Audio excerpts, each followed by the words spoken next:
Time ticks on as climate rages. How far gone the days of grace? Men enslaved to their ambitions, shun the tears of poverty's face. I tune my ears to what they whisper, spreading lies and way of truth. Approaching close the day of judgment. The change we need, it starts with you. How far have we gone asunder? Earthquakes, floods, and rolling thunder. Children dying without mothers, when no one show concern. We must unite and stand together, because the common enemy we face does not care for your religion, your social status, or your race. To those impacted, the crisis real, the sorrow, grief, and pain they feel. We do not have the time to fight. We must unite. We must rebuild.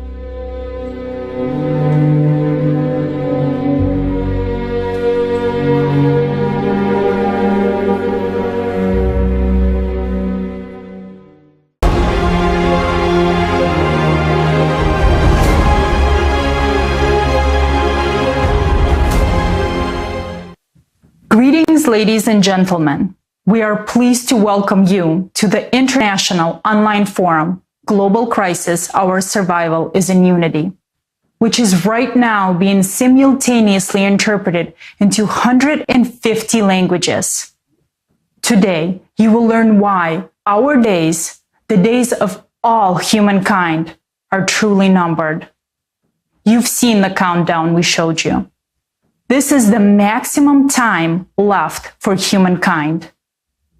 But we have even less time to do something about it and change the situation. At this forum, you will learn about all of this in detail. Today, we as humanity are balancing on the edge of life and death. And this is the fact. Climate. This monstrous Cerberus is devouring entire regions, and it can't get enough. Our planet is engulfed in terrible disasters, and their number is growing. Our houses are being destroyed by hurricanes and earthquakes. Entire cities are going underwater or are being burned down by fires. Natural disasters are gaining momentum and destroying everything in their path. Dozens of millions of people are losing everything and running away from the disaster in order to save their lives. If we don't stop the Cerberus today, tomorrow it will devour us all. But what is humankind busy with in the meantime? We all live in the same building called the consumerist format. We are divided by floors, by separate rooms. We are divided by corridors and stairwells. We are forbidden to communicate with each other. We've been made to be afraid of our neighbors. We are taught not to respect each other. We live in a surreal world. In this world, we've been taught not to see reality.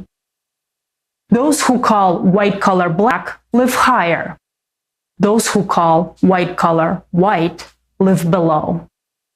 Here, we must believe only the television, but not our own eyes. Now, our building, our house is on fire. The first floors are on fire. The walls are burning, but no one is doing anything inside. We've been taught that someone decides something for us. But now nobody decides anything for us. Our house is on fire and we are in the middle of it. And the saddest thing is that many of us don't even know about it. And those who do refuse to believe it because there is no fire in their rooms yet. The fire is outside. Although those on the lower floors are already screaming. Those whom we've delegated control over this house are sitting on the rooftops and looking up at the sky. they don't care about all of us living in this house because they are above all of us. They're having their heads in the clouds. They think they're on top of the world. But this world is crumbling. Our house is really on fire. Today, we are going to tell you what is going on. Please be patient. We will try to explain in detail what is really happening to the climate, what the current state of our society is, and what way out of this situation we see. The information you will hear today is the result of many years of work of thousands and thousands of people. So I would like to say that today's forum is not for those who are on the roof of our universe, who are having their heads in the clouds and who are fully off the ground. This forum is for us, residents of this house, for us, my dear earthlings. Wisdom and patience to all of you.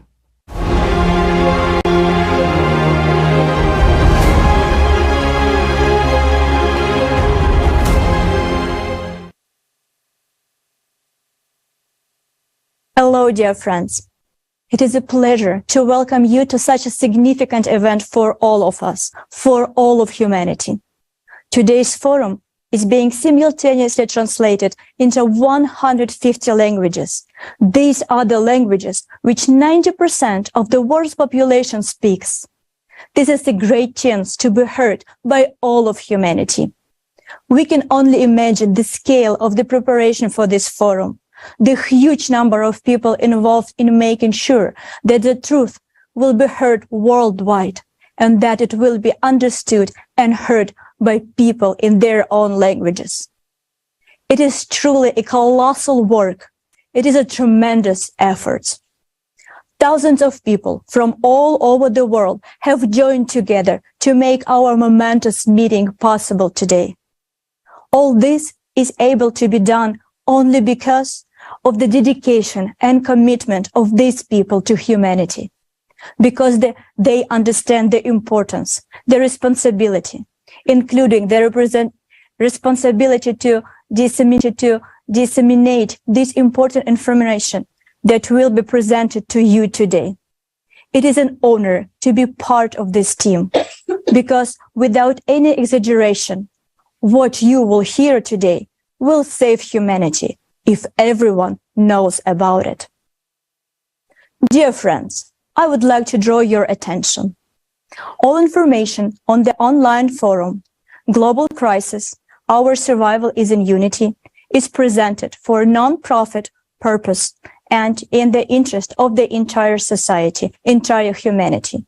The free use, reproduction, and distribution of this forum, in part or in a whole, by any means, without distortion of the transmitted information and while preserving the links to the source is permitted.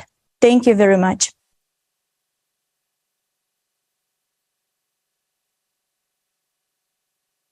I want to express my sincere gratitude to the media partners of this forum. They are doing all they can to use their resources to make sure that everyone in the world learns about the Creative Society as soon as possible. They broadcast videos, songs, interviews, talk shows about the Creative Society. And some of them, right now, broadcasting this forum on their radio and TV stations and on their social media.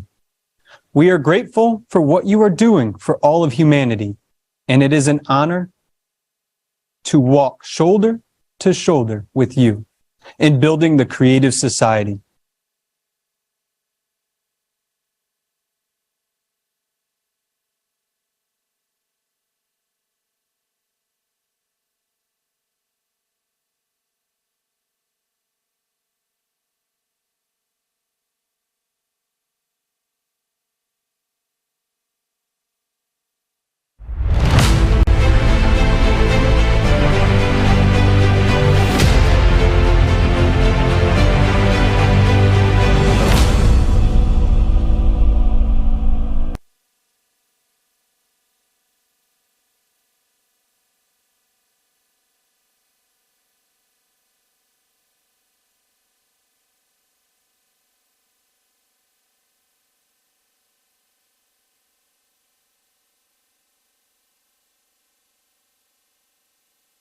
Dear viewers, and right now we would like to invite our scientist from the Climate Department of Creative Society. It is my honor to introduce you to Елизавета Kromova, geologist and geophysicist. Елизавета, the floor is yours. Здравствуйте, уважаемые участники. Здравствуйте, уважаемые участники форума. Greetings, dear participants and viewers of this forum. Today it's a great honor for us to present the work of hundreds of scientists and thousands of volunteers of the Creative Society project. It is dedicated to the study of the true causes of climate change occurring on Earth today, which are not related to human activity. What we're going to narrate today in such a scale and exposition has never been presented anywhere before. This comprehensive scientific work has been carried out by our international team since 1996.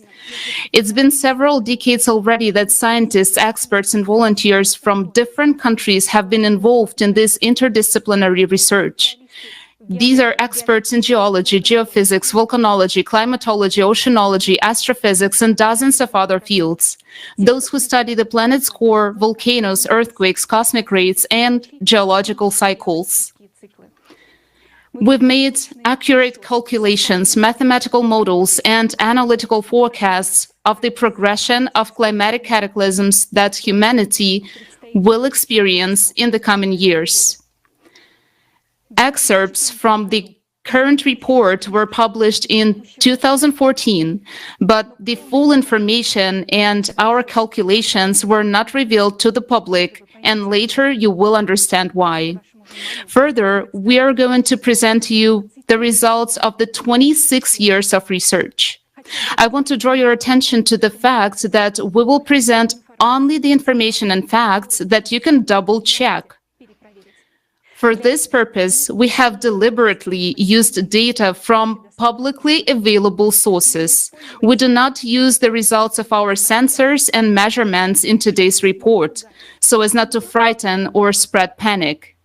Today, we will rely only on the facts which are easily verifiable and publicly available. In today's report, we will raise three key questions. First, what is the true cause of the escalating climate disasters? Second, what will happen next? Third, what is the solution? Today, we're going to tell you what is out of the public eye. You will not hear this comprehensive information from official media sources or political reports. These facts are not just being withheld, they're being ignored as not to cause panic in society. We understand that, but at the same time, such silencing is dangerous because it creates the risk of inaction in solving vital issues. First, let's look at the current state of affairs regarding the climate situation in the world as of November 2022.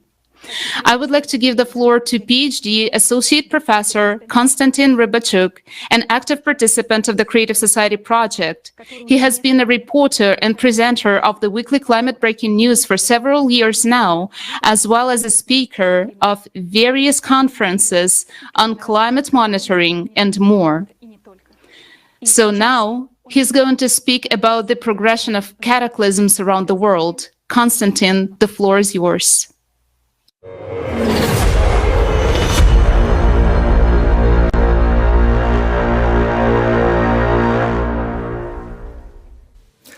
Hello, dear friends. The information we're about to present is truly shocking to any sensible person. We live in a time when scientists do not know about the inexorably growing climate crisis. Even more so, politicians do not know either. Now, all of humanity is on the brink of a large-scale climate catastrophe. And at the same time, contemporary science tells us only about anthropogenic climate change, but is silent about the actual cause of climate change. Many people doubt this, doubt climate change, but facts are stubborn things. A year ago, the number of cataclysms in the world did not exceed a few dozen per month. But this year, we're already registering an average of 200 natural disasters per week. According to our monitoring data, more than 6,000 climate disasters occurred during the first 10 months of 2022.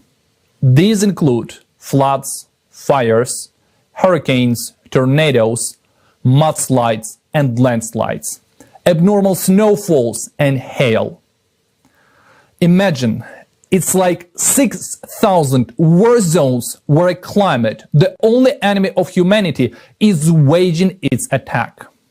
And that's only what's reflected in open sources of information. In fact, there are many more natural disasters on the planet. And worst of all, these cataclysms have taken many lives that can never be returned. Their families and loved ones can never recover that loss. The monitoring report you will see is the result of work of thousands of volunteers around the world. All facts are cross-checked many times before we use them. All this information is taken solely from public sources so everyone can cross-check it and see for themselves the extent of the horror we have encountered. I want to emphasize that thousands of people are working on collecting and analyzing data. It is difficult for one person to collect and analyze so much information. In our research activities, we have encountered the fact that a lot of data that is available in open sources is being deleted. Information about climatic cataclysms, their power and frequency is simply disappearing. They try to give us the appearance of a more or less favorable climate situation. At the same time, the statistics are more horrifying than ever before in the history of modern civilization. That is especially evident this year. But to soften the situation, they try to tell us that nothing horrible is happening and our climatic condition is within the normal limits. In the media, the data is falsified and downplayed. Even for one institution, collecting statistics on all climatic cataclysms and anomalies is difficult. But we are volunteers, and there are a lot of us around the world. To get a reliable picture of what is happening, we work with primary sources, research groups that record the data, and directly with eyewitnesses of climatic cataclysms. We're going to show you a climate monitoring video. I ask you to watch this video very carefully. It shows the actual progression of climate change in the world.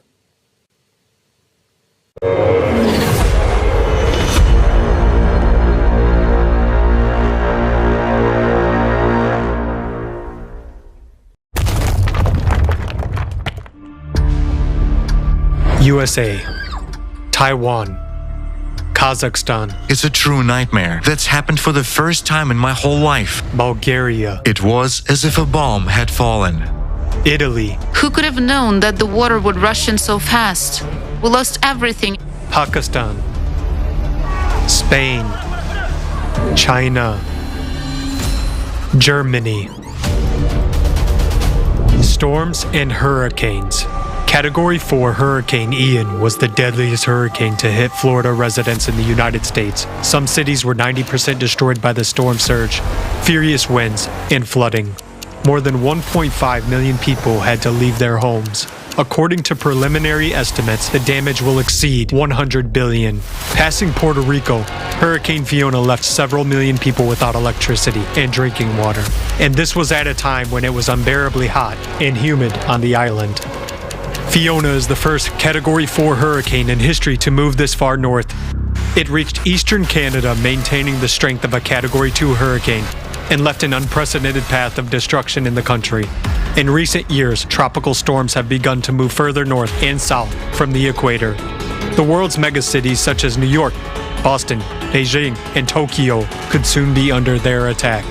Typhoon Noru was predicted to hit the Philippines as the equivalent of a Category 1 hurricane, but in just 6 hours there was an explosive intensification to a Category 5 super typhoon, with wind gusts reaching 196 miles per hour. People did not have time to prepare for the impact of the natural disaster of such force. More than 900,000 people were affected, while the damage to agriculture exceeded 52 million. On the island of Corsica, France, the wind reached a speed of 224 kilometers per hour. During the storm, the fierce winds tore down power lines and trees were falling down like matchsticks. In Europe alone, the average annual number of storms has increased by almost 16.5 times since 2000. In the United States, the number of convective storms, the damage of which exceeds $1 billion, is growing unprecedentedly. Between 2000 and 2010, there were 34 of them, and in the next 11 years, there were already 95. In the southern hemisphere, storm intensification over recent decades has already reached levels projected to occur in the year 2080. Abnormal precipitation and flooding. The amount of abnormal rainfall is increasing all over the world. During 9.5 months of 2022, more than 36,000 daily precipitation records were registered on the planet. The province of Ancona, Italy, was hit by half a year worth of rain overnight. Never before in their lives have the residents seen such a rapid rise of water, almost 1 meter in 10 minutes. Australia has been hit by 3 waves of historic floods in 2022. Brisbane was hit by a rain bomb when more than a month's worth of rain fell daily for 3 consecutive days. Given such frequency and intensity of flooding, it makes no sense to rebuild some cities. On the eastern coast of South Africa, almost a year's worth of rain fell within 24 hours, resulting in one of the deadliest floods of the 21st century in the country. Seoul, South Korea, was hit by record downpours in August 2022. Water rushed rapidly into all the underground and semi-basement rooms. Subways, crosswalks, parking lots, and even apartments turned into death traps. People died from flooding right in their homes. In Colombia, the number of floods increased by 87% in just 1 year. Back in 2020, there were 428 of them, and in the next year, already 802. Meanwhile, in several municipalities in the department of Sucre, the flooding has been lasting for more than a year. Just 60 years ago, there were 8 major floods per year in the world, and by 2021, this number has increased by 27 times. Besides, they began to occur simultaneously, covering several countries at once. In the summer of 2022 alone, floods occurred in at least 120 countries on all continents. The monsoon season of 2022 turned into the biggest climate disaster in modern history of Pakistan. 1/3 of the country's provinces went underwater. More than 1,600 people have been killed and 33 million people have been affected by the disaster. Half of them are children. Over 2 million houses have been destroyed. Elderly people, pregnant women, and children are forced to live outdoors in inhumane conditions. There is a lack of food, drinking water, and medical care. Contaminated water has become a source of infections. People are left without jobs, shelter, and means of livelihood. After almost 2 months, the water is still not gone. The nightmare for people continues to this day and will only get worse. Extreme heat and droughts. During the 9 months of 2022, there have been over 100,000 highest temperature records across the globe. In China, for the first time in world history, a heat wave reached 113 degrees Fahrenheit and lasted 79 days in a row. More than 900 million people were affected by the extreme temperatures. Bomb shelters were opened to people as a relief from the unbearable heat. To save their crops, farmers worked at night as the soil heated up to 60 degrees Celsius during the day. This summer, Europe experienced its hottest summer on record. In the UK, temperatures in July exceeded 40 degrees Celsius for the first time in history.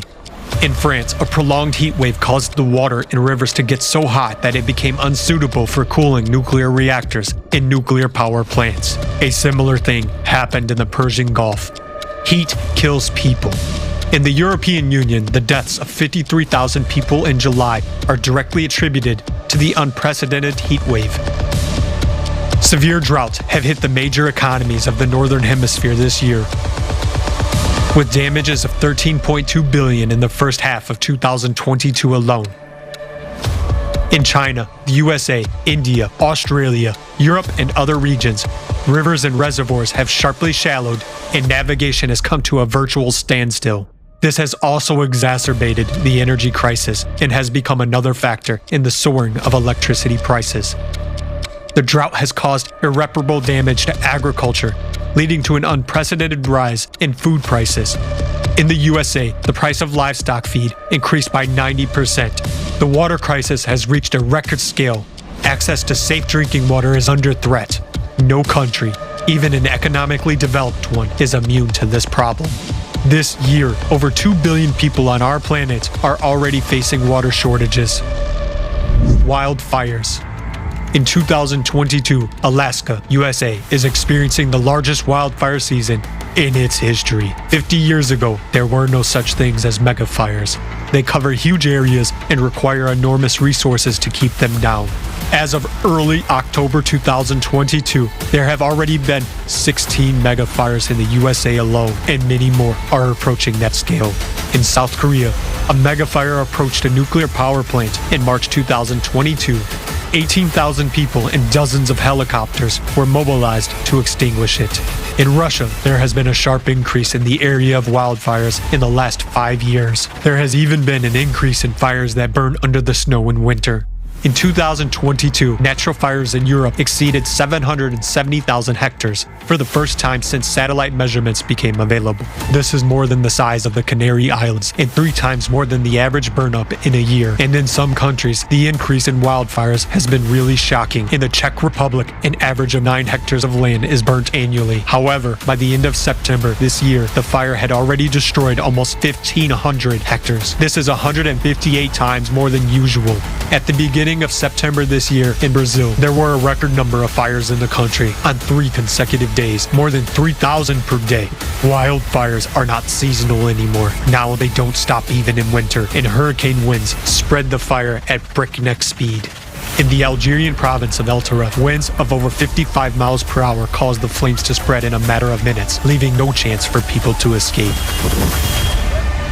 Fires are occurring in places where they have almost never been before. Central Europe, the rainforests of South America, and even the Arctic are burning. Today, single cataclysms already occur very rarely. There goes an entire cascade of disasters, one involving the other. And this interconnection intensifies the devastation and takes more and more human lives. Even economically developed countries cannot restore their climatically ravaged territories for years. More and more regions are becoming uninhabitable. What was predicted for the year 2100 is already happening right before our eyes today. In 2022, there has been an unprecedented leap in the power and the amount of natural disasters, and judging by the progression, they will continue to increase at record speed. In order for humankind to survive, urgent, extraordinary action is needed. Meanwhile, we have very little time left.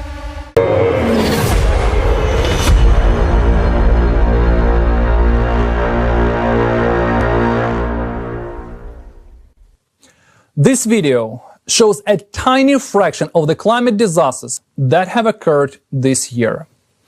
The year 2022 was watershed. Everyone has seen how abnormal and unpredictable the cataclysms have become. All hopes that the climate will change gradually have collapsed. The progression of disasters is increasing. Just think, over the past 9 months, 100,000 records of heat waves and 36,000 records of precipitation have been broken. That threats to cause a food crisis of planetary proportions. In the fall of 2022, almost the entire northern hemisphere received another dose of heat instead of long-awaited coolness. In northern Canada, where the average September temperature is about 8 Celsius degrees, temperatures over 30 Celsius degrees were recorded for several days. And in icy Greenland, the temperature was more than 20 degrees above normal. Floods have become so powerful that even economically stable countries cannot withstand their onslaught. While last year floods of the century were recorded, this year floods of the millennium are occurring everywhere. These are floods that occur with a probability of once in 1,000 years. Such a climate catastrophe hit northeastern Brazil in spring of 2022.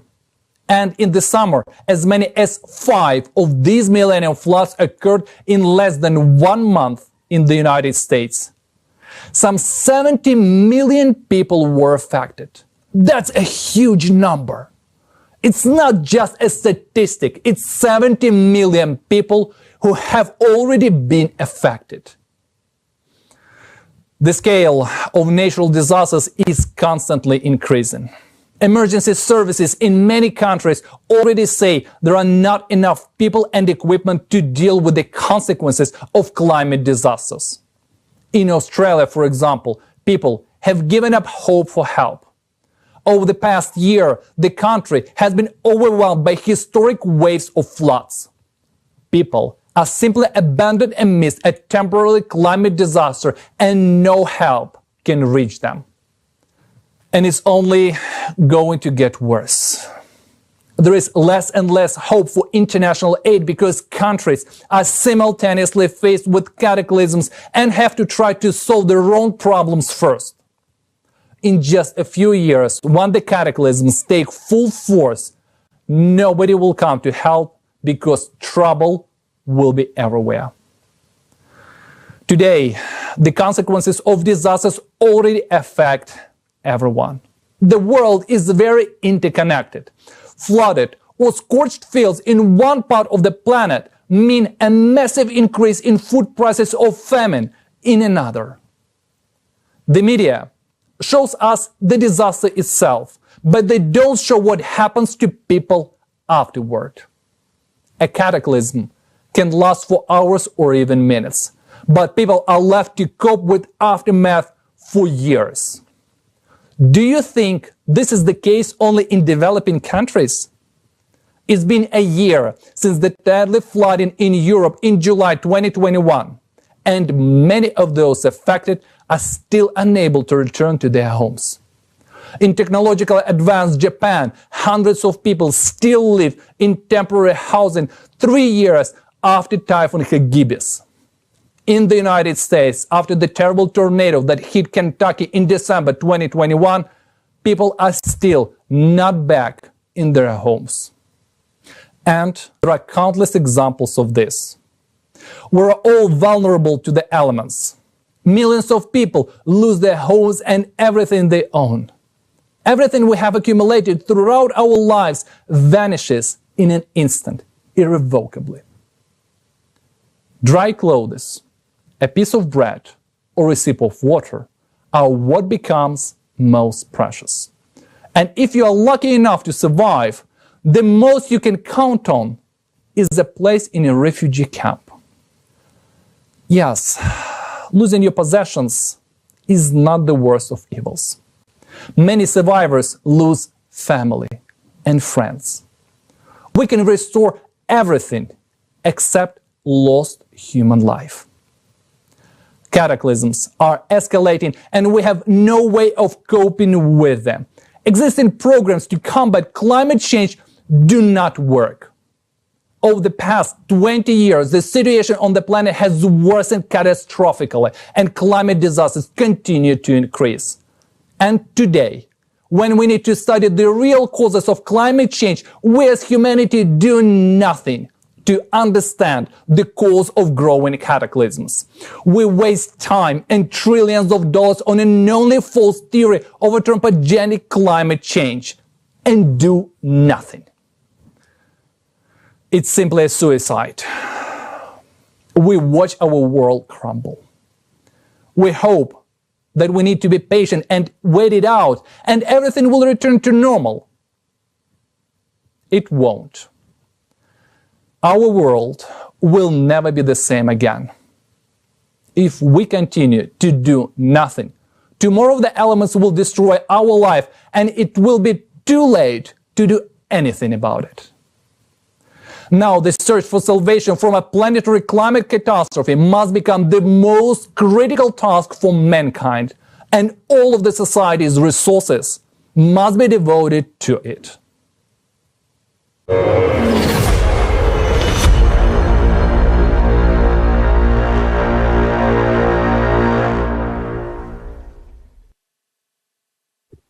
Спасибо, Константин. Thank you, Konstantin.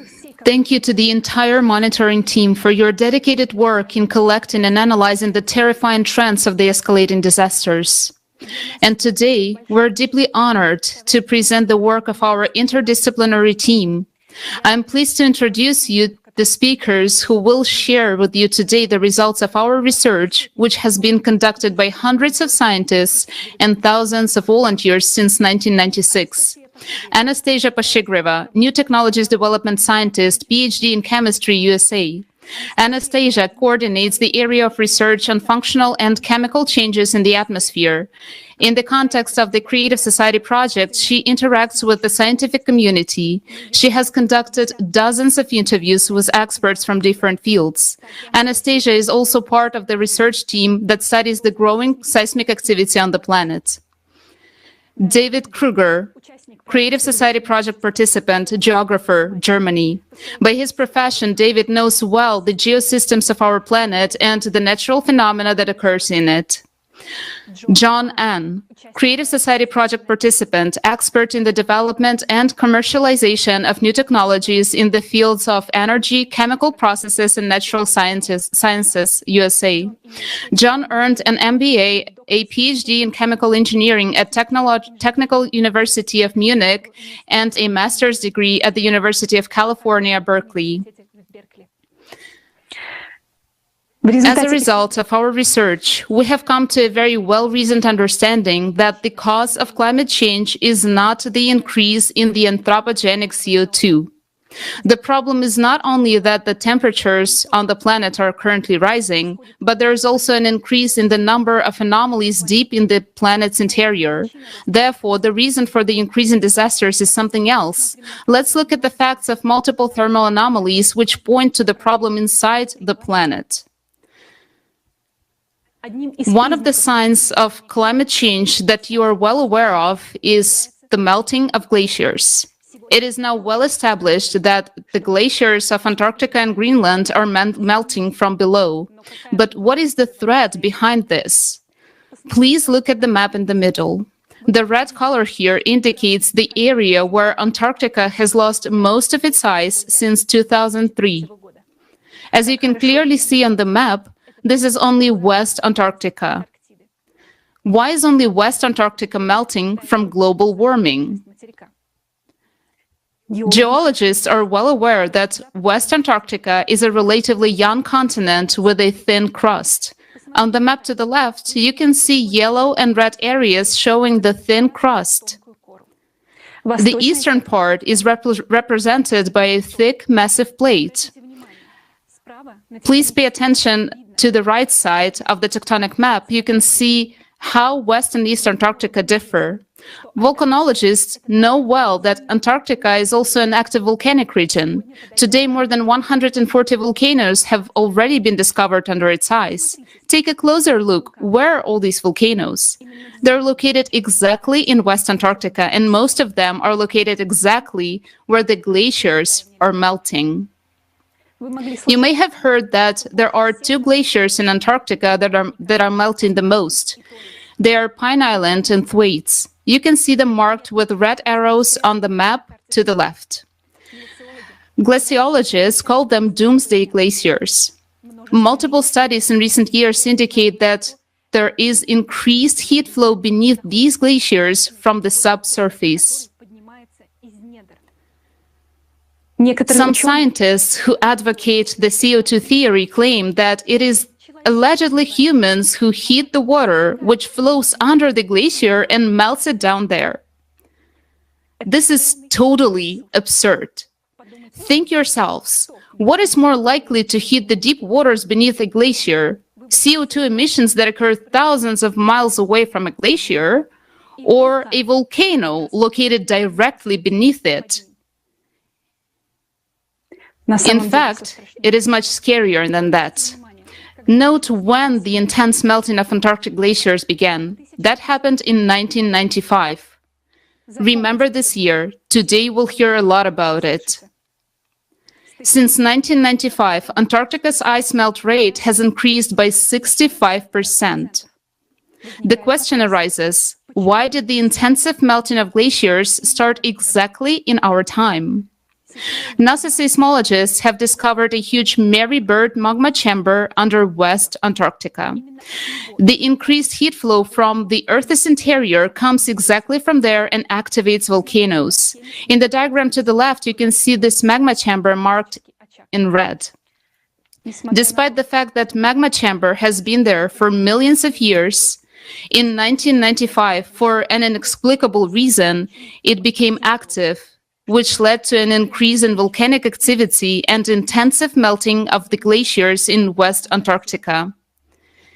It is an undeniable fact that Antarctica is melting from below due to the rise of magma within the magma chamber, and this has been happening since 1995.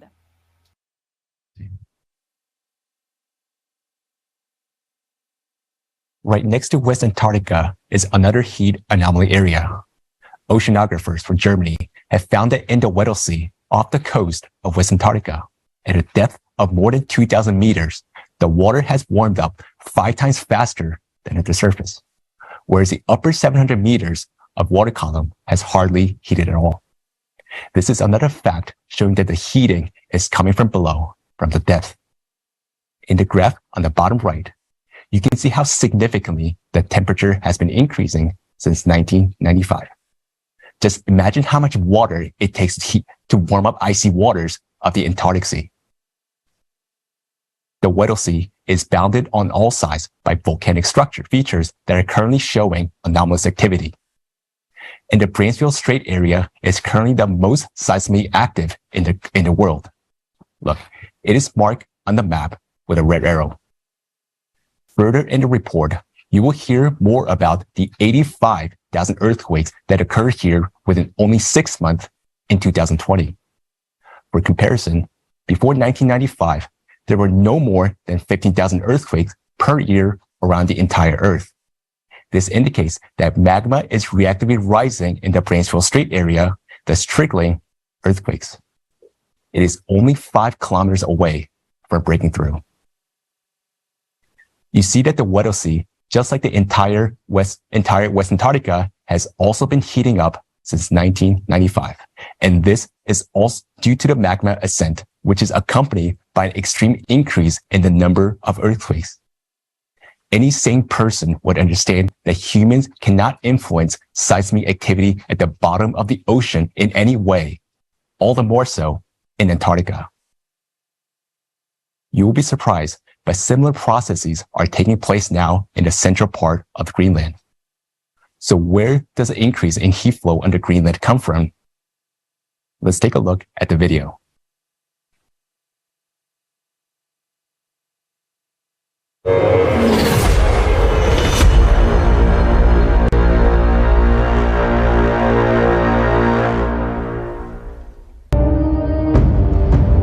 Equally intense ice melting is also taking place on another part of the planet, in Greenland. Research conducted in October 2020 showed that Greenland's ice is now melting faster than ever before in the past 12,000 years. In 2019 alone, Greenland's ice sheet lost the most ice in recorded history, 600 billion tons. It is also surprising that giant lakes appear under the surface of the glacier, which is actually 1.5 kilometers thick. As of today, we already know about 6 dozen subglacial lakes of Greenland. The temperature of the ice surrounding them is around minus 28 degrees Celsius. But these lakes do not freeze. Why? Several research groups of scientists joined in the effort to find an answer to this very question. They discovered the fact that under Greenland, just as under Antarctica, there is a mantle plume. Geothermal flows coming from its bowels cause formation of subglacial lakes and melting of glaciers. Using gravitational research, a team of American scientists led by Professor Ralph von Friese estimated the thickness of Greenland's crust. Active melting of glaciers has been observed in the northern part of the island, where the crust is thinner and an increased geothermal flow due to the rising mantle plume has been detected. Using seismic tomography data, scientists from an interdisciplinary team at the Schmidt Institute of Physics of the Earth saw that the flow of magma rises from the center of the core to the Earth's surface, right beneath the central part of Greenland. This is where the largest number of subglacial lakes are located. The scientists have calculated the theoretical heat flux corresponding to this magma chamber and found that this heat is sufficient to warm the base of the glacier up to the melting point of the ice. These same results have been confirmed by similar studies using machine learning technology.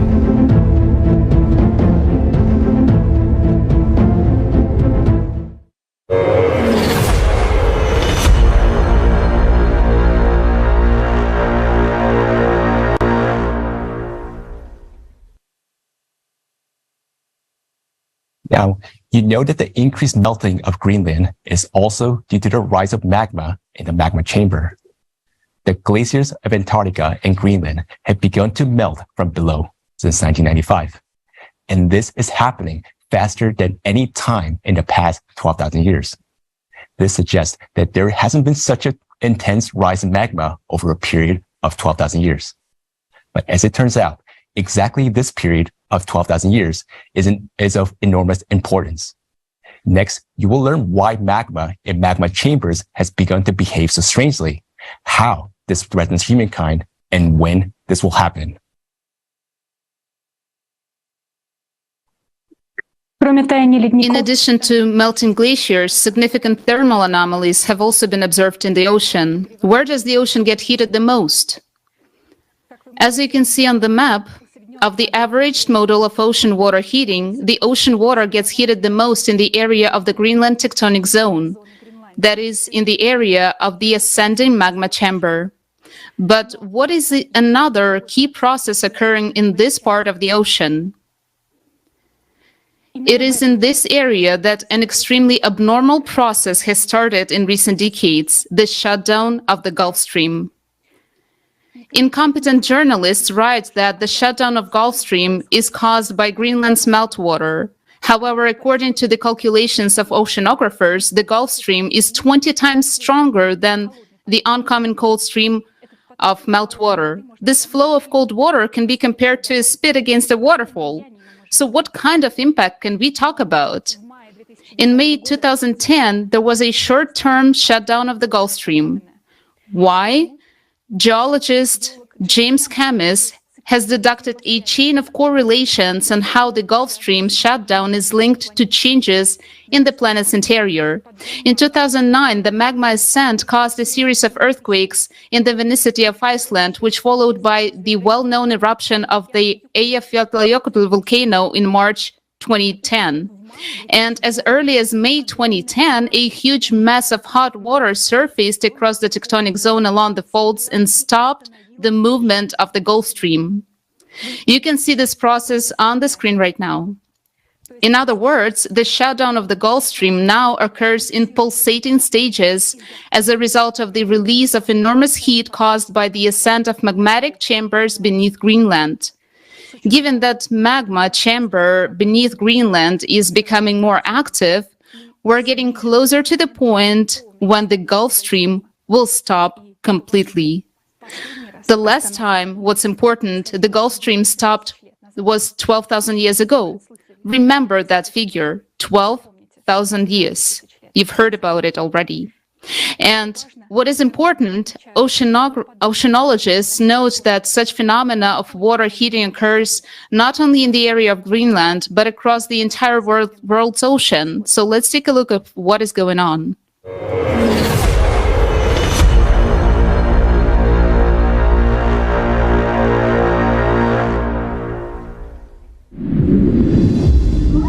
The ocean is the source of life for the entire planet, and for us, humans. But it ceases to be the source of life. It is about to become the source of our death. Just think about it. Ocean warming has increased by 450% in just 30 years.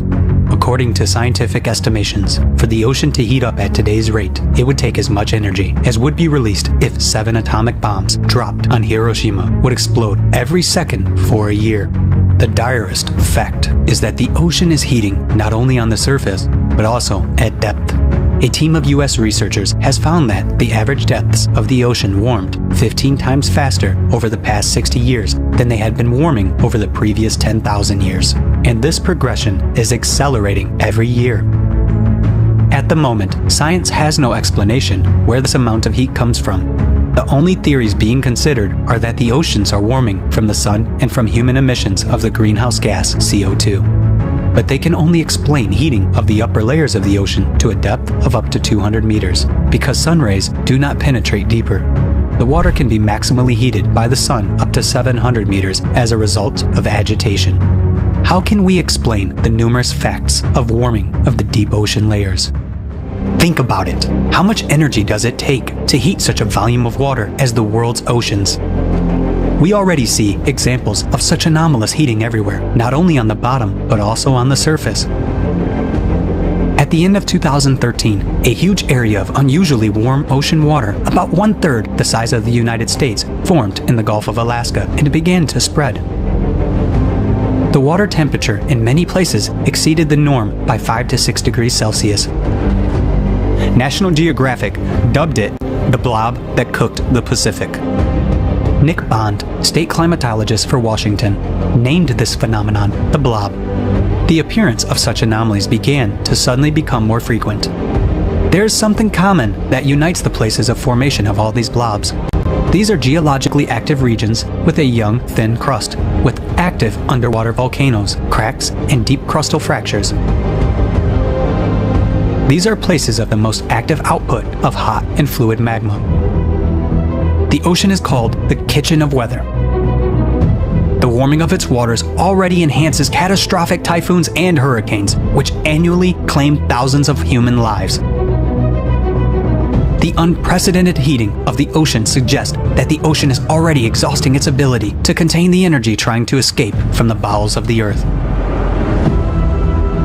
And when magma reaches the denser and thicker rocks of the continental crust, which on average is 2 to 3 times thicker than the oceanic crust, then the processes of cascading eruptions of land volcanoes will begin, and it will be too late to stop this process or to seek salvation.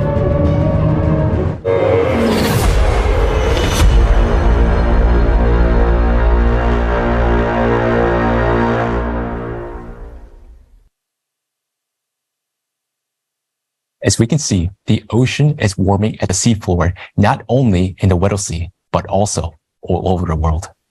Even the mid-depths are warming, while huge volumes of heated water, the so-called blobs, are rising to the surface.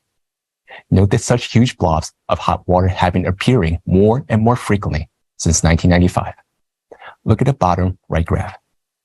Obviously, no human emissions are capable of heating up the ocean as much as 5 to 7 degrees Celsius over such a short period of time, all the more so only in local areas. In light of this, the theory that anthropogenic emissions warm the oceans sounds ridiculous.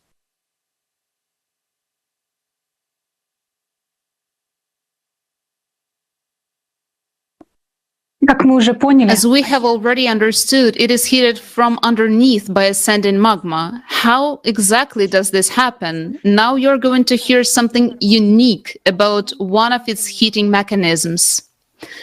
Please turn your attention to the screen.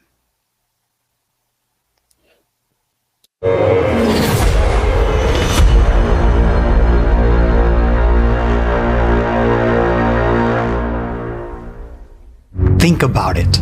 How much energy does it take to heat such a volume of water as the world's oceans? That would require a colossal heat source. The energy required to heat it equals the energy of all the nuclear reserves on Earth multiplied by 3. What could heat the ocean from below like a pot on a burner so significantly? Let's dive to the ocean floor and see what sources of powerful heat are out there. As we plunge, we discover giant mountains at the bottom, volcanoes. 75% of all Earth eruptions occur from underwater volcanoes. Previously, it was considered that underwater eruptions occur with a gradual outpouring of lava, while explosive eruptions are impossible because of the pressure of the water column, and thus it was assumed that underwater volcanoes could not heat the water column. The outflowing lava would freeze almost immediately. However, recent research is changing our understanding of the mechanism of underwater eruptions. What is the mechanism of such an eruption? The pressure of the magma ranges from 10 to 30,000 bars, but the pressure of the water column in the deepest parts of the ocean is only 1,000 bars.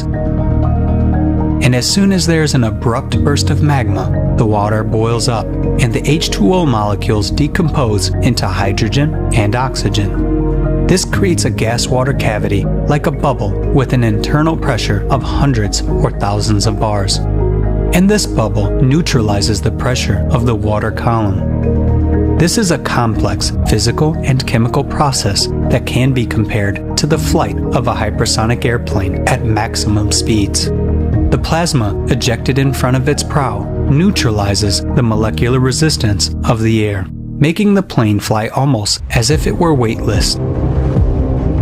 The combustion of oxygen and hydrogen creates the same effect in the path of the magma, resulting in explosive eruptions.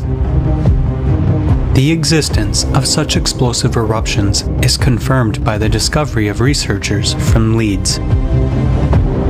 They studied kilometers of fields of tephra, meaning settled volcanic ash, at the bottom of the Pacific Ocean near the Juan de Fuca Plate. A mathematical model showed that such plumes could only be formed by a massive explosive eruption.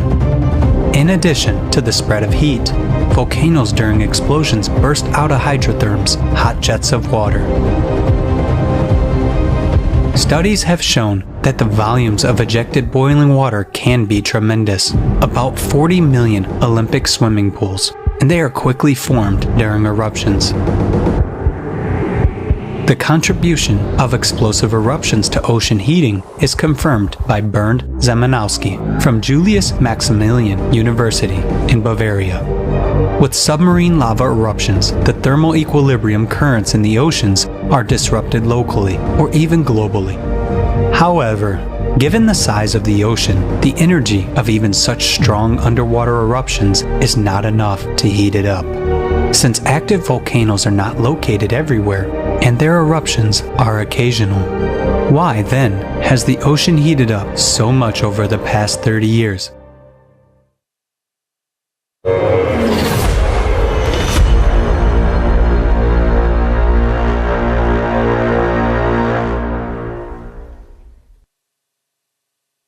По-настоящему страшно. The really scary thing is that volcanoes are not located all over the seafloor. However, the heating is already occurring all over the ocean. This suggests that not only underwater volcanoes do the heating, but the magma itself has started penetrating the ocean seafloor globally and heating up the ocean. And I ask you to pay special attention to another important piece of information from this video. Contrary to conventional belief, powerful explosive eruptions are occurring at the ocean floor. Take a note of the fact that magma can suddenly penetrate the seafloor and form a bubble that can negate the pressure of the water column, and thus conditions are created for a powerful explosion at the ocean floor. This is a very important point, and further you will realize why. The heating of the ocean has been going since 1995. Arthur Vittirito, who is a professor at Maryland Institute, also pointed out that as of this year, various ocean and atmospheric parameters have begun changing. He pointed out that as the atmospheric humidity begins to increase, which is due to the heating of the ocean from beneath. Take a look at the changes in 1995, marked on a graph as a red arrow. Professor Arthur Vittirito discovered that in 1995, seismic activity began to increase at an unprecedented rate, along the boundaries of thin oceanic plate in the mid-ocean. Look at the map at the right, showing the increase in activity, and the red arrow on the graph indicates the spike in the earthquakes in 1995. So far, we have seen a part of the climate change research, not just from the perspective of climatology, but also from the standpoint of various scientific fields: oceanology, glaciology, geology, volcanology, and tectonics. This integrated approach enables us to see the more comprehensive picture. So, let us make some intermediate conclusions. Since 1995, there has been intense ascent of magma. This results in, first, increased melting of the glaciers of West Antarctica and Greenland from the bottom up. Second, warming of the Weddell Sea. Third, an increase in the number of thermal anomalies and ocean heating. Fourth, increased seismic activity along plate boundaries at the ocean floor. Let us once again note that all facts voiced here were obtained from public sources, and you can easily verify them on your own and arrive at the same conclusions. Next, you will hear about even more anomalous processes in the interior of our planet, which started in 1995. The ascent of magma has resulted in unprecedented increase in a number of earthquakes. Earthquakes usually occur at the depths of 5 to 80 kilometers, where the crust is more brittle and has crack. But the last decade have seen an increase in the number of earthquakes at the depth where the earthquakes had been not happening previously and considered impossible. These are the depths of more than 700 kilometers, where the earthquakes are not supposed to occur because the rocks in the inner mantle are plastic, like a molding clay, and they are enabled to crack. Over recent 7 years, the number of deep focus earthquake has increased by a factor of 10. Remember this. So why do earthquakes occur at such depth where they have never been occurred before? You will learn about this from the report later today. The highest number of the deep focus earthquakes is observed in the area where Honga Tonga Honga Ha'apai volcano erupted in January 22. Look, it is marked with a red arrow on the map, and the worst part it is that it's just outside the Mariana Trench, which has the thinnest oceanic crust, a mere 5 kilometers.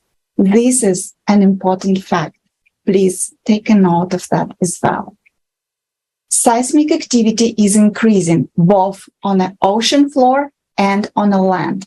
Earthquakes are emerging even in the regions where they have never seen before. The number of earthquakes, their magnitude, and energy are increasing. Note that in 1995, the first distinct rise of the earthquakes took place. Look at the map in front of you. It depicts the earthquakes before and after 1995. You can see the fact that earthquakes began to expand away from the edges of plate and occur in a new territory.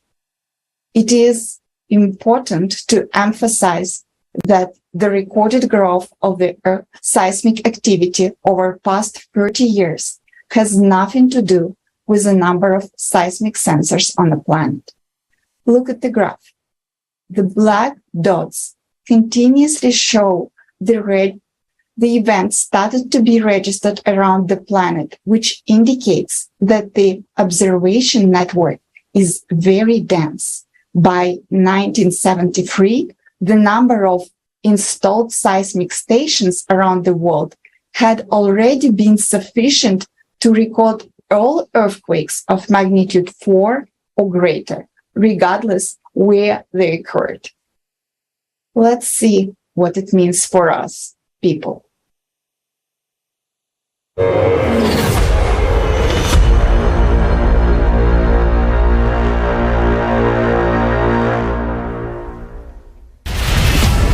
Earthquakes and volcanoes. The power of the Earth's interior manifests itself unpredictably on the surface, causing colossal damage and destroying all life around. In the recent years, these emissions of planetary energy have been growing exponentially in gigantic leaps. Something inexplicable has started to happen. In 2015, a record-breaking earthquake was registered near Japan at a depth of 751 kilometers. This had never been seen before, and indeed was considered impossible by the scientific community. Earthquakes were thought to occur only in the Earth's crust and upper mantle when blocks of lithospheric plates break and shift. At great depths, matter is more malleable and does not behave like brittle glass, but rather like plasticine. There is nothing breakable there, but earthquakes do happen, and that is a fact.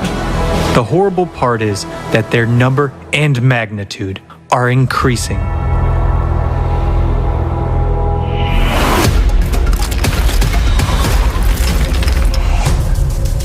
Earthquakes are not only becoming deeper, but they are also getting closer to the surface, which means they are becoming more destructive.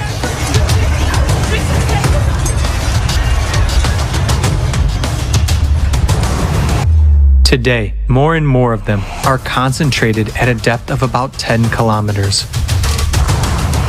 For example, an entire series of 36 seismic events of significant magnitude from 4.5 to 7.0 occurred near New Caledonia in early April 2022. Just one earthquake of similar magnitude and depth in August 2021 in Haiti caused fatal damage and killed more than 2,200 people. The deadly threat is increasingly rising to the surface of the Earth. Right before our eyes, cracks are appearing and faults are being activated. The ground is literally crumbling beneath our feet, swallowing whole houses. Faults have been activated in the USA, Kenya, Iceland, Turkey, China, Lake Baikal, and other regions.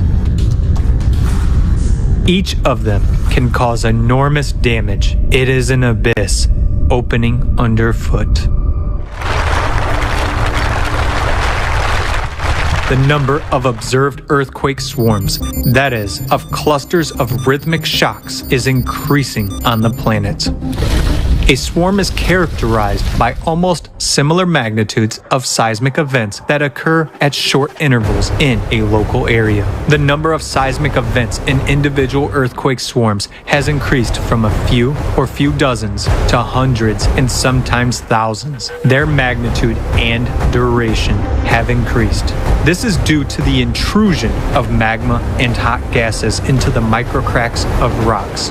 Swarms are now being recorded not only in fault zones and near volcanoes, but also in more quiet regions. The Palghar region of India, located in a quiet continental region, began swarming with earthquakes in September 2018 and continues to this day.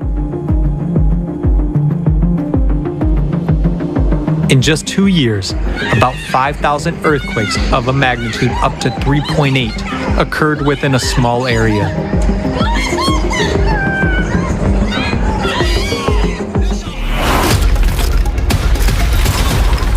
And what has been happening since August 2020 and the Bransfield Strait off of Antarctica has been described by scientists as a huge magma intrusion.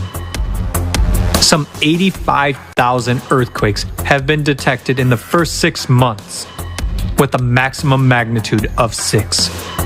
Normally, these processes occur over geologic timescales as opposed to over the course of a human lifespan, said study co-author Simone Czeska, seismologist at the Research Center in Potsdam.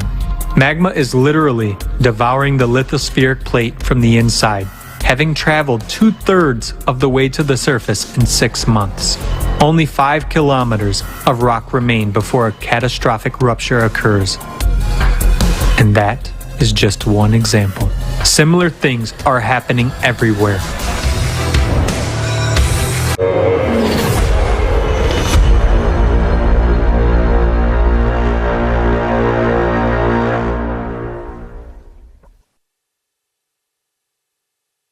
The way the seismic activity is rapidly increasing these days is a catastrophe. But the most absurd thing is that seismic agencies, international seismic databases, are now trying to conceal the fact that the number and magnitude of earthquakes is increasing. Until 2014, earthquake trends for major international databases were the same. And now, watch closely. Look at the graph. How did the curves start to behave after 2014? We see a complete discrepancy in the data from different seismic databases. What happened? This graph shows the total number of all unique earthquakes from different databases. You can see from different color bars that until 2014, the databases registered the same set of earthquakes. But since 2015, they have started to register different sets of earthquakes, chaotically, regardless of the region. Simply put, they began to put all events into different baskets. Scientists use a particular database, relying on its validity, and as a result, they see no real increase in seismic activity and rely on incomplete data in their studies. The largest correction was made to the records of seismic events with the magnitudes from 3 to 4. Look in the graph to the left. You can see that a chunk of data for small magnitudes is missing. Can you believe that Indonesia, one of the most seismically active regions, has stopped having small magnitude earthquakes? Their number has dropped from 3,500 to 8. And there are many more such examples of data distortion and underreporting of magnitudes. In reality, there are much stronger earthquakes taking place now than we're told. The absurdity of this situation is that if you ask those databases why they're deleting earthquakes of magnitude 4 and smaller, and why the increase in magnitude is not shown, they'll find excuses saying that it is difficult to deal with these data, that there are too many events, and that they have changed the criteria of including low magnitude earthquakes in their catalog. In other words, as soon as the number of earthquakes of magnitude 4 started growing, they started deleting them and explaining this by technical difficulties.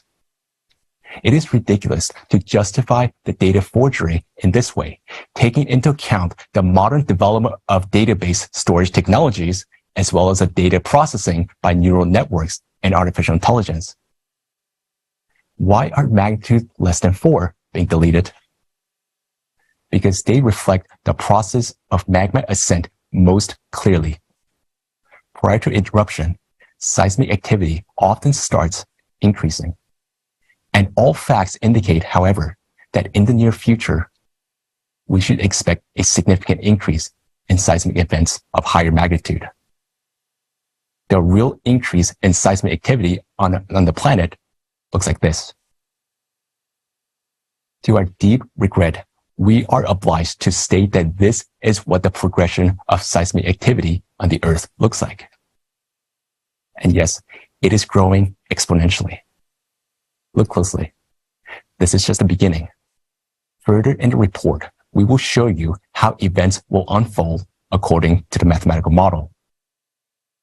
It is important to note that if you just search for the first seismic trend on the graph on the internet, it will very likely come from only one database, so it will not show you the actual dynamics.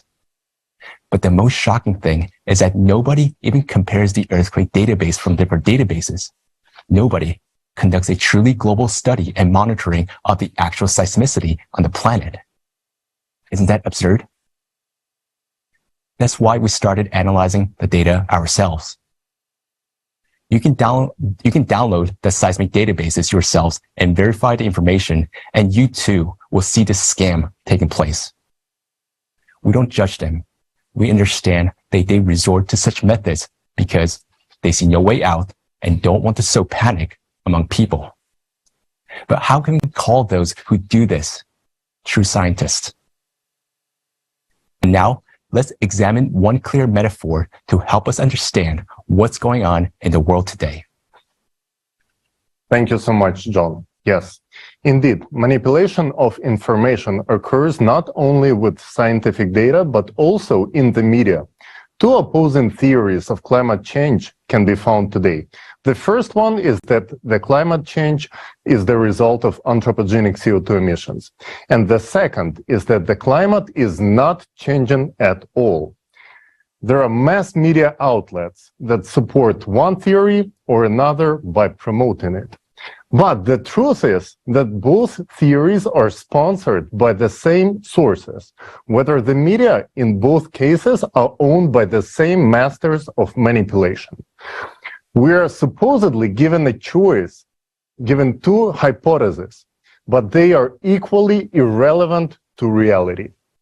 There is a mass mind manipulation going on at a time where we should have been ringing the alarm bell a long time ago. This can associatively be compared to a burning city. Imagine you and I are living in the city where a fire has started. The homes on the outskirts are already catching fire. We worry and ask a question, what is going on? And we are immediately offered different answers to choose from. Some say, it's not a fire at all. It's some kind of hallucination. It's your fantasy. Nothing is coming at you at all. It's just a glam. You know, a sunset, don't worry. Others will say, it's just some kids running around with flashlights. You know, nothing to worry about. And another one's going to tell you it's a herd of cows and their reflections are coloring the sky. So there are no fires. Just stay peacefully, keep on sleeping, and just have a good rest. Meanwhile, some others gonna actively try to invite you to do some other activities. Look, there are some kind of men fighting for the money. Go check it out. Or take a look what kind of speech was delivered by our governor just yesterday. Hurry up, go listen. We, the residents of the city, see and hear this. And what are we supposed to do? We see that our neighbors' homes already caught fire. And by all laws and simple logic, we're gonna be next. So what should we do? Should we then go tell them, yeah, sleep well, your house is gonna burn tomorrow, not today.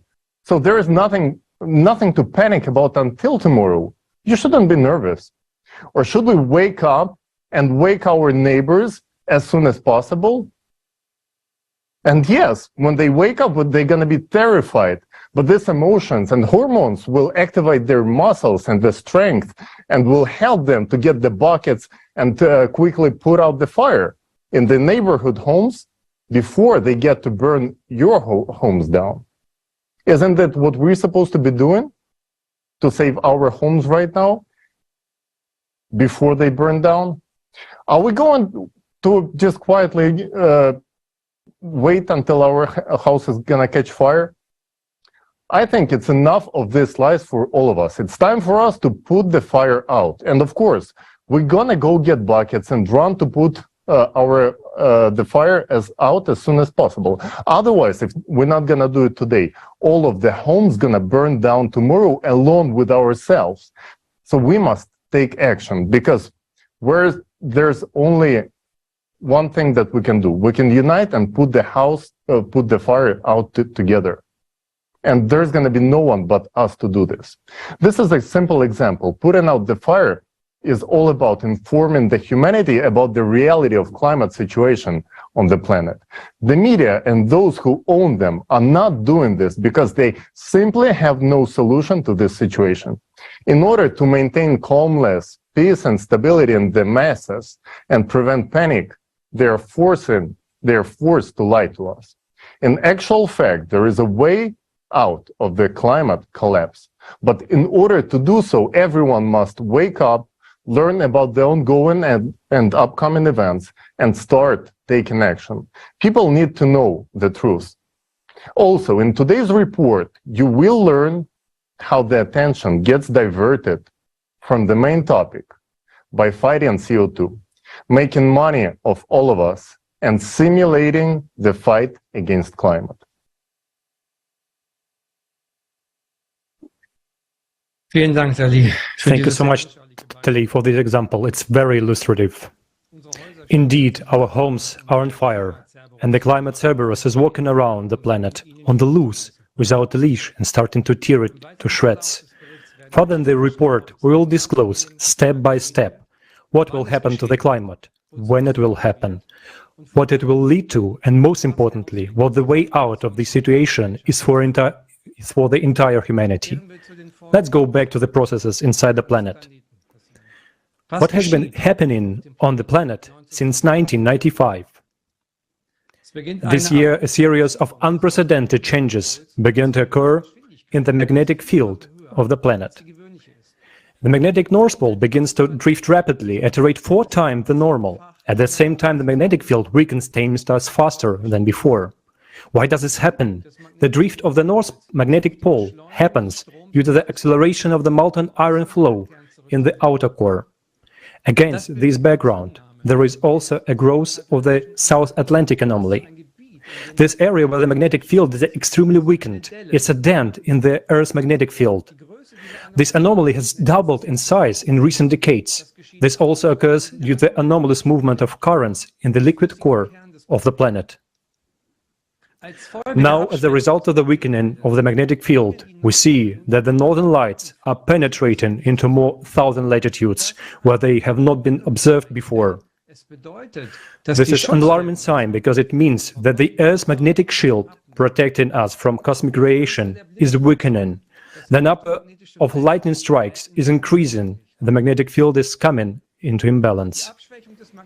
Weakening of the magnetic field is already affecting even the upper layers of the atmosphere, thus reducing their density and cooling them down. But that's not all of it.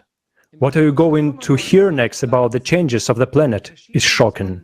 In 1995, simultaneously with the shift of the magnetic pole, the rotation axis of the planet sharply changed direction and began to move 17 times faster than before. Rotation axis of the planet started to shift its trajectory. Look at the graph to the right. The blue circles here represent the rotation axis as it used to be before 1995. The orange circles indicate the new trajectory, which shows that the rotation axis of the Earth is shifting sideways. What does the shift of the rotation axis of the planet mean? Just imagine. It is if the axis around which the globe revolves moved abruptly to a different place. This indicates a complete imbalance of the entire system. В это же время, с 1995 года, наблюдается еще один из этапов. Meanwhile, since 1995, one of the stages of unprecedented acceleration of the planet's rotation has been observed. The acceleration occurs in leaps and bounds. The planet accelerates abruptly, then slows down a little. However, with each subsequent stage, it accelerates even more. Take a look at the yellow lines in the graph. These are the trend lines indicating the rate at which the length of the day is shortening. For example, the left line is flatter, whereas the right line showing the acceleration starting from 2016 is almost vertical, which means that the length of the day is shortening many times faster. And what does it mean? That our planet is spinning up drastically, like a spinning top, and it's getting faster every time.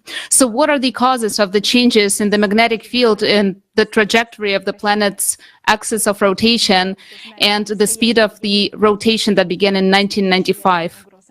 Few people know about the real nuclear threat. The real nuclear threat is nucleus. It is the core of our planet. The core of our planet is an entire system that synchronizes and stabilizes all processes on Earth. It plays a pivotal role in the climate change that is happening right now on the planet. The core of our planet consists of two parts. The inner core is a huge solid mass. Around it, there is the outer liquid core of molten iron, which is constantly rotating. The flow of molten iron is the outer core. In the outer core generates the Earth's magnetic field, which in turn generates gravitational field of the planet. Yes, you've heard it right. The magnetic field, which is generated by the core, in turn generates the gravitational field of the planet. And progressive physicists know this. Gravity is a manifestation of the energy of the world environment of the electromagnetic field. The pressure gradient of this environment creates a gravitational force. So you can easily find this information if you wish so. So let's go back to the planet's core. For a long time, the rotation of the core remained unchanged, but a few decades ago, the situation changed radically. All that you and I already know about the anomalies in the magnetic field and the Earth's rotation suggests that there has been a malfunction in the core itself, and this is a catastrophe. So what is happening to the core of our planet? Let's watch a video.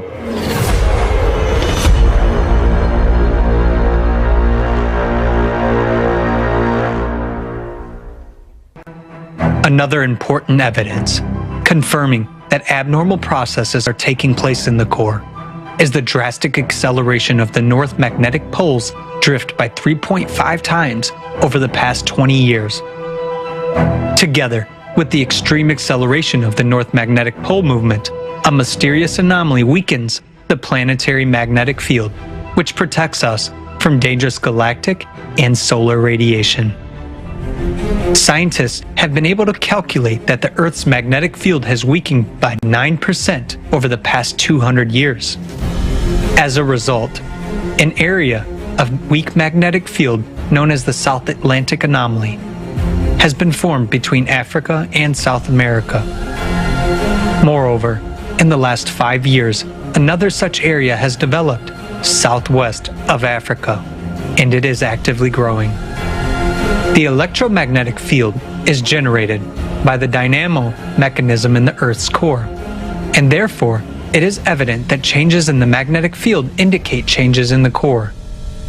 Another proof of the anomalous behavior of the Earth's core is the appearance of a powerful neutrino emission from the bowels of the Earth, which was also registered in the year 2015. An even more anomalous event occurred in the year 1998. Scientists detected a sharp bouncing displacement of the core by observing the Earth's center of mass using satellites. As a result of the bounce, the core shifted sharply northward toward the Tamir Peninsula. At this time, scientists at the Medicina station in Italy detected a gravity burst. The velocity of the planet also increased as well as the centrifugal force. Concurrently, there was a dramatic change in the shape of the Earth. As measured by a laser rangefinder system from the US satellites, the planet began to expand abnormally along the equator, whereas before that, the trend had been the opposite. Because of the increased centrifugal force, magma plumes began to rise closer to the surface, which increased the geothermal heat flow and the number of earthquakes. As a result, new faults and cracks began to form, through which water from the surface began to escape deep into the Earth. In the same year, there was a sharp increase in the speed of the North magnetic pole's drift. The bounce of the Earth's center of mass became the key factor of the system's imbalance. This event led to a dissonance among all the Earth's shelves, which caused a dramatic increase in many natural disasters: earthquakes, volcanic eruptions, tsunamis, hurricanes, tornadoes, and so on. It is worth noting that during the same period, there was also synchronous bouncing changes in natural processes on the Sun, Moon, Mars, and other celestial bodies of the solar system. And this also occurred because of the displacement of their cores. This has led scientists to believe that such synchronous bounces may be caused by the influence of external factors on the solar system. But over the past 50 years, our planet has continued to accelerate. Since the year 2016, this trend has intensified even more. June 29th, 2022 was recorded as the shortest day of the history of observations. The previous record was just 2 years ago. Even seemingly insignificant acceleration of the huge mass of the Earth will cause catastrophic consequences in the near future.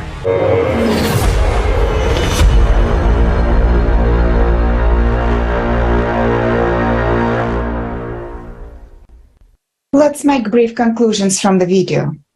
As you understand, in 1995, irreversible destructive processes began to occur in the core of our planet.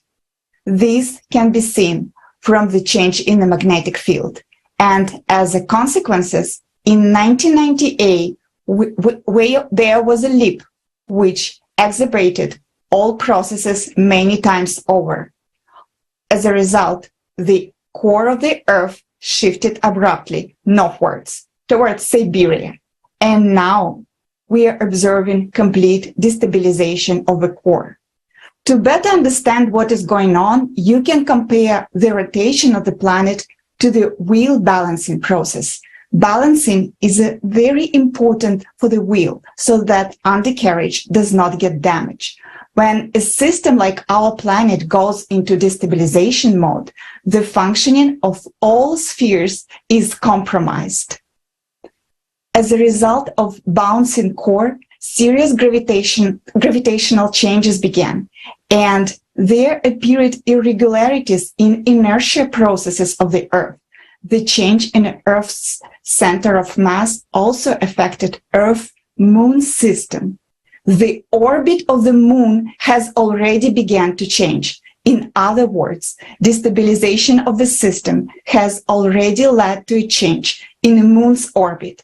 In the coming years, as the processes continue to escalate, we will see the Moon change its orbit around the Earth more significantly.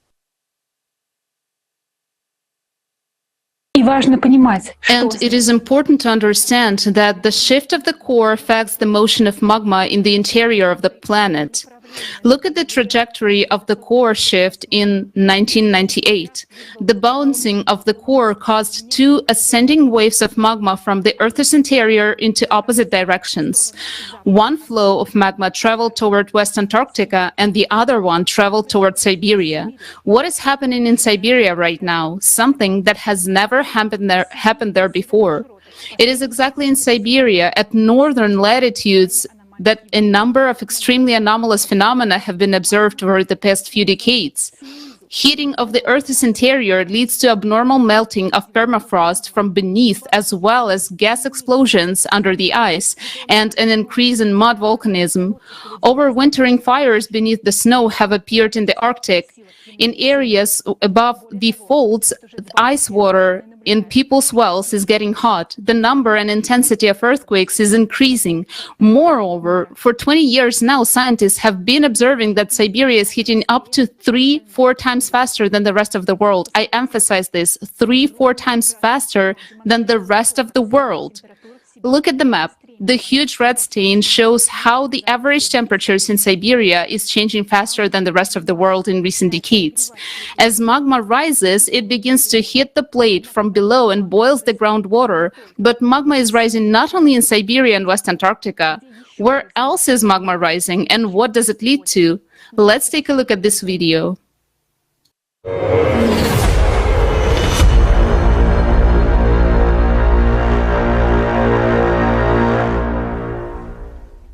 In recent decades, the Earth has been accelerating its rotation by leaps and bounds, which means the centrifugal force is increasing. As a result, at the equator, the planet is expanding and increasing in volume. This causes the Earth's crust to crack and geological faults to activate.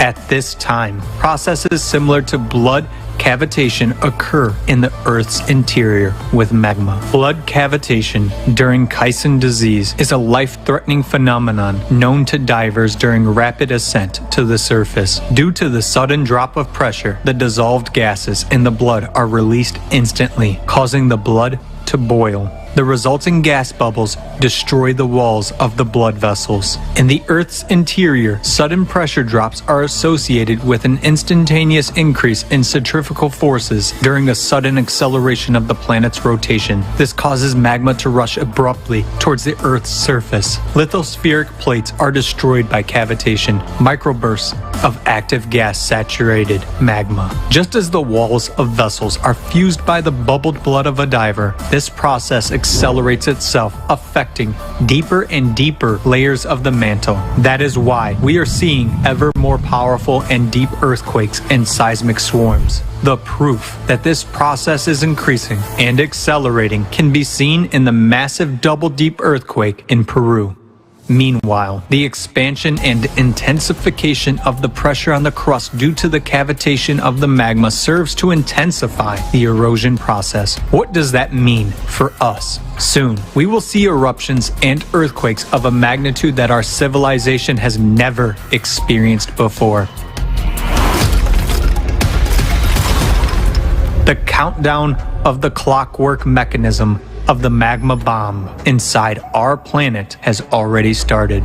Under the onslaught of a massive attack from the Earth's interior, the thinner oceanic crust is already giving up its position.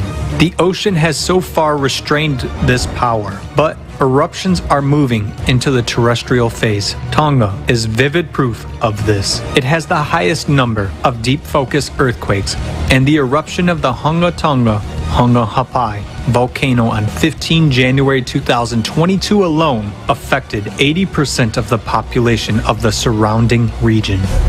If one volcano can do that, what can we expect from a massive eruption of terrestrial volcanoes? After all, already now, we observe their synchronization. The thicker continental crust is holding the line for now, but it won't last long. This threatens to bring on a volcanic winter and a new ice age. The magma's violent power has already awakened volcanoes that have been dormant for hundreds and thousands of years. Our planet is looking more and more like a minefield, where shells are beginning to detonate like a chain reaction.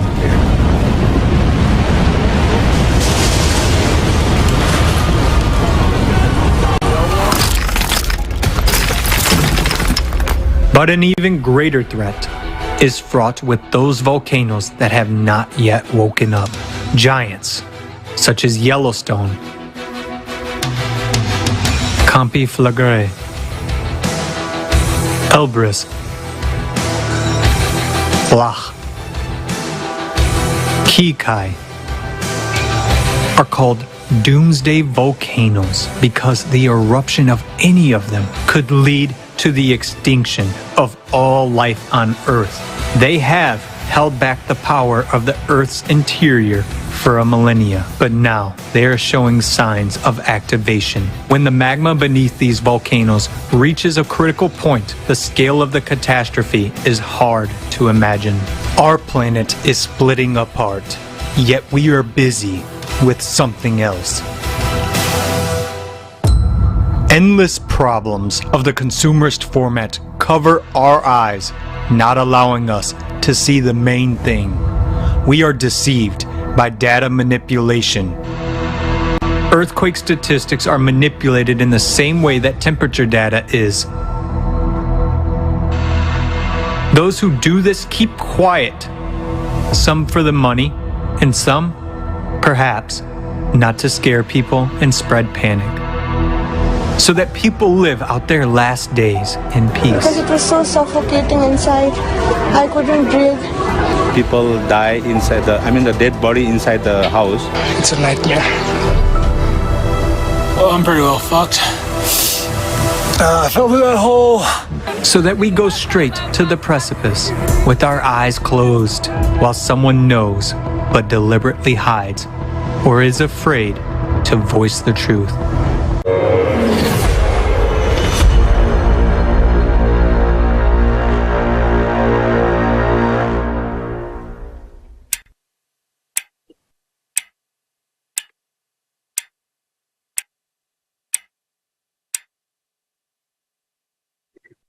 Теперь мы видим, Now we can see that magma ascent is happening all over the world because the core is shifting, centrifugal forces are accelerating, and the bounces of the core start to push out magma abruptly.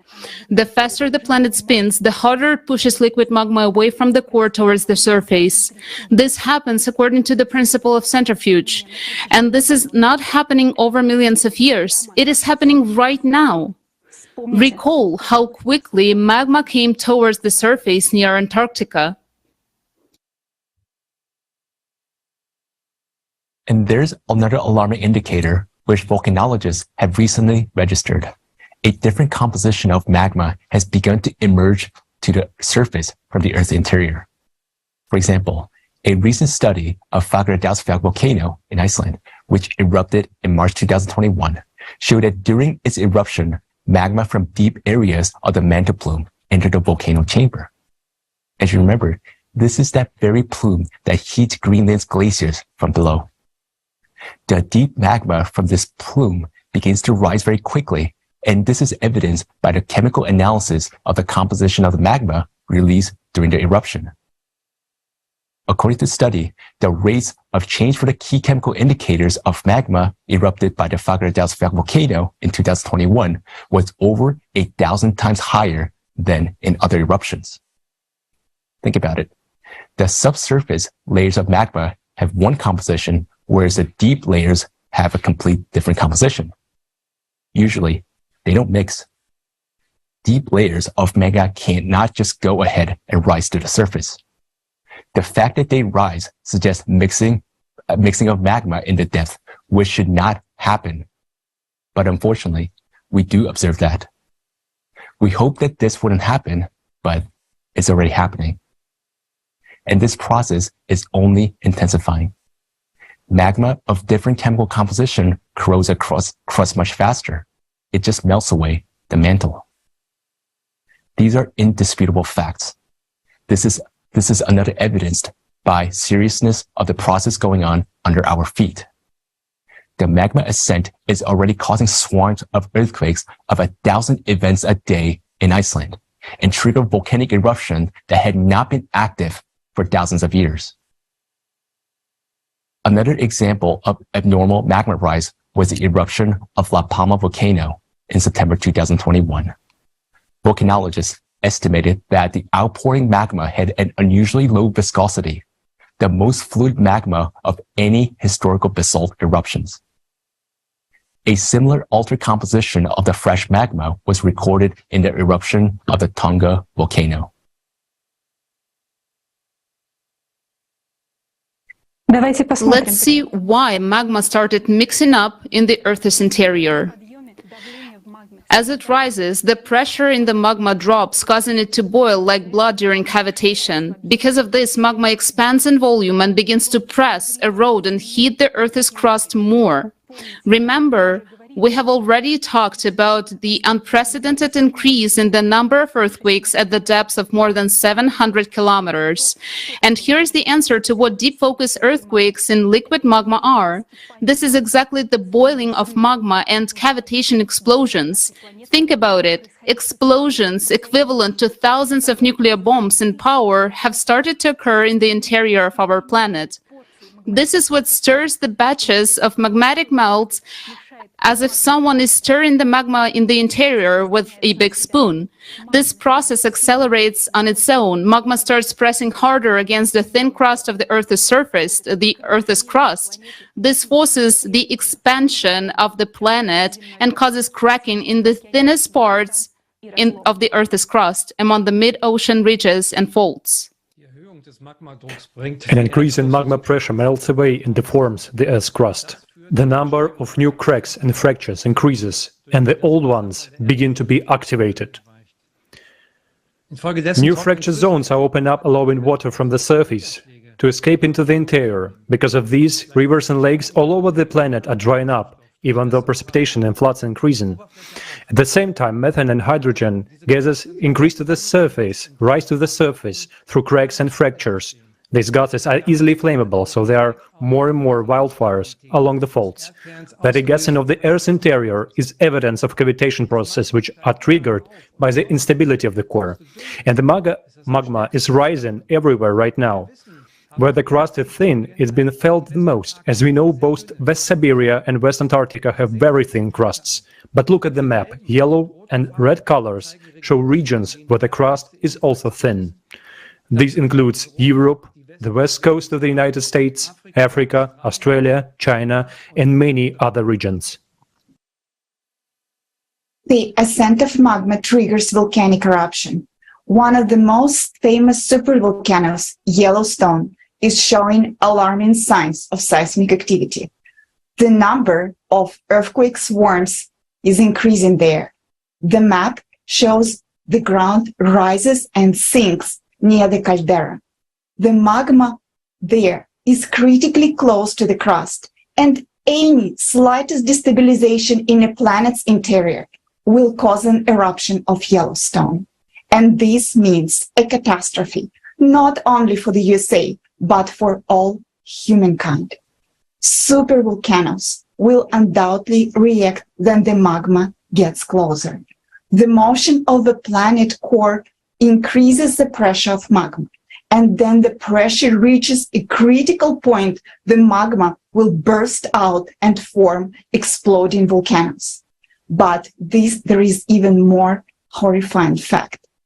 Do you remember we have mentioned the Mariana Trench?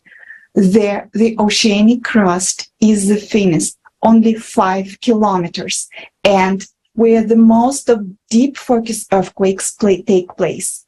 In other words, the largest amount of cavitation blasts of magma occurs. And more terrifying than Yellowstone explosion is the focus of magnitude 10 earthquakes near the Mariana Trench. Such a powerful earthquake never happened within the memory of our civilization. This power means that magma will easily tear through the 5-kilometer crust. Later in the report, you will learn about the consequences of the magma breakout in Mariana Trench. What are the reasons for this instability in the Earth core and acceleration of our planet? What is pushing magma to the outside?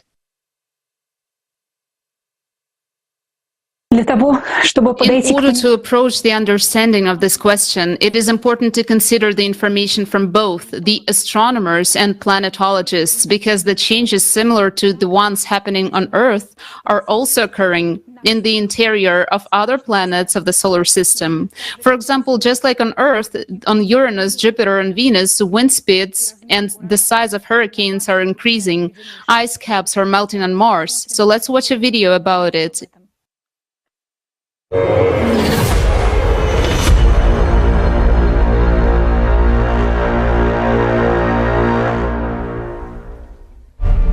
For 2 decades, the brightness of Neptune was changing according to the 11-year solar cycle. But after 1996, this process was disrupted. Global changes took place in the atmosphere of Neptune. This is due to the penetration of galactic cosmic rays into the lower atmosphere, which have an impact on storms and hurricane formation. Also, unusual storms occur on Neptune, and the giant storm discovered in 2018 was the strongest, the brightest, and was wider than the Atlantic Ocean. Moving to the equator, it should have dissolved, but it did not. Instead, it turned and began to move away from the equator. This unpredictable atmospheric behavior is something new to see, NASA states. On our planet, galactic cosmic rays also penetrate into the middle layers of the atmosphere, which is now leading to a global restructuring of the atmosphere. Uranus was considered to be a calm planet, and until 2007, scientists attributed the active weather on Uranus to the influence of the solar heat at the equator. But no one can understand why powerful storms have been raging on the planet since 2014. Previously, the temperature on Uranus was dropping, but since 2014, scientists observed a rapid heating of the planet. astrophysicist Henrik Mellin notes the following about Uranus. Uranus is unique in that it has remained so very quiet storm-wise for so long that the appearance of these storms in 2014 correlates so well with the abrupt heating of the upper atmosphere. Small variations in Uranus' atmospheric temperature should take place gradually. The fact that the reversal happened relatively quickly means that something dramatic has changed. On Earth, an increase in global atmospheric temperature has also been observed over past 50 years. The power of destructive storms, hurricanes, and a record number of tornadoes has increased on our planet. There is a major storm on Saturn every 30 years, but in 2010, it hit 10 years earlier than it had been expected. And it is the largest to date. The Cassini spacecraft recorded lightning flashes. For comparison, on Earth, such lightning would have been most powerful in the entire history of observations. The storm caused thermal anomalies that alter the circulation, structure, and composition of Saturn's atmosphere from the deep to upper layers. The aftermath of the storm could influence Saturn's northern hemisphere for years to come. Also, for the first time during the entire recorded period, Cassini discovered a giant dust storm on Saturn's moon Titan. But the wind speed on the Earth have increased as well. The sand and dust storms have become more frequent. Increasingly, massive plumes of sand obscure the sky and bring choking air to many parts of Africa, Asia, America, and Europe. According to the professor of astronomy, Imke de Pater, Jupiter is in the midst of global changes too. Now the red spots of Jupiter protrude above the clouds. According to the researchers, this growth signals a temperature increase in that region. As planetary scientist Michael Wong said, "No one has ever seen this before." And in the famous Great Red Spot, the largest storm in the solar system from 2009 to 2020, wind speed have also increased up to 10% and continue to grow, which no one has ever seen before. Also, flashes of abnormally strong lightning have become more frequent. Moreover, the number of volcanic eruptions on Jupiter's moon, Io, has increased. Mars is the closest analog of the Earth. And all the processes that have been observed on Mars lately, giant dust storms, landslides, magnetic anomalies, increased seismic activity, ice melting, are now taking place on Earth too. Mars is heating up, and scientists are at a loss as to why this is happening. But the reason for the heating of both Earth and Mars is the same, and this has nothing to do with human activity. Changes are also taking place on Venus. According to the data from the Venus Express orbiter, the wind speed on Venus increased from 300 to 400 kilometers per hour in the period from 2006 to 2012. Until recently, planetary scientists argued about the geological activity of Venus. A new study has identified 37 recently active volcanic structures on the surface of Venus. Geology professor Laura Montesi says, "This is the first time we're able to say, look, this is not an ancient volcano, but one that is active today." Just like on Venus, more and more volcanoes are now waking up on Earth, and magnetic activities in the bowels of the planet is growing. In 1998, the Doric system recorded a sharp jump in the cores of the planets of the solar system and the cores of their satellites. In the scientific work of Yuri Barkin, it is said that the influence of the solar system comes from the outside, and global climate changes on the planets are occurring simultaneously.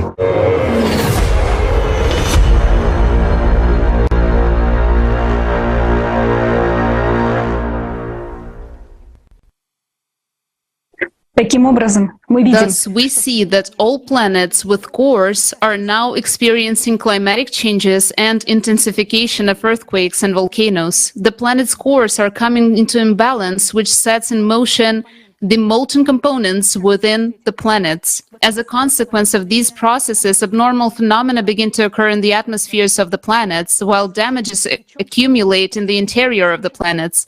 Moreover, this happens even in the gas giants, despite the fact that they do not have solid cores. Look at Mars, the closest planet to us. We want to draw your attention to a number of other studies on these issues. On May 4, 2022, the largest earthquake ever observed, the largest quake, ever observed on another planet with a magnitude of 5 was registered on Mars. Look at the model of this earthquake on the screen. Seismologists studying earthquakes and quakes on Mars believe that seismic activity is caused by the activation of magma in the Martian mantle, just as it is happening on Earth now. Moreover, studies in 2022 have shown signs of areas of liquid water beneath the polar ice caps on Mars forming due to increased heat flow in the Martian interior, just as this is happening beneath the Greenland and Arctic glaciers on Mars.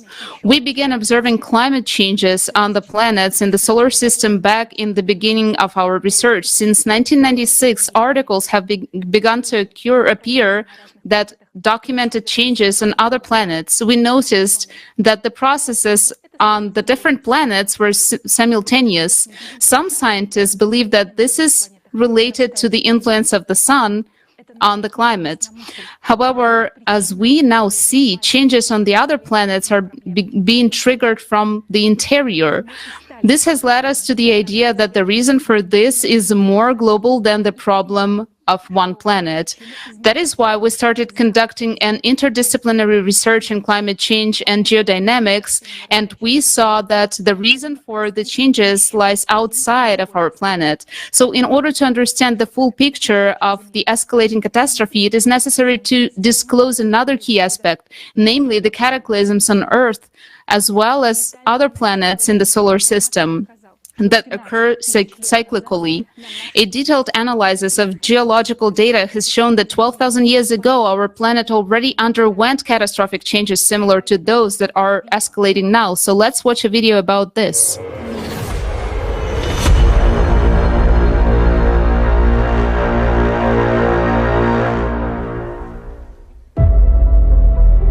Changes similar to what we now see occurred before the peak of the crushing disaster just about 12,000 years ago.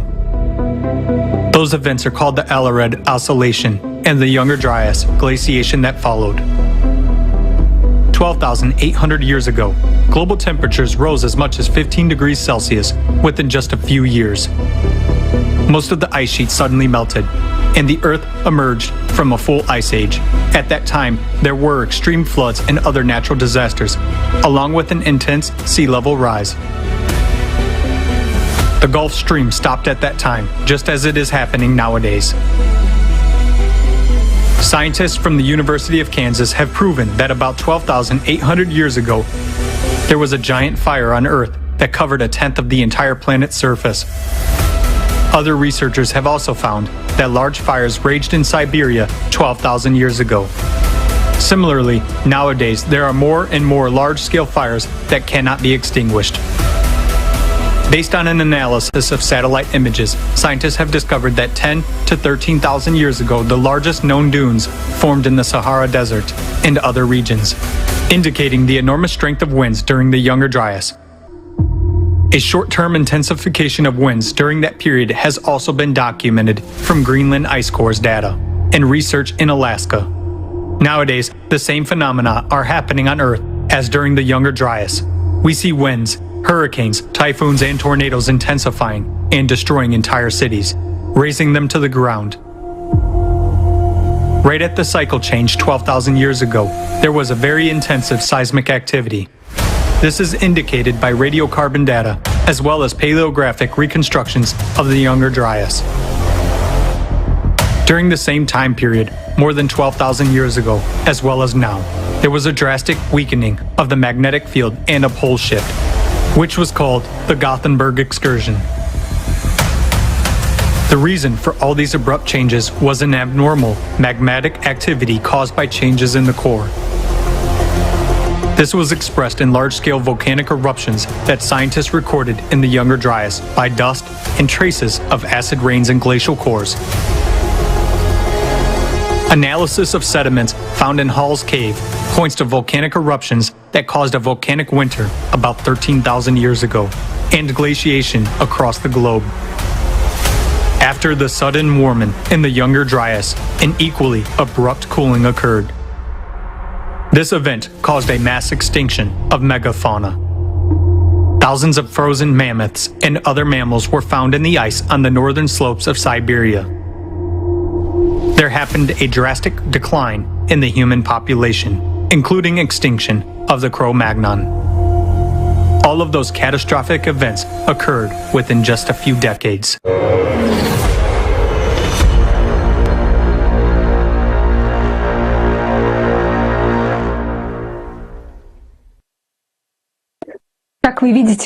As you can see, in the Younger Dryas, changes in the magnetic field began exactly as the ones happening now. Then there were catastrophic eruptions on the planet as a result of the magma ascent. During this period, 90% of the megafauna went extinct.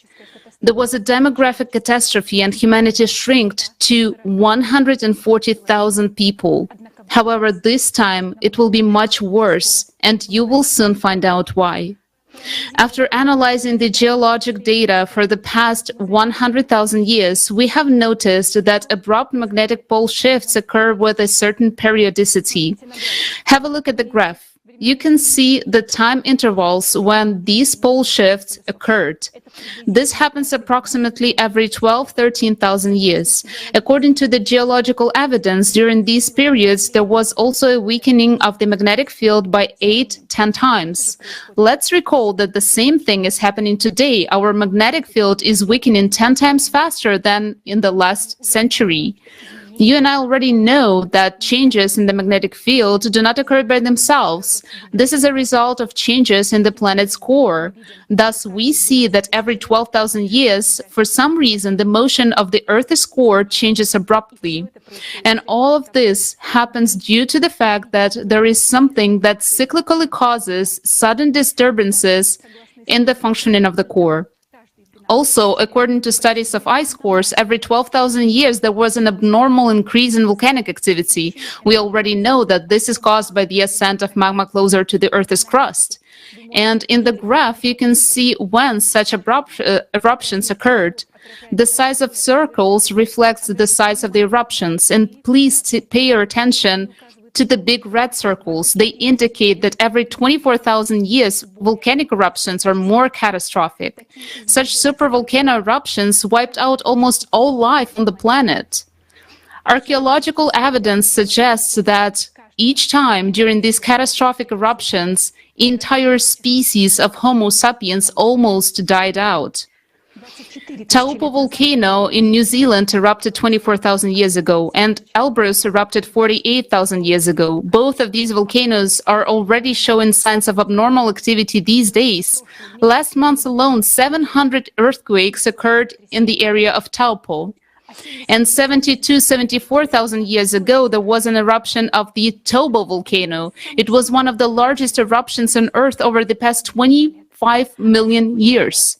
Archaeologists believe that only 2,000 to 10,000 people survived this catastrophe across the entire planet, which means that humankind was one step away from extinction.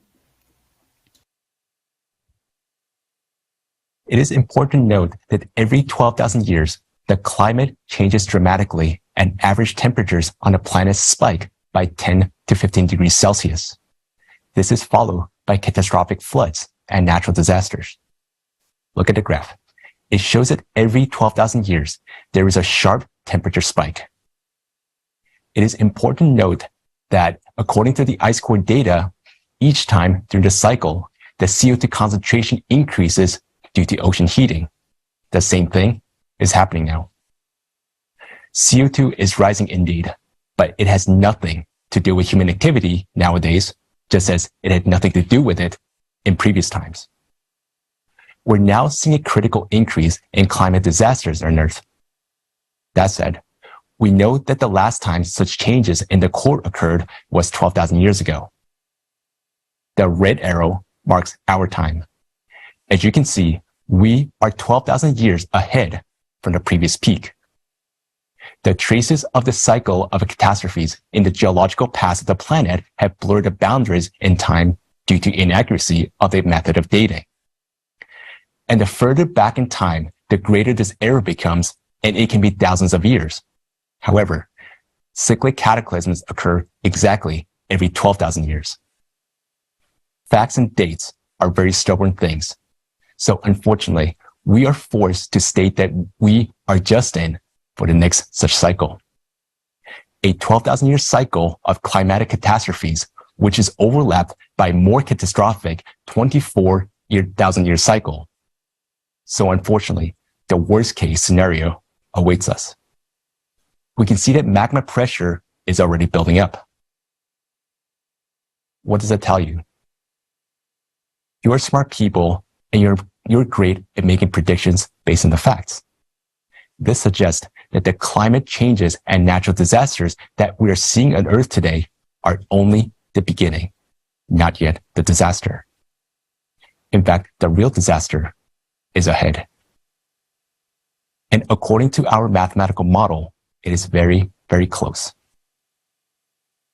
Taking the progression into account, we have calculated how the 24,000-year cycles unfolded. And by analyzing the way things are developing now, we have calculated the phases when it's going to peak and how it's going to end. You will hear about that next. But what causes the cycle of cataclysms and affects the core of our planet every 12,000 years? Let's watch a video.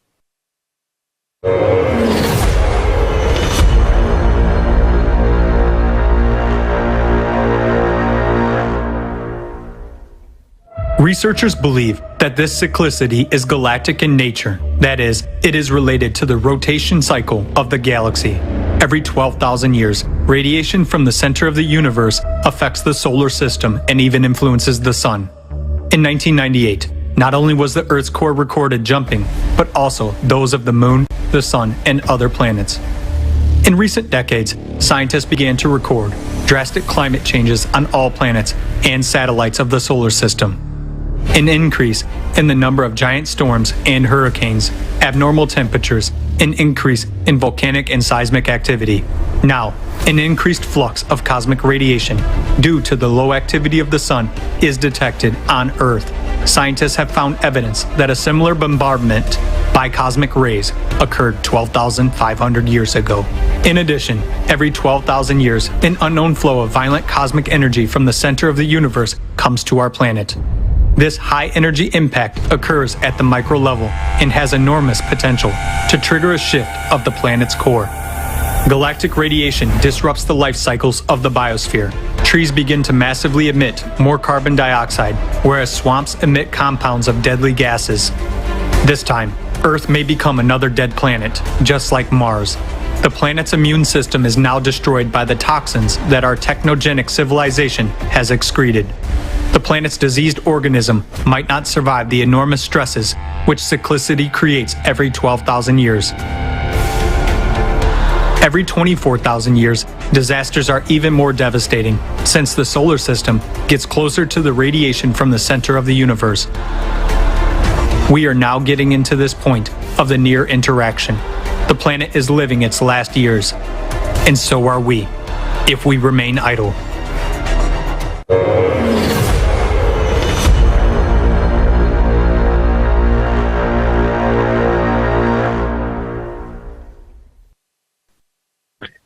As you just heard in the video, the changes in the core are triggered by a cosmic impact that comes from the center of the universe. Our planet is affected by this cosmic impact every 12,000 and 24,000 years. Why does the cycle have such a time period? The galaxy makes a complete revolution around its axis in 220 million years. This means that the 12,000-year cycle is not a cycle of a galactic rotation. Is it possible that once every 12,000 years we are impacted by some kind of pulsar? But there are no radiation sources along the path of our solar system that would create such high-energy bursts every 12,000 or 24,000 years that would affect the course of the planets. This suggests that we do not yet know very well how the galaxy works. The question is, to what creates this impact is understudied. Nevertheless, every 12,000 years there occurs an enormous impact, affecting the entire solar system, and every 24,000 years it is an order of magnitude more powerful. The entire solar system becomes exposed to a certain high-energy impact from the deep space. Let's call it external cosmic impact. This is a type of energy that has not yet been practically studied by modern science. We only see the consequences of the impact of this energy, resulting in changes in the core and catastrophes of a planetary scale. This impact of an extremely high energy, which causes significant changes in the microcosm. For example, between year 2003 and 2013, there occurred a critical decrease in the proton charge radius of the hydrogen atom by 4%. This constant was previously considered to be stable. For some people, this information does not mean anything, but for many who understand what it means, it was terrible news and a major harbinger. In other words, this radiation is capable of affecting not only the course of the planet, but also the microcosm. We'll talk further today about what this impact is. There is one more very important thing that we need to understand now. If the planet has made it through the previous cycle, albeit with great losses, yet it made it through, these times the thing will be much worse. Having summed up all signs of the climatic changes on Earth, we have found that today's events are progressing much more rapidly than in the previous cycle. What is happening in our planet now, in previous cycle, it was at the second stage, while we are experiencing it at the first stage. And these indicate that subsequent climatic disaster will be many times more severe and devastating, and that the planet will not survive them. Why? Because we have destroyed the ecology of our planet. In fact, killed its immunity. This is the anthropogenic factor that we will not be able to change in such a short period of time. All dates indicate that destructive processes are only getting worse and accelerating. We have been told that such a change would take thousands of years, but it's nonsense. Everything is happening much faster, and you can already find statement by the scientists that climatic changes predicted to take place in 100 years are happening now. Thanks to God that there are scientists who say that they have miscalculated, that they were wrong, that everything is happening faster in an avalanche-like manner, and it is more serious than it seems. But we have been talking about this for a long time already. Let us draw intermediate conclusions. We're now entering a more dangerous cycle of cataclysms of 24,000 years. In the meantime, the planet's ecology was killed and the planet's immunity weakened. While we have not even entered the peak of the cycle at this point, disasters and cataclysms are already escalating at an alarming rate. In this case, underground bunkers will not help, as they will simply melt, because magma is ascending from below. And now, the key question of our report: how much time is left before the catastrophe of our cycle happens? Please take a look at the seismic activity graph again, please. You can clearly see the exponential growth and uncontrolled exponential increase in the number of earthquakes. This progression has a mathematical pattern, so having calculated it together with the best scientists, geologists, and analysts, we have modeled the progression in which earthquakes will accelerate in the future. And what we discovered was utterly terrifying. Why? Take a look for yourself. As you can see, the rate of increase in seismic activity is shocking. At each successive stage, the number of earthquakes increases 3 times as much.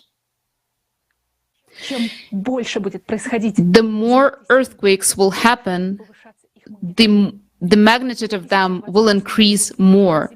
And by 2028, there will be 1,000 destructive earthquakes a day on Earth, whereas in 2036, there will be over 1 million earthquakes a year.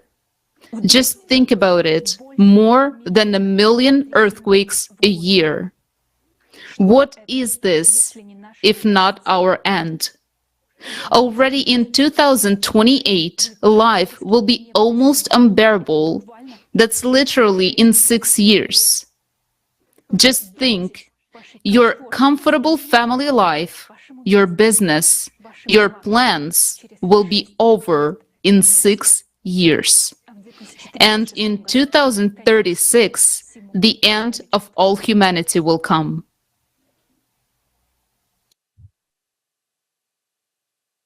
Why do we use an exponential growth model in our calculations rather than a linear growth model as proponents of anthropogenic global warming theory do? Because we take into account a variety of factors occurring in the Earth's interior. And today, together with us, you have discovered how rapidly climate disasters are progressing. To understand how fast it can be, you can compare it associatively to boiling milk in a saucepan. It heats up gradually at first, but then, in an instant, the milk boils and escapes from the saucepan. We can also take into account the inertia of the process. Suppose you're driving a passenger car at a speed of 20 kilometers per hour. The braking distance will be 2 meters. But if you're driving at 80 kilometers per hour, the braking distance is more than 30 meters. The same is true for the progression of cataclysms. The longer we wait, the greater will be the inertia as well as the braking distance. All of us in the world are in one huge bus, which is speeding up. And ahead of us, is an abyss. It seems to everyone that we will break at the end, but we forget about the inertia.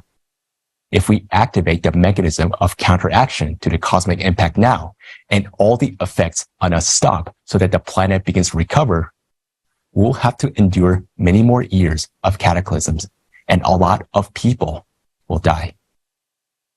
If we drag it out for another 5 years, the velocity and progression of climatic events will increase greatly. It will no longer be 2 meters or 2 years of braking, but much more. We still have time, but that time will be paid for with our lives. Our economists from various countries have calculated how this progression of cataclysm will affect the world economy. You see the graph of that progression here. The dynamics are obvious. It suggests that the collapse of the world economic system will happen as early as 2030. Already in 2030 year, the world's GDP will not be able to cover all the losses from the climate. In fact, the entire businesses worldwide has no more than 6-7 years left. And from here on, the processes will worsen even more critically. Why? We now arrive at a very sad conclusion. If we had lived in a 20,000-year cycle, we would have lived through this as a civilization and continued our existence, albeit with great losses. But we are in a 24,000-year cycle. Considering how our planet endured it before, it was complete devastation. Supervolcanoes exploded and most of the life was simply swept away. And our mathematical model, which takes into account comprehensive data of how the processes of climate change happened before and how they are happening now, gives an understanding that the Earth is following in the footsteps of Mars. We have calculated different variants of events, development, and came to the conclusion that in any, even in the mildest variant of the current cycle, all humanity will die. And according to our mathematical model, this will happen no later than 2036. Да, Yes, we are already experiencing bad times. There is an economic crisis, geopolitical crisis, and many regions of the planet are truly on the brink of starvation. Large-scale cataclysms are underway, scoring droughts in some places and terrible floods in others, hurricanes, tsunamis, and earthquakes. But just imagine what will happen when the planet is almost devoid of livable places due to earthquakes, when the largest portion of the budget of all countries will be spent on covering losses from disasters. Of course, living conditions will critically deteriorate, prices for everything will rise, water and food, gas and gasoline. But in 14 years from now, nobody will need water, food, gas, or gasoline, or anything at all. Because after what happens no later than 2036, no one will need anything. We have prepared a detailed model of events that will happen in the future, and now we're going to present it to you. We consider it our duty to report to you the seriousness of the situation in detail. We've deducted the scale of events based on the progression that we have been able to estimate from the increase in the number and strength of earthquakes. Further development of these events leads to the internal cracking of the Earth's crust. Through these cracks, magma will begin to rise in geometric progression you have seen in the graph.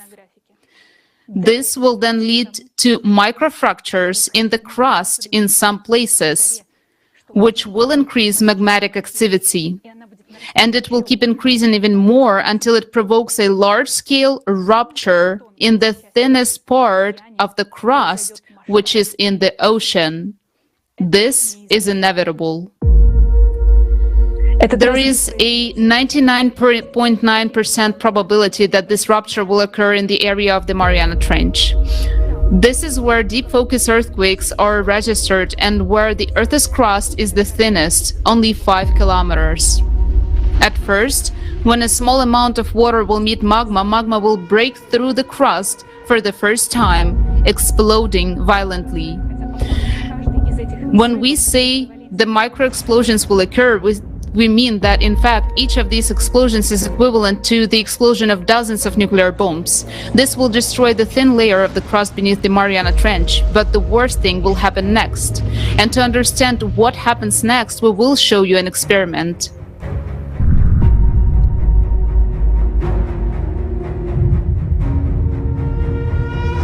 You see what happened when the water met red-hot metal? Now multiply it by 100 billion times. A gigantic volume of magma from the magma plume will rip the Mariana Trench in an instant. Billions of cubic meters of water will meet billions of cubic meters of magma. Due to the sudden breakdown of ocean water molecules, oxygen and hydrogen will be released under tremendous pressure at the floor of the Mariana Trench. A huge explosion will happen. This explosion will be equivalent to thousands of times of the entire stockpile of nuclear weapons available on Earth. Under extreme pressure, the ocean won't just boil, it will explode. This will rise a huge column of steam mixed with dust. And under tremendous pressure, this gigantic column of steam will rush so high up that it will tear through the atmosphere. The atmosphere will curl up like a blanket and will be blown away by the solar wind, meaning our atmosphere will literally be swept away along with the entire water cover. Also, at the same time, this gigantic explosion will cause a powerful hydraulic impact directed inside our planet, because 11 kilometers of water in the Mariana Trench is an enormous pressure at the point where the explosion will take place, and that pressure will in turn be reflected in the hydraulic impact. There will be a very powerful blast wave directed into the center of the planet, into magma, which will spread tangentially and will provoke additional cavitation processes. This will lead to an abrupt expansion of magma in all directions by a factor of 10. That means that there will be 10 times more magma. This will literally tear the planet from the inside. With such an impact, magma will behave like a gaseous substance. All volcanoes, cracks, fractures, all boundaries of lithospheric plates will burst and erupt simultaneously. The Earth will be flooded with lava flows, just like as it happened on Mars. Naturally, Due to the impact, the inner core will bounce away and the motion of the outer core will stop. Our planet will die. This process will take only a few minutes.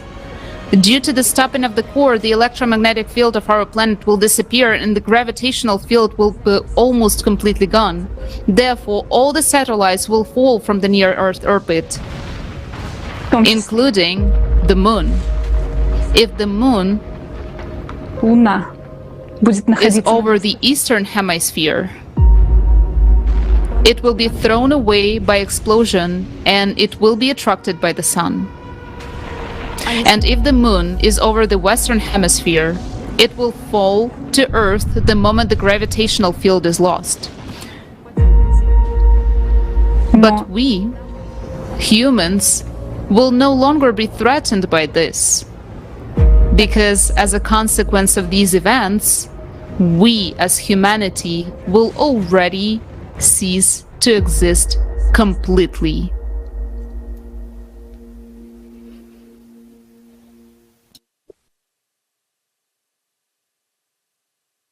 What this mathematical model is saying is that if the destruction process is slow enough and there are no other factors to trigger its acceleration, then everything we're talking about will happen in October 2036. Before your eyes, you see a timer that counts down to the time when the planet, as a living planet inhabited by life, will no longer be able to exist. And that's again provided that there are no provoking factors before that.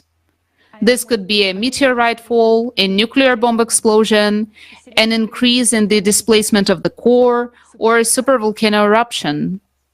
Right now, the threat of nuclear war is being forced all over the world. With all responsibility, we can say that a nuclear war at this time will accelerate the apocalypse. It will cause irreparable damage. It will kill the economy altogether and contribute to the destabilization of processes within the core, accelerating them. We will just hasten our doomsday. This is not a solution. This is utter foolishness. We're depriving ourselves from the last time we can do something. Now is not the time to be divided and fight. It is the time to unite and deal with more global issues than geopolitical disagreements. We live in a time when the survival of all humanity must take precedence over the private interests of certain countries. Why did we publish these figures and forecasts before? Why wasn't this included in our report, which was published 8 years ago? Because we had to verify and recalculate everything. And to our great regret, all the events that took place during this time confirmed our model, turning it into an axiom. The most disturbing indicator which prompted us to talk about the dates now is the growth of defocused earthquakes. We've seen that the processes are moving to the finish line, and that is scary. The process is accelerating. We know very well that the area of the Mariana Trench is a subduction zone, meaning the area where the plate is crawling under another plate. But the reason we have depicted the 3D model of the Mariana Trench in this way is because the lower plate is already being dissolved by magma right now. Many plates are now being eroded from the bottom. They're being dissolved by molten magma, which is rising from the core mantle boundary. Why do we say that the plate is being dissolved so quickly? Look how quickly the red-hot deep magma has been making its way up over the past few years. Recall the intrusion of magma in the Bransfield Strait off the coast of the Antarctica. It is also shocking to learn how quickly a new volcano appeared near the island of Mayotte off the coast of Africa in May 2019. This means that processes inside the Earth that used to take millions of years now occur in a matter of months.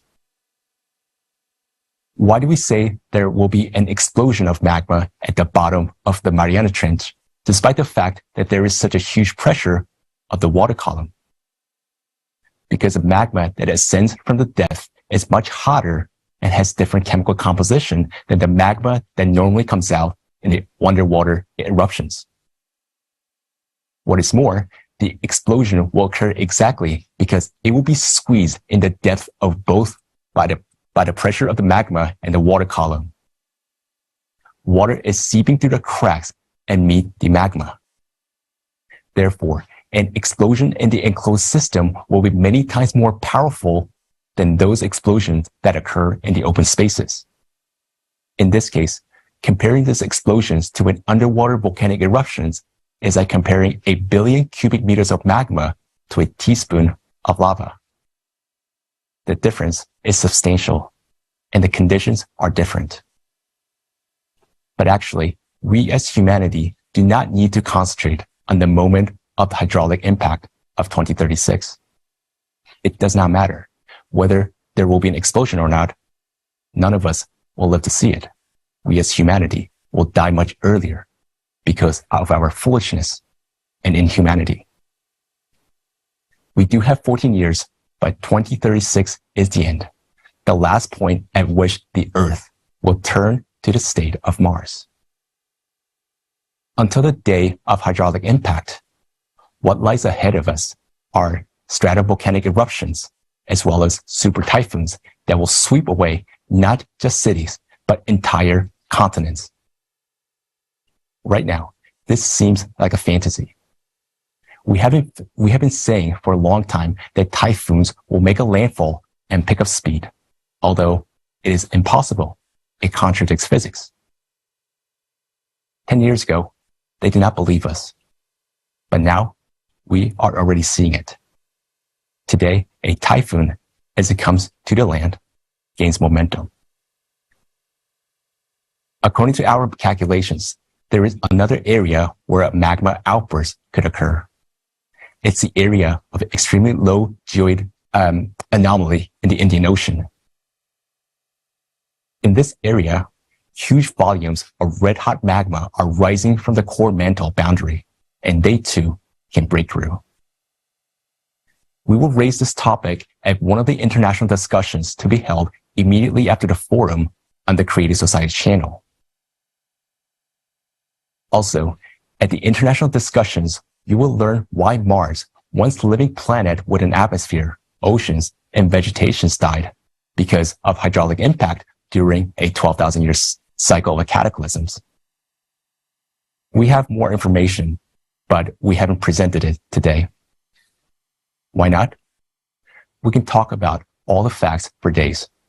We did not use our own measurement in this report because this data has not been published anywhere, and we do not want anyone to get the false impression that we're trying to manipulate anyone's opinion. For these reasons, we are currently focusing only on the information that is available in public sources. You can study these materials yourself. Even a person without higher education, not a genius, will be able to do their calculation and come to the same conclusion that we came to. There is no other research groups in the world that has looked at the climate problems so comprehensively from all angles, and we have been doing this for a long time now, thanks to thousands of volunteers, experts, and kind-hearted people. Why have other scientists failed to find what we have found? Everyone is looking from one side. If you ask a volcanologist whether he knows anything about the magnetic field, he will answer that he does not. Seismologists choose only one database as a source of information and completely ignore all other databases. It is not even their task to see what the overall picture looks like. They're searching only within their own country. In our research, we apply an international and interdisciplinary approach. Thanks to this, we can see the whole picture. And now, you can see it too. We would be the first to rejoice if we're wrong about our model. But unfortunately, the further we studied the question, the more we became convinced of the inevitability of the catastrophe, and the more we were thinking about how to stop it. We've been looking for a solution, and we found it. To date, we know that the energy that affects our planet and leads to the destabilization of its core is similar to the kind of energy which allows the entangled particles to communicate with each other, even when they are located at different ends of the galaxy. We do know that it is not a neutrino or electromagnetic effect, it is something different, but we do understand that the energy of this cosmic radiation is of a physical nature, which means that it is possible to affect it, the physical plane, for example, to weaken, to stop or redirect it, and so on. But to carry out any manipulation with it, we have to solve two key tasks. First task is to study the nature of this cosmic radiation, which is beyond the limits of known physics. And second task is to find a source of energy equivalent or superior to this energy impact coming from space, and to learn how to use this energy in the same way as we use electricity. Only if we solve these two problems, we will be able to counteract the cyclical cosmic radiation and stop its catastrophic effects on our planet. Yes, we have already been working on researching this even energy source for decades, and quite successfully. But as much as we want to, our capabilities are not enough to achieve the desired result. Within such a narrow time frame, this can be done only together with the true scientists from all over the world, with the scientific community. Some people ask how science can find a new energy source in such short period of 5 to 6 years and learn how to use it if it took us 6,000 years to discover electricity. As for this new kind of energy, according to our information, many closed laboratories are already conducting research in this direction. But I hasten to disappoint you that, as of today, they're not looking for this energy to stabilize the core of our planet. All of the classified developments in this field are being done solely for the purpose, for military purpose of achieving world domination by one state or another through the development of new sources of energy. Scientists who work in such closed engineering design bureaus are not known to anyone. The states deliberately conceal them because it is not profitable for them to publicize their geniuses on which they rely on their for their strategic purposes. But these scientists are the ones who have the real potential to save us, because they already have the necessary skills, experience, and understanding of the processes that the world-famous Nobel laureates, grant eaters, and careerists have never even heard of. If we now propose to the states to unite the scientific potential to find a way out, they will give us these grant eaters and opportunists who are totally clueless in this issue, which must be solved. Accordingly, they would not be able in any way to ensure the survival of humankind. As for those true scientists who will be able to do that, no one will give them. They're locked up like prisoners, and they will be there as long as our world society continues to live in a consumerist format, the format of the eternal race for domination, influence, resources, and most importantly, for power. Because every state in the race for domination will hide its real best minds to the very last. So the real essence of the problem today is that scientists cannot be united in existing format of society. So if we really want to survive, we should change the very format of the society, the very model of our social organization. We need such a format of society which would provide no conditions for wars to break out, and where it will be impossible for any one person to rule over billions. And it doesn't matter what this format will be called. What is important is the conditions it will create in society. Through many years of work and extensive research, we have come up with a model which puts human life first. This model is called the created society. The model of the created society forms such conditions in the world in which we, as humankind, will finally be able to stop the competition for profit and power, and most importantly, will be able to put real genius scientists at one table. Only this will give humankind a chance to find, as soon as possible, how to counteract this cosmic radiation, to stop the destabilization of the core, and to stop the growth of climate catastrophes. In the created society, humanity gets a chance to survive.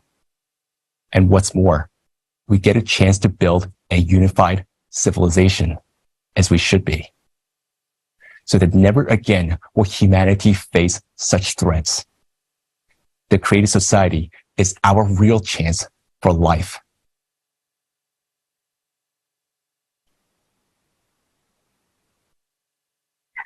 In the report presented today, you have heard the results of years of research conducted by a large interdisciplinary team of scientists from around the world. For more than 10 years together with a huge number of leading specialists, volunteers, and concerned experts, we have collected analytical data, cross-checked information, numbers, and facts. We conducted practical experiments and theoretical calculations, which later formed the basis of mathematical models and forecasts. It is a great honor for us today to speak the truth on behalf of such a huge international community of true scientists, which consists of the best representatives in their disciplines.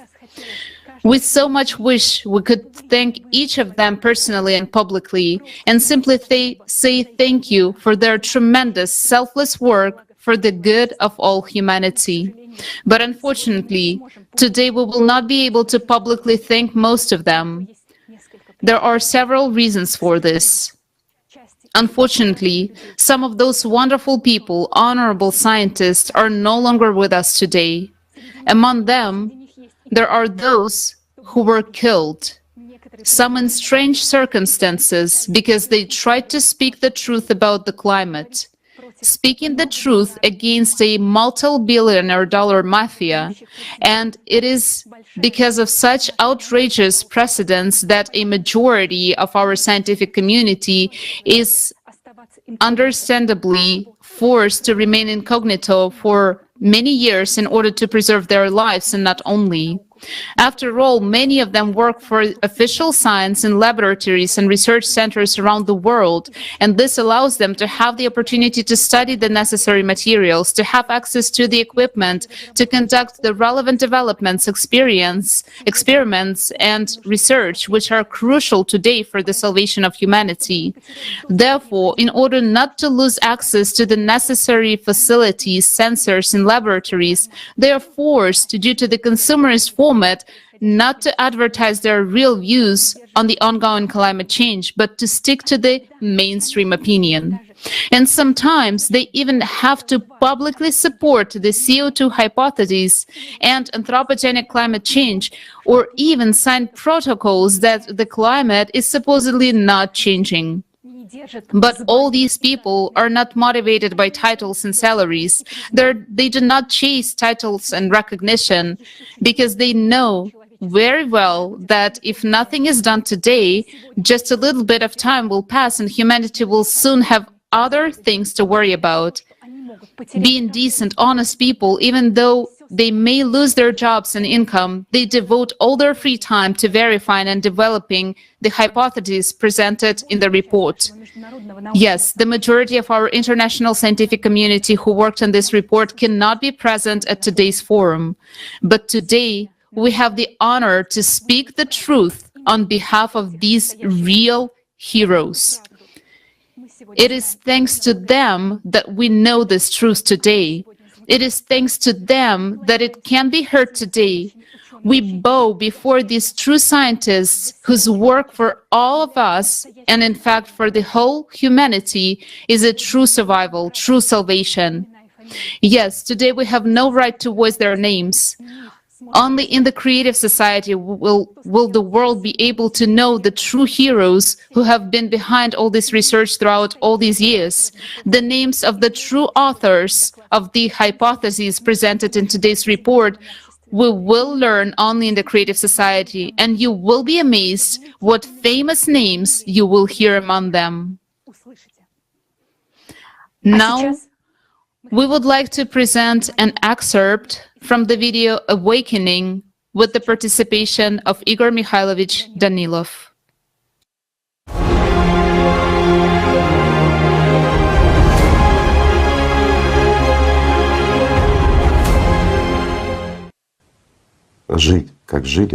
We will no longer live like we used to. We will not go back to the peaceful world we had just a year ago. In the literal sense of the word. Yes, a year ago it was still bearable. A year ago it was still good. But this year, 2022, from the birth of Christ, has changed a lot of things. We mentioned this 10 years ago, that the year 2022 would come, and you would see it all. It came, and a lot of people began to see clearly. Yes, I agree. People began to understand that something is wrong with the world, that for decades they had been deceived. The theory of the anthropogenic factor was imposed on them, that sort of, now we would join efforts, shut down a few factories, stop using, let's say, cars that emit a lot of carbon dioxide, or do something else, and everything would improve. But it hasn't improved. And now a realization comes for many people that green energy has done much more harm to the environment than hydrocarbons usually do. This is true, and that there is nothing to hope for, and worst of all, no one to hope for. After all, let's dig deeper. Since 1996, more and more people have been involved in studying that very climate. So many scientists have been involved in this and are still involved now. And how many of those who wanted to tell the truth came out and started speaking up? Our friends, those scientists who worked with us, how many of them were killed? And who killed them? A simple question. It was actually those who lied to us and programmed us so that others would not even dare to open their mouths while they are stealing our money, hiding behind some mythical climate change caused by the anthropogenic factor, that supposedly carbon dioxide had destroyed everything here. We warned people, God knows when. It's true. We didn't reveal everything. There was a brief report, but we said, people, pay attention, because the amount of neutrinos coming out of the ground has increased. It has increased very significantly. Well, this indicates that there, inside our planet, global changes have happened, which cause a dysfunction of the core. And there begins what we have come to now. Back then we were talking about this, and we were laughed at. You know, smart couch critics and absolutely inept scientists with big names, who are just like them, told us, show us how you measured neutrinos. With what? Because in order to catch those neutrinos, nowadays there are powerful installations, huge ones, so everything is not that easy for them, but not for us. Those people who worked with us for many years are much smarter than these couch critics and pseudoscientists who are very popular in the world. And we did have such a capability. We had, shall we say, compact detectors, making it possible to detect those very neutrinos quantitatively and qualitatively. One of our good friends spoke up that it was true, and he is no longer with us because he opened his mouth and wanted to tell, to scientifically substantiate, to refute that criticism by those opportunists, grand-eaters, and liars from science, and he paid for it with his life. Meanwhile, he was the one of the inventors of this very portable neutrino detector, and he was one of those who walked many miles carrying it. And the fact, the scientific fact was established that neutrinos in huge quantities began to emit from our planet. This is really the fact. And now it has been already confirmed by other scientists too. This has been public information in recent years.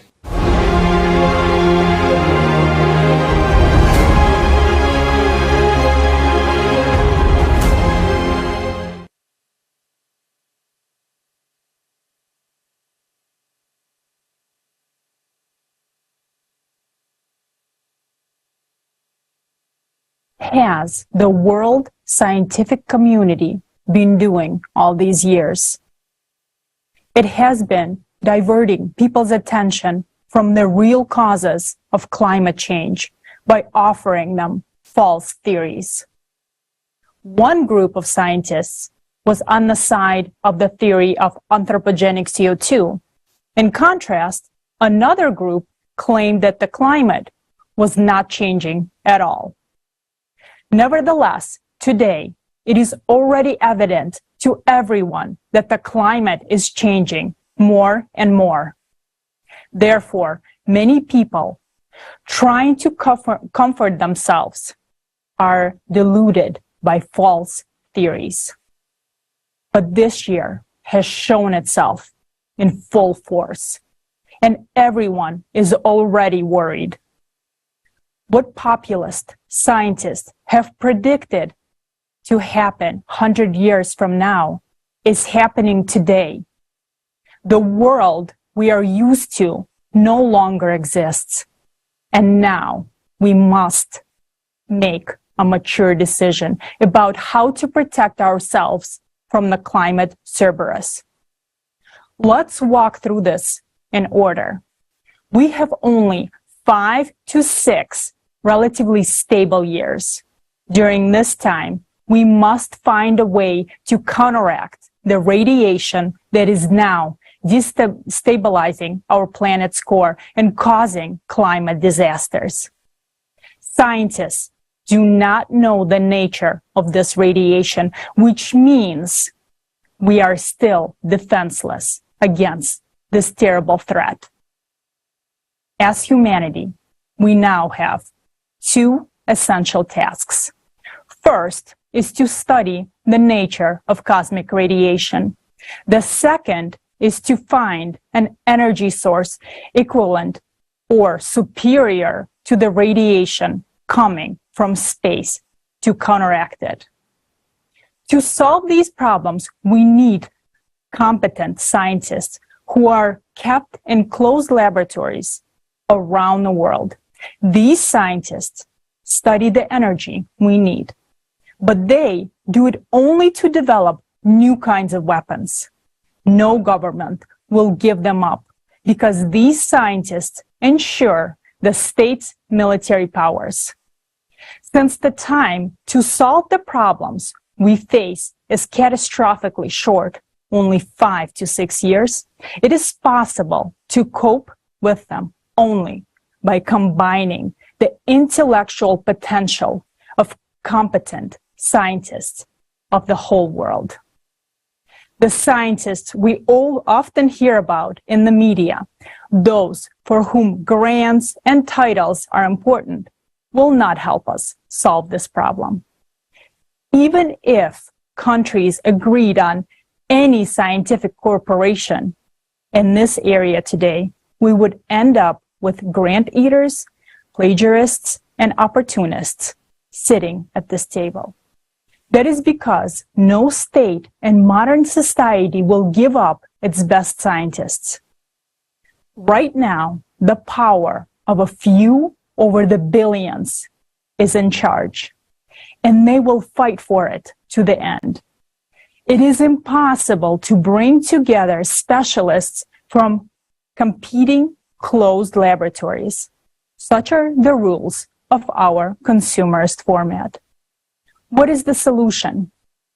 We need to ensure that these scientists don't need to develop weapons and that countries don't need to defend themselves. That sounds impossible in our consumerist format.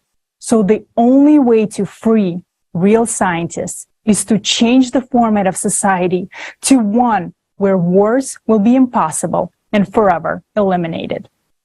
In this way, real scientists around the world will have the opportunity to devote their full attention to solving the global climate threat. And this must be realized as soon as possible because time is running out. 10 years ago, when the situation with the climate and its progression became apparent to us, we realized that a new format of society was required. And because that would bring about a global change worldwide, it is necessary to consider all the factors that ensure the safety of society in an integrated way. We studied the world's historical experience to account for all of humanity's mistakes. The main thing we understood is that the new model of society must meet the needs of all people. After all, we as humankind have already fought enough and gone through economic crisis, famine, and wars. And all this has been repeated in a vicious circle for thousands of years. Therefore, if we change the format of society, it must be a radical change and one that will provide the best living conditions for all people. Throughout the past 10 years, we, together with volunteers and experts from all over the world, have conducted extensive analytical work and numerous social surveys worldwide. We surveyed millions of people in over 180 countries, conducted interviews and consultation, and held international roundtables and conferences with experts in various fields. By studying and analyzing the needs of people around the world, we have been able to create a working model that transforms every aspect of society. And most importantly, it ensures that scientists can come together to solve the climate problem as quickly as possible. Based on a comprehensive analysis of the will of people, the 8 pillars that make this model work were formed. They embody what all people want. We have called this model the creative society. Further on, we will be using this term, but it can be called differently.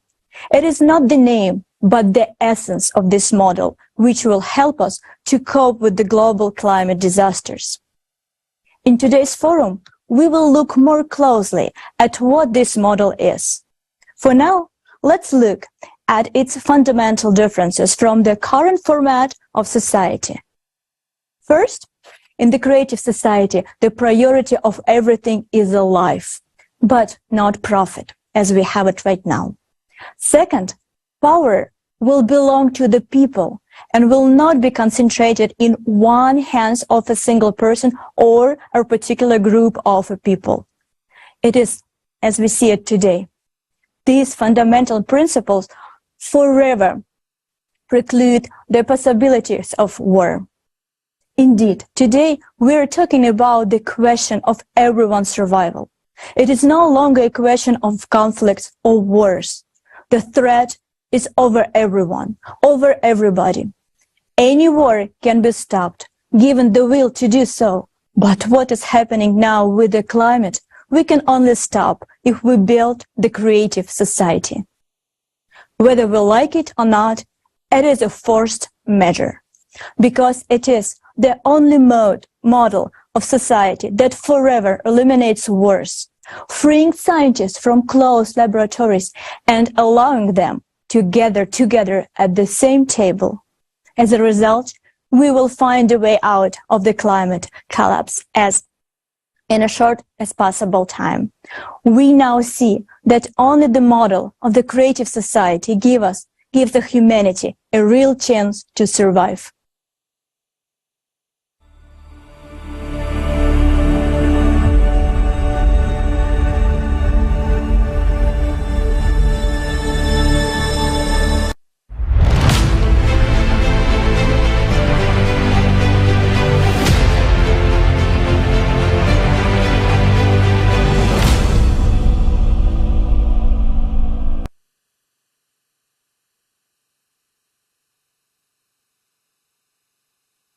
Dr. Seema Manuel Nagy, Director, Principal, Sanjeevani World School, Mumbai, Life and Happiness Coach. She is the Vice President of Rotary Club of Mumbai, West Coast, and Social Ambassador of Indian Development Foundation, as well as an awardee of the Nation Builder Award from Rotary. Dr. Nagy is associated with many educational and social organizations and contributes her time and efforts for the betterment of the educational system and society. She's an international speaker and is highly regarded in 7 countries. Dr. Nagy has been bestowed with many prestigious national and international awards.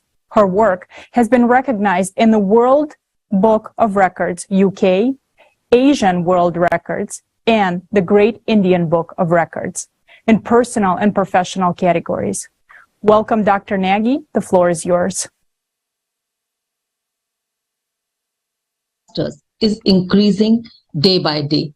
Millions of people across the globe have already experienced the terror, being left on their own with the raging natural disaster, and millions have become climate refugees. The progression is gaining momentum. While we continue to argue about the causes, ignore the facts, or simply ignore everything that is happening. Friends, this is suicide. Yes, I understand that the flow of information bombarding each one of us today, it's very difficult to discern the grain of truth. But it is there. Today, we have all heard about the true causes of climate change. We have all heard about how many years we have left to unite all of our scientific potential. It is impossible to overstate how important this information is today. If you have any doubt, take it and calculate it yourself. Compare all the data and all the numbers that have been presented today. This is actually already happening. See for yourself that this is fact. We should have started to act long time ago. We Rotarians got acquainted with the report earlier. And thank you for giving it to us. We have had time to reconsider a lot of things.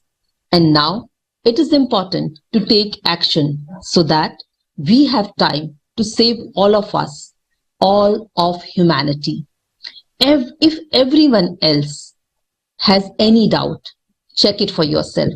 I do understand that it's scary, but we at Rotary have faced challenges more than once, and this experience will help us now as well. Right now, we need unity and courage of all Rotarians more than ever. And then we will succeed because our strength and survival is only in unity. Thank you.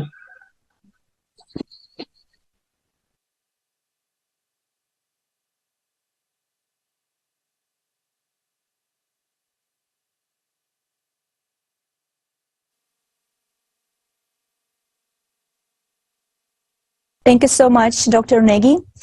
And we pass the floor to the next distinguished speaker, Mr. Marco Antonio Hernandez, President of the Rotary Club of Cordillera de Peñalolén from Chile.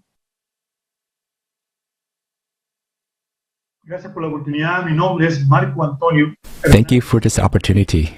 My name is Marco Antonio Hernandez Fuentes. I have the honor of being a president for the period from 2022 to 2023 of the Rotary Club, Cordillera de Panalolén of Santiago de Chile.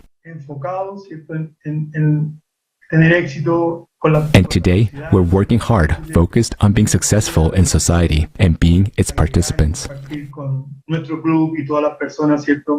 I would love to complete and share the information with our club and with all people about this wonderful privilege that we have the opportunity to learn about today. It is called a creative society through which unity gains power, and it is fundamental. Thank you for this wonderful, unique chance to share with you my impressions after watching, listening, and enjoying the previous forum, a message to humanity. I have the opportunity to express my feelings about this and share this moment with you. En mi vida he tratado de ayudar, de participar, de involucrarme con la sociedad. Y hasta In my life, I always try to help, participate, and get involved in the life of society. And I thought that it was enough. I always cared about helping those who were in need. But after I became familiar with this forum and following all the conversations, everything had changed.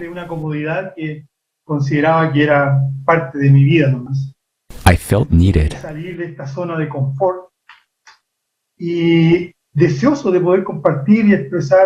I felt like a person who had to do more.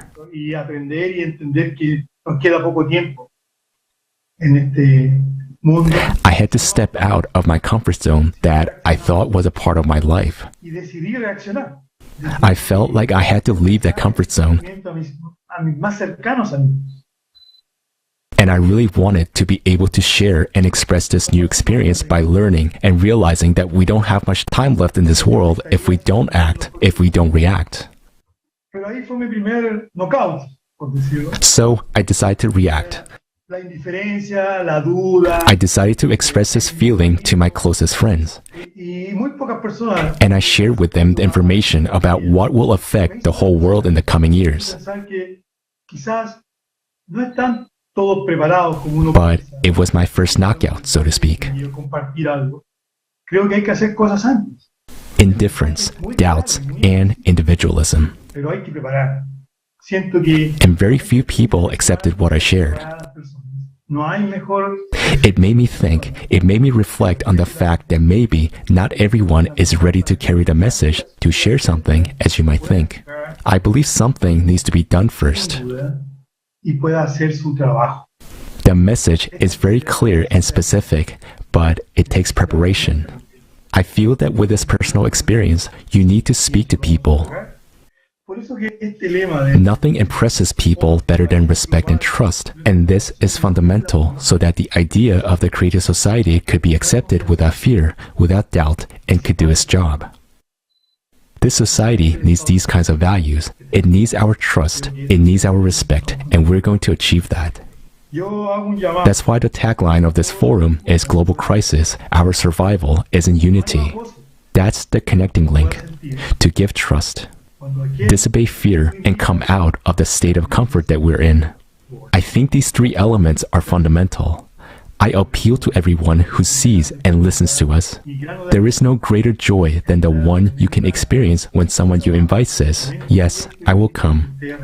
Thank you for this moment, for the opportunity to contribute to this tremendous work, experiment, project, and purpose that you are pursuing for a better world, for the opportunity to achieve it, not only for us, but for the next generations.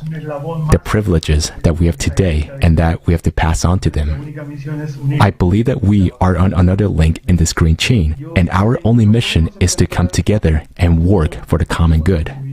And I believe that we cannot oppose such a monster as consumerism. And yet, we can overcome it by finding those who have a need for that.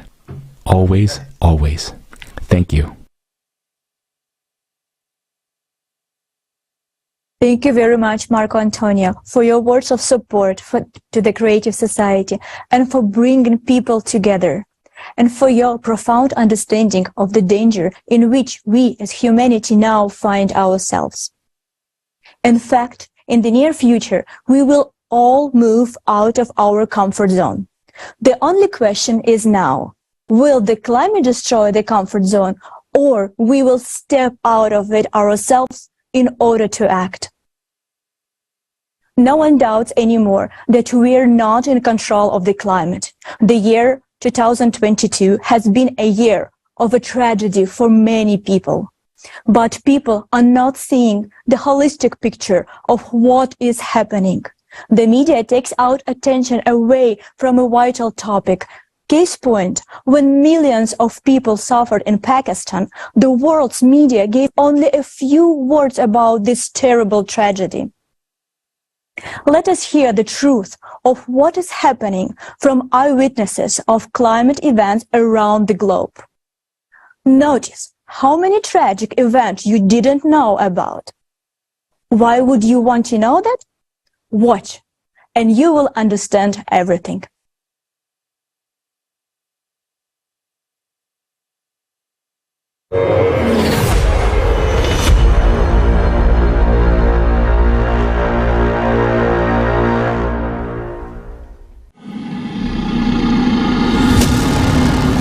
More and more climate disasters are happening all over the world every day. After an earthquake killed An earthquake killed him. The climate catastrophe. The news about them impress us, make us sad, or frighten us. But right away there comes a thought that it happens somewhere far away, and it won't happen to me. But it seems like that only until it happens to you personally. I don't know, I got really scared. There was smoke and we started to suffocate. Lost my friend in it. I look in my mirror and I'm on fire. We only had minutes to get out. Anyone can become a victim of the ruthless Climate Cerberus at the most unexpected moment. Why? We are going to show you the stories of people affected by climate disasters. There are millions like them around the world.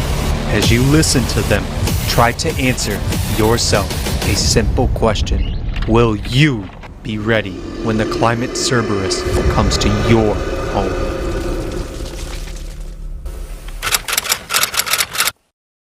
My name is Douglas Franklin Ryan, and I survived the McKinney Creek fire. We could see smoke over on the other side of the ridge, and at one point it looked like smoke had stopped and nothing but white clouds and steam were coming up, and then it just came over the mountain, was coming right down the hill toward us. I wasn't concerned about it. It was on the other side of the river, and it wasn't very aggressive coming down the hill. Then we noticed the hot spot at the very tail of it, and it jumped the river and then jumped the road. And so we had fire coming up on both sides of it. And so we thought we had half hour, 45 minutes to get out of there. We only had about 7 or 8 minutes in reality. And I ran in the house. There's a man named John Cogan in there. He was the uncle of one of my roommates. And I think he's 74. And I went in there, I said, John, we gotta go. He goes, I'm not going anywhere. I said, yeah. He goes, I've seen this a dozen times. I've lived here 30 years. I'm not going anywhere. He goes, if I leave here and I lose everything, it'll kill me. If I stay here and die, I'll have to take that chance. But he passed away in the fire. That and 5 dogs on the property.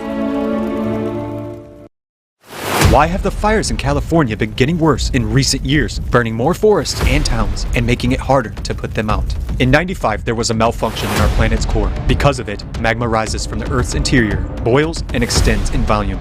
Its pressure upon the Earth's crust grows. Along the faults in the crust, there occurs degassing, release of gases from the planet's interior, and this causes fires. California is located precisely in such a fault zone. The increase in fires there is an alarming sign. It means that magma is rising in that area.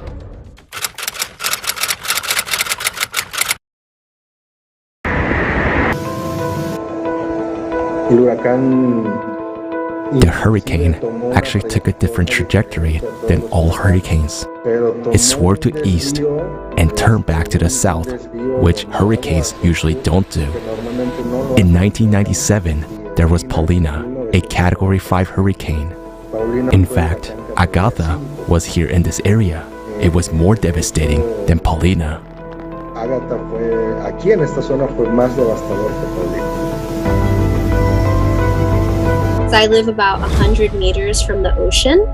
The water level had reached like 4 or 5 feet. I don't know, I got really scared. I thought maybe like the water would start coming into that little window and that like we would have like, I don't know where, I didn't know where we were gonna go after that. It was like, there was water everywhere. And when I went outside, yeah, I still can't believe like the destruction that happened in such a short amount of time, and just like how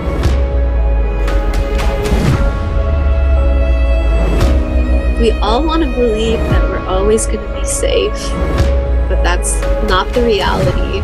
Climate change is going to affect it is affecting every single person now.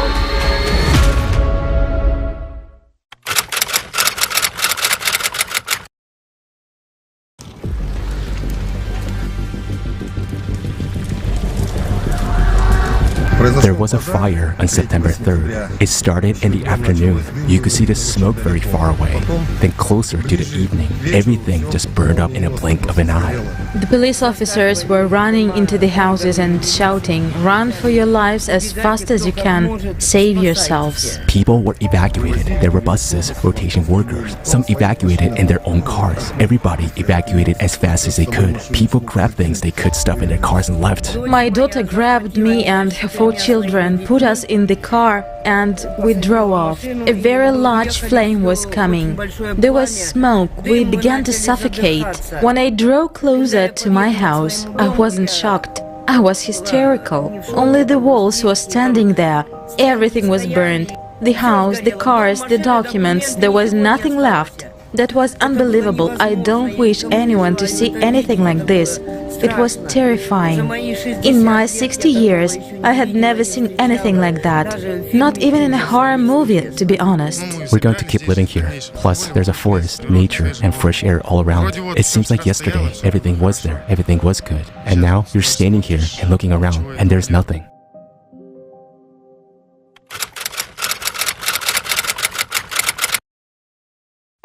It was something that we were not even expecting. Like, it just came within the blink of an eye. Like 24 hours ago, everything was perfect. And then we came to know that the flood is almost here. We have suffered a lot here. Our rice crop has been washed away in the flood.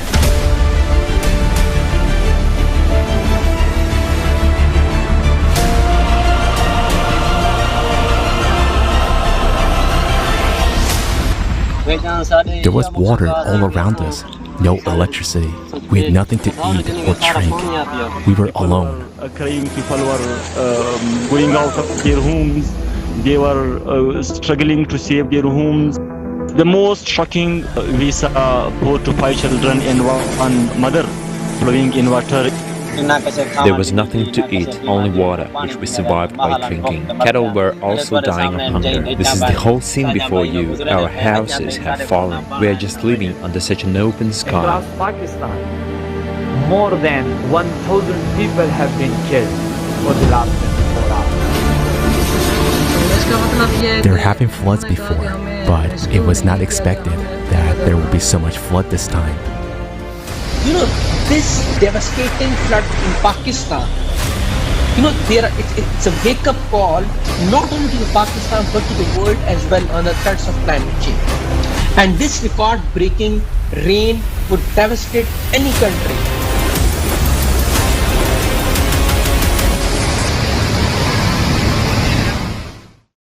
Why have the monsoon rains in Pakistan become abnormally heavily? In recent years, there has been a sharp acceleration in the rotation of our planet. This is causing magma to rise actively from the bowels of the Earth towards the surface. The red-hot magma is getting closer to the crust and is causing groundwater to evaporate in large quantities, causing catastrophic floods in different parts of the world.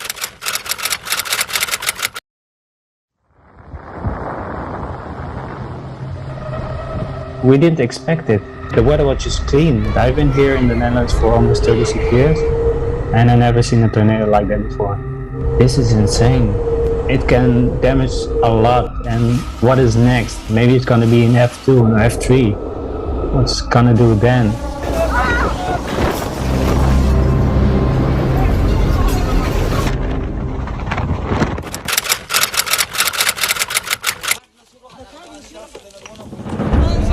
I've never seen in my life like this earthquake. It was really long. We were really scared. 4 people in my family died. I buried them today. Moreover, 12 relatives were hurt. I feel helpless. I don't have any money left. Many people were wounded, many people were died, many homes were destroyed. Until the end of the day, it were more than 1,000 people who lost their lives, and more than 1,500 people were injured. People were crying and screaming all around because their houses had fallen down. Women and children were trapped underground. Many of them died. Why are there more and more destructive earthquakes in Afghanistan? The increase in the number of earthquakes in Afghanistan is a result of a rise of magma. Because of the increase in pressure, magma rushes upwards towards the crust and increases the number of earthquakes around the world.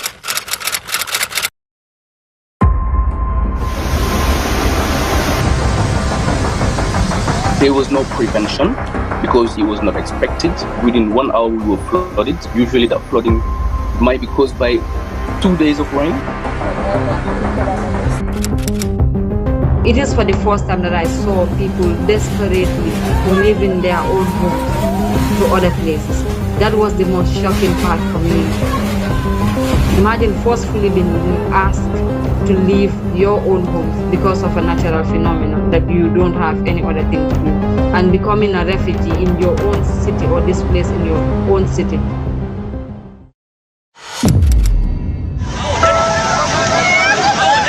So basically, the situation was really bad. Young kids got swept who are in these houses. We recovered many bodies. It just came with nobody aware. The area that they are working sank, houses sank, cars were taken off by water. I lost my friend in it, watched the car sink when I can't tell.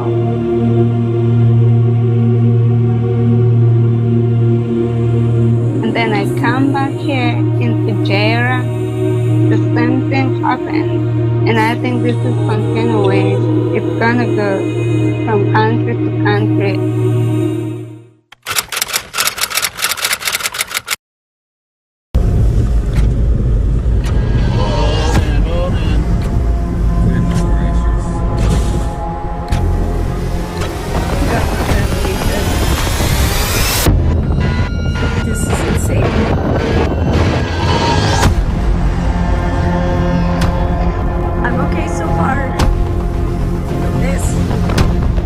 This is not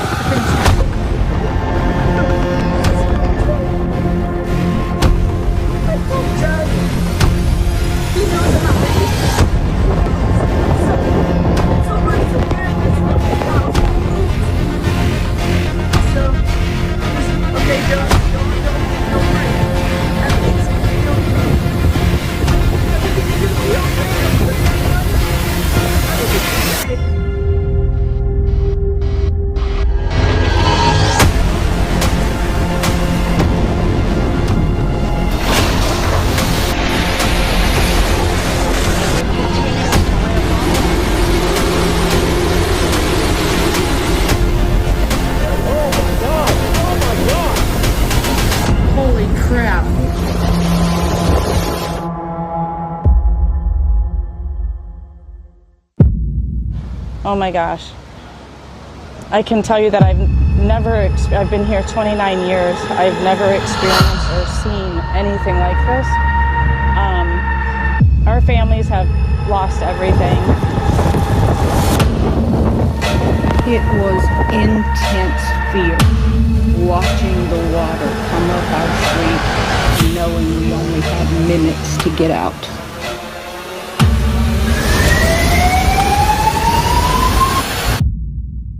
It was horrified. My trailer was shaking back and forth.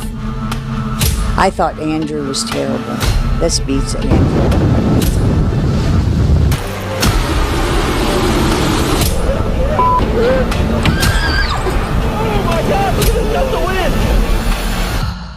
There are many people who do not have the resources to leave. I told my brother we have no choice but to survive or die. You know, if we don't get up and get our family to safety, you know, the worst could happen. So we did it. Outside. Poor grandma, Minnie baby. You left her out a message. Yeah, I just said, I love you. I don't know if we're going to make it or not. It's all underwater. It's very sad. I know that there was people screaming for help and people still on roofs. We don't have a place to go.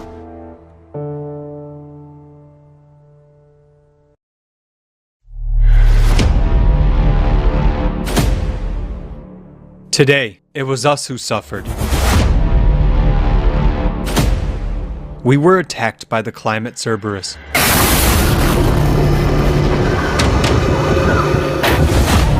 It destroyed our homes, took our lives.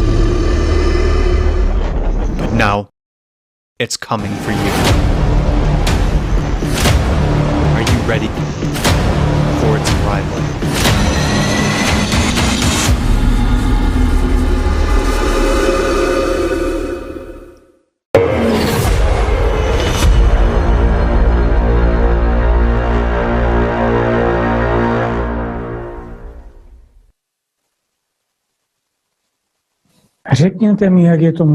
Tell me, how is it so?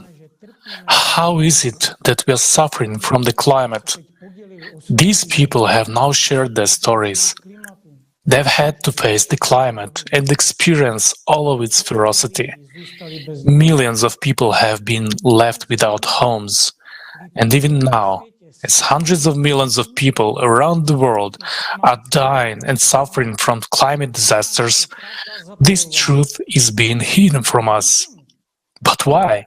Why are we not told the whole truth about what is happening to the planet? How long will we play the silent game? After all, even in the report on the future of humanity, it began to be removed just a week after it was released, after it was published. Who benefits from keeping us people in the dark? The answer is obvious. Those in power and their lackey scientists. After all, they are the ones who have been screwing us over the $4 trillion and continue ripping us off. You don't believe me? Look at your utility bills. Why the hell do I have to pay triple price for the same light and heat? Let the genius who came up with the green energy issue answer this question for me. Where are the benefits for the simple invention and for the common people, which give power to these swindlers? I ask, where are these benefits of the green energy? Where is the reduction of CO2? The environmentalists themselves are saying, we don't even have 10 years left, and in the mathematical model we've heard today, there are 14 years at least. So much for the future. I really wonder if the authorities of any country have started to budge. Have they done anything to save people during this time? I don't think so. Now, instead of consolidating everyone and everything gets crumbled and separated. You, Judas, have sold out. You don't care about people's lives. You don't care about the truth. That's why you ignore reality and bark at those who act to save humanity. But never mind. Let's see how you will change your tune when the climate has its say. Then your lies will become so obvious to all that you will be simply torn to pieces by your own patrons. And if they don't, people frantic with grief will. Our people is one big multi-story house. It is collapsing. It is burning. And it is bursting at the seams. You, on the other hand, climbed up high to convince us that everything is fine. But that's a lie. Your floor and flat may not be burning today, but the rest of us are on fire and choking on the smoke. Just think what you will tell the people who will lose everything in one instant. How will you explain to them that all of your actions are a scam and a fraud? That you were just making money off of us, filling your pockets and mouths, justifying your nonsense with scientific postulates. Now then, you freaks, answer me, where is my money? Once again, you bastards, where is my money? Show me where you spend it. Will any of you even be able to answer that question? Where to and what did you really spend it on? And how has it improved my life? In fact, I actually have to pay the utilities too, and instead of raising people up and explaining the cause and effect relationship and what awaits us, you are doing an incomprehensible thing. Idiots. There are many serious people who understand what is going on with the climate. And you keep saying it's the animals' fault. Are we living in a madhouse where the first one to put on the doctor's overall is the doctor and the rest are the patients? People, let us get smarter and grow up. Otherwise, we will simply cease to exist. It is clear that none of you will answer my questions. You are afraid. You really wake up in the middle of the night in a cold sweat, tremble with fear that people have exposed you. And instead of dealing with the situation, you are thinking of ways to divert our attention away from the threat and shut us up. First, there was a pandemic, now you're scaremongering us with a nuclear war. Listen, you geniuses, does it ever hit home to you that a nuclear strike would only speed things up? I see that it would be in your interests. You wouldn't have to come up with something now new to tell us sheep to go on bleeding while your mow was down. The only trouble is we'll all drop dead without exception. So don't even get your hopes up for your bunkers. The climate won't spare anyone.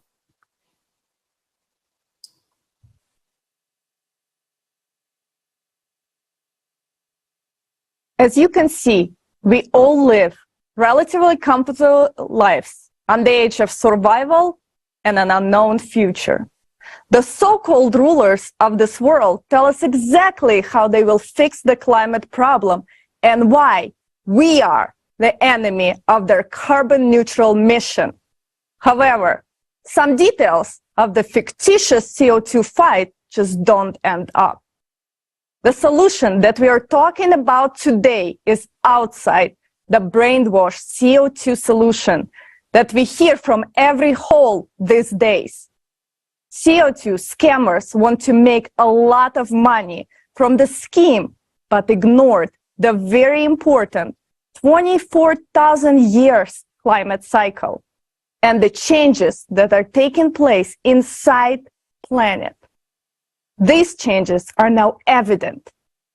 According to their calculations, the climate crisis should have settled down to help them support their CO2 theory. But catastrophic events are only growing. So who is stupid now? How did CO2 turn into a profitable business model, you ask? Once upon a time, they thought that this was a normal cycle. After all, every 1,000 to 3,000 years, there are small changes, warming and cooling. Even in the 18th century, it got colder.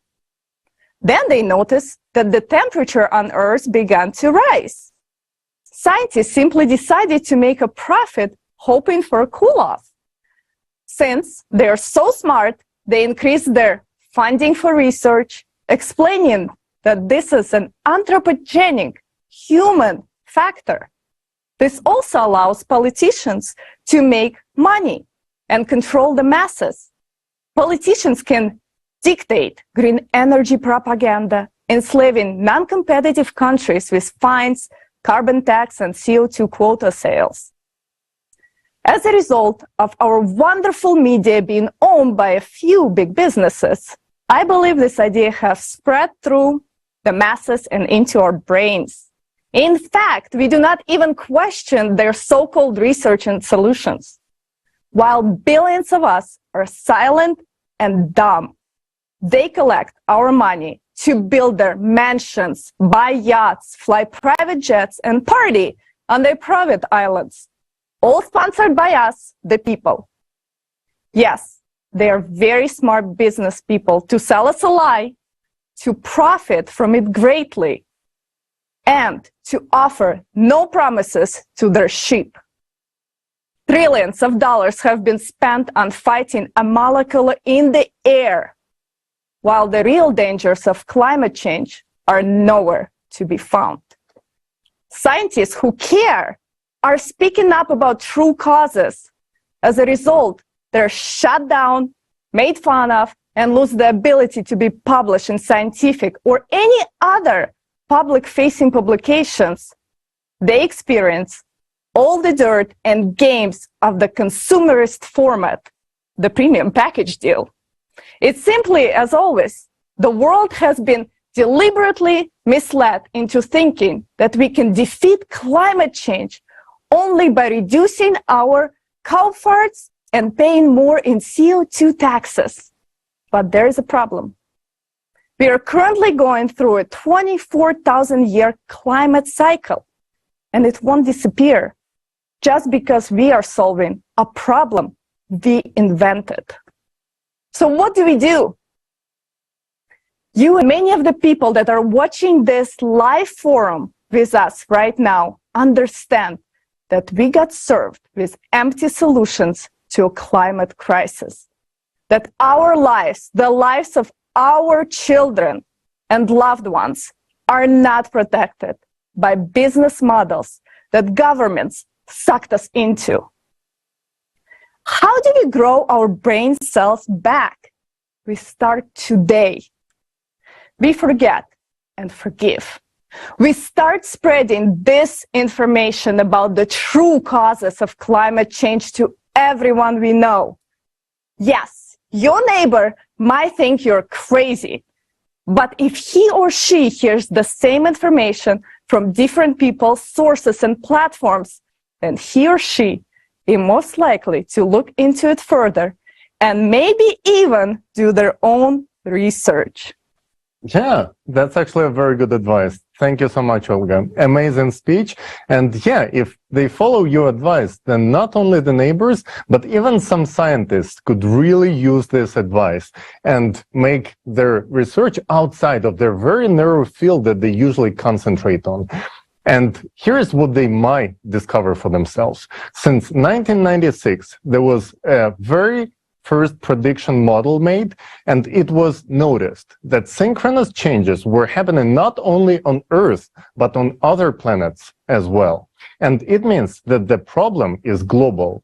It's more than a problem of one single planet. On the scale of galaxies in space, our planet is not bigger than a grain of sand. on the beach. And there is very little that we know about the space in general. So we have to unite to observe and study everything. If we unite the best scientists to work on this problem, we have a chance. We have 5-6 relatively calm years ahead of us. After that, it will be obvious to everyone, but there will be no time left to do anything about it. If we keep wasting time on fighting climate change by raising carbon taxes on CO2 and money-making schemes around it, we are done.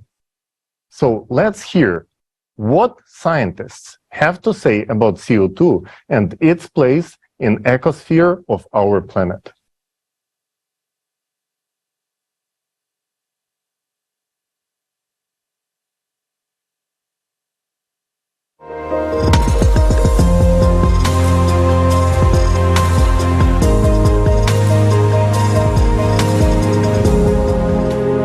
Anthropogenic global warming is a grandiose scientific scam of the 20th century.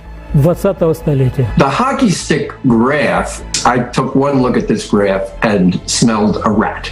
Literally the greatest imaginable fraud one could find in modern science. This really is the most destructive conspiracy theory that has been invented along with anthropogenic climate change.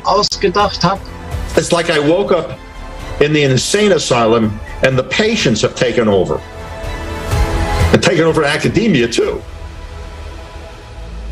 Today, from every direction, we are being told all the time that man-made CO2 emissions are to blame for climate change.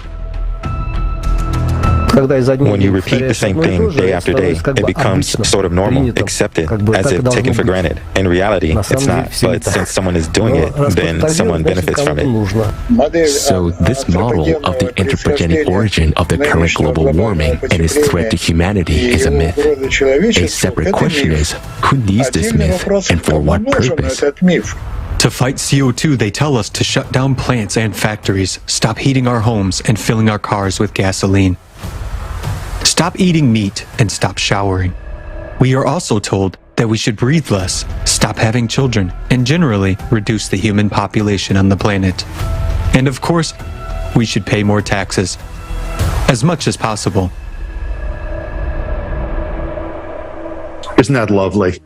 Don't you like to be taxed? It's hard to imagine a better control lever than carbon dioxide to essentially control society. This unequal battle with CO2 has been going on for over 40 years already, but what are the results of this battle? But so far, no measures have been successful. On the contrary, from one climate conference to another, the level of CO2 in the atmosphere only continues to grow, completely ignoring all international rights and norms, as if we are paying for it to grow. If you believe the story, the narrative, the fakery that CO2 is going to kill the Earth or kill us or whatever it's going to do, if you believe that story, then you will be afraid and you will be guilty. And so that makes you open your wallet and send a big check to Greenpeace. These measures will not save the climate. They are not effective and have no effect on actually reducing CO2 emissions into the atmosphere. It has an impact on people and on your wallets. It will affect some of the freedoms that you'll be deprived of, but it won't budge the climate or the weather by even an inch. Let's do some investigation. On what grounds are we being restricted and taxed? Do you know how much CO2 is actually contained in the atmosphere? Carbon dioxide is a trace element. There's very, very little of it. There's only 41,000% CO2 in the atmosphere. Very little of it. According to the official data, the level of CO2 is 400 ppm. What does this mean? ppm means parts per million.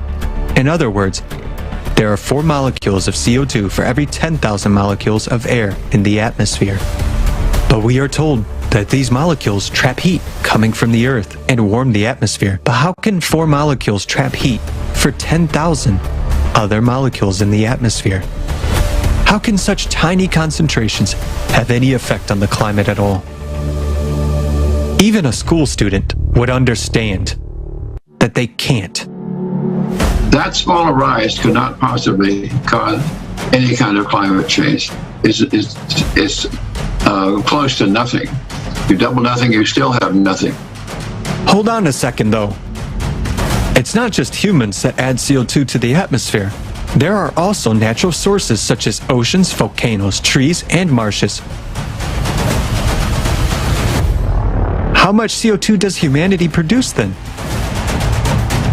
The established human contribution to the overall increase in CO2 concentrations since 1750 over the entire industrial era has been estimated by various researchers to be between 1% and 12%. All of humanity is responsible for only 5% of annual CO2 emissions. The other 95% is what is emitted from the oceans and land. This is a natural cycle. If we consider that 0.03% of the natural CO2 was already in the atmosphere before the human contribution, then the anthropogenic CO2 will be between 1 to 12 ten-thousandths of a percent of the total atmosphere. That means that a human has added between 1 and 12 molecules per million of other molecules in the atmosphere. In the meantime, we are being robbed by carbon taxes and forced to reduce our already negligible concentrations of CO2. Even if we stopped all the factories and plants in the world, and even if we stopped breathing, it would result in a CO2 reduction of less than 1 ppm out of 400 ppm by 2050. Meanwhile, disasters are already destroying lives and entire countries for completely different reasons. CO2, let alone humans, has no effect on warming whatsoever. There was no correlation at all between carbon dioxide and global warming. And we had a period of global cooling from about 1945 to 1980, during a time when CO2 was rising rapidly. And so there's no correlation here at all. If you look at the data over the past 160 years, you will see that despite all the efforts of humankind to emit more CO2, this gas could not decide whether to heat the atmosphere or cool it. Similarly, before the industrial age, the planet heated and cooled on its own without any help from humankind. What effect is CO2 having on global temperatures right now? In 2019, during the pandemic, humankind significantly reduced its CO2 emissions. The entire world was under quarantine. Plants and factories were shut down, and the air in cities was cleared of exhaust fumes. However, the concentration of CO2 in the atmosphere continued to grow, regardless of the quarantine. If there was a human effect, if the humans were causing this rise in the rate of rise, then when humans stop using hydrocarbon fuels for some significant period, as we have two examples now, 2010 and now recently, then you should see likewise a change in that curve, a slowdown in the rate of rise in that curve. But this is not observed whatsoever. The main orchestrator of atmospheric CO2 is the ocean. How dare you! Since about 95% of the Earth's carbon dioxide is dissolved in its waters. When the ocean heats up, it releases CO2 into the atmosphere. First comes the change in the sea temperature. A little bit later, the land temperature red. And then about 1 year, 11 months or 10, 11 months, the carbon dioxide changes. And when temperature at the sea goes down, the carbon dioxide goes down 10, 11 months later. In other words, the increase in carbon dioxide is a consequence of the heating, not its cause. And humanity has nothing to do with this process, nor does it have anything to do with climate change. But if CO2 increases naturally, it must intensify the greenhouse effect anyway, right? That is absolutely not the case. The most important greenhouse gas is water vapor, whose content in the atmosphere is 50 to 100 times more than all the CO2. And it is water vapor that creates up to 95% of the greenhouse effect. In other words, the content of water vapor in the atmosphere, on average, is 5,000 times higher than the content of anthropogenic carbon dioxide. So the greenhouse effect of CO2 is extremely low. Is there one at all? According to theoretical calculations, the increase of CO2 in the atmosphere has a cooling effect. Everybody says, well, greenhouse gases are warming the atmosphere. But no, they're not.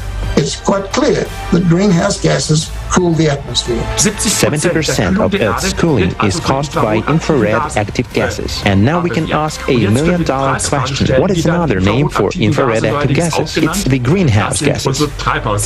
Some colleagues, I have done experiments to see if CO2 can heat or carry heat. So we have built small greenhouses and tried to heat it by the sun outside or inside with the artificial heating. We were able to show that carbon dioxide stops radiation, but we were not able to show any heating. This experiment showed that increasing the concentration of CO2 only slows down the heating of the atmosphere.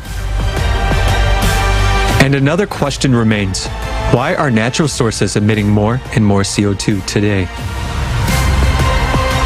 Ice cores from the last pre-industrial 100,000 years, when there were no cars or factories, contain CO2 concentrations that are well over today's 400 ppm. For example, between 700 and 2500 ppm.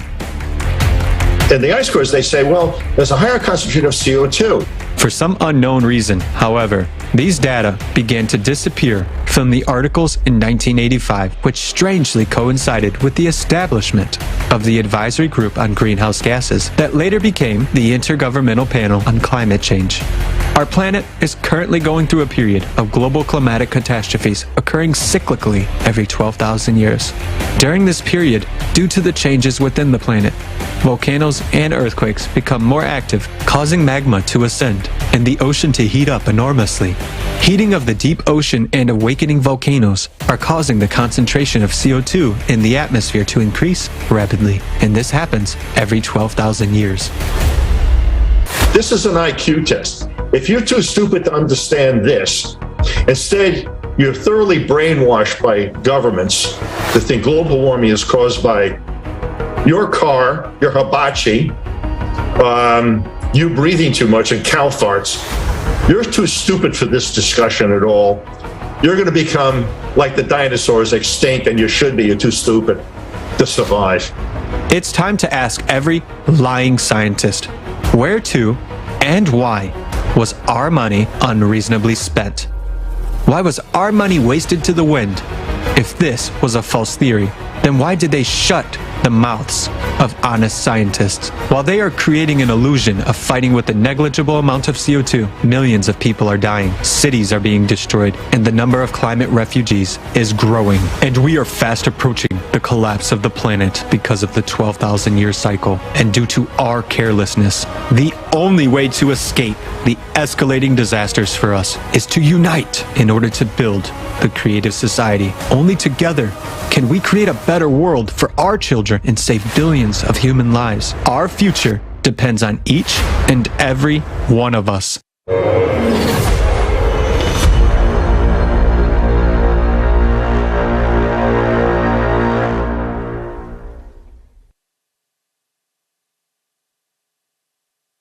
What an amazing video. As you have just seen, the theory of human-made climate change is a proven fake. Just like the weapon of mass destruction in Iraq, we have been brainwashed with the image of the enemy, and we must sacrifice our well-being and trillions of dollars to fight that enemy. The Paris Accords and the Kyoto Protocol require that, and those two documents were signed based on one single piece of supposedly scientific evidence, which turned out to be just as fake as Colin Powell's tube in the United Nations building. The hockey stick graph has given an unemployed, mediocre scientist a warm place under the sun, a job at the United Nations, a professorship at the University of Pennsylvania, and millions of dollars on researches, the main result of which is to completely discredit climate science, as the Wall Street Journal wrote about him. The graph is a proven fake. It is the result of deliberate manipulation and the usage of unsuitable data, which is deliberately wrong for such reconstructions. The IPCC leadership at the United Nations was well aware that this graph contradicts not only the entire history of climate research, but also the graphs from other scientists. The published correspondence made it known that they manipulated the data in the IPCC and WMO reports to mislead everyone, including policymakers. These leaked emails from 2009, known as ClimateGate, caused mass discontent among the people who realized that they have been deceived. A series of bogus investigations were conducted to appease the public. The only result of this was just a mild slip on the wrist for the fraudsters. The authors of the fake graph were merely admonished and advised to improve their behavior in the future. And not one single investigation was pointed at how IPCC leadership actually pressured the scientists to exclude the data from the reports which contradicted the theory of anthropogenic CO2 climate change. Literally, it was made not to dilute the message. Instead, the massive smear campaign was launched by a group of corrupt scientists to discredit anyone whose opinion was at odds with the theory of the hockey stick. Everything was used, from blocking publications and intimidating journal editors to slander and firing. And because of such imposters who only care about their titles, enormous amounts of money have been wasted for decades. And most of the scientific community knew about it. Mark Stein's book, A Disgrace to the Profession, contains hundreds of quotes from PhDs, professors, and Nobel laureates who openly ridicule the hockey stick-shaped graphs as a cheap fake. Canadian climatologist Tim Ball stated bluntly that such frauds should be given a place not at the University of Pennsylvania, but at the state jail. Both he and the author of the book won every single lawsuit filed against him by the author of the hockey stick graph, proving that the graph was fake. However, even though all the scientists discuss it openly among themselves, only a few state it from the high podiums. Who wants to really expose themselves to a wave of bullying and the stigma of climate denier and heretic, when you can just quietly continue to receive your grants and wear a title of a respected scientist? But respected by whom? Those same grant eaters? Those who praise themselves, write each other positive reviews, and pin awards on each other? And what is in it for us, the people? What do we get from such science? What have we gained from it? Those who call themselves scientists of the world turned out to be just a well-paid, corrupt, hired servants and just talking heads. And in those heads, there is nothing about the science. It's only the personal gain that they have in there. And there was never anything scientific in it. They laughed at our hypothesis of external causes of the climate change. But they're not laughing now, because even they were smart enough to realize that this is something that humanity is facing right now, and we don't have even that much time left. And that is scary. The scary that this truth reached even those fools. And it is scary because not only the truth reached the worst representatives of the science, but because we have nothing to contradict this with. The number of cataclysms increases each year. The real problem, cyclical climate change, is studied only by a few who are telling the truth. And most of the money spent on this mythical fight against CO2, those money would be enough to actually solve a lot of real problems. These are the facts that many have now begun to voice openly. But the problem is that we must find a way to counteract the climate and survive as a humanity. Our knowledge today is not enough to stop this Climate Cerberus. And we need to get it on a tight leash. Otherwise, it will destroy the whole world, our whole world. And now, more than ever, we need to stop this bickering and stop fighting for the interest of individuals and corporations. We need to unite. Everyone understands that the consumerist format has outlived itself and that the current system is unsustainable. There is no format of the society that corresponds with what is needed right now, except for the creative society format. Everyone wants to live in the creative society. Evidence is showing it. Years of in-depth research conducted by volunteers, participants from all over the world, millions of surveys around the globe. And it shows everyone wants to live in the creative society. We don't have time for the political games. Everyone has to face the truth. Look around us. We have 14 years left at most. And it is uncertain that we will even have those 14 years. The mathematical model is not flawless either. It is based on current progressions. But accelerating factors can add up, and the time can be significantly reduced. It is only a few nuclear explosions that would be enough to accelerate it dramatically. But there is a chance for humanity to survive, and we must take advantage of it. If we want to be saved and save our world and save it for ourselves and our children, we must change the entire format. You might ask why. Because this is the only option that will free up most brilliant people in this world. We will be able to gather them, all the scientific potential at one table, and provide them with everything necessary to do their job, to do a really good work. And this is the only format in which we can create the best conditions for their comfortable work in the creative society. The consumerist format will end anyway, but the question is, will we end with it, or will we become a civilization, evolve, step over this enslavement system of the mind, and remember it only as a terrible past? The choice is up to us, each one of us. And now, it is my pleasure to pass the floor to Dr. Arthur Vittorito, who has been actively involved in research and climate change his entire academic career. And he came up with a hypothesis that geothermal heat is a significant driver of climate change. I'm Mark Vittorito. I'm a retired professor of physical geography. The anthropogenic origins of this, of course, have been seriously questioned by a number of folks who are actively researching in this area. But in many respects, we have been closed out of the discussion. And the way that they've closed us out is we've been silenced, we have been discredited, our work has been ignored, or we have been denied access to publication.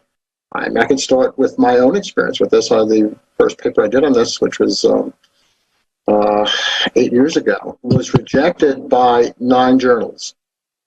I sent my research to 9 quote-unquote top-tier journals. 5 of the 9 journals wouldn't even review it.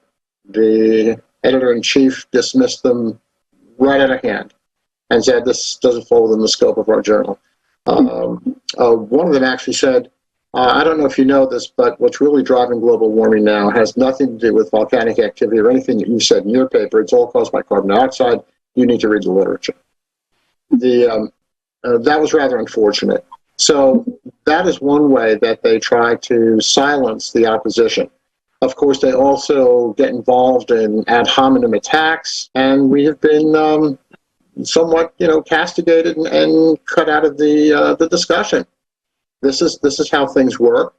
There have been professional and personal attacks on a number of high-profile professionals on this. One researcher had his office shot up. I was at a conference and he brought photographs of gunshot marks on the side of his building. Another one that I know of, another prominent climatologist, was pretty much forced to leave as the chair of a major department because she said that she had had enough with the harassment and the abuse that she was getting from colleagues and from the administration. There's been other climate people have been sued to question this,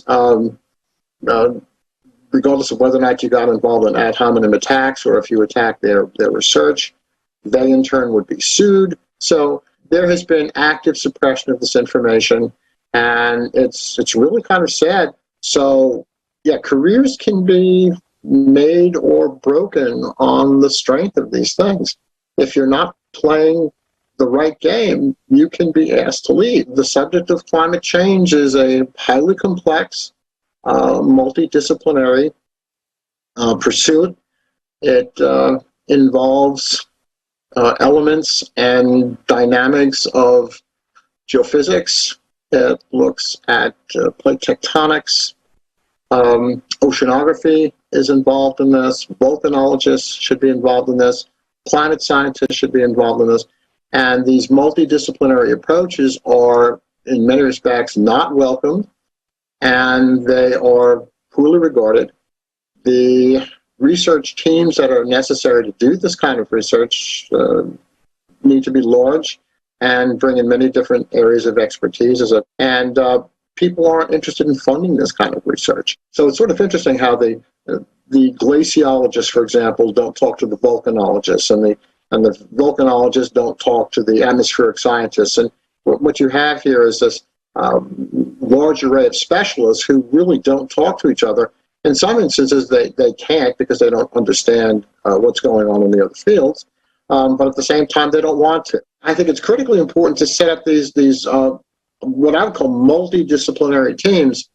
In addition to that, I think it's important that if somebody wants to study climate science, they have to gather expertise in a lot of different geophysical disciplines.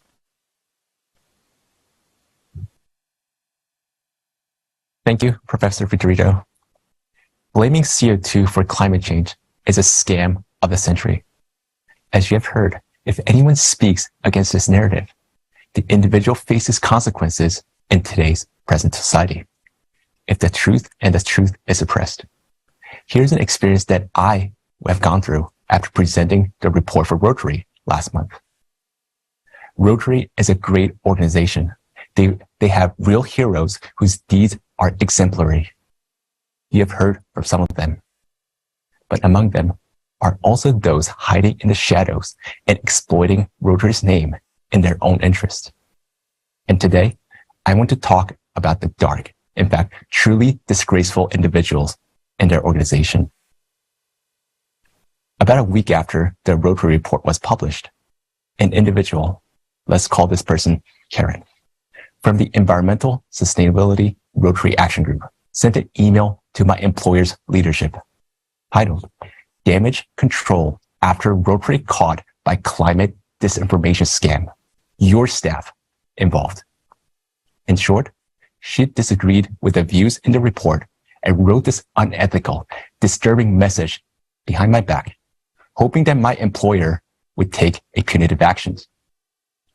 To make her case, Karen from Rotary accused a creative society, use a Rotary's name, tricked the past president to boost attendance and credibility of the event where climate change disinformation was presented.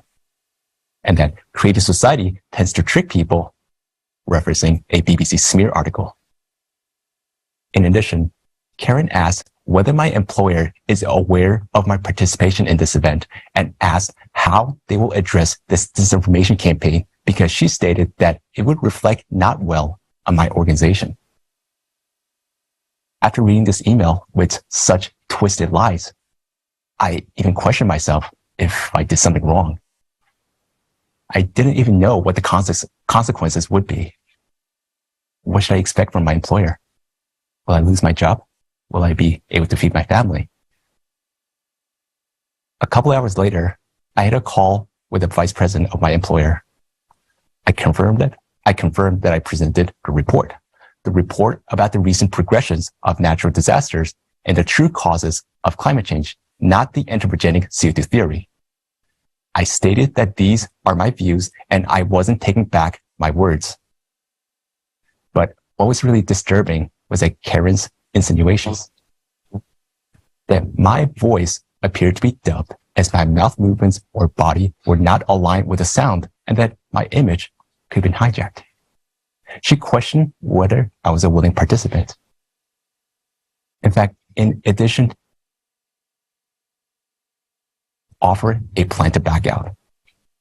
I just had to say my image was hijacked or it wasn't me. The ugly side of the story. To keep up, offer him a way out. It reminds me of the story with the 30 pieces of silver. And we all know how that ended. I think Karen very likely used this type of dirty tricks in the past, offering a back out option to individuals who spoke against her interest. By doing so, she attempted to discredit the whole report. And this scheme was probably effective. If you say something against her opinion, even if the truth is spoken, you will be punished so that the next time you will not open your mouth and others would stay silent. To be clear, I am a participant of the Creative Society. I myself, on behalf of the Creative Society, invited by Rotaract Atlanta, presented the report. Now, the main purpose of her attack. Karen disagreed with the report on the true causes of climate change. Therefore, she called us climate deniers and wrote the Creative Society is spreading disinformation and causing confusion by denying contribution of fossil fuels to anthropogenic climate change. They insist that volcanic activity, not anthropogenic release of CO2, is responsible for climate change, so any money spent to reduce CO2 emissions is wasted. In fact, after the report, Rotary members also started to question why they're not involved in studying the true causes of the climate change and if the existing climate programs should be reevaluated. Clearly, her interest and programs of her sustainability group in Rotary were hurt, since the report did not support blaming CO2 for climate change. And because her agenda was threatened, Karen threw a fuss in Rotary, then wrote lies in nasty emails to pull strings in secret, just to push through her own interests.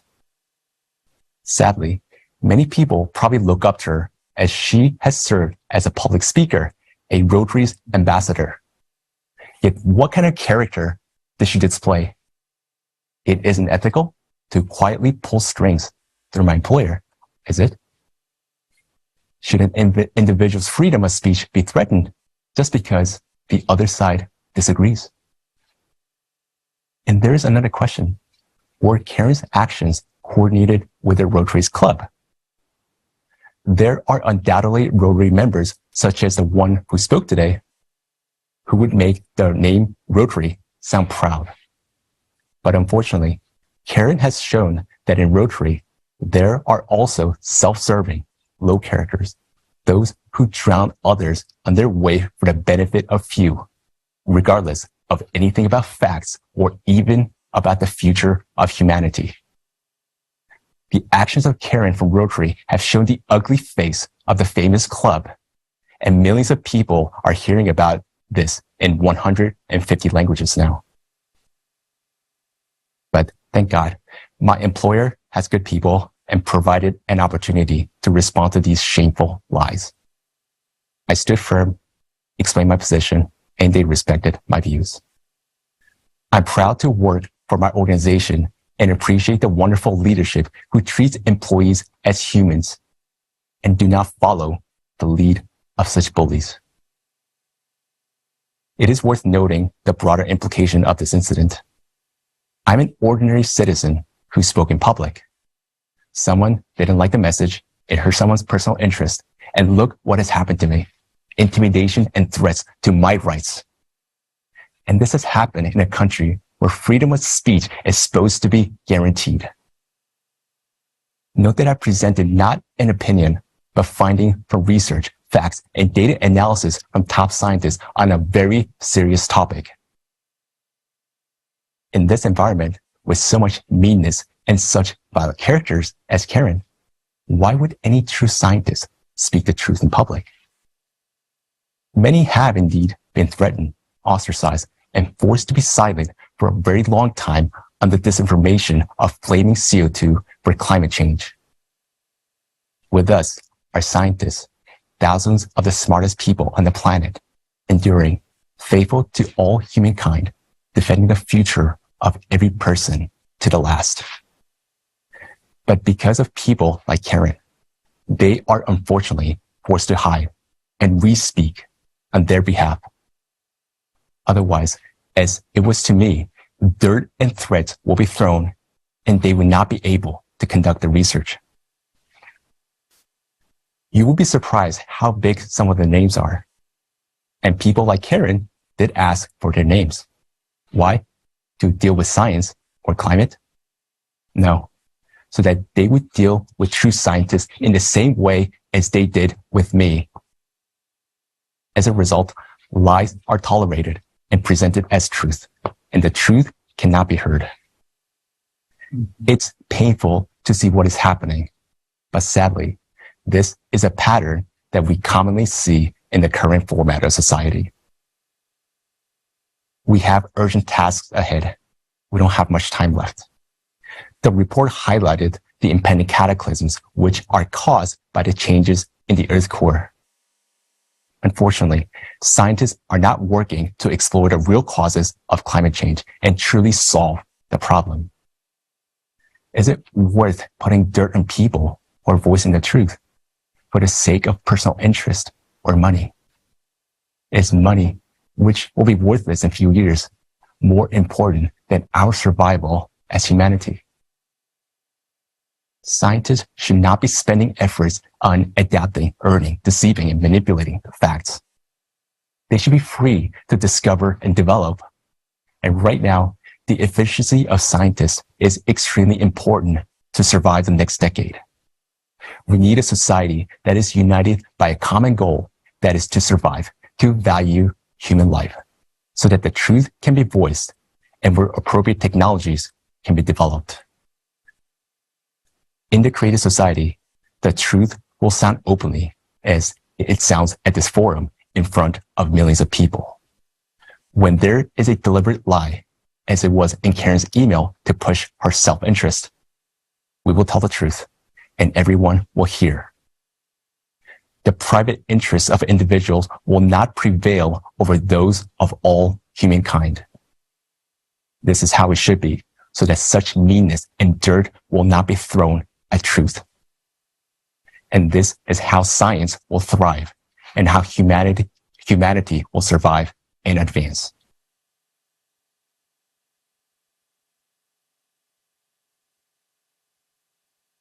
Thank you so much, John. This is the reason why very few people know what we are talking about. Everyone knows about the anthropogenic factor, but doesn't know what is happening to our planet. Throughout this forum, we receive messages like, this information should be everywhere. Friends, we're all volunteers. Unfortunately, we have no access to the world's media, through which vital information can be disseminated quickly as possible. We can only count on each other. And if you understand the seriousness of this situation, please share this forum with everyone. If you can get the forum on television, radio, or even podcast, do it. We know that climate change is a cyclical process. It does not depend on anthropogenic factors. But our activities have devastated the planet's ecology so much that it is left without immunity. Therefore, this time, it will not be able to endure this cycle. Only an interdisciplinary approach can make sense of this issue. Let's figure out what the real anthropogenic factor is. Why exactly now will our planet not survive the cycle of cataclysms? I'm pleased to introduce you to our next speakers, Alexander Masny, a biochemist and bioinformatician from Germany, and Anna Cutler, an ecologist from Israel, who will present a report prepared by an international team of scientists and independent researchers of the Creative Society Project.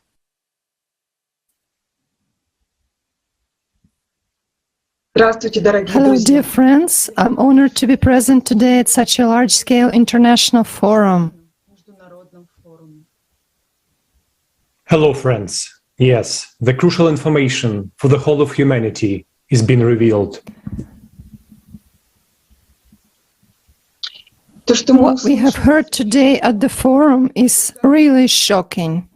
The presented mathematical model of the escalating climate disasters leaves no doubt that urgent action is really needed.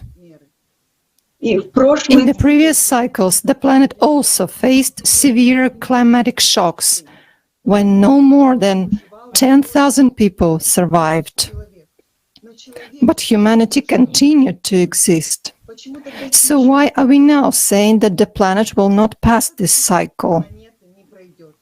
And that not only will humanity disappear, but the entire planet will perish and become like Mars? What has changed? What exactly helped our planet to survive the previous cycles? The thing is that our planet's ecosystem is its immunity, and it has been forming throughout the Earth's history. Exactly in the ecosystem, there are embedded compensatory mechanisms capable of dampening or mitigating cosmic impacts.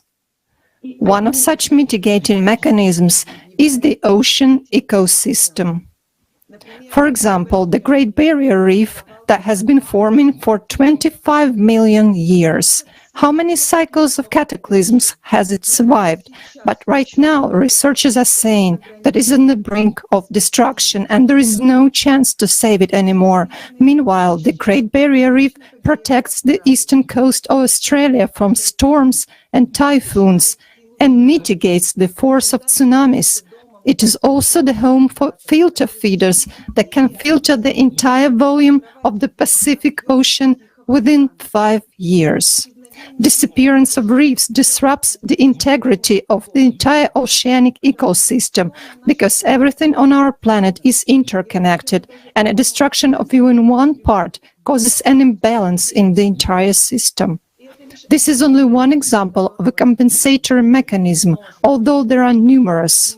However, by our actions, we ourselves have destroyed the protective functions of the planet and deprived it of the ability to withstand the climate threat. This is the real anthropogenic factor. I suggest watching a video produced by the international team of volunteers of the Creative Society Project.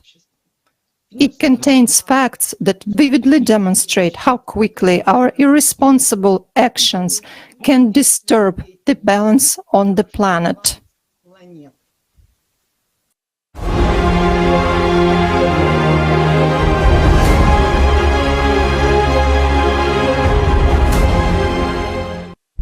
Our planet is approaching the peak of the cycle of cataclysms, which happens every 12,000 years. Every 24,000 years, the cycle is more destructive, and the Earth had already passed through it more than once thanks to the compensatory mechanisms laid down by nature. But now we are threatened with total annihilation. What has changed? Why are these mechanisms no longer working?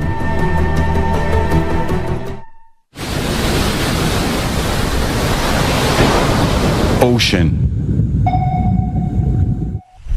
The ocean covers 70% of the Earth's surface and is the regulator of the Earth's weather processes. But why is it unable to cope with its functions today? Cosmic radiation affecting the Earth at the peak of the cycle causes changes in the planet's core and results in the ascent of magma. This, in turn, rapidly heats the ocean from the bottom up, leading to catastrophic consequences. Even today, the frequency and severity of typhoons, tornadoes, and floods have increased. The heating of the ocean kills both phytoplankton, which produces up to 80% of the planet's oxygen, and coral reefs, which protect coastal areas from severe storms. The death of corals contributes to the mass extinction of ocean flora and fauna. It's the result of global climate change. And humans are further accelerating the death of the ocean by polluting it with oil and petroleum products, sewage, chemicals, mercury and other heavy metals, radioactive waste and plastics. Every year, as a result of spills from tank vessels alone, over 10,000 tons of oil get into the world oceans. That's besides 730 million tons of wastewater and about 14 million tons of plastic waste. Today, as much as 88% of the surface of the world oceans is already polluted, and this process keeps escalating steadily, turning the oceans into a toxic solution. In order to neutralize chemical pollution, oxygen is needed. As a result, in areas with high concentrations of pollutants, the oceans not only stop releasing oxygen into the atmosphere, but they also start absorbing it. Forests. Because of climate change, abnormally high temperatures, prolonged dry periods, increased number of lightning strikes, and degassing from the Earth's interior, the number of devastating wildfires is increasing, causing massive forest loss. Meanwhile, we ourselves are cutting down forests at a catastrophic rate. According to UN estimates, 10 million hectares of forests are lost annually as a result of human activity. This further exacerbates the climate crisis. After all, forests have unique properties that can normalize the ecosystem. Forests are a natural barrier to storm winds and hurricanes, reducing their destructive power. Mangrove forests protect coastlines from tsunamis. But more than 30% of this type of forest has already been lost due to human activities. The root system of trees also absorbs moisture and keeps it inside the soil. This is especially important for the planet during the deformation of the Earth's crust, when water escapes deep into the Earth through small cracks and fractures. At the same time, there is an increase in the number of heavy rainfalls. If there is no forest, the arid areas become even drier, and where it rains, the moisture is not absorbed into the ground. Water flows erode the soil and overflow riverbeds, exacerbating landslides and floods. We see examples of this in areas of the Amazon. By our actions, we are exacerbating the destructiveness of natural disasters. Lithosphere. Every second, 128,000 cubic meters of natural gas are pumped out of the Earth's interior. 240 tons of hard coal are mined, and 141,000 liters of oil are extracted. Extraction of minerals, construction of large water reservoirs, technological explosions, and explosions during the testing of new types of weapons create cavities and voids and disrupt the integrity of rock, making it more fragile and prone to cracking, fracturing, and land collapses. These impacts can cause crustal shells to fracture, according to Griffith's model, which states that even microcracks in a material can cause its complete failure under certain stresses. And all this is at a time when, due to cyclic changes, magma pressure on the Earth's crust is increasing. The frequency and strength of earthquakes are increasing, while earth faults and land collapses are growing. Atmosphere. The atmosphere protects all life on the planet from cosmic radiation. saturates the air with vital oxygen, maintains the global water cycle, and keeps the Earth's surface temperatures at a comfortable level. Its ozone layer serves as a filter against ultraviolet radiation from the sun. But due to a cataclysmic cycle of 12,000 years, atmospheric functions are disrupted. The increase in planetary degassing is destroying the ozone layer, and chemical contamination further exacerbates the ongoing processes. According to a study published in the PNAS journal, iodine, which is present in anthropogenic emissions, has a destructive effect on the Earth's ozone layer and slows its regeneration. Short-lived compounds such as dichloromethane also deplete ozone. Fuel combustion in space missions and space debris reduce the protective functions of the atmosphere. Ecology is the immunity of the planet, and defense mechanisms only work when immunity is strong. But we humans have violated the integrity of the ecosystem, and therefore compensatory mechanisms no longer work. In this state, our planet is unable to survive the peak of cataclysms. We need time to restore the ecology, and that's something we don't have. We no longer have time for disagreement, for enmity with each other, or for the consumerist format of society. Because climatic cataclysms are escalating, and we are only a few years away from their peak.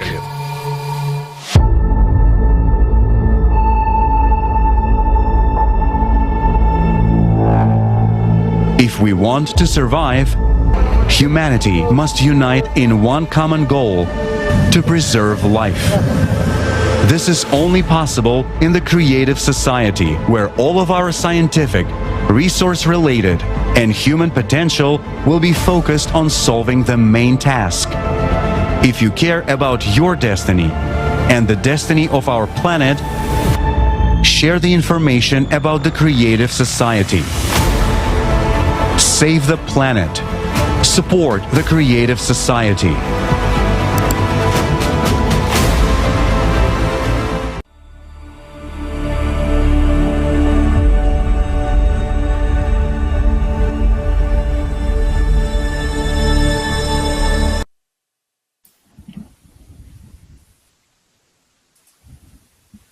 We have exhausted the planet with our actions to such an extent that its protective functions have ceased to activate. That is why we are entering a cycle of climate catastrophes so intensely and harshly. The planet has turned into a garbage dump. Every year we dump more than 2 billion tons of waste. Moreover, the mass of plastic waste alone, which is thrown away within 1 year, exceeds the mass of all human beings on Earth and amounts to about 300 million tons. 90% of plastic waste is not recycled but accumulates and poisons the planet. There are 36 mega cities on the planet today, and their number is constantly growing. Just imagine, almost half of the world population lives on 1% of the planet's surface area. All of this creates a tremendous point load on the lithospheric plates and increases the risk of fractures in the Earth's crust. Just think, what would happen if you put pressure on a single point of the body? For a very long period of time, it would cause a disruption of blood circulation and consequently tissue damage and death, meaning necrosis. The same thing is now happening to our planet. At the same time, we have lost 1/3 of our woodlands, and this is only according to official data. We cut down forests at a speed of 1 football field per second. The destruction of woodlands triggers destruction in all the ecosystems. Forests influence the distribution of moisture and production of oxygen, as well as mitigate climate change. They are a home for animals. Every day, 137 various species of plants, animals, and birds disappear due to the global loss of forests. Yes, and the extinction of only one species caused the so-called domino effect, when the chains of interconnections are destroyed. We have no idea how everything is interconnected in the nature. I will give you a simple example. Ordinary worms in the ground. Do you know that if these worms disappear, we will live for 2 years at the most? Another example, mosquitoes. Many of us thought that it would be great if all of them disappeared. But if it happens, 4 years maximum, and then we disappear after them. Every species contributes to the ecosystem throughout its life. Look like everything depends on each other in this world. If something is disrupted on one part on the planet, this is surely reflected to the whole world. The world is one. We are in one boat. 50 years ago, environmentalists at the UN conference at Stockholm said that if we do nothing today, there will be an environmental disaster. And what do we see? The environmental situation has only worsened. We are entering a 24,000-year cycle of climate cataclysms with a ruined ecosystem.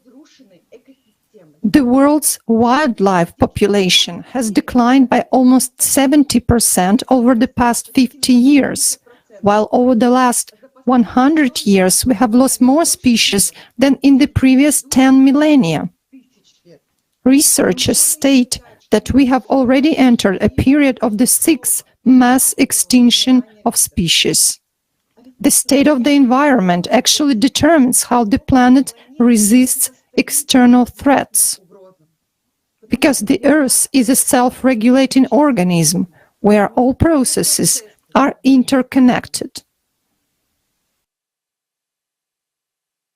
One of the most obvious facts that the planet is undergoing inevitable changes is that animals are beginning to behave abnormally. They lose the ability to navigate in space. Birds are suddenly falling onto the ground, and marine inhabitants throw themselves on the shore, taking their own lives. Could animals really go against their strongest instinct, the instinct of self-preservation? They're not suicidal. It can be real. It happens because of the North magnetic pole drift, magnetic anomalies, degassing of the subsoil, and increased seismic activity. You may be wondering, why aren't other environmentalists talking about this? Because in all of our science, just like in ecology, there is no comprehensive study of the problem. We have been able to study everything thanks to an interdisciplinary approach. The cause of all climatic cataclysms and natural anomalies is linked to the instability of the core and the magnetic field it produces. Another vivid example that abnormal changes occur at the ocean depths is the numerous cases of deep-sea fish strandings. Giant oarfish, usually living at the depths up to 1,000 meters, comes to the surface and is a predator of earthquakes and tsunamis. For instance, they surfaced shortly before the tsunami and earthquake near Fukushima, Japan. The frequency of their stranding since 1995 has increased dramatically. Because of changes in the core, the geophysical parameters of the planet change as well. Magma comes up to the subsoil and the Earth's crust, and ocean warms up. So does the atmosphere. And where our planet responses is triggered. As a result of warming, methane and CO2 are emitted. So as temperature rises, the ocean starts emitting CO2. Swamps also start emitting CO2, another dangerous combination of gases, instead of working as natural filter. And the most interesting thing is that even this small amount of forests that we still haven't been able to cut down are now also functioning in a different way. They have started to emit more CO2 than they absorb. Scientists have found and recorded this everywhere, which means it is a natural mechanism in plants as a reaction to changes occurring on Earth. Thus, CO2 increases regardless of human activity. It's our planet's response to external impacts. Contrary to popular beliefs, CO2 does not heat the atmosphere, it cools it. It's just physics. And there is another important point. Where does the CO2 flow to? Into the atmosphere. The lower layers of the atmosphere heat up, the upper layers cool down. As a result of the temperature difference, the atmosphere condenses. In other words, kind of a barrier, a bumper is formed. This is one of the planet's protective functions. All these are separate puzzles of the whole picture of cyclical climate change.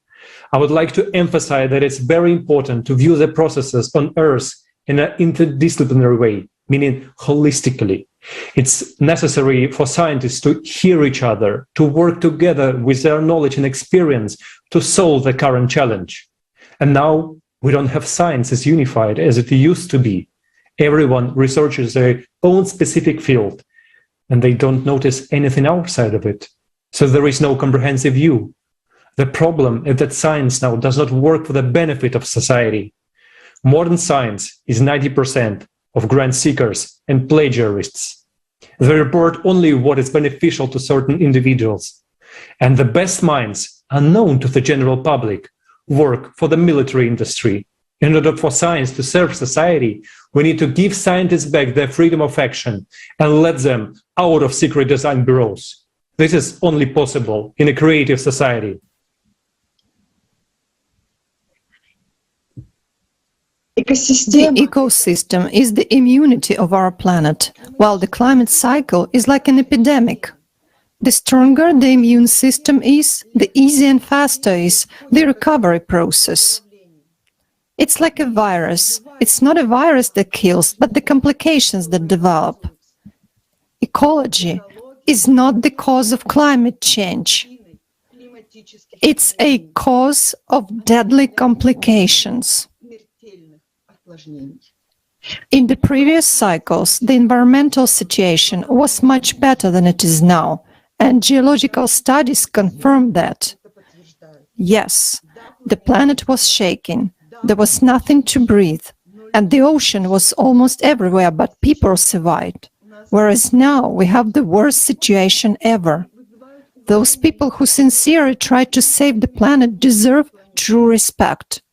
They come out to mass demonstrations, hold various actions, sort garbage, and restrain their comfort for the sake of the common good. And it makes me tearfully sad that all these actions are totally pointless.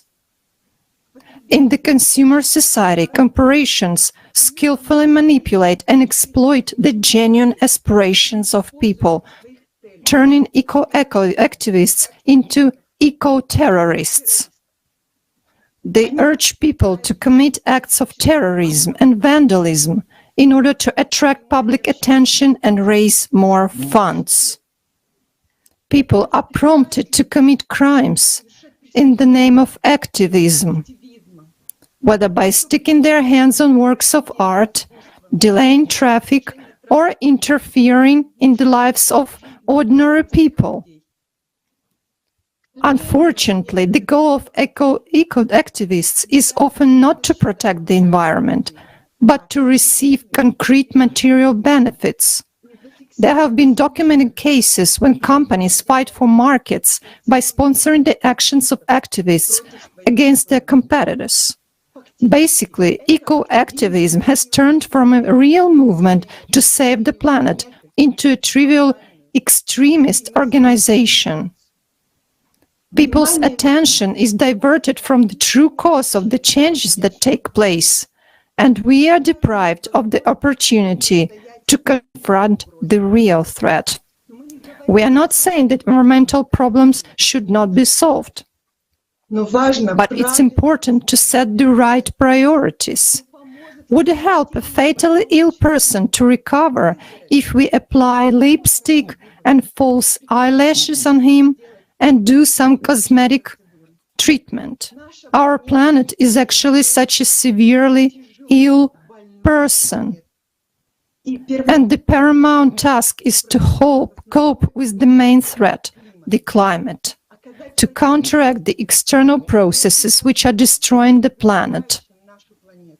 And afterwards, we can already restore the pristine beauty of nature. If we remain in the consumerist format, and each of us separately will save his own piece of land, then all we have to do in the next 5 or 6 years is simply to watch how our planet is perishing, along with ourselves. We should act together, and we should act already now. I will repeat, because of the climate impact, we don't have even 10 years. According to the mathematical calculations presented at the forum today, the planet will die due to the hydraulic impact in 2036.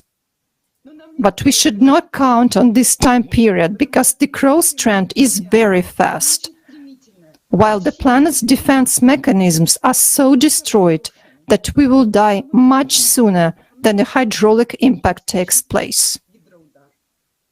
We have neither time nor technology to resolve all the environmental problems in a short period of time. And we have no time to dissipate our attention. A lot of organizations now busy with saving individual species of ecosystems or animals. Some are saving pandas, others the Amazon forests, still others are saving dolphins and whales, while some are not saving anyone, they only fight technological progress. If we keep pulling the wagon in different directions, it will not move. People who are not indifferent should unite and start acting for a single common goal: salvation of humanity. And we can do this only on the Creative Society platform. It's not our own idea, it's a project of all of humanity. Only together we will be able to solve the climate problems and save every human life. Once we solve the climate problem, the most honorable activity will be to save our planet's environment. In the Creative Society format, our actions will bring real results.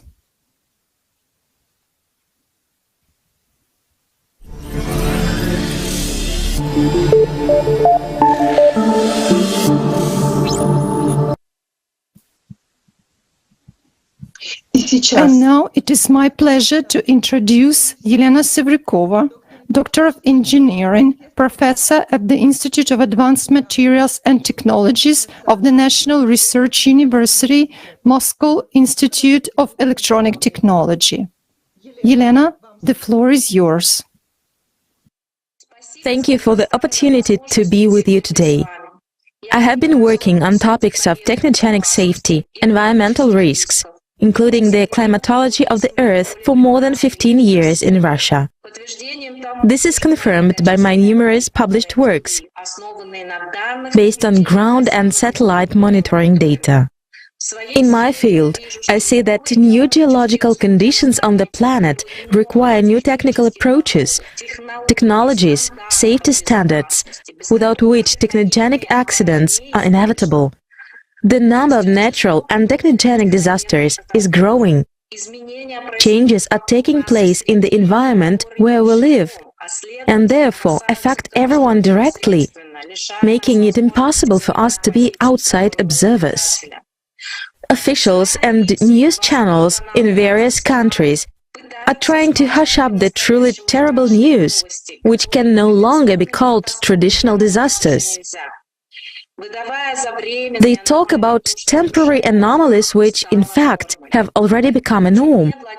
People do not have truthful information. They do not have a global-scale picture in their minds. Over time, they perceive another catastrophe as an ordinary situation. Many scientists admit that publications that use the terms climate change and global warming are edited by the print media staff in a certain way before they are published. If we make observations on changes in weather conditions over the past 8 years, we can see that every year there are various climatic anomalies all over the planet, which we have not observed for tens or even hundreds of years. The clearest examples in Russia are heavy snowfalls in St. Petersburg in May, and the heaviest snowfalls in central Russia at the end of April. In Europe, instead of occurring once in 15 to 20 years as they used to, severe floods are now annual. Snowfalls in the US have become much more severe and last longer.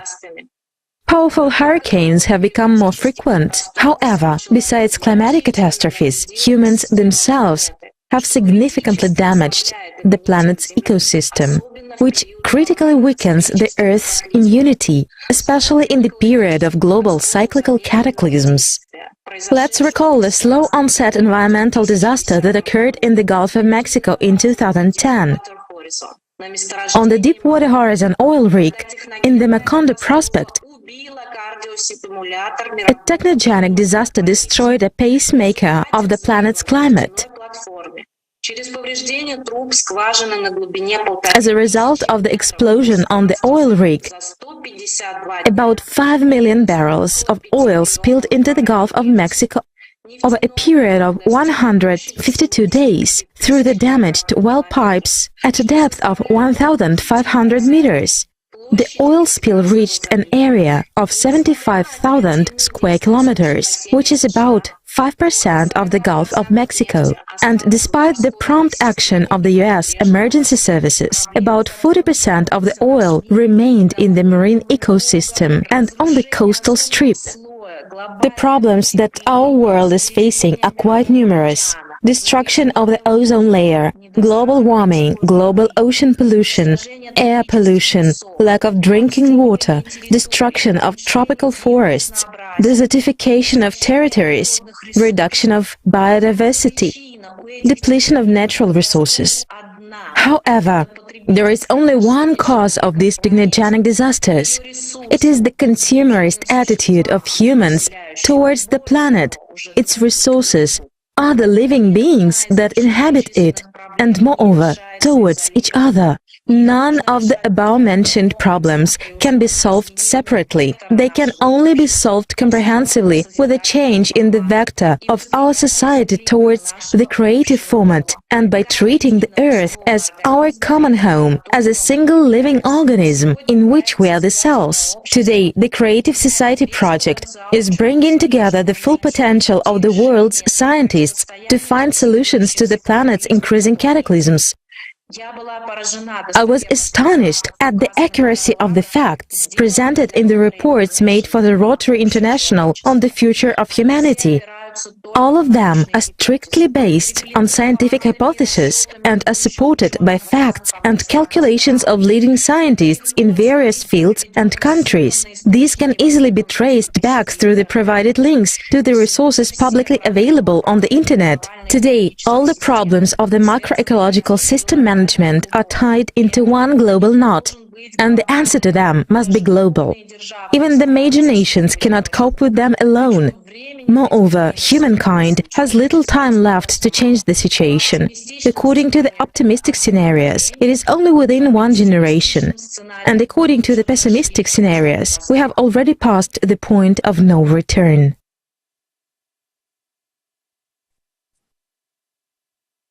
Thank you very much to all the experts who worked on this report.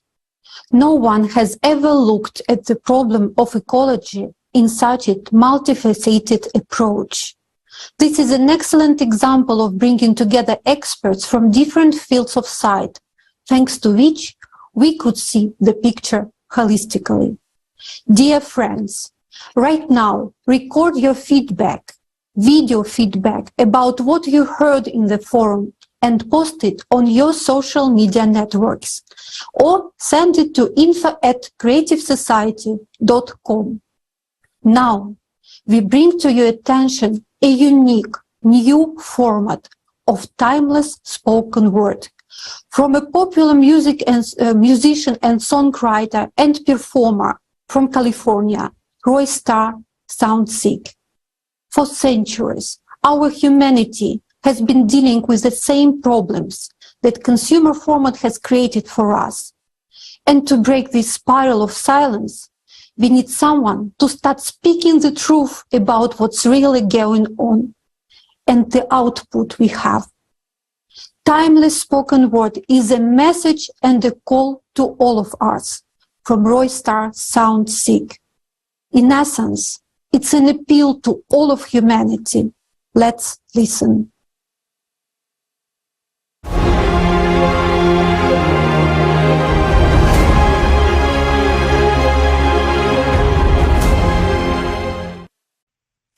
For thousands of years, we've changed borders, slogans, and officials, but we've never managed to wipe the slate clean. The same rallying cries, posters, and news lines explain to us what it is we should die for today. For faith, for a name, for someone's idea, for glory, for freedom, for power, for a patch of land. It'll all be forgotten. For time will erase all names and fame, all triumphs and goals, leaving nothing but graves. For thousands of years, we, the entire mankind, with our blood and our mind, with our strength, our breath, and the time of our lives, we pay the maniacs stung by power for the fruits of their ambitious desires, for their rabid, ravenous greed. We pay with our hearts, with our mothers, with our daughters. Absently, we lead our sons for the slaughter, all for the sake of some tyrant to say, "It is I who have conquered this land." In the media, we read excuses for the murders. Hang in there, feebly they say to us. But let me ask you, my friend, honestly, voice the truth. How much is your life worth to you? Tell me, is a handful of land worth a child's life? Worth our blood and strife? Worth the grief and pain in the human heart? You see, this blind strife happens not in the wilds, but in the field of yourself, in the field of your views and ideas, your judgments. Haven't you noticed that?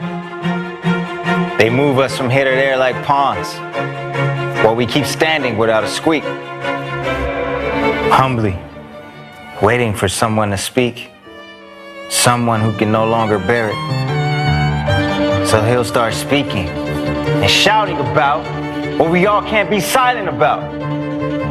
What's inside us like a storm willing to burst out. There's no right and left in this world. There's no me and you. It's just people on this earth. We all want to live and we don't want to die. We are called to live, not to kill. So why do we need such a world where life is not valued? A world where we'll be finished by the climate or by our own sense of pride misalignment. After all, better is the world where life is valued, where life is favorable for all, and where the goal is the same. The clear format of creative society is to the benefit of all, undeniably. For this motto is a sunrise of humanity. But that's when the human in us will flourish. We will discover ourselves, and our talents to create will be encouraged.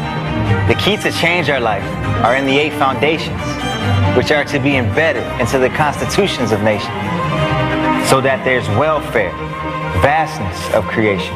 The whole world must be turned into a beautiful garden for us to live in an abundant oasis. It's easy to change the format of our world. We just need to start spreading the word. And that's why we have to proclaim with high speed that the creative society is what we all need. That's why I tell you, do speak. Because the word that arises from within will have the oppression of silent skin. Today, our survival is only in unity. It's the only way and solution for humanity. So I ask you now, tell everyone you meet, for humanity's evolution, the creative society is what we need.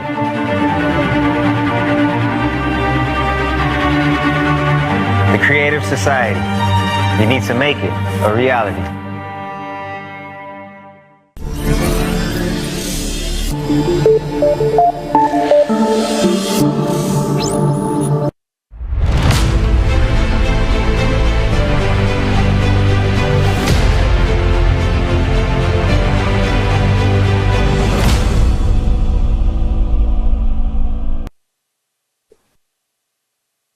For those who just joined the live stream, we would like to remind that right now you are watching an international forum, Global Crisis, Our Survival is in Unity, which has been translated into 150 languages by volunteers from around the world. These 150 languages are spoken by 90% of the world's population. To learn more about the Creative Society project, please visit creativesociety.com. The world is now sinking into the abyss of a global economic crisis, exacerbated by a worsening geopolitical situation and increasing climatic disasters. Traditional tools to stabilize the world economy are no longer working. This time, we should not expect or hope that a recovery will follow the economic downturn. We will not be able to revive the current economic system. Now, we will show you why.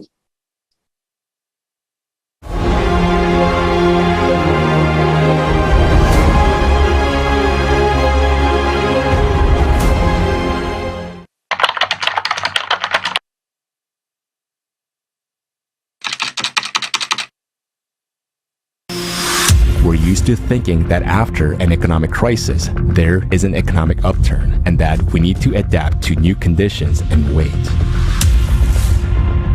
Each of us hopes the crisis will not affect us, or that we will be able to prepare for it. But this time, it will be different. There is no hiding from the impending collapse, even in the most developed country, even with enough money and high-paying jobs. It no longer matters whether you are a head of a company, a business owner, or a top expert. This crisis won't spare anyone. Why is there a global economic crisis today? And what awaits us in the future?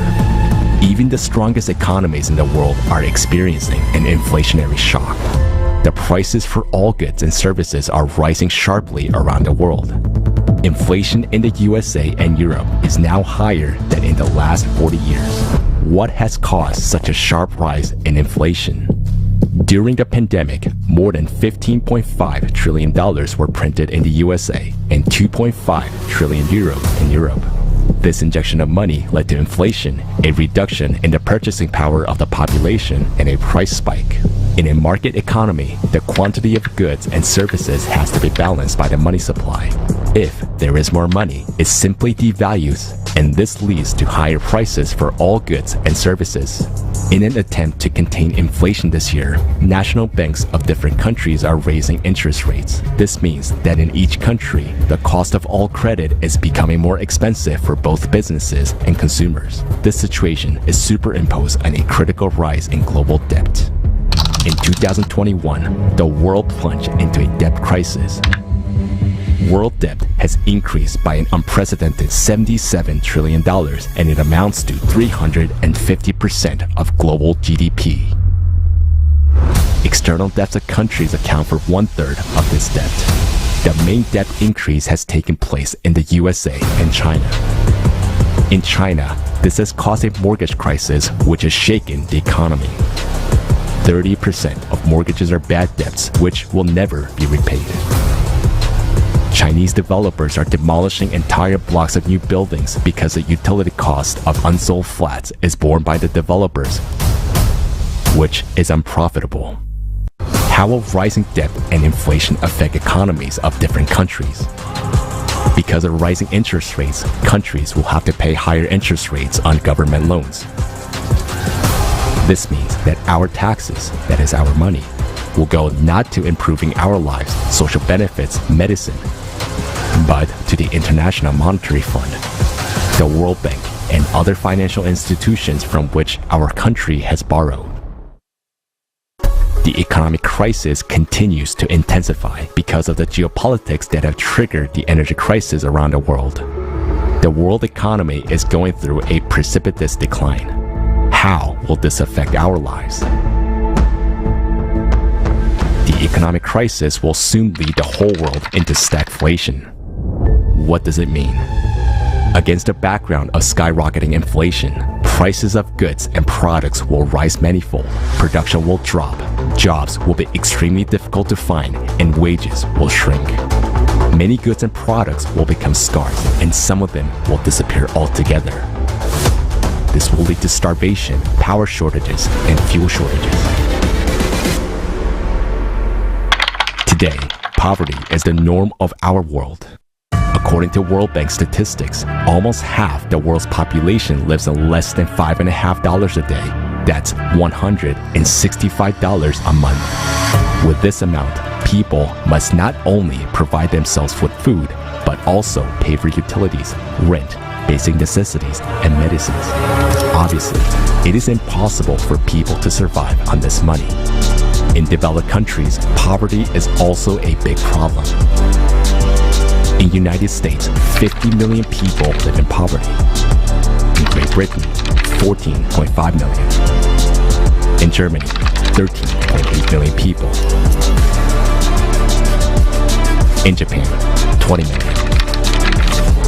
The highest level of poverty in these countries is child poverty. In the US, 1 in 6 children live in a poor family. In the United Kingdom, 1 in 3. In Germany, 1 in 5. In Japan, 1 in 8 children. Poor families cannot provide their children neither with proper nutrition, nor medicine, nor education. The paradox is that in our consumer society, over 70% of people are living in poverty or at a survival level, while 1% of the population owns more capital than all the rest of people on the planet.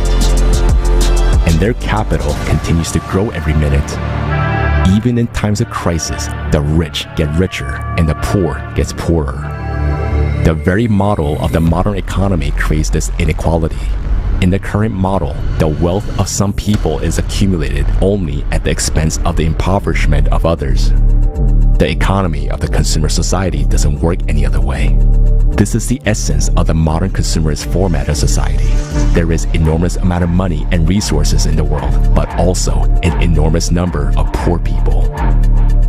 The coming economic crisis will push billions of people around the world below the poverty line. Insecurity, turmoil, and uncertainty will be increasing in every country. Uncontrollable public unrest will begin. So what is the real cause of this global economic collapse? The real reason is a current economic system. It doesn't just drive us into crises, it creates them. It creates inequality, poverty, inflation, and instability. Nowadays, the economic system is particularly destructive as our world enters a cycle of severe climate disasters. Climate losses are rising in every country, amounting to hundreds of billions of dollars. Climate disasters are increasing exponentially. Based on our mathematical model of climate change drawn up by the international team of scientists, by 2030, global GDP will not be able to cover all losses from destructive climate cataclysms. That means that in 6 to 7 years, there will be a total collapse of the world economy. Every one of us will lose everything.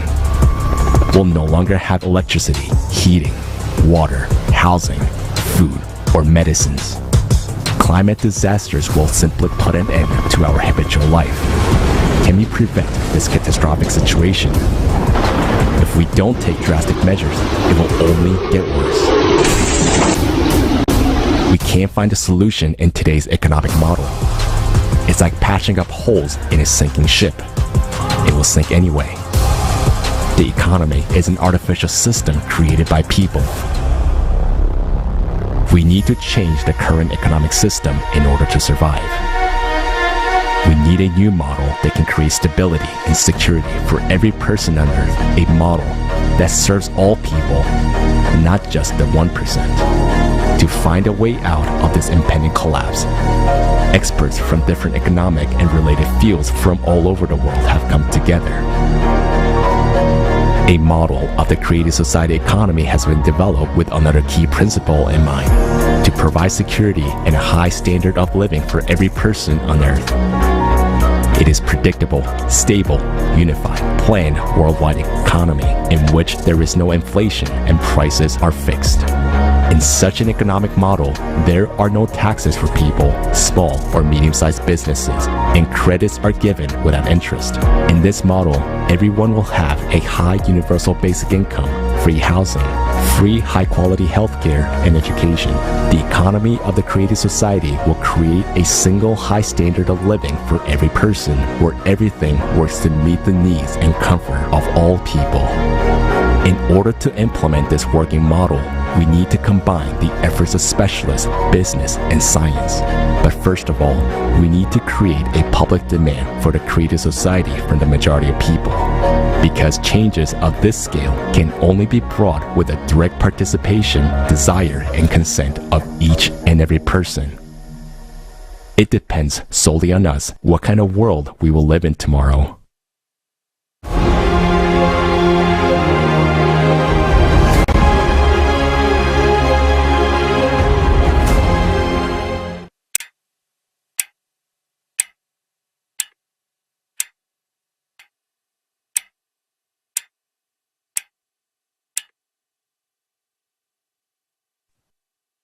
Greetings, dear viewers. What you've just seen is not a Hollywood movie, but a reality of today's life. Most of these crises are already visible. One of them, which we still tend to underestimate and don't want to admit to ourselves, is food crisis. And what is even scarier is that hunger is being created artificially. And unfortunately, if we do not change the consumer format of society, it's what awaits us all. The modern economic system of the consumer format is designed so as to create crisis, inflation, and wars. All wealth and resources in this system belong to a small percentage of people. It is even called the economy of the 1%. Meanwhile, the rest of the people become poorer and can afford to buy fewer and fewer goods. The economy loses consumer demand and the recession begins. And this causes people to become even poorer and money to flow even more to the top of the pyramid, to the so-called 1%. This is the economic system itself creates poverty, and poverty creates hunger. This is the standard mechanism of the consumer format.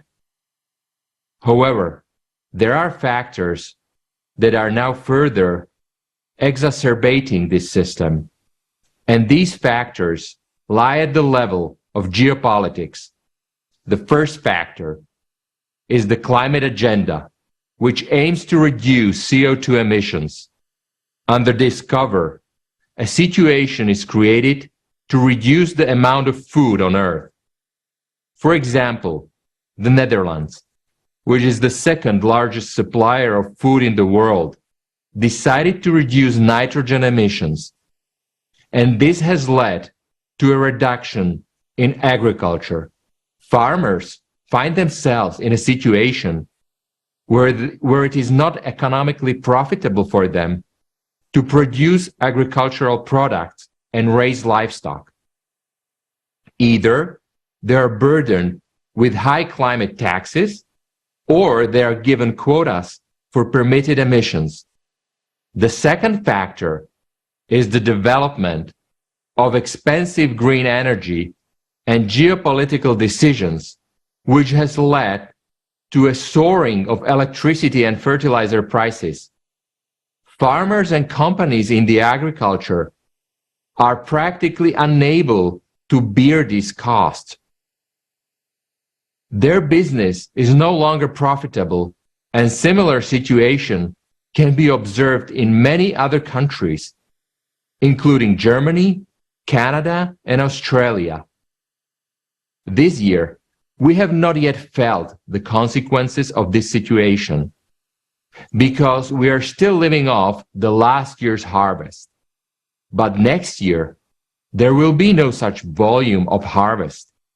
And already this winter, we will be experiencing a shortage of common products in stores because of the electricity prices. It is already unprofitable to grow food in greenhouses and store it in refrigerators. We will have a delayed problem, which we will gradually begin to feel already. Some basic food products will disappear. These are likely to be vegetables, fruits, and meat, because it will be absolutely unprofitable to produce them. Let's simulate a situation. Taking all factors into account, what will this lead to? Our economy is collapsing, and we are entering a severe economic crisis. People are getting poorer and poorer. Consumer demand is dropping rapidly. In parallel, there is a geopolitical crisis, and we find ourselves in a situation where producers can't produce and buyers can't buy. Even if there is demand, there is no money.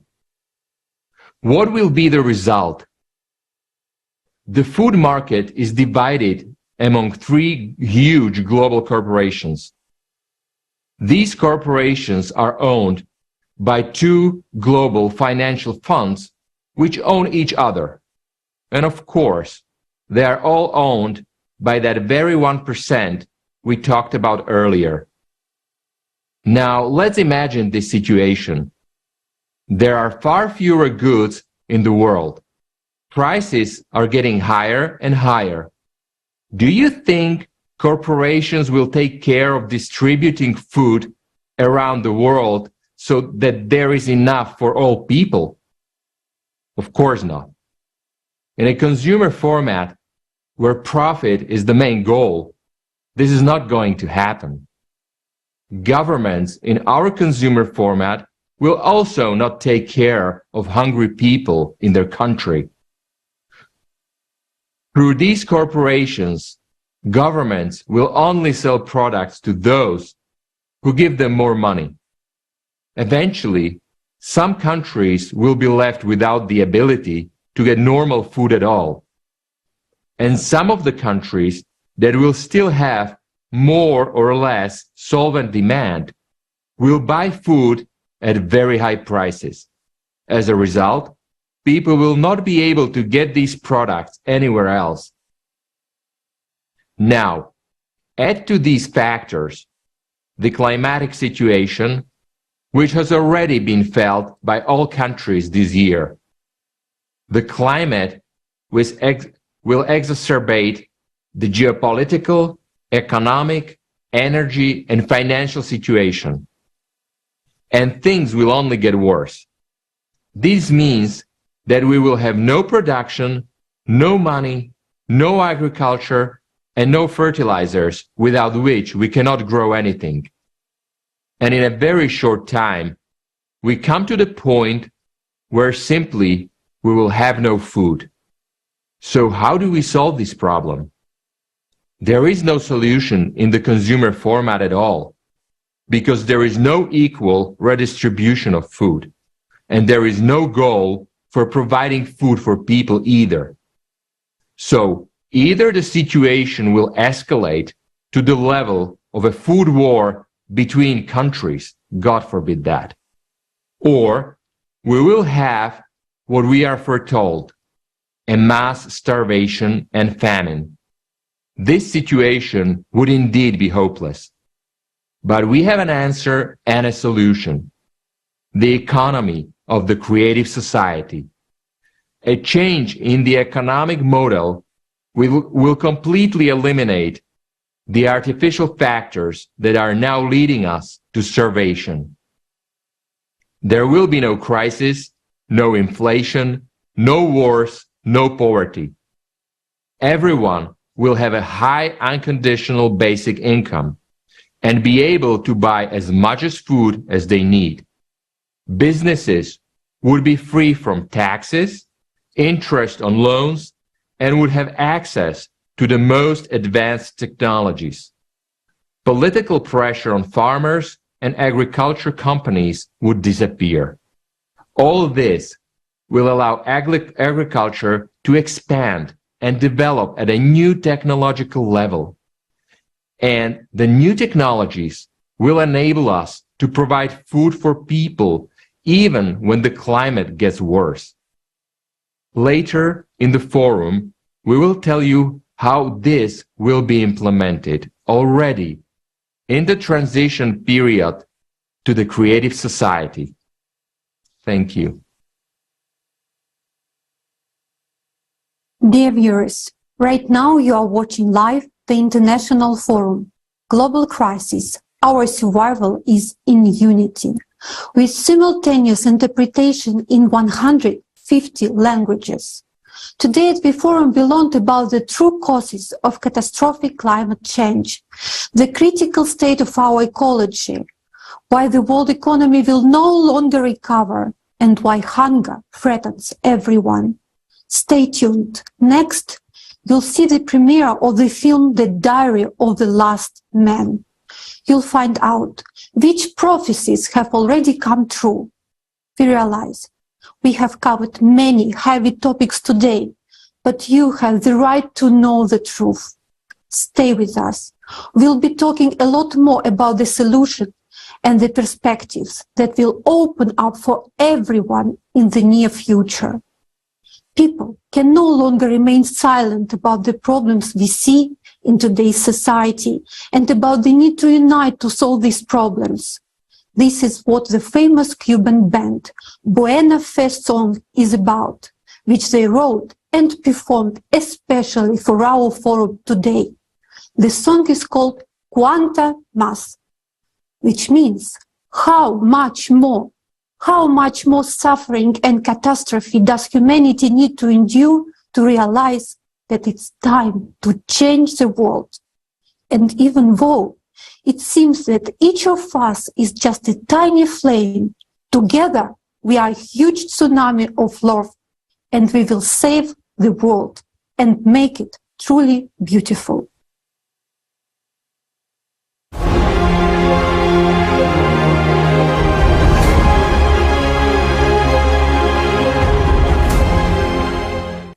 Hello, beautiful people. We're the Buena Fe Band, and we want to send our greetings to the friends of Global Crisis. Our survival is in unity. And that's exactly the way we feel. There is no other way. The world today is going down a very bad road, and we have no choice but to unite and become better people every day. To stand against egoism, against anything that might harm the other. Big hugs. You can always count on us. We present to you the song Cuánta Más. This is our gift to you from Havana, Cuba. Let us move forward through solidarity and collaboration. Big hug.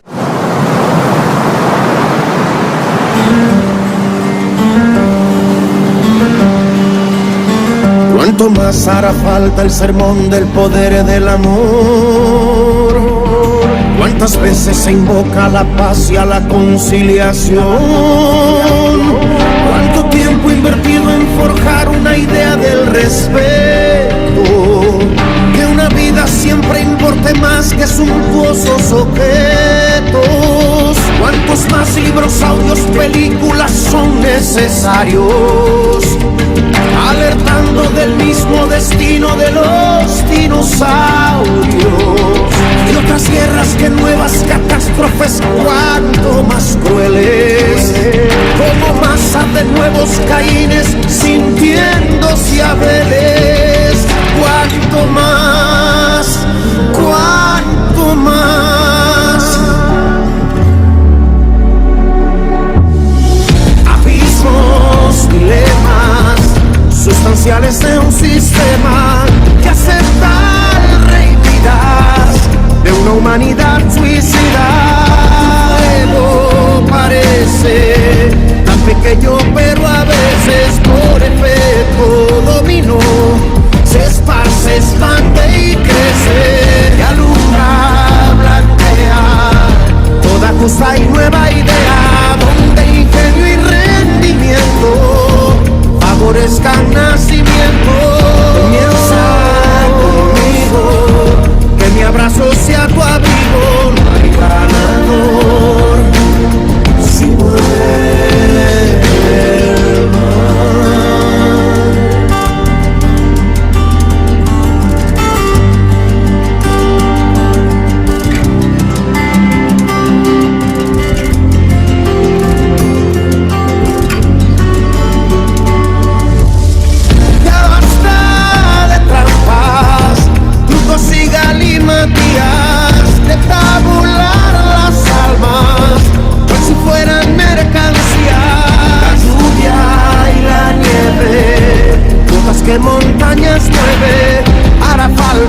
the depth of your soul. You can feel how much understanding, wisdom, and personal experience is put into this song. Indeed, as has been said, in order to change the terrain of this consumerist format, it is necessary to bring all people together. How much longer will we allow the consumer society to turn us into slaves? How long, with our tactless consent, will this lawlessness continue? How many more wars do we need in order to realize that wars only happen because of our inaction, because we continue to support the consumerist format? And yet, all wars have the same causes. The report we heard at the beginning of our forum provided a clear model and forecast of what awaits humanity and our entire planet in the next few decades if we do nothing today. Do we have a realistic idea of what will happen? Some may say that we don't want to imagine such a development or that it's scary. But people must be aware of the future that awaits us all if we do nothing. So now we propose not just to imagine, but see what will happen on our planet with us and with our loved ones in the near future if today, with all, we take the path of inertia and silently surrender to the climatic Cerberus.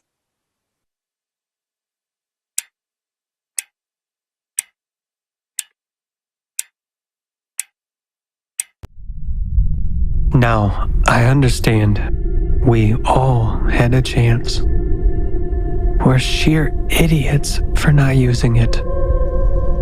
I regret just one thing, that I did nothing earlier. Hello, diary. This is such bullshit. Maybe the psychologist is the crazy one. Does he really think I can talk to a diary as if to a living person? I can't believe I fell for it. I wonder how it is supposed to rid me of depression. Okay, I'm supposed to talk to the diary as if to a friend. Well, hey there, buddy. Well, nothing comes to mind. Although, I got fired. I have no money. How am I supposed to pay the mortgage, insurance, and my children's college? No idea. Fucked up world. The only thing that helps me keep my head above water is the family. I'll do anything for them. My psychologist said I should write down what's bothering me. So what's really bothering me? A constant sense of anxiety, fear.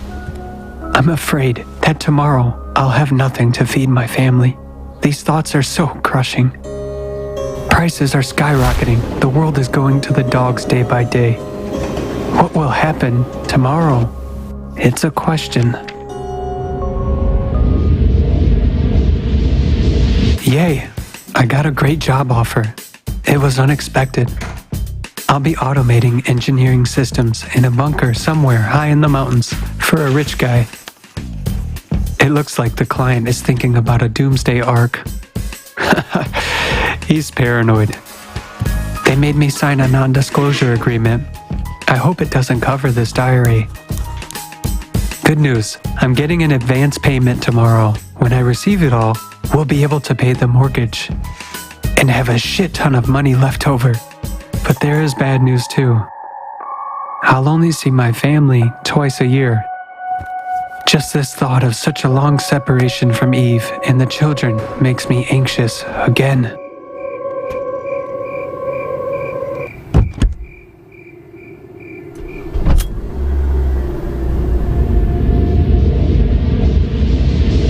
I wonder why this paranoiac needs a bunker in the mountains on another continent. Why not in the basement under his villa? He's spending tons of money. Perhaps I should figure it out.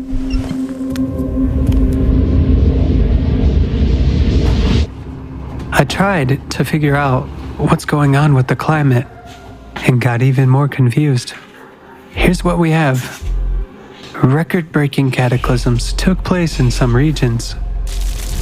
Some scientists sound the alarm and say that by the end of the century, temperature will rise by 2 degrees across the planet and it's humanity's fault.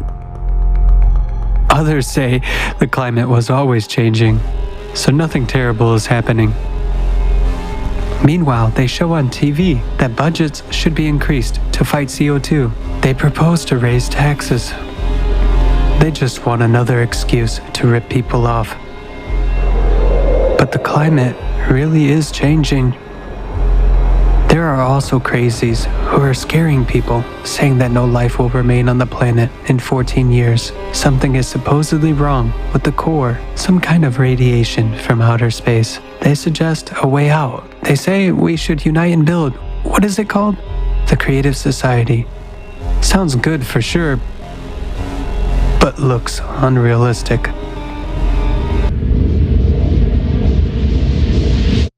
The client has changed the deadline once more. Damn it. No vacation for me again. I'm tired of sitting here. It's a good thing they have doubled my salary though. When the contract is over, we'll even be able to buy a new house and a car. That's unexpected. Cool. But I miss Eve and children like hell. We watch TV a lot. They show some climate disasters every day, as if there's nothing else to show. Several severe hurricanes occurred, but probably nothing unusual. What's all the fuss about? Everyone has gadgets these days. People film all the time. So it looks like there are many disasters. I don't think there's anything to worry about, although I have to admit that there is ever-increasing destruction. I've come across this post about the Yellowstone volcano today. They say something is wrong with it. There are too many earthquakes. Although we do come across many comments that people are just being hysterical. Nothing new there. The strange thing is, there is too much destruction from earthquakes now. Doesn't really match their scale. I mean, some conspiracy theories say that governments underreport data to avoid panic. People come up with such nonsense. Last week, a minor earthquake destroyed a whole city. I tried to find posts of those crazies who had predicted the apocalypse, but found nothing. All links were removed for some reason. I managed to learn that governments in various countries forbid spreading any theories except the official anthropogenic one. You can even go to jail for that. Why so harsh? They even prohibit posting eyewitness videos now. We should sort of trust only official stats and remain calm. Are they afraid of something? The bunker is almost done, but supplies are delayed. Everyone left. Just 4 of us remain to fine-tune the automation system. We're waiting for supplies, but it's unclear when they will come since logistics are screwed. I really hope to see my family soon. They called yesterday. Eve says Mark is sick and has been missing school for 2 weeks. Many people are sick because there's an inflow of migrants from different countries to ours. They come barefoot and hungry and bring epidemics. Where the heck did so many of them come from? They say there are millions at the border. Why not stay home? Get back to your countries. We have plenty of our own problems. I asked Eve why they don't show this on TV. How does the government respond to that? But the connection was cut. I had to come up to the surface, but the hurricane was so wild that I couldn't even go out. What the hell is going on there? I feel that something's wrong. Maybe they don't tell everything on the news. Once I get my money, I'll go back home. It's time to move, somewhere as far as possible from the border. We finally finished the job. I can't wait to see my family. 4 years of separation. My God, the kids must be all grown up. I'm so tired. We had no time off the last 2 weeks, helping to unload endless boxes with food, clothes, and hygiene items. Why does he need so much? It's enough for children and grandchildren here. He'll fly in tomorrow, inspect our work, pay us off, and I'll go back home as fast as I can. The first thing I'll do is kiss Eve many times over. Happiness does exist. We've waited all day long, but our client didn't come. We can't get through to him. The internet cuts off from time to time. Eve writes some wild stuff. Last week, they had hail the size of a pumpkin. It was like cannonball bombing. What the hell is that? It made holes in the roofs. My family barely had time to hide in the basement. The car is gone. Just a piece of metal remains. And our neighbor, Bill, died. I have no words. Eve is now helping to take care of his kids. What is happening in the world? We finally got a message from the client's office this afternoon. His airplane crashed due to severe turbulence. The bunker owner and the entire crew died. It turns out the office staff knows nothing about the bunker project. They promised to contact us. Shit! Who's gonna pay us now? And who's gonna pick us up? We're screwed. It's totally fucked up. It seems we've been here a whole eternity. No one picks up the phone at the office. We contacted the emergency service, but some crazy shit is happening there. We're the least of their problems. They say all of their equipment is being used to extinguish fires and patrol the streets. They told us to wait. They'll evacuate us as soon as they can. I read on the news that all of this year's crops died. Our city started rationing food sales. I'm losing my temper more and more often. It's like I'm going mad, having outbursts of anger and fury. Jack complains that no one is going to get us out of here. The government doesn't care about people at all, that they'll be saving their own asses. It's not a bed of roses here, and this jerk is making it even worse. In short, we had a huge fight the other day.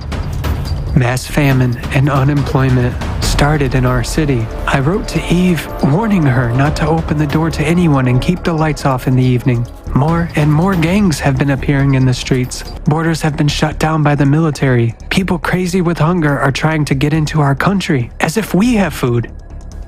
Meanwhile, I have enough canned food here to last several decades. Gosh, I wish I could send at least some of it to my family. Nobody's coming for us. We still don't know what to do. We keep thinking about how to get out of this trap. Guys went out to scout around, but couldn't walk even 5 miles and came back. It's 200 miles to the closest settlement through the rocks. Meanwhile, horrible news keeps coming from home. And one day, no food was left on the shelves.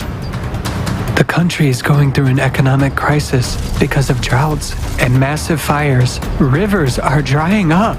There are severe water shortages everywhere. Ashes and burning smell make it impossible to breathe outside. It's super difficult to find protection masks. Drinking water is being distributed by ration cards in cities.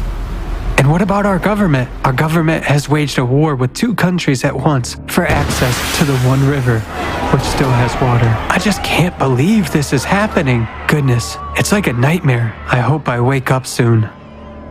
It seemed there could be nothing worse than the heat. But when water came back, which everyone was waiting for, it was no longer joyful. Endless rains began. Rivers overflowed. A flood swept even through my city and is now washing away everything in its path. I had a short call from Eve. She managed to tell me that the subway was flooded. Sewage is floating in the streets and municipal services are almost non-functional. There's so much water everywhere that it has nowhere else to go. Then we lost the connection. What's happening there? Looks like the city is doomed. I hope they manage to save their lives. I hope someone helps them. We are all people. Good, normal people. I've been trying to reach my family for weeks. My dearest people. But no luck so far. Nobody knows anything about them. I check all the news and search for them in photos. It's sheer madness not to go completely insane. I read information all the time about what's happening in the world. They scared people, saying that the Gulf Stream would stop. There were plenty of disputes whether it can stop or not. It turns out it can. At one point, it just stopped, and that's it. Now many people are freezing in their homes without food and heat. Snow showers are getting heavier and breaking the power lines. They say the glacier will reach all the way to Rome. Our colleague from Japan, Mamoru, had a nervous breakdown yesterday at the news of a terrible earthquake in Japan. They say the magnitude was 10. I don't know what's going on, but it is probably hell there. I can say one thing for sure. The world has never seen such destruction. They're not giving the exact number of victims, possibly hundreds of millions. Mamoru wasn't able to contact his family. He couldn't contact anyone he knows at all. Today, Mamoru disappeared. We searched for him everywhere, but couldn't find him. He probably left. Where could he go? Jack and Ali went searching for him. He couldn't have gone far. I stayed at the base to wait for them. A week passed. No one came back. Guys are offline. I went up, fired my gun, and lit signal fires. Nothing. Just my echo. Something happened to them. Damn it! Am I going to stay here alone? I'm the only one left.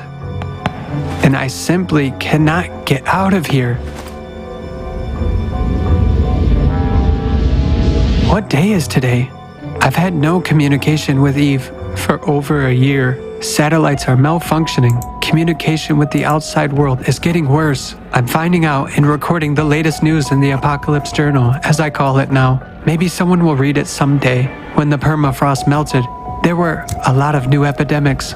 Apparently, ancient viruses thawed. Whole settlements are being burned down to stop them spreading. Volcanic eruptions covered vast areas around the world with ashes. People have nowhere to live and nothing to breathe. Acid rains corrode soils and infrastructure and poison groundwaters. Food can no longer be grown anywhere. By the way, planes no longer fly. There's not enough air density. They just cannot take off. Who could have thought it?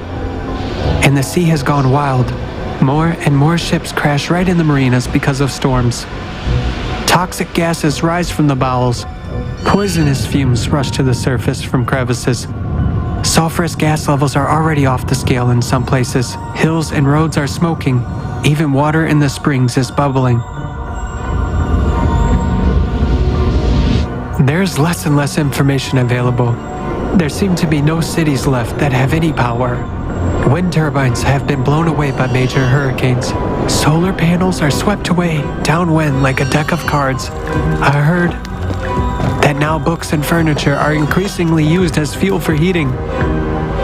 Some scientists say that humanity will face complete darkness and terrible frosts. I still believe I'll see Eve and the children somewhere, someday, but I will see them. Why did I need that mortgage? I would now give everything to be next to them.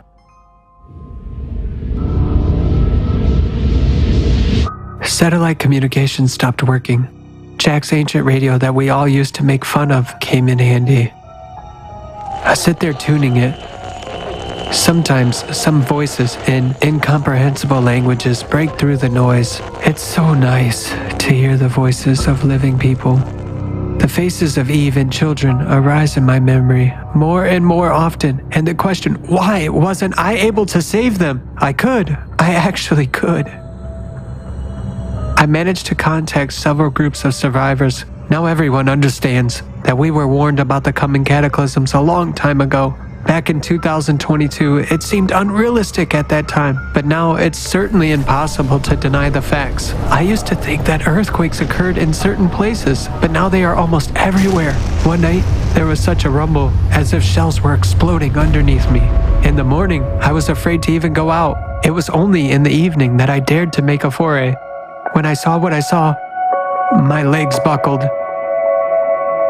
The whole valley was covered with round holes from a few feet to several hundreds of feet. The ground looked like cheese. I don't know if it was Mazdam or a mental. I couldn't imagine, even in my dreams, that such a thing is possible. Someone reported on the radio that Africa had split apart. Now I know it's possible. Coastal cities are flooded. Tsunamis rage almost every day. Asia seems to be all underwater, as the radio says. My consciousness refuses to believe it. I found a radio frequency where the people who were talking about a way out of the apocalypse are broadcasting. Now I understand everything. Why didn't I get it before? I actually saw it all the madness that was going on and gaining momentum, those bunkers, all the talks about the apocalypse. It was all obvious before. Something could have been done, and there were people who offered a way out. I should have heard them. Why was I so blind? If only I could bring it all back.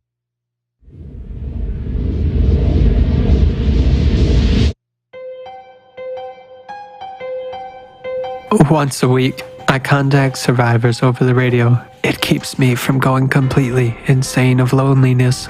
Every day, there are fewer and fewer of us left on this earth. They say cannibalism is no longer a rarity. Now it's the norm. There are gangs getting together to hunt people. They roast and devour those they catch. Crazy freaks.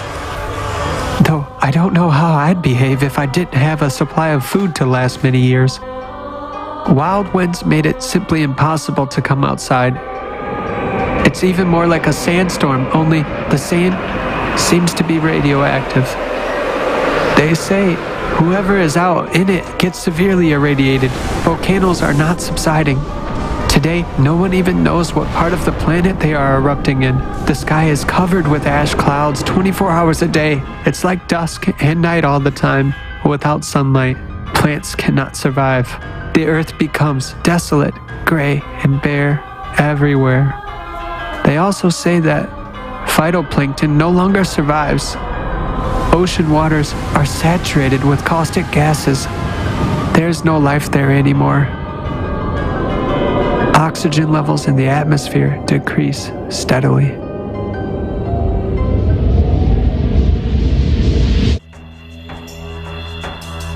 People on the radio have become my friends long ago. They advised me not to go outside because my skin could be burned. Apparently, some kind of cosmic radiation is being directed at the Earth. Neanderthals smeared themselves with ochre against such radiation. We also started smearing ourselves with it. Although people say it doesn't help much, but it is still better than nothing. Strong winds carrying sand and dust literally wipe out brick structures on the surface. Survivors have to hole up in basements and catacombs. Yet another strange threat has emerged. Lightning often kills those who dare to go on long forays. Lightning now occurs without thunderstorms.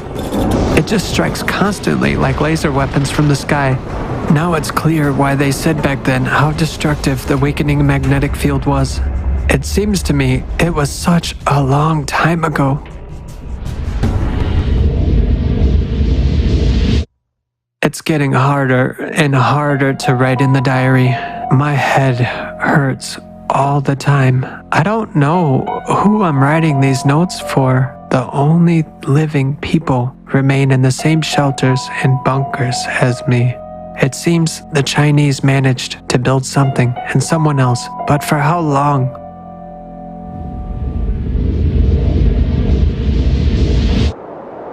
Total silence on the radio. I don't even know if there's anyone left alive on this planet. It became hot in the bunker. The walls are hot and keeping heat all the time. Air conditioning systems are failing. Constant heat forced me to crawl upstairs and settle right in front of the entrance hatch. Lord, get me out of all this. How much I envy those who are already dead. This is total madness. I'm just sitting and waiting for the end. Why didn't I do anything before? If only I could go back to the point where it was still possible to change something. How crazy I was back then. I left the bunker. There is no point in sitting there anymore. The sky had turned orange. There are huge flashes on the horizon. It feels like the sun is rising somewhere from the west. My head is bursting with terrible pain. The earth seems to be shaking and exploding from within. Lava is everywhere. Scorching steam comes in waves. I'm running out of oxygen in my tank. This is the end. This is the end. I put the diary into the container. Heave sighs. Forgive me, Lord. Forgive me, darling.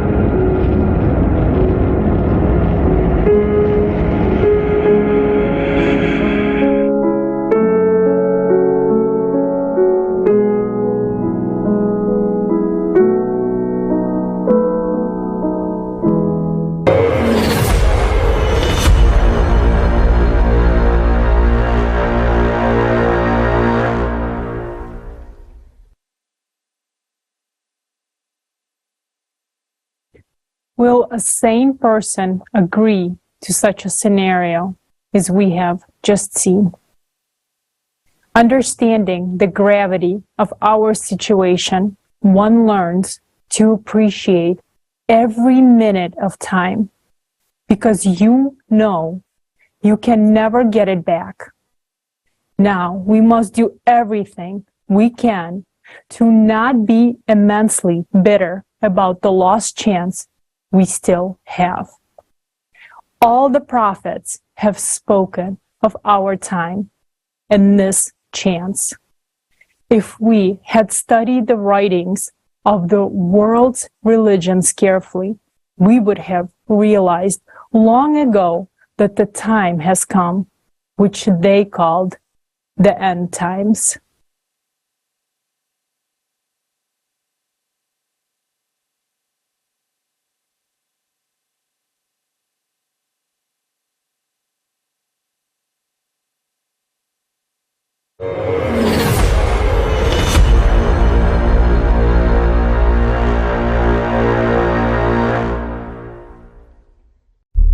The interdisciplinary scientific study of the causes of climate change also includes the study of eschatology, that is, the description of the end times and their harbingers in the scriptures.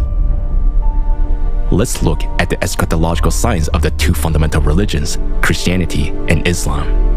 There are two scenarios mentioned in the scriptures: the golden millennium, Eden on earth, or the apocalypse, the end of time. As long as we are in a consumerist format, we are on the way to self-destruction. Time is passing, but we are not changing direction and are approaching an apocalyptic finale. Let's take a look at what we have been warned about.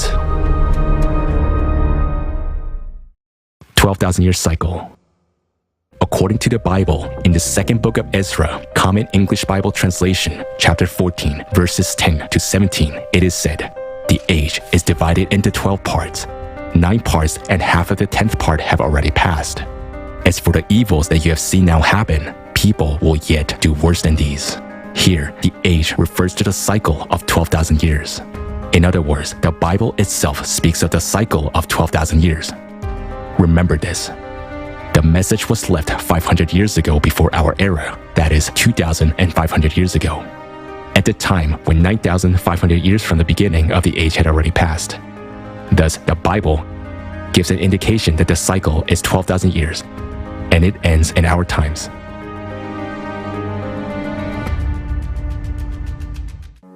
Scientists and atheists have all the answers except one. How could people 2,500 years ago accurately predict what is happening now?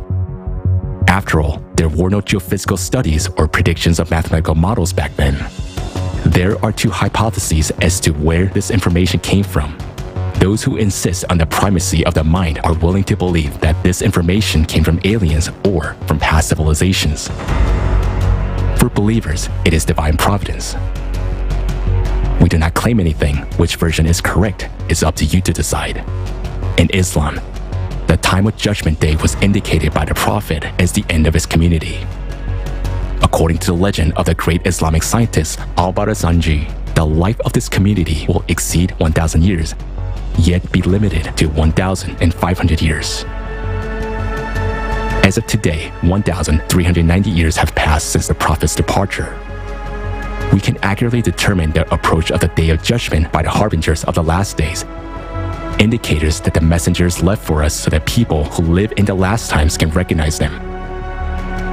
Let's consider which harbingers of climate cataclysms from the scriptures have already come true. Fires. The ninth minor sign of the Day of Judgment in Islam talks about the Hijaz fire. Ibn Hajar writes in Fath al-Bari, one fire will happen among other events that will happen, according to the words of the Prophet, peace and blessings of Allah be upon him, before the Day of Judgment, and the other will arise just before the Day of Judgment without a gap. The increase in the area and the number of fires in modern times is caused by degassing of the subsoil along faults and unprecedented heat. The cause of these phenomena is a heating of the earth bowels due to rise of magma. Rains and floods. There are several authentic hadith in Islam which state that the Prophet Muhammad, peace be upon him, said, "The famine would not break out because of drought, but there will be famine despite heavy rainfall, as nothing would grow from the earth." The rise of magma causes groundwater to heat up and evaporate, increasing humidity, which in turn leads to record rainfall and flooding. Already now, floods are destroying crops. Another natural harbinger of the Day of Judgment is the blooming of the desert. A hadith narrated by Abu Hurairah states that the Prophet, peace be upon him, said, "The last hour will not come till the land of Arabia reverts to meadows and rivers." In 2018, heavy rains that hit arid Saudi Arabia inundated the desert and caused flooding, which made the desert bloom.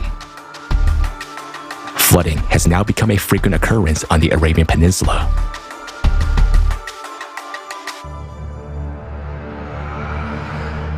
Land collapses. Sal bin Sa'd reports that the Messenger of Allah, peace and blessings of Allah be upon him, said, "There will befall this ummah land collapses."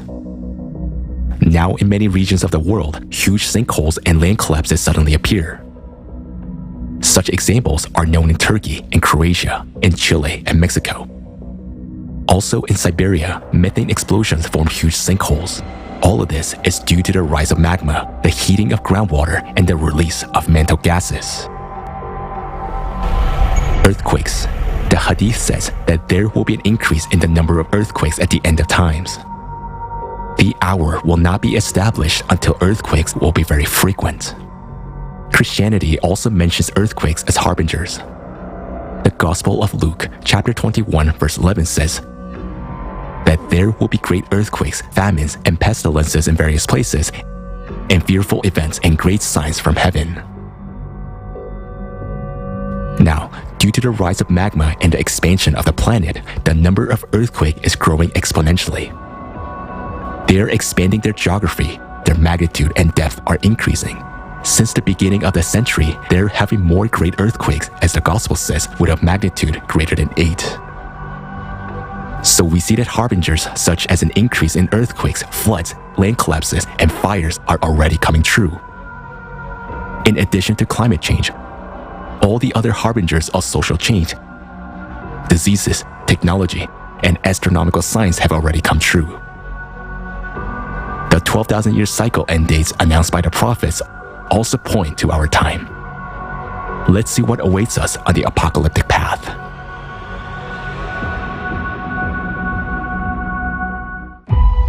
Judgment Day, Apocalypse. The prophets also describe the apocalypse scenario in great detail. In the Gospel of Matthew, Jesus Christ says, "There shall not be left here one stone upon another that shall not be thrown down." These words point to the unprecedented power of cataclysms.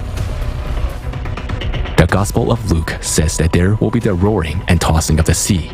People will faint from terror, apprehensive of what is coming on the world. The roaring sea indicates a tsunami from the strongest earthquakes. In the Quran, Surah 56, the Prophet, peace be upon him, speaks of the earthquake of unprecedented magnitude, when the earth will be violently shaken and the mountains will be crushed to pieces, becoming scattered particles of dust. In Surah 27, 52, and 70, it is said that the mountains, which we regard as motionless, will be set into motion like clouds. And they will become like wool, that is, they will be shaken and split up into blocks along the fault. So strong the tectonic shifts and the speed of the movement of the lithospheric plates will be. There is a description of the unprecedented speed of events in Hadith narrated by Abu Hurairah. It is said there that the end of the world will come so suddenly and quickly that people will not have time to complete the action they started. A person has raised a morsel of food to his mouth, but will not be able to eat it. In the Gospel of Mark, Jesus Christ tells people to run to the mountains, not to take anything with them, and not to turn around, which also indicates the suddenness of cataclysms taking place. And based on the words, "For in those days there will be tribulation such as has not been seen since the beginning of the creation which God created until this time, nor ever shall be," one can understand that a disaster of such a magnitude hasn't yet occurred on earth, such as has not been since the beginning of the creation, nor ever shall be. Similarly, in the Old Testament, the prophet Daniel said that such events had not yet been experienced by the earth. There will be a time of distress such as has not happened from the beginning of nations until then. The Quran speaks of violent volcanic eruptions and catastrophic fires during the Judgment Day. Watch for the day when the sky will bring a visible smoke covering the people. This is a painful torment. At the peak of the cataclysms, due to disastrous eruptions of numerous volcanoes, there will be a discharge of volcanic ash into the atmosphere, which will cut off the sun rays to the Earth's surface for many years. This is a description Jesus Christ gave in the Gospel of Mark. But in those days, after that tribulation, the sun will be darkened and the moon will not give its light, and the stars will be falling from heaven. The planet will be illuminated only by the light of the fires and the glow of the fiery lava. This is stated in the Quran in Surah 55, Ayat 37. And when the heaven is split open and becomes rose-colored like oil. Hydraulic impact. In the sacred text, we find description of the destruction of our planet, which the Prophet and Jesus Christ conveyed to people using the terms they could understand, and now, having a scientific basis, we can understand what they spoke about. For example, in the Quran, Surah 82, the cleaving, it is said, "When the sky splits open, and when the stars fall away, and when the seas burst forth." The surah mentions that the atmosphere at the time of the violent explosion in the Mariana Trench will be ruptured by the flow of steam. Also, Surah 21 says, "The supreme horror of that day will not disturb them. On that day, we will roll up heavens like a scroll of writings." What is described in this surah really reminds of the fact that in the event of steam explosion rupturing the atmosphere, the integrity of the atmosphere would be broken, it would be blown away by solar wind and dispersed in space. Also, Surah 81, the overthrowing says, "When the sun is put out, and when the stars fall down, and when the mountains are blown away, and when the seas are set on fire, and when the sky is stripped away." It is also clear from this surah that the folding of the atmosphere will take place when the red-hot magma erupts into the ocean and sets it on fire. At that time, when the mountains are blown away, the strongest earthquakes will occur all over the planet. What is the falling of the stars that is mentioned in both Islam and Christianity? During the hydraulic impact, the rotation of the planet will instantly accelerate and the atmosphere will disappear. It is this phenomenon that will create the sensation that the stars are falling. If we summarize the Prophet's words about Judgment Day, we see the description of the phenomena that the mathematical model predicts for October 2036 during the hydraulic impact. Indeed, They see it as distance, but we see it as near. Then do they await except that the hour should come upon them unexpectedly? But already there have come its indications. That is the day of carrying out the threat. On the day heaven will sway with circular motion and the mountains will pass on, departing. On the day the earth breaks away from them and they emerge rapidly. Then watch for the day when the sky will bring visible smoke covering the people. This is a painful torment. And the earth and the mountains are lifted and level with one blow. Then on that day, the occurrence, that is resurrection, will occur. And the heaven will split open when the sun is wrapped up in darkness, and when the stars fall, dispersing, and when the mountains are removed, and when the seas are filled with flame, and when the sky is stripped away. If the apocalypse scenario comes true and what the prophet, peace be upon him, described happens, then our planet will become like Mars.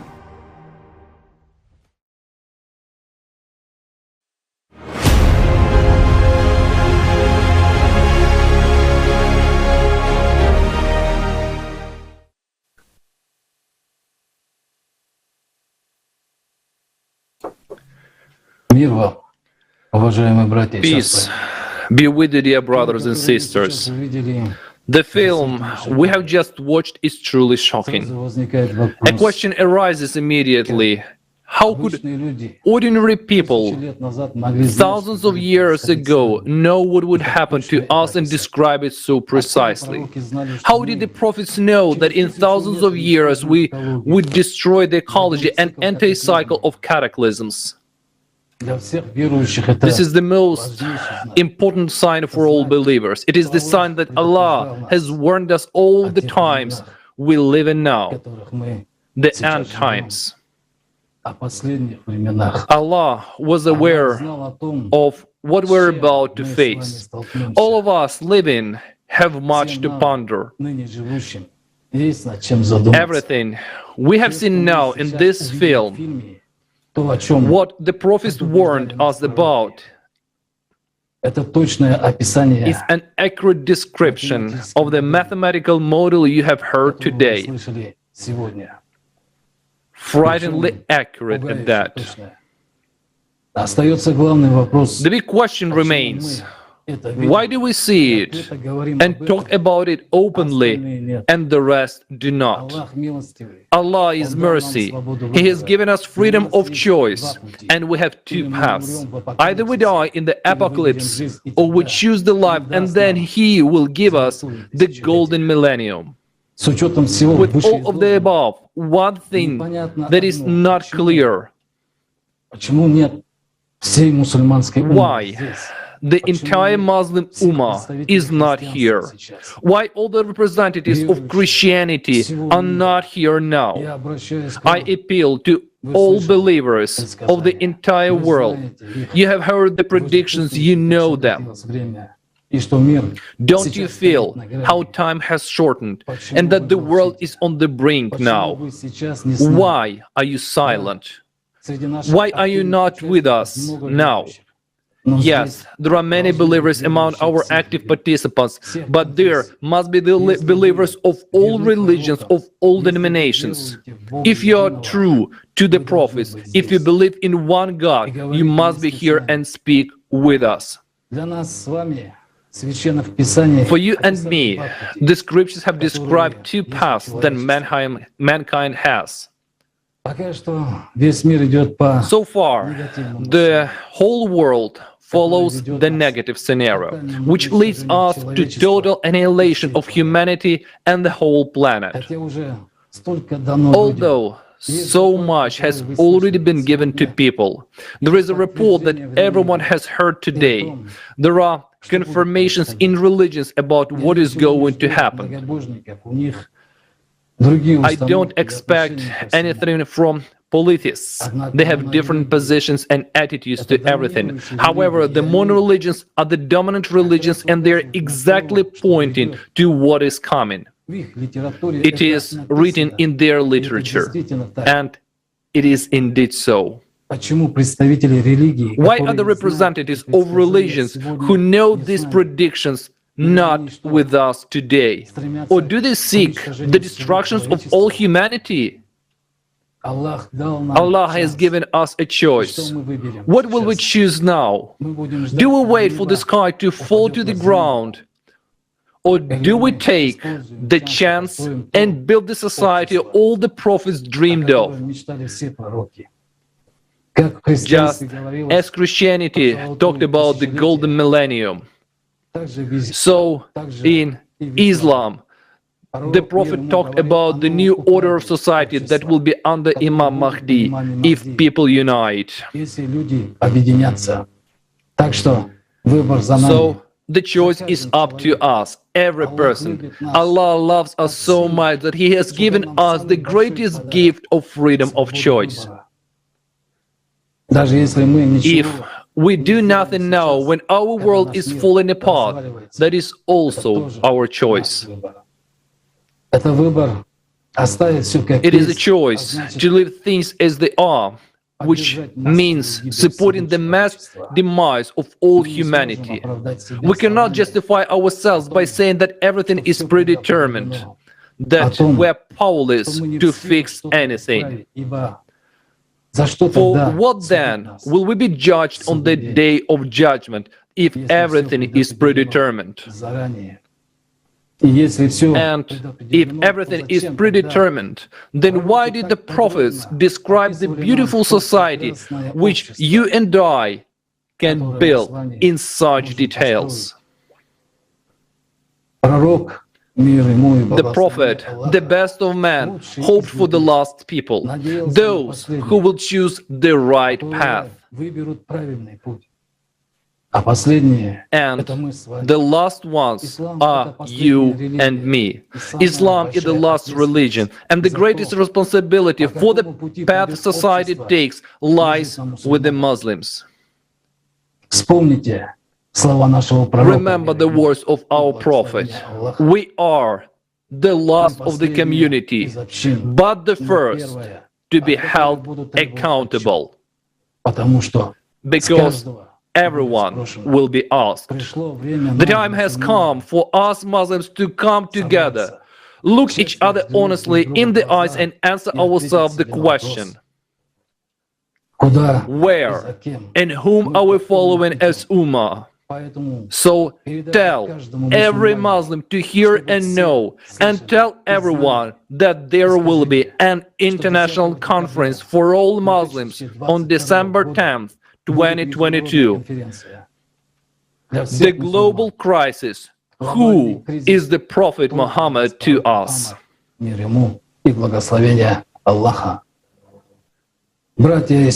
Brothers and sisters, it is our choice to descend with the shaitan into hell, or to build a beautiful world and be with our beloved Prophet in the house of Allah.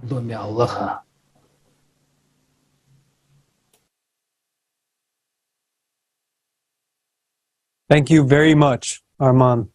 Dear viewers, do not forget to put December 10th on your calendars for the conference Global Crisis, Who is the Prophet Muhammad for us? Sallallahu Alaihi Wasallam. Now, we offer you an excerpt from the program Awakening with the participation of the esteemed Igor Mikhailovich Danilov.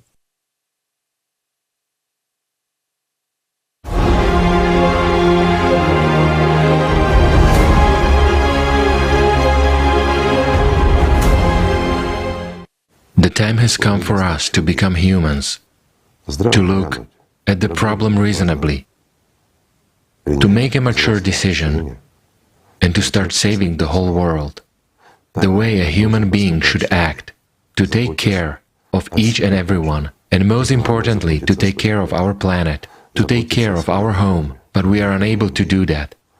We haven't been taught this. Therefore, we'll have to learn everything on our own. Yes, there will be many problems. There will be many stones on this road. But if we have a higher goal, we will traverse this road. And we shouldn't rely on anyone. Without us, yes, without you, my friend, we will not survive. That's a fact, and unfortunately already a scientific fact, a substantiated and repeatedly verified one. What else can be said? In such a situation, where we find ourselves as humanity, I can say just one thing. We have to trust, not even in God. After all, it's our choice. God has no right to interfere in our affairs. Yes, believers will now get indignant and say, God is almighty. Of course He's almighty. He created the entire universe. But He gave us freedom, the freedom to choose whom to serve. Yet what have we chosen? We crucified Christ and betrayed Prophet Muhammad, the best of people. Tell me, what good have we also done for God? When we do not accept His messengers, when our heart breaks and tells us what to do, while we do as the devil whispers. Have we really been faithful to God? Have we been listening to Him? Or whom have we been listening to, friends? We shouldn't trust in God. He gave us the freedom of choice, and we chose what we chose. We can now trust only in ourselves and each other.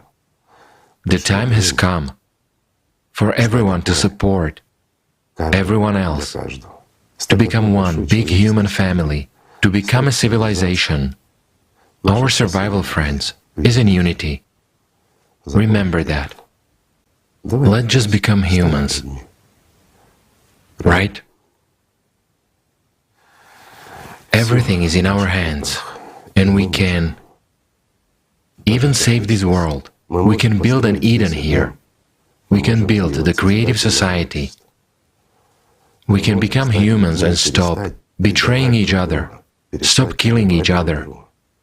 We can start taking care of each other and loving one another. And the world will change.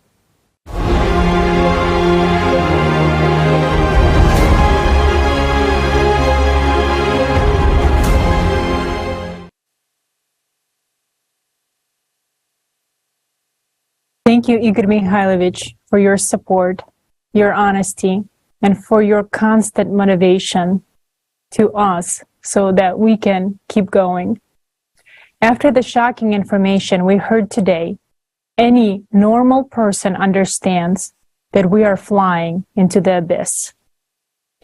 Everyone understands that something needs to change. Many boldly declare that our society has reached a dead end, but they don't see a solution and don't know the way out. But today, we already touched on the solution to all the problems and crises in our society. It is the creative society format. Stay with us as we will now explain what the creative society format is and why humanity will only survive if we build the creative society worldwide. We will show how the creative society will benefit everyone without exception, and why you should begin informing all people about it right away. We are only as strong as we are united. We need to stand together and prove that we are human beings with a capital H. Creative society is the way out. It is the goal that can unite us all. After all, we can only find a solution and survive together. And John, I'd like to pass the floor to you. The problem that we have today, we have to solve, has never before been faced by humankind. The year 2036 is the year of the destruction of our planet if nothing is changed. We have only 5 to 6 relatively stable years to do everything possible and impossible to counteract the radiation that is now coming on our Earth and causing this catastrophic destruction. It is a matter of everyone's survival.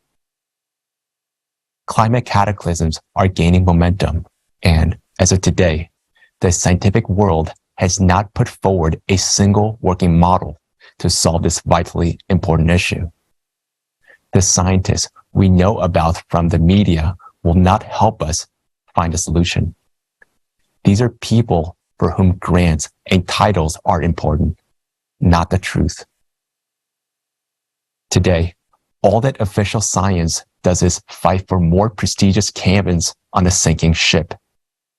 We're not satisfied with this, and we want to save the whole ship because we are all on this ship and it is already sinking. We need real scientists who know how to save this ship. We need scientists with practical scientific experience and real knowledge to solve this problem. So where are these scientists? It's no secret that humanity's best minds are now engaged in the military sector. They have applied knowledge and practical experience.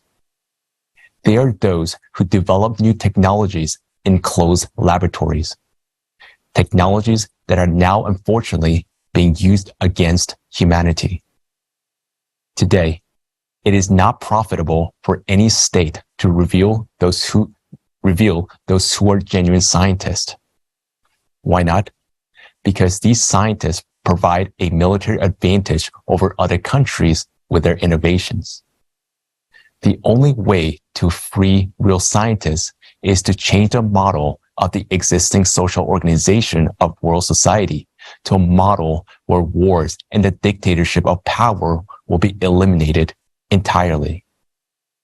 Then, scientists would no longer need to develop weapons, and countries would no longer need to defend themselves. An important point. We need to eliminate wars not only in the present, but also in the future. Otherwise, states will cunningly continue to hide scientists in order not to lose their intellectual capacity and thus their power. Let's be honest. Politicians protect only themselves and their successors, and the latter only to avoid punishment in the future for what they have done. For the sake of their own safety, politicians will do anything, even destroy the world along with all of us. So changing the format of society is our only chance for survival. Changing conditions will spare us all from having to fight each other.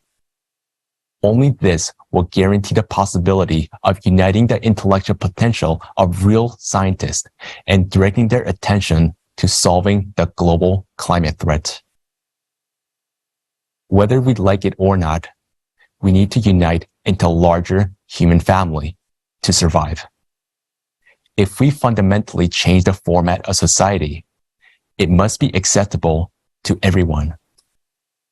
If we take this step, we must do what's best for people. Realizing that we need to change something, it became apparent that we don't need to invent anything. We can simply ask people. No one knows what's best for us but ourselves. For many years, we have been asking people how they see the world, what kind of world they want to live in, and how they think the world should be. Tens of thousands of volunteers have participated in these surveys. These surveys were broad in scope. We asked all the people, acquaintances, friends, and strangers on the street. Millions of people were surveyed in all countries of the world. By analyzing all the answers, the 8 pillars of the creative society were formed. The concept of the creative society itself was developed as a result of a request from all of humanity. All that people wanted became the basis of the new creative format. That's how the creative society was born. Understandably, we are at the beginning of the journey, but the foundation has already been laid. Yes, we still have a lot to solve, but that is a task of specialists. Lawyers will solve legal issues, and economists, economic issues. They, as well as scientists, must sit around the same table and combine their knowledge and experience for the benefit of all humanity. Their task is to provide people with clear and understandable options for solving various issues. And people will vote for the most appropriate option.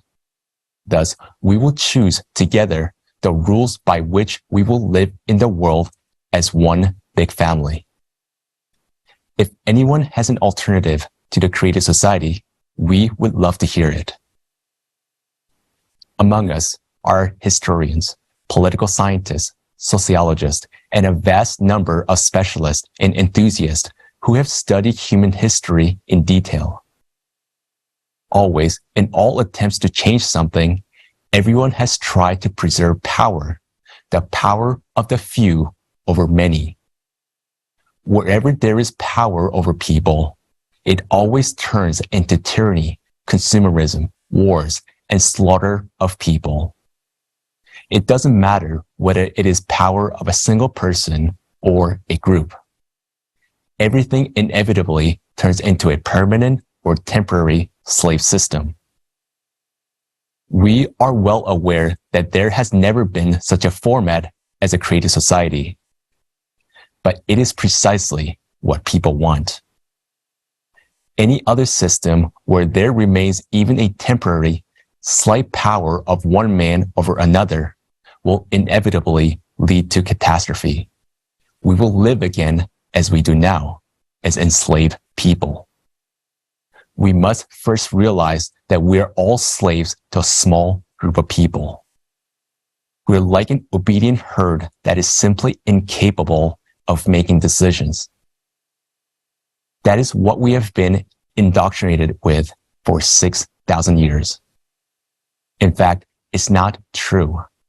Even according to the Constitution, we are free people.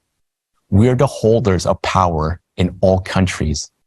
It's written in all constitution. We're the ones who actually built this world. We need to realize and understand that clearly and stop listening that someone will come and do something good for us. We're being persuaded that people are not capable of solving anything. Yes, they can. Specialists are capable of thinking things through, and people are capable of making decisions. We won't need politicians anymore, because a politician in today's world is a representative of certain groups of people who think they are masters of the world. Those very politicians make slave out of us. History clearly shows us this, and we need to understand it. On paper, a politician is someone who prevents conflict and wars, cares about people, and is a representative of the people. But in reality, it is the opposite. A politician sits on people's necks, considering the people a herd, and drives in wherever he wants, or where those who are behind the politicians tell him to go. Therefore, such notion as a politician cannot exist in a created society. In the face of a global climate catastrophe, we can speak frankly and openly. We have been divided into states and told that we must fight and kill each other in the interest of these states. The question arises, what and who is a state?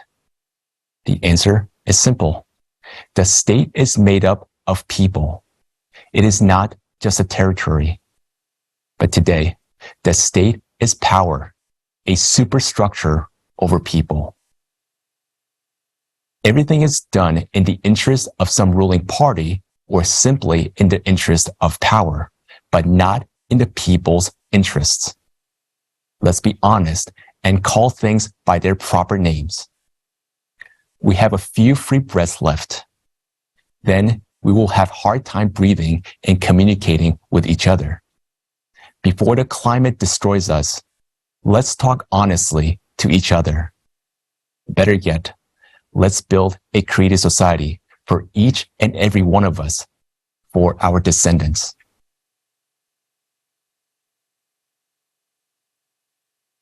The creative society will ensure a world free of poverty, crime, and violence. It'll give us a safe, comfortable life anywhere in the world, stability and confidence in our future and that of our children, the ability to develop our businesses in a sustainable and predictable economy, able to implement technologies withheld from us, withheld from use in the current consumer format. Moreover, it'll give humanity access to new ways of generating energy. It will accelerate our development as one unified civilization. Such a society is beneficial to all. The creative society is based on 8 pillars, 8 guiding principles that should be adopted into every country's constitution. That allows for a peaceful and lawful reformatting of the fundamental values of world society from anti-human to human, and to make human life the highest value. Creative society is a new format for the unification and partnership of people worldwide. It is not a single organization. It is a movement of all people of goodwill who support the 8 pillars. Let's look at these pillars more in detail. The first pillar is the most fundamental principle. It declares that human life is the highest value. There is not, and never can there be, anything else more valuable than a human's life. The goal of society is to ensure and guarantee the value of each human's life. Do you feel the difference with what we're seeing today? Isn't that what we really need right now? For most people, freedom and equality are very important. Life cannot be fulfilling without freedom, and freedom is impossible without equality among all people. Despite the declared rights in today's Constitution, people are not treated equally in real life. The consumerist format undermines equality and, in reality, imposes on us a social hierarchy that supersedes any laws. The second pillar guarantees those rights. It states that every human is born with the right to be a human being. All people are born free and equal. There can be no one and nothing on earth superior to a human, his freedoms and rights. We all have a fear of tomorrow. We don't know what will happen tomorrow. Will I still have my job? Will the economy be okay? Can I afford the medical bills if something happens? What if? What if?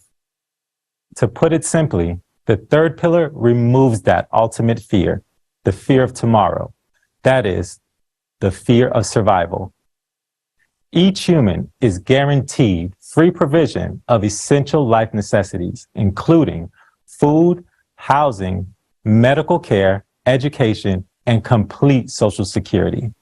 And of course, everyone wants to feel physically safe.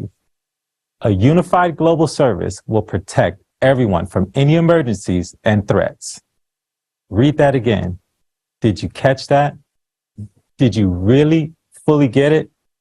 You'll be provided with everything to live your life without worrying about survival, food, housing, medical care, education, and so much more.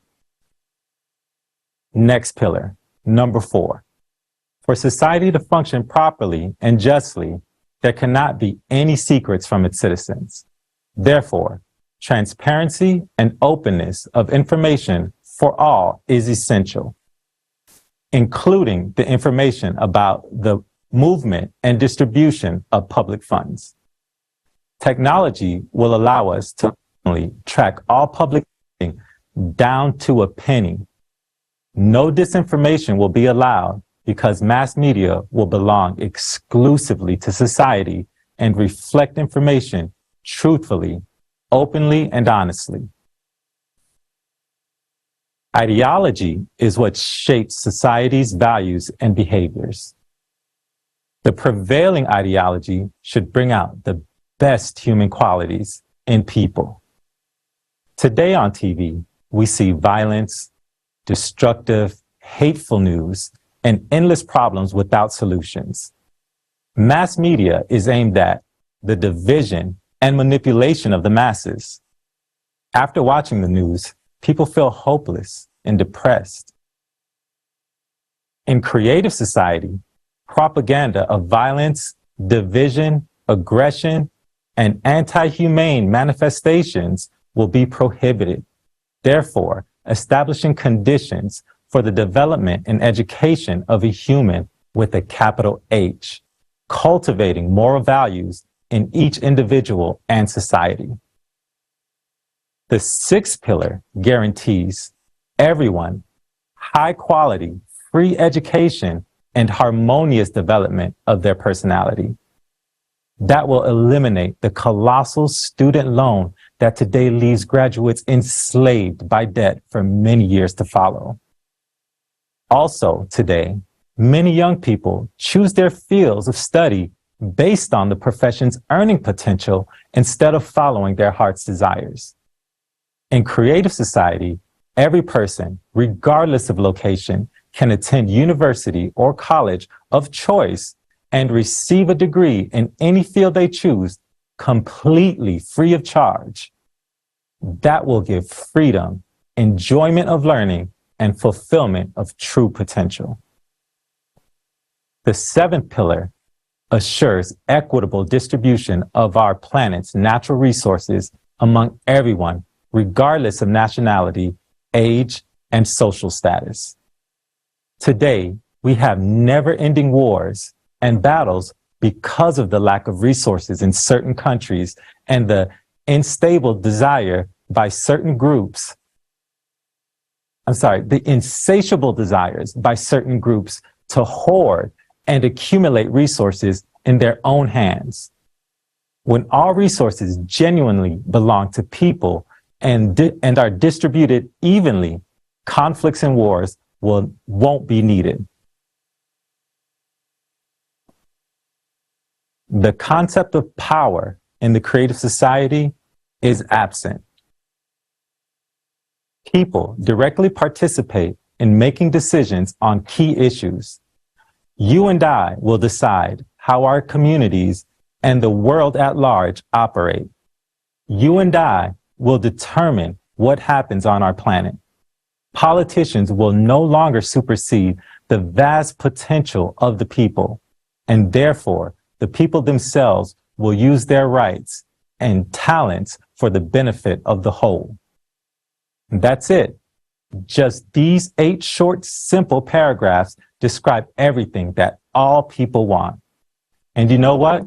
If someone agrees with at least one of these principles, he is already a member of the creative society because it's what he wants. But if a person denies all 8 pillars, then he is so harmful and dangerous to society that something needs to be done about it. And you need to understand that creative society is a new format for bringing people together.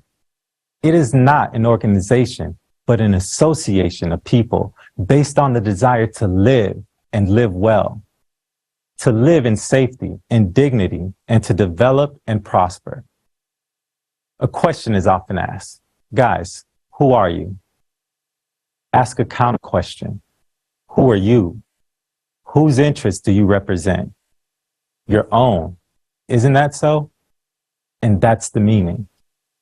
That is the creative society, which serves everyone's interests. So, if we all decide we can start living like this within 5 years, let's tell everyone, let's create public support for this idea. Let's create electoral demand. Let's create a new reality.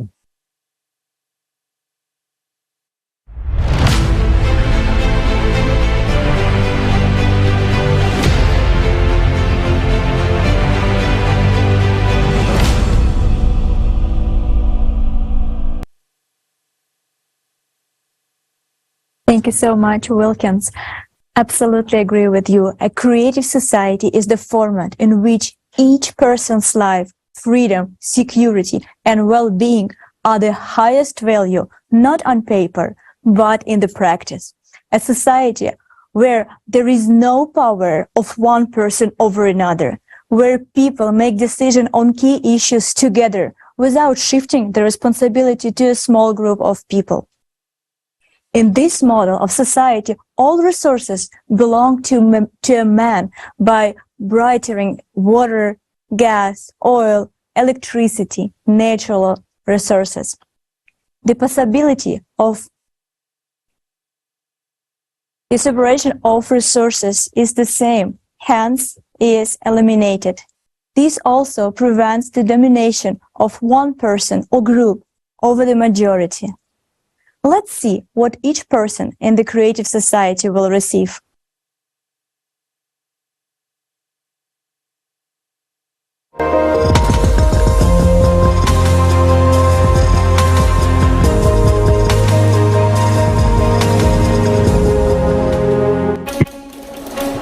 For several years, we have been informing about the creative society. The most frequent question we hear is, what will my life be like in the creative society? Friends, it's time to answer this question that concerns all of us. Make yourselves comfortable. We invite you to a wonderful world where the most valuable thing is human life. Your life. Living conditions, everyday life. Already in the transition period from the consumerist format of society to the creative one, each person will immediately be provided with accommodation of at least 60 square meters for a comfortable life. If you have a family of 5, you will live in a house or apartment of 300 square meters. This housing will be your property. It will not be subject to taxes and utility bills. As your family grows, your living space will expand. A consumer paradise will be created. The availability of free time, money, and a variety of quality goods and accessible products. And this is already in the transition period from the consumerist format to the creative society. Financial freedom. People will become financially independent starting from their birth. From the first day of the transition period to the creative society, all mortgages and loans will be written off. No more inflation. Prices for the same product or services will be the same all over the world. No more taxes on small and medium-sized businesses. No more taxes on individuals. You will receive a universal basic income of $10,000 every month. There will be no need to work in order to have a roof over your head and feed your family. In the creative society, you will always have confidence in your future. Do you want more money? There will be an opportunity to work doing what you love to do. Only 4 hours a day, 4 days a week. You will have a vacation at least 2 months a year. Do you want to work more because you get a buzz out of doing your job benefiting society? Go for it. You are always free to choose. All hard, dangerous, harmful, and monotonous work will be done by robots and automated systems. A human is not a slave to toil from morning till night for a penny. You will have time for yourself. You will be able to do things you really care about. Spend time with people you love. Develop yourself. Be creative. And travel to any part of the world without visas or restrictions. In the creative society, every day of your life brings only joy and pleasure. Environment. Production will be waste-free and completely environmentally friendly. Pesticides and chemicals will no longer be needed to grow products. Only tasty, healthy, and varied foods will always be on your table. You will be able to enjoy clean, fresh air wherever you go. You will be able to drink crystal clear water saturated with good microelements and minerals. In the creative society, we will restore the ecosystem of the planet, and we will be able to admire the purity of oceans and the beauty of pristine forests. The creative society is a world of harmony and beauty. Healthcare. Perfect health of every person is one of the priorities of the creative society. From the very beginning of the transition period, medical care will be free for everyone. Doctors will be paid for healthy patients. A patient will no longer be seen as a profitable client. Each medical center will be equipped with artificial intelligence that will incorporate the experience of all the best doctors in the world throughout history. The very approach in healthcare will change. It will become 90% preventative. And all this right away in the transition period. Now, in the creative society, new technologies will allow humanity to never get sick. Everyone will have an opportunity to significantly increase their lifespan. To date, these technologies are already being developed, but the consumerist format makes them inaccessible for us. A simple device installed in the shower cubicle will scan your body and will adjust your appearance according to your wishes. In the creative society, you'll be really healthy, completely free of charge. Education. You deserve a decent, high quality, and free education. Do you like to study? In the creative society, you can get as many degrees as you want. And you won't have to worry about earning a living because you'll have a universal basic income. From the first days of the transition period to the creative society, you can easily acquire a new profession if you wish to. Artificial intelligence will create an adaptive educational program for you according to your peculiarities. You can study anywhere in the world and at a time that suits you. The creative society is a world of knowledgeable and versatile personalities. Freedom. People will decide for themselves what rules and laws to live by and implement their decisions through voting on a unified platform. The highest value is human life. Everything will be built around the fundamental basis. The world's media will no longer be in private hands, but will belong to society as a whole. This means that they will no longer be able to manipulate public opinion for the profit of a few. The media will truthfully and holistically inform, educate, and inspire people. Safety. Already, in the transition period from the consumerist format to the creative society, the fate of people will no longer depend on the decisions made by a few individuals and on what those in power will agree among themselves. Society will create conditions in which wars, murder, death, slavery, human trafficking, and drug trade will be impossible. Crime will completely disappear. The latest technologies will be implemented everywhere, which will help the Unified Emergency Service to work proactively to prevent accidents and crimes. You can easily let your child go to school or outside being completely sure about his safety.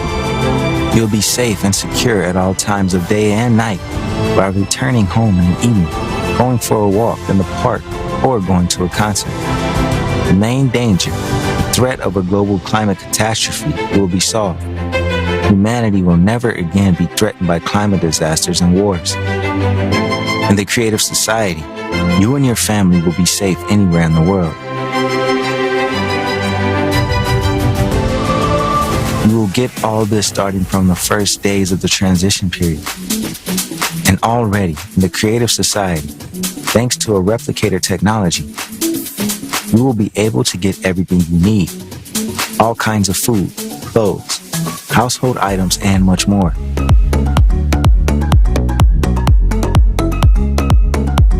As fantastic as it may sound, Most of the technologies we're talking about already exist. It's just that it's impossible to use them in a consumerist format. Beginning with the transition period, science and technology will be aimed at improving the quality of human life. Life must bring only joy and pleasure. The whole absurdity is that, despite having all the possibilities to live in the creative society already now, we continue to maintain the consumerist format. We can build the creative society peacefully, without struggle or confrontation, in the shortest possible time. There will be no more revolutions, except scientific and technological ones, which will be a permanent and natural phenomenon in the creative society. Tell your family, friends, neighbors, and acquaintances about this perspective. Share how beneficial and cool the creative society is for them. You and I are living in an amazing time, when within a short time we can move from the slave system of the consumerist format to the free and safe world of the creative society. Everything depends on you. If you want such a life, support the creative society and tell everyone about it.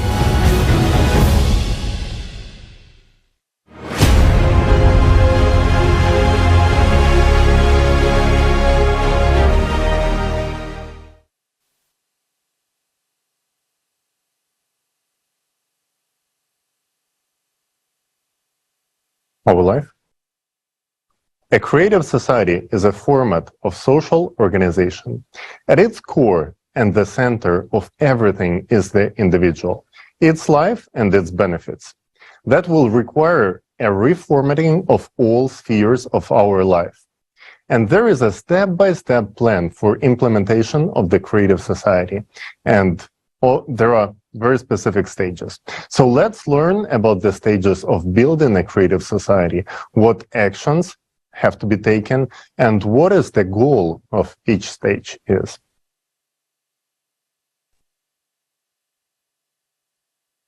How do we know that building the creative society is possible?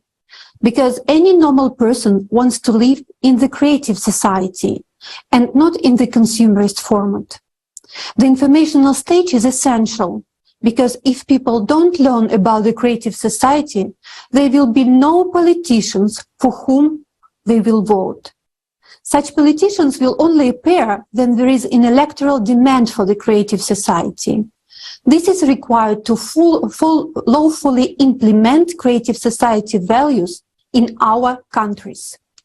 Creative society is an actual working model. There is a clear plan and a strategy of its implementation. It consists of 3 stages of creative society formation. First stage, informational. Second stage, political. Third stage, world referendum. The strategy outlines specific activities to achieve the goal of each stage. In just 5 years, we will be able to move from the current consumer format to the creative society peacefully and lawfully.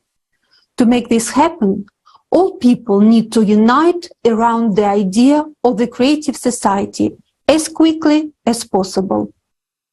Now we are at the first stage. The first stage of building the creative society is the informational stage. The goal of this stage is for majority of people in every country to support the transition to a creative society format. The objective of the informational stage is for every person on the planet to become aware that there is an alternative to the consumerist format in which we are struggling to survive. The alternative to the creative society. The alternative is the creative society. This stage is the most important one. What does it mean to inform about creative society? It means to talk about what prospects of a new quality of life it opens up for each person, safety, security, and high quality of life. It is essential to convey to each person that forming the creative society is a practical and feasible task, and we can build it in the shortest time frame, within 5 years. Today we will learn many interesting things about how life will be in the creative society. During the forum, we will discuss how to join the Creative Society project and what you can do right now. It is crucial to showcase your choice wherever possible. That's exactly how people will create a global electoral demand in their countries. This is exactly how we will demonstrate to politicians that we want to live in the creative format of society.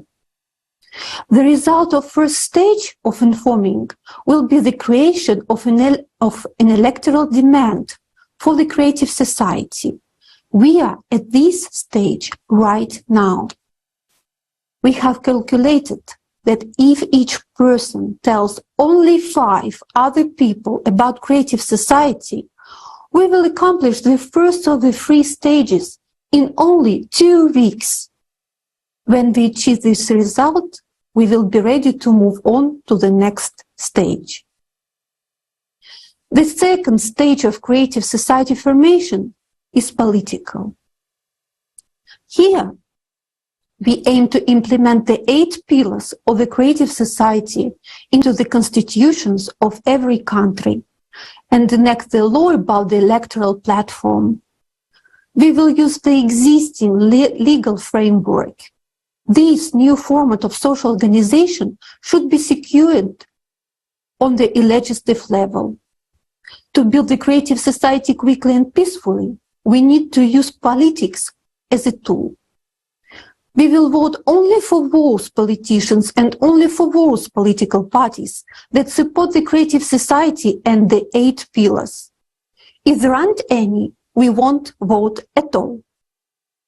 Today, there are more and more decent people among politicians who understand everything. They support the creative society and the 8 pillars. If you and I vote only for those politicians and those parties that they build the creative society, other politicians have no electorate.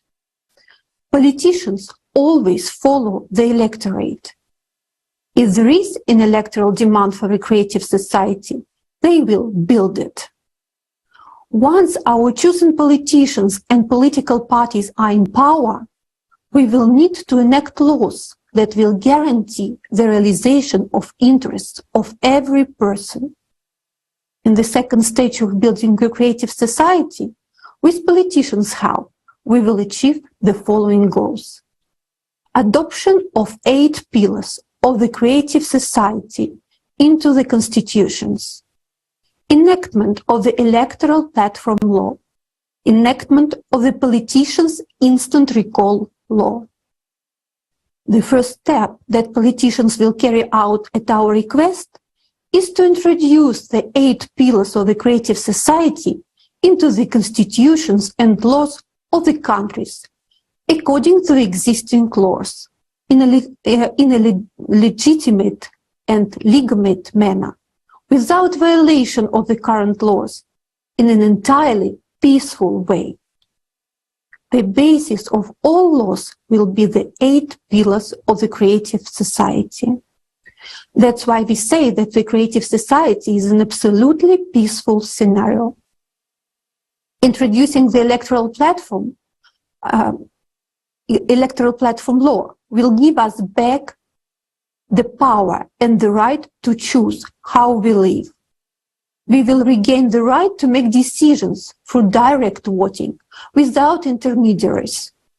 The role of politicians will be solely executive. Another essential step of the second stage is introducing the law about an instant recall of a politician if he doesn't perform or fails to fulfill the functions entrusted in order to form the creative society. The outcome of the second stage is the implementation of the 8 pillars into the constitutions of most countries in the world. After that, we can move on to the third and final stage, the vote referendum. At this stage, thanks to electoral platform, all people of the world will be able to accept the creative society as a unified form of social structure on the whole planet and establish the 8 pillars as a law by which all spheres of life of our society will finally begin to function.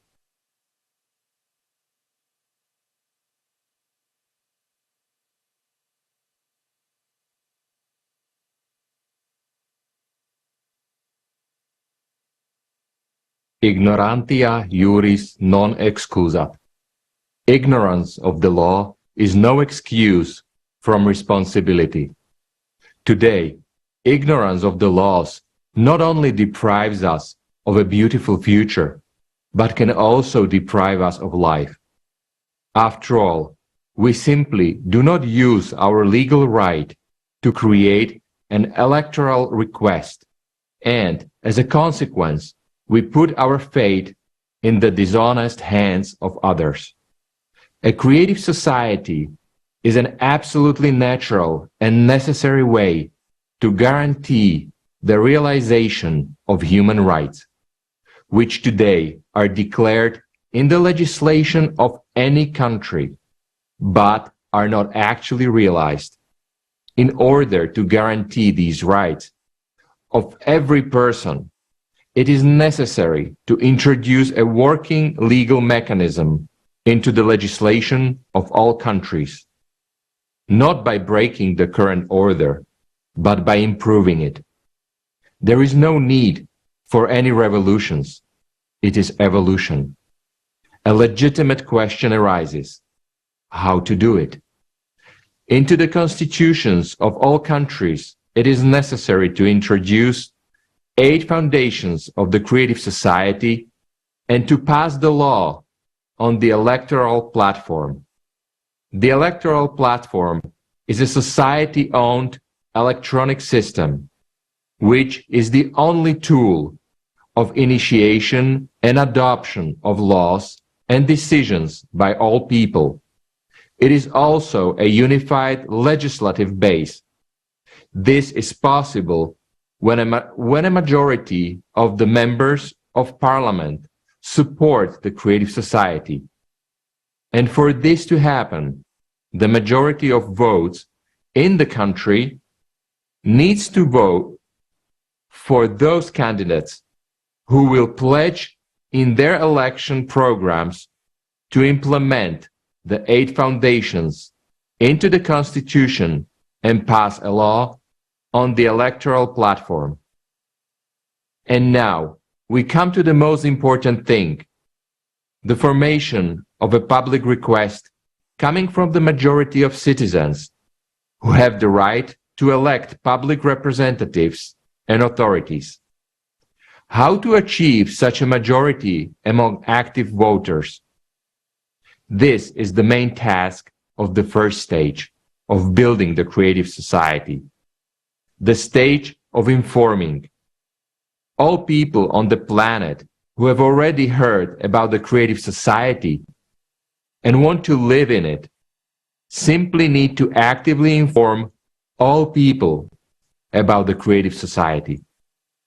When the majority of the world's population actively supports the creative society, the remaining stages of its creation will proceed very quickly and easily, in accordance with the national legislation of each country.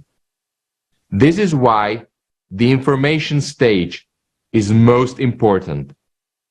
That is, the formula is simple. First, we inform all people about the possibility of building a creative society. Then voters choose only those politicians who support the creative society. And these politicians already implement 8 foundations of the creative society at the legislative level and pass the law on the electoral platform. With a form of government like a monarchy, things are even simpler. The monarch, by his decision, amends the constitution or simply adopts the 8 pillars of the creative society as the basic law of the state. It is important to remember that any monarch and any politician always depends on public demand. As we can see, we, all human beings, have the irrevocable right to decide what kind of society we will live in. And the creative society is the natural embodiment of people's decision. And its constitution is not a revolution. Sorry, construction is not a revolution, but an evolution which takes place in a legal way.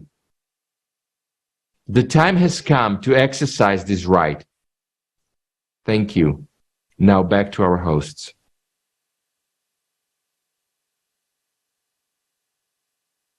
Thank you, Robert. You're absolutely right. We, people, have the legal right to create an electoral request and to build the creative society. Still, people do not know about this right and therefore do not use it. In preparation for today's forum, we interviewed Ms. Christian Anderson, a member of the European Parliament from Germany. We invite you to watch a fragment of this conversation.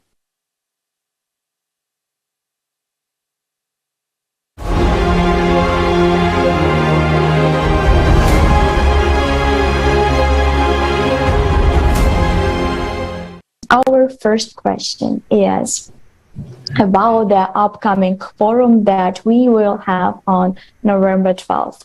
The name of our forum is Our Survival is in Unity. How important is the unification of people during this challenging time? And what is the role of people to make a long-lasting positive change in our society? Well, the unity of the people is very important at this point, because what we have seen, especially in the last 2 years, how the rights of the people, civil rights, and inalienable rights, constitutional rights have been infringed upon. They have been taken away. They have been redefined into being privileges that a government can grant whenever they want to or withhold whenever they see fit. And this is not only happening in 1 or 2 or 3 countries. This has been happening all over the world. So it is of utmost importance that people once again realize it is their democracy. They need to get involved. If they want things to change, they can make it happen, but they need to go and cast their votes and not stay at home. They need to take responsibility. Democracy is not a place where you simply go to sleep, because there was once said, when you sleep in a democracy, you will have a very rude awakening in a tyranny. You will always have a conflict of interest. Whoever has power, his aim is always to expand his power at the cost of the one he is overpowering. We do need to have institutions that have some kind of a governing power. Obviously, we do need this. But the key is there needs to be checks and balances.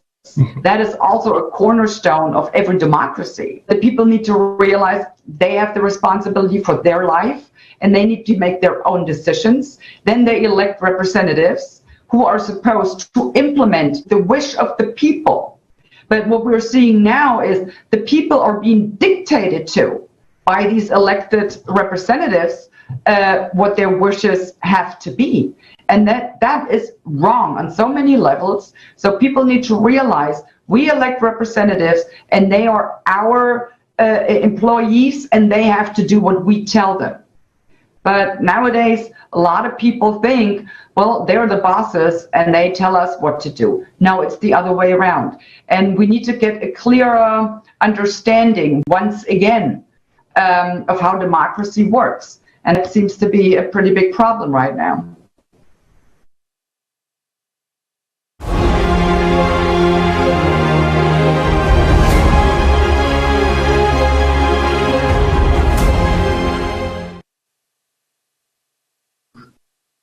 Dobrý večer. Good evening. Nowadays, human rights are declared in the legislation of every country, but as we can see, they are not actually implemented. Do we control our own lives? In our present consumerist format of society, can we stop wars, abolish inflation, or at least reduce our electricity and heating bills? We rightly cannot protect our own lives. Having food and heat at home has become a luxury for many people. We don't even have means to save the lives of our near and near people in the event of severe illness. All of us are unsure of tomorrow. Will anyone ask us what we want before they push the red button and bury us and all our dreams under the mushrooms of a nuclear war? The system of the consumerist format is arranged in such a way that the maximum we are entitled to is to choose who will make decisions for us. During elections, we basically give our rights for a pig in a poke. We give away not just our rights, but also our benefits at disposal of a few individuals whom we often do not even know. Meanwhile, at the international level, we have no opportunity whatsoever to directly defend our own interests at all. Do you know what it may be compared to? Imagine that you issue a general power of attorney for someone to use and dispose of your house, and the right to move people in and to sell, demolish, or rebuild the house without your consent. At the same time, you continue to live in this house. Everything that remains for us to do under the current system is to trust in the authorities and hope that they will solve our problems, or to express our discontent at mass meetings and demonstrations in the hope that we will be heard. Despite the existence of a huge number of laws, international treaties and agreements, society's problems will never be solved in the consumerist format. Because we, people, do not participate in making socially important decisions. Whether a war is needed or not, what taxes we will pay, and how natural resources should be used. Meanwhile, all of these issues directly affect our lives. This consumerist format of society, where power and money are at the core, has reached a dead end. But the situation can easily be changed, so that there is a decent life for everyone, not just a few individuals. In a legal and evolutionary way, we can implement the concept of the creative society, where a human is at the center. Self-government in society is one of the fundamental pillars of the creative society format. We can hear such a statement: the society is impossible without power. But how can we then explain, for example, people's self-organization and mutual help in emergency situations, when there are various disasters and catastrophes? People themselves will effectively solve all the pressing issues and tasks without waiting for any action from the clumsy system of government authorities. Moreover, without the involvement of civil society volunteers, the state is totally unable to solve the issues of providing people with everything they need.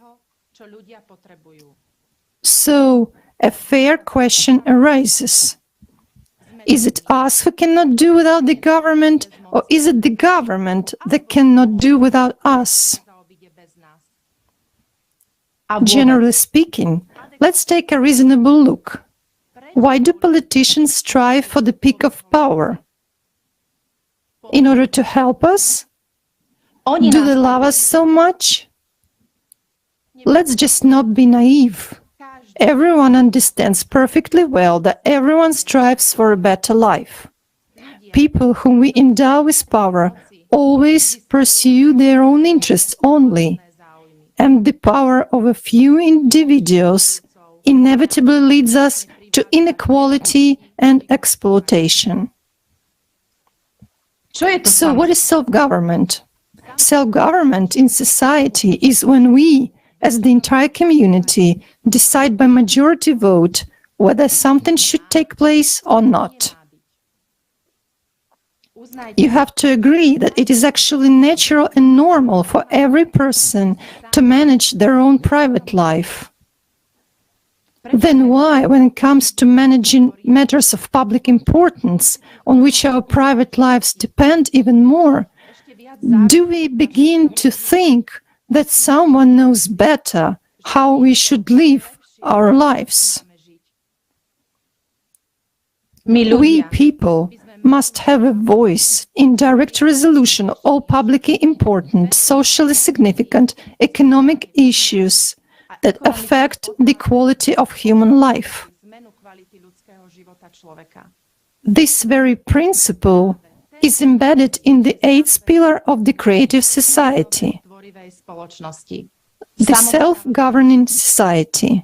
This pillar defines self-government as the absence of power and the right of every person to participate in managing society's affairs.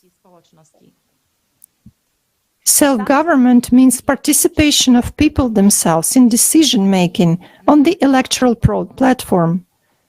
The electoral platform is an electronic system owned by society, which is the only tool for all people to initiate and adopt laws and decisions. And it is also a single legislative framework. Self-government doesn't mean that incompetent people will run the state. Yes, people make all decisions that affect their lives. Naturally, there should also be an executive apparatus to implement the decisions which people make. But those are merely executives, whom society hires and controls. Society can dismiss any executive who doesn't fulfill his obligations and replace him with another person at any moment. Self-government removes manipulation of legislation in favor of anyone's private interests. In the creative society, no one will be able to amend laws in the interests of individuals. Lobbying will cease to exist. Creative society removes conditions suitable for corruption because decisions will be made by people themselves. And it's impossible to bribe 8 billion at once. And it makes no sense to influence executives either with threats or with blackmail or with money, because they do not make crucial decisions. It's not within their competence. The electoral platform makes it possible to exercise public control to the fullest extent, and public funds will not end up in the pockets of a few individuals, as it happens nowadays. Everything is open and transparent, which is guaranteed by the fourth pillar of the creative society. On the electoral platform, each of us can vote for a decision that is important for him or her. And together, we will adopt the simplest and most convenient procedure for implementation of our rights and interests.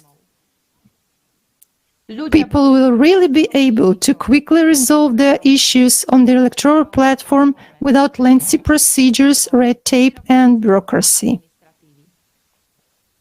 Therefore, self-government in society provides every person with the following: real equality without privileges, statuses, and immunities, an opportunity to initiate and participate in making key decisions. Point number 3, an ability to monitor implementation of decisions and receive reliable information about the state of affairs in society. Point number 4, stability and confidence in the future. In the creative society, thanks to self-government, authority is given back to a human, along with all the benefits that a human should have by birthright. Od narodenia. Ďakujem veľmi pekne. Thank you very much for your attention.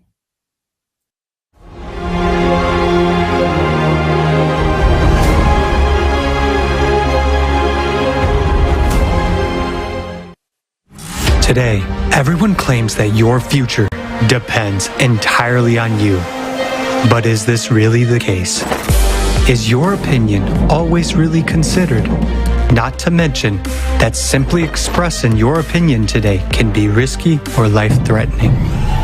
If you want to change something in society, how realistic is it to do so? Yes, we can elect those who supposedly stand for the slogans that coincide with our desires. But when our elected politicians come to power, they embody something completely different. In fact, who are we in a consumer society? Rightless pack animals. Let's see how our lives will change in the creative society.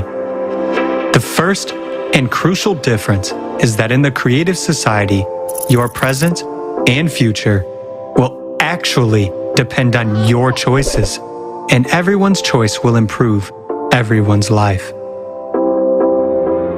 Today, we have a representative democracy. That's when we elect representatives and hand over power to them, and they decide how we should live and manage our wealth, money, natural resources, and our lives. In the creative society, power will be in the hands of people themselves, and they will be able to directly exercise it by making decisions on the electoral platform. Because people will become the legislative body. Every day, people will live more comfortably, more prosperously, and more securely, with full confidence in the future. For example, Anna, a woman of 38, a wife, mother of 2, and employee of a design company. She will have a direct impact on improving society without being a politician. How can this be implemented? With the help of up-to-date technology. A platform is created for considering initiatives, passing laws, and voting. Anna will install an app on her phone or tablet. The platform will allow you to solve absolutely all issues online. Now, Anna's opinion will actually matter. It will be taken into account immediately, since voting takes place right there on the platform in electronic format. The application will be easy to use, simple, and intuitive for everyone. Designed for user convenience and fully protected against the possibility of result falsification. The most important thing is that Anna will spend no more than 30 minutes a week to vote on the platform. She will be able to read the current agenda while sitting in a cafe while her children are playing sports. Simply ticking yes or no next to each question. The app will be available to every adult, regardless of location, gender, or technical ability. After all, every person matters in the creative society. It is absolutely possible to create such a platform, taking into account today's level of technical development. Many effective developments are already being successfully tested in different countries. The use of such a platform will make it possible to get rid of unnecessary intermediaries and move to effective self-government. What is self-government? Self-government is, in fact, direct decision-making by the people. You will make the laws and decide which ones are acceptable to you and which ones are not. Any initiative to improve people's lives will be welcomed. The initiative can be local, state, or global. Experts develop and propose laws, options for solutions, and implementation of what people want. For example, Anna is a designer, so she decided to take the initiative to develop ergonomic and comfortable seating in public transportation in her country. You may be thinking right now, how am I going to make laws? How am I going to understand so much information? After all, I'm not a lawyer. But in fact, there will be very few laws to consider. They will be presented in a simple, clear form and with an obligatory explanation of how exactly it will affect your life. What will guarantee the efficiency of self-government?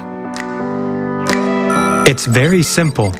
First, a law on the electoral platform must be passed.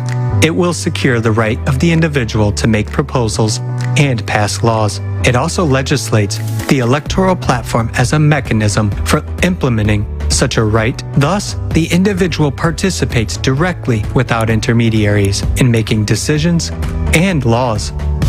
Putting the 8 foundations of the creative society into the Constitution and following them steadfastly guarantees the effectiveness of self-government. These are the most basic norms of human and social life. All other legislation must correspond to these norms. That is, it must not violate them. Thus, in the creative society, it would be impossible to make decisions that worsen a human situation or threaten his life, liberty, and security.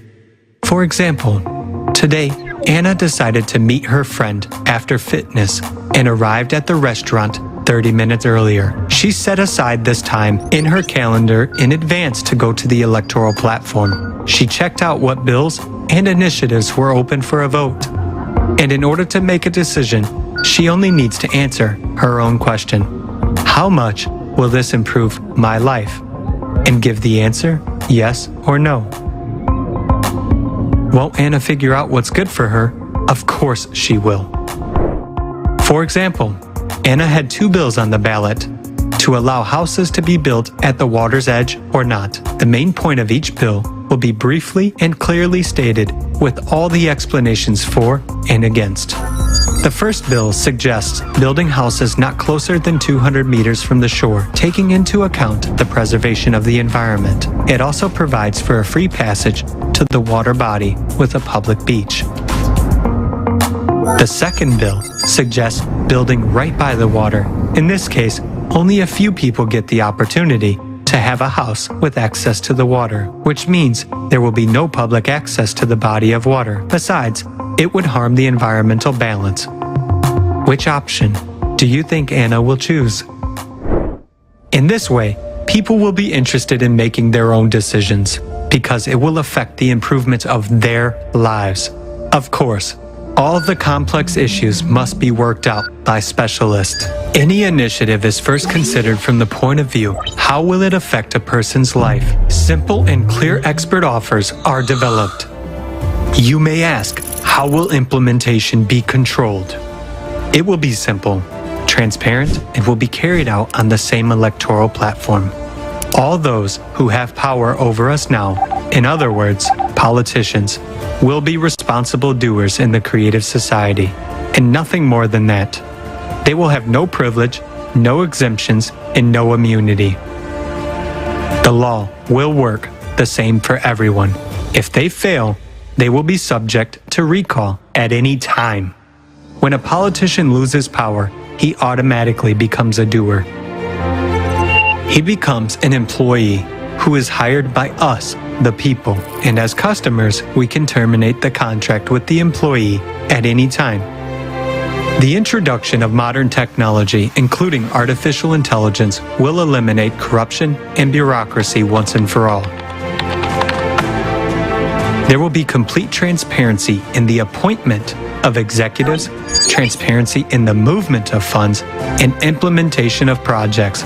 All this will be controlled by society through the electoral platform. How will issues be dealt with at the international level, you ask? There will no longer be an international level. Humanity will become a united people. Everywhere, in any part of the world, there will be one law, one time zone, and decent living conditions for everyone. Now we are divided into countries, nationalities, states. In the creative society, national culture, history, and traditions will be preserved, but at the same time will be united. All this will rule out wars and any conflicts. A united civilization opens up a new phase in the evolution of humanity and prospects for rapid development. The creative society is a bright future for every person and for the entire humanity.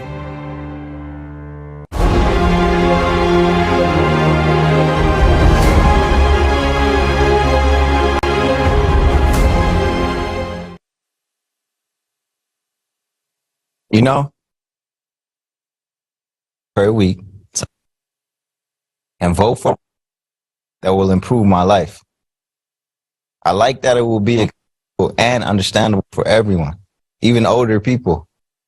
It is truly an evolutionary concept that we can all understand and use.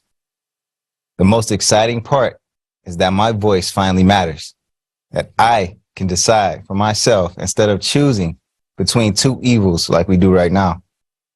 I really like the changes that we make and the benefits that everyone will receive. This is a true unity. Finally, we can build a wonderful world for everyone. And I do not need to blame or complain about some politician with his empty promises. I am in charge now. I am now building a bright future for my kids and not just dreaming about it. I also like that politicians can be easily recalled if they do not deliver on their promises. The power will belong to the people, and a regular person like me can become responsible for a social project, propose ideas, and see them come to life. Who knows better than us how to improve our own lives, right? Finally, we will know where our money is going. The transparency will allow us to monitor all projects, salaries, as well as public investments. And it will be impossible to conceal money anywhere because the fourth pillar of the creative society guarantees transparency and openness of information for all people. It is our right to make our own decisions, plan our lives, and be in control of our own destiny.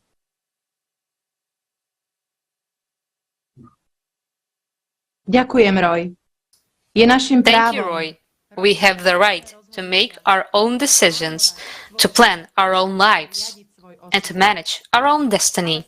But along with this right, there comes a responsibility and a desire to act.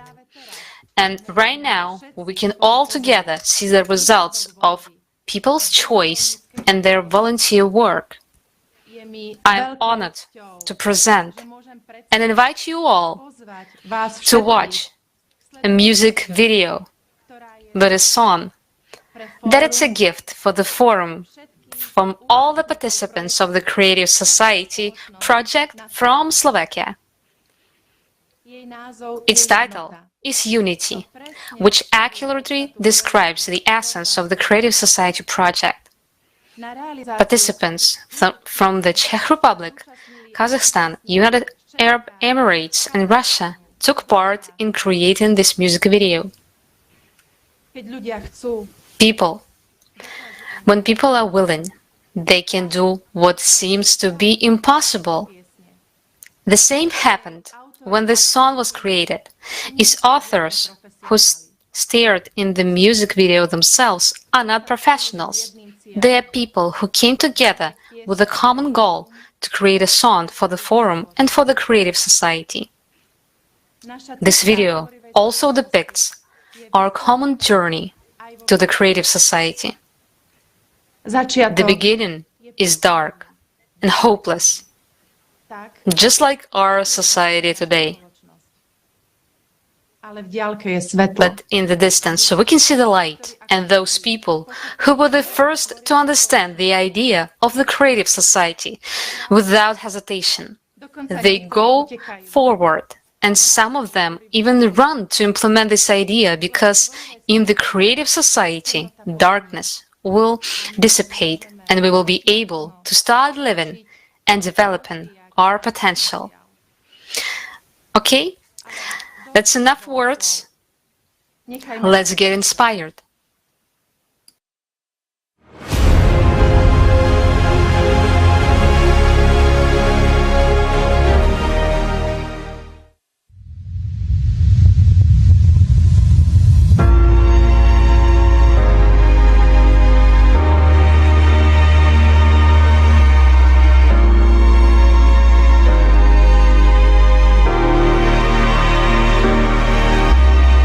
There is a different way for everyone, leading us to the same goal. There is a voice without sound that can hear every single living soul.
A beautiful song. Big thanks to the participants of the Creative Society from Slovakia for such a gift. Dear friends, this is another example of what can be done at the informational stage. and what outstanding projects volunteers can accomplish when they come together. I want to remind you that we are now at the most crucial step of building of the creative society, the informational step. It's the simple, small steps that are the most valuable today. Right now, during the live broadcast, you can write to a friend or send them a link to the broadcast or the recording, which will be available in 150 languages today after the broadcast on the Creative Society platform.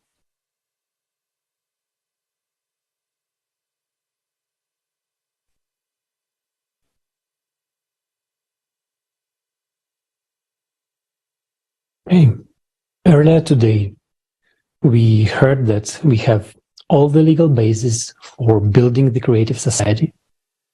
Now, let's focus on the economic system. And trust me, the question of how the economy will work to provide all the benefits for every human being comes up a lot. So this is what we will talk about right now. The information you're about to hear is very important. It is life-changing and will be presented for the first time. So please pay attention as we explore how our economic system will function. So the ultimate goal of the economic system in the creative society is to bring everyone to the same best possible standard of living. And we are talking about the highest quality of medical care, education, housing, food, clothing. Everyone will have the best of everything according to the strictest quality standards. So imagine a stable economy with no crisis, no fear for tomorrow, and the entire population of the planet with stable income, meaning everyone has great purchasing power and time to enjoy the products and services.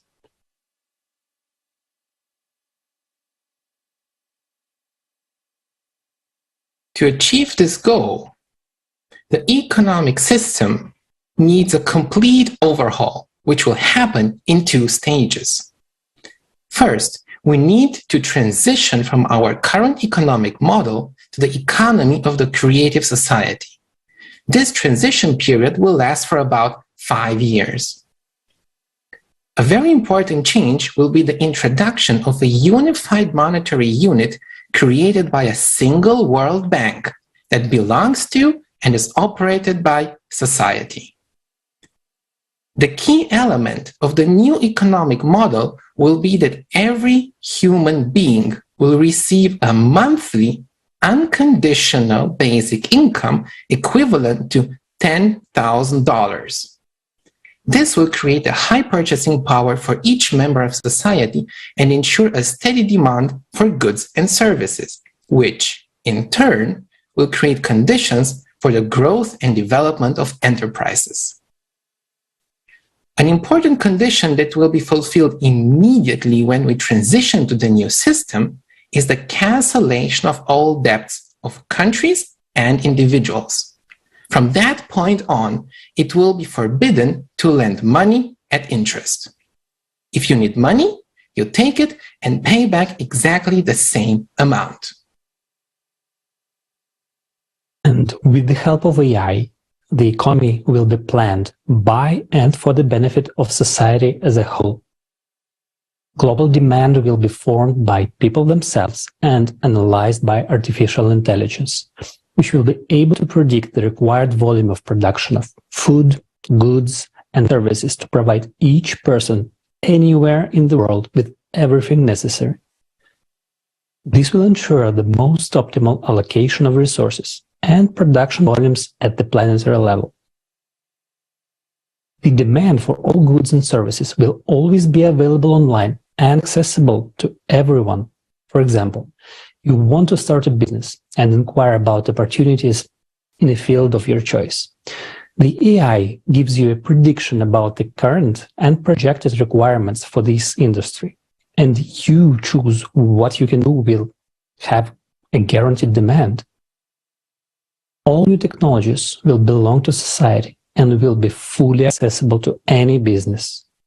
This will make it possible not only to automate the processes of production and economic activity of companies, but also to create conditions for improving the quality of products and services. Another important change: prices will be fixed from the beginning of the transitional period. Specialists, with the help of AI, will calculate optimal prices for all goods and services, taking into account logistics and production costs. It will not be possible to increase the prices, only to decrease them, all while maintaining or improving the quality. And prices for the same goods and services will be the same anywhere in the world.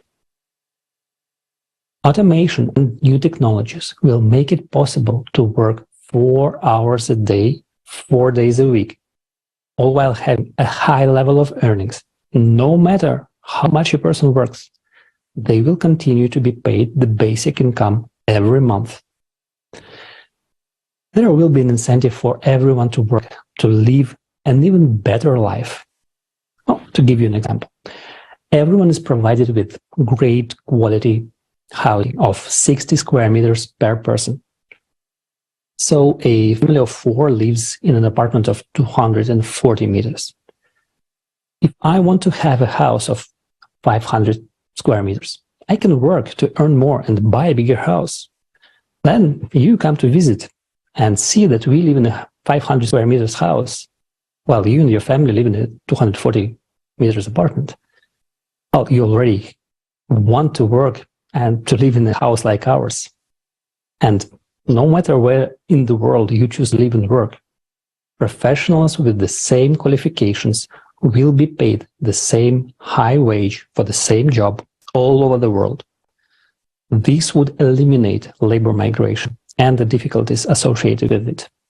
So let's do a quick recap. A single World Bank owned and controlled by the society, single unified monetary unit, fixed prices, and no interest on loans completely removed the possibility of inflation and crisis in the economy. We no longer need to seek for balance between supply and demand, between the amount of money in circulation and the goods and services on the market. If today competition is built on money, on price reduction, in the transition period, companies will compete on quality.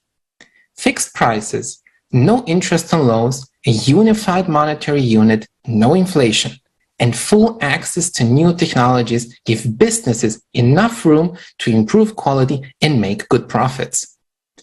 All these factors will create conditions for healthy competition and will stimulate the production of higher quality products. This, in turn, will ensure a high standard of living for everyone. In the creative society, conditions will be created in which corruption and the influence of individuals on politics and economy will be impossible. For this purpose, a limit on personal wealth will be introduced, meaning that there will be a limit on the maximum wealth per family. We will determine this limit together as a society. Let's say $10 million. Such a fortune is more than enough for a comfortable, rich life, but not big enough to start a war. The world's resources, strategic industries, and life-supporting enterprises will belong to the entire world community, including the mining industry, energy production, the financial system, the development of new technologies, healthcare, the production of medicine and medical equipment, and last but not least, large agricultural enterprises. At a certain point in time, after preparing all the necessary conditions and having created the new economic framework, we will choose a date on which the new economy of the transitional period to the creative society will start. At this point, the currencies existing in different countries will be exchanged for the new unified monetary units. The exchange will be made taking into account the wealth limit.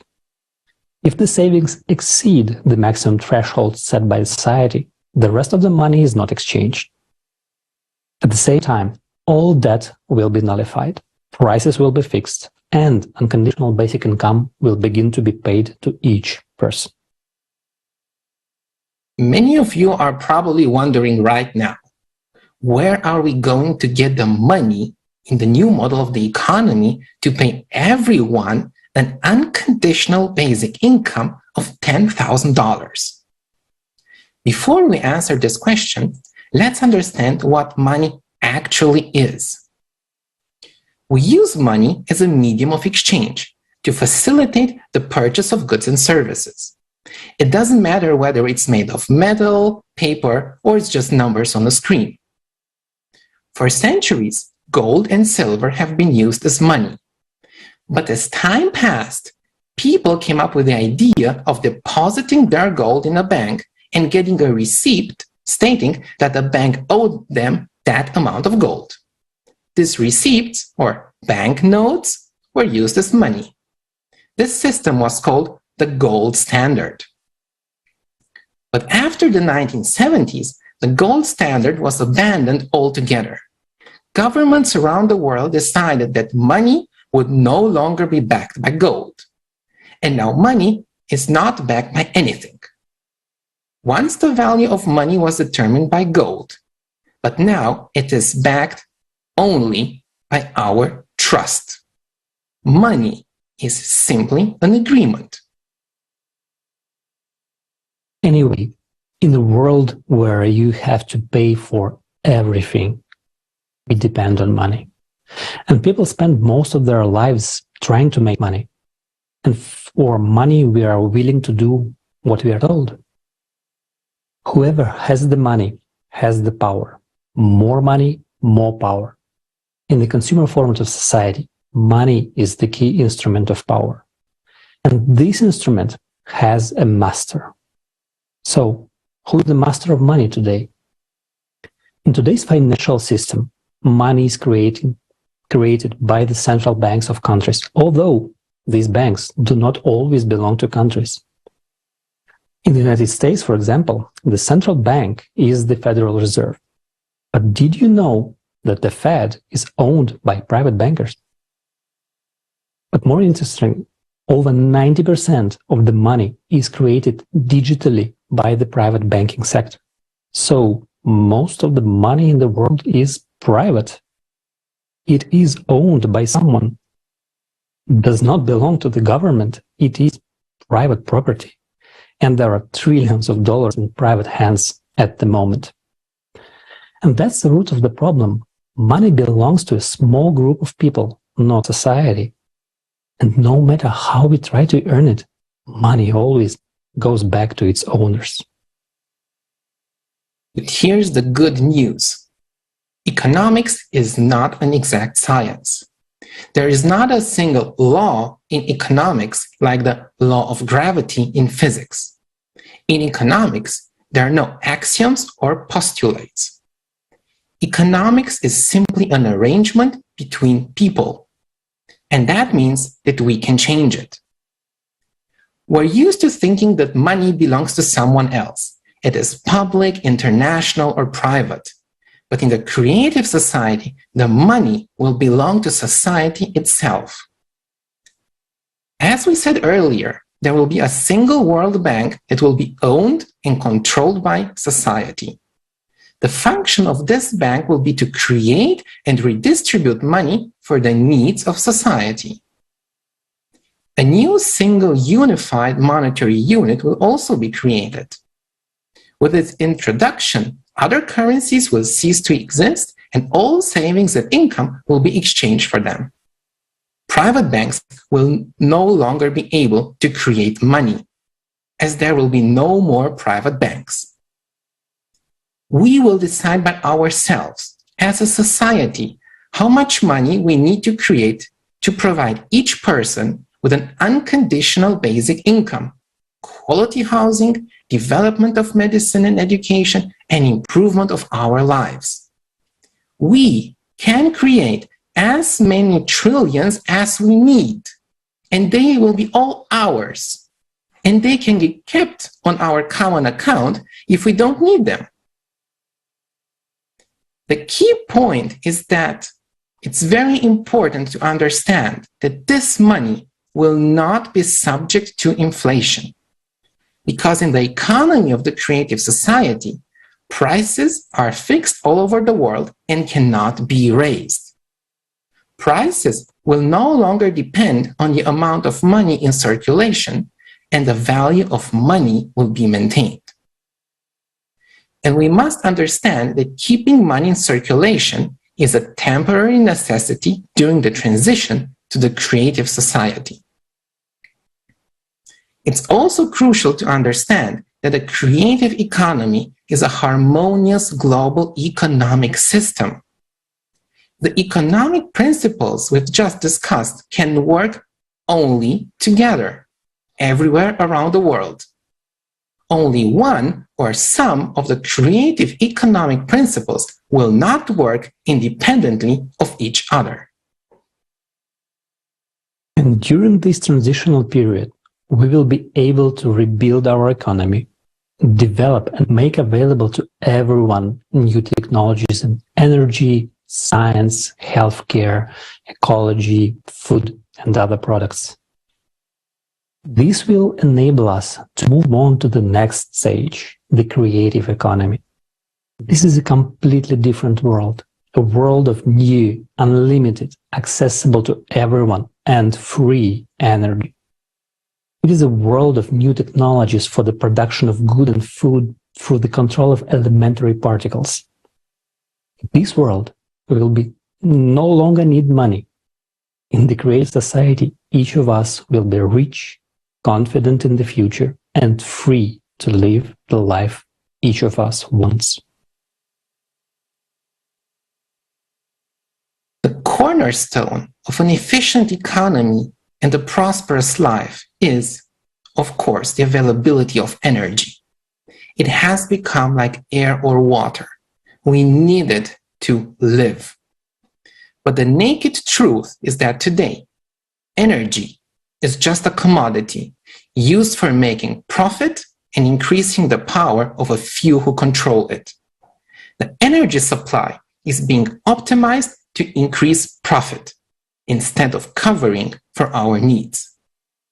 Let's watch the next video on how absurd and dangerous we have agreed to organize and manage this vital resource at the potential expense of our future.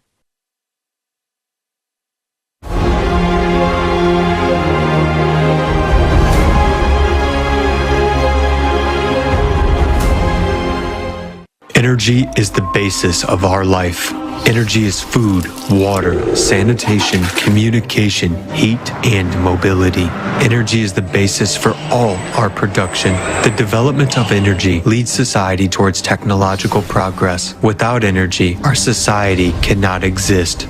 But what is going on today? We are already experiencing an energy crisis.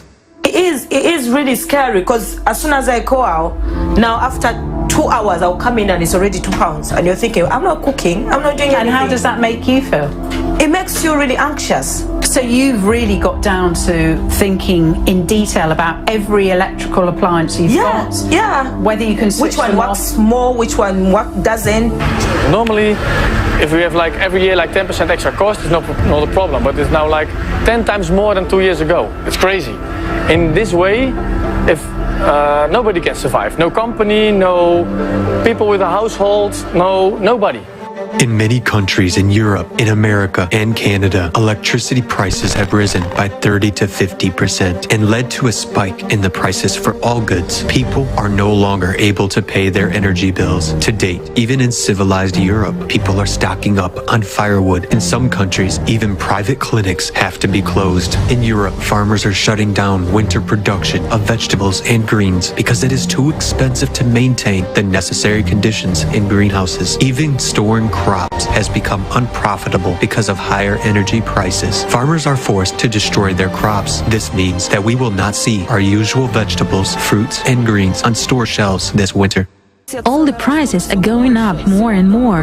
Today we have to pay 300% more for fertilizers and fuel than a year ago. Suppose we stop working, then everything stops altogether. What do we have to do then? Just work losing our money and constantly asking for help and money to keep working. It's a vicious circle. Why don't you turn on the air conditioner at home? I can't afford the electricity bills. The city folks get salaries. We farmers don't.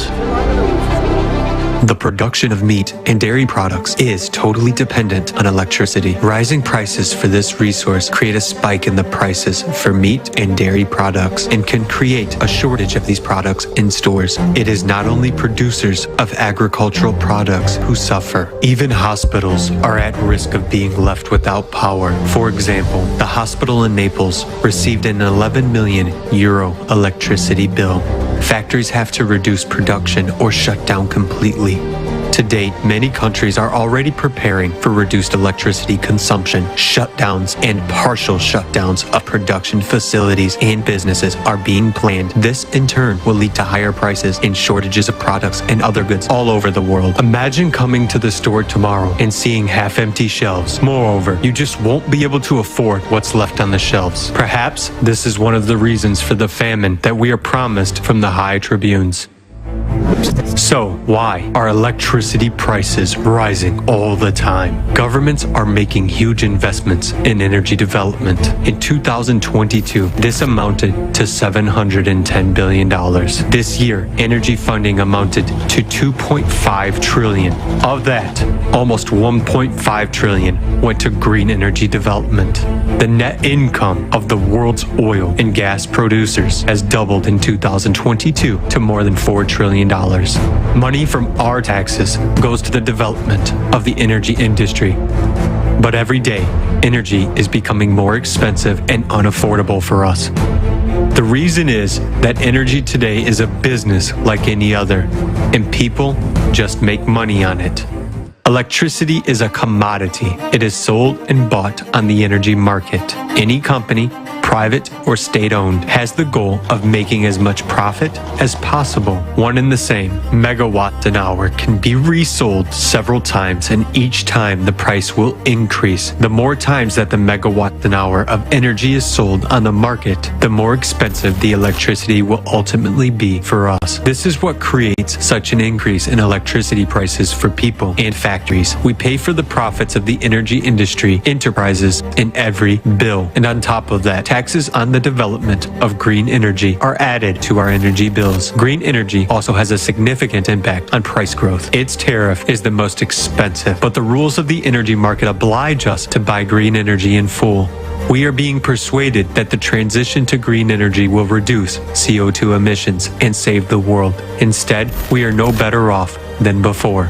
We have spent trillions of dollars on free solar and wind power, while electricity prices have skyrocketed.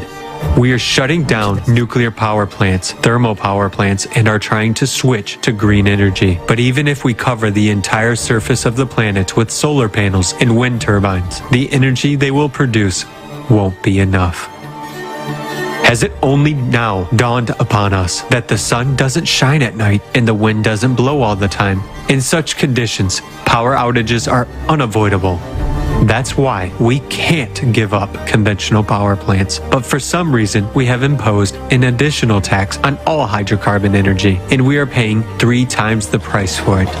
In fact, we haven't switched to green energy. We have just added an unnecessary and unreliable source and only increased the costs in our bills. So it turns out that we ourselves pay for the creation of inefficient and expensive energy. The absurdity is that in our world, energy is a commodity. It belongs to a few and is a tool of power, political influence, and manipulation of people. In a normal human society, resources must belong to all people, and energy must be free and available anywhere in the world. When we come home in the evening, each of us wants to turn on the light, air conditioning, take a hot shower, watch TV, charge the phone, and make dinner. We are used to taking it for granted. But even now, many of us can't afford it. And these are not temporary difficulties. We are destroying the existing stable system of energy supply. And instead of waking up and seeing the dire consequences of what we have come to, we are told to simply consume less energy, to give up traveling, home comforts, and even food. Wouldn't it be easier for us to move straight into a cave, or better yet, straight into a grave, so as not to emit extra CO2, which, by the way, has nothing to do with climate change. Extreme climatic conditions will worsen. Our civilization simply will not survive without reliable energy sources during this period. This year's record-breaking droughts, floods, tornadoes, and extreme temperatures are just the beginning of climate disasters, and we are already feeling the effects of power plant shutdowns and lack of energy. In times of climate change, we rely on weather-dependent energy sources despite the fact that they are the most vulnerable to climate change. Within just an instant, there could be a total collapse of the energy system. De-energized cities will be left without water, food, light, transport, and communications. It is obvious that further transition to green energy would be a fatal mistake of humankind. At a time of climatic disasters, it is vital that we create reliable energy sources that are powerful and independent of weather conditions. The ability of our society to survive is inextricably linked to a stable energy supply. But as long as this vital field is privately owned, and one can make money out of it, it is unable to serve us, people. Stable energy sources already exist today, but they can only be implemented if we choose the creative format of society.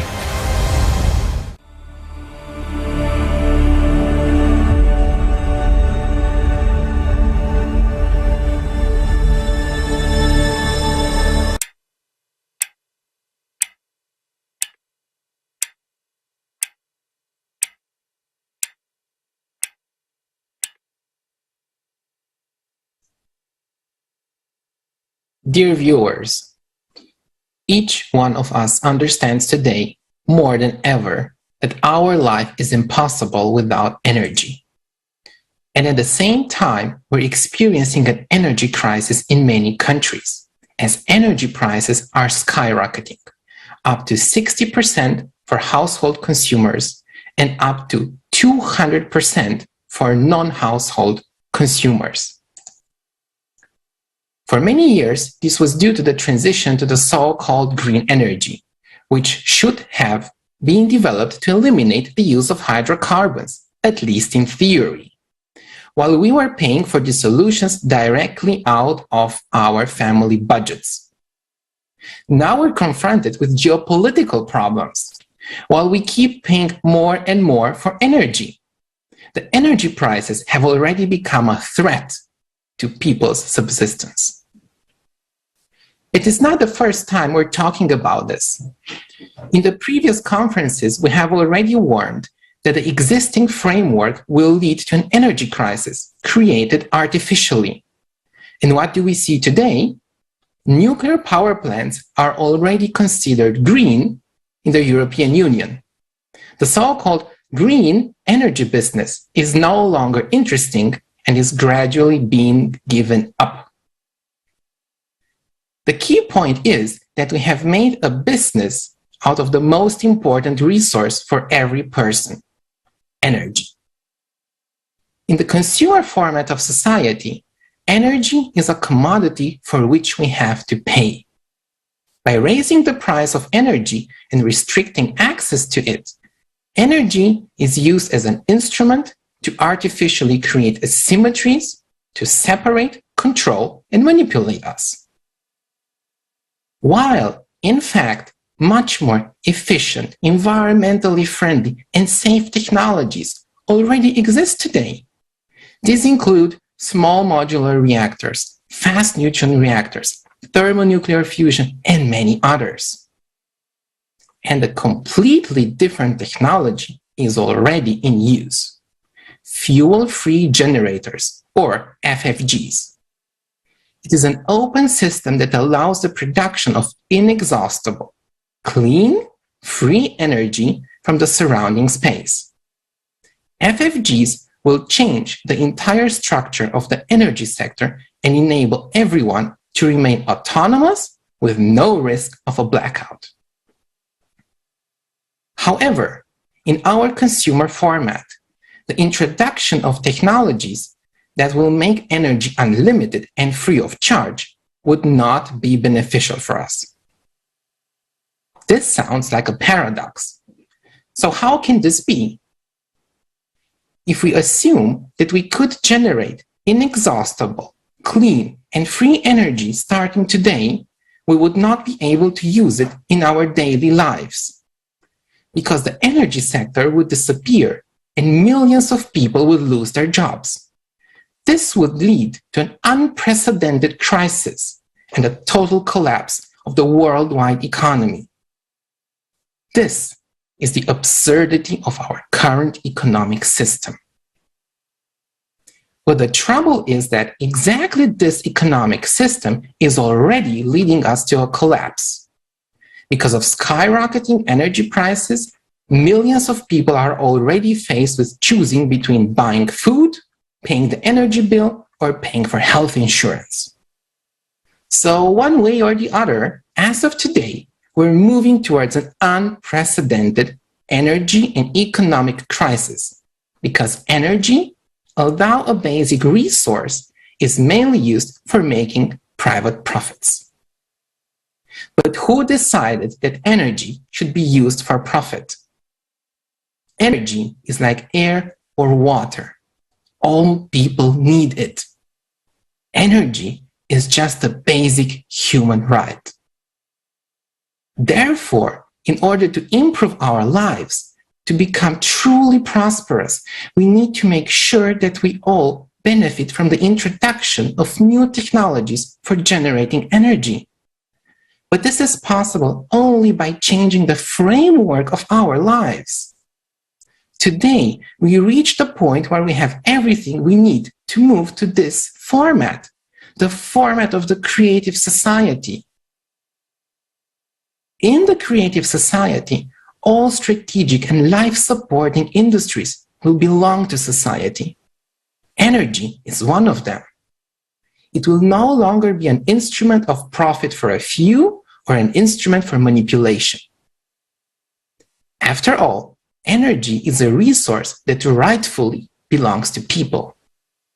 Therefore, in line with the goal of the creative society, we will be able to provide inexhaustible and free of charge energy to every home and every business.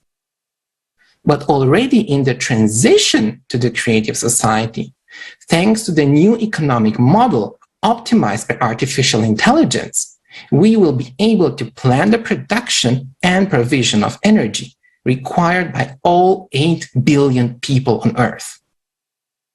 Energy will be free of charge for consumers because it will belong to people. We will not have to pay for the energy itself, its generation, or distribution. While the people working in the energy sector will all receive high salaries on top of the unconditional basic income. All of this is possible due to the unlimited financing provided by society to strategic industries. How much money do we spend today for energy? Imagine how much of our personal budget will be freed up when energy becomes free. And we will be able to spend this available budget on goods and services we cannot afford today.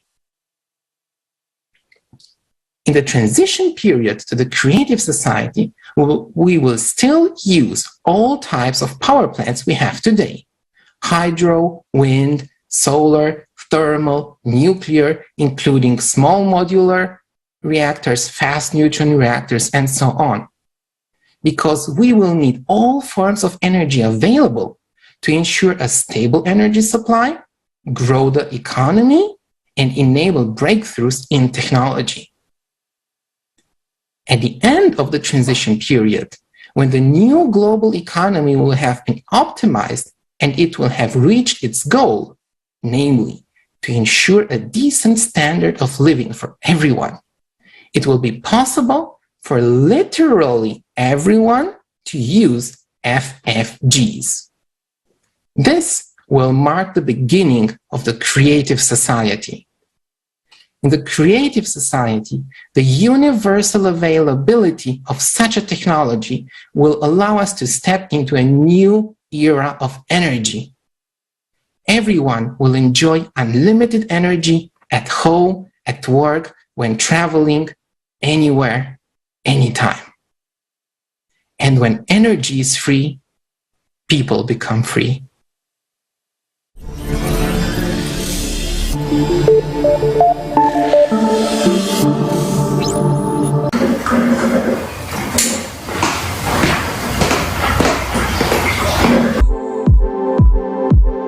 Power industry, this is something which without our civilization cannot exist.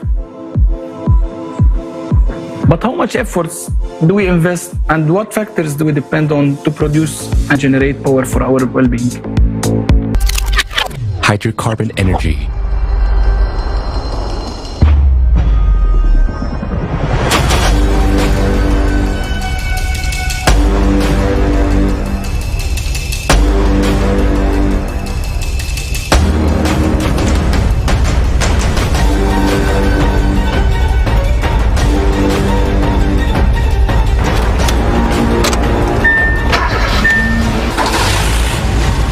Nuclear power.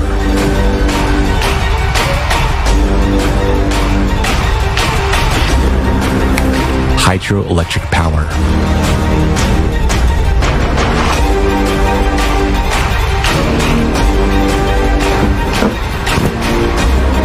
Green energy.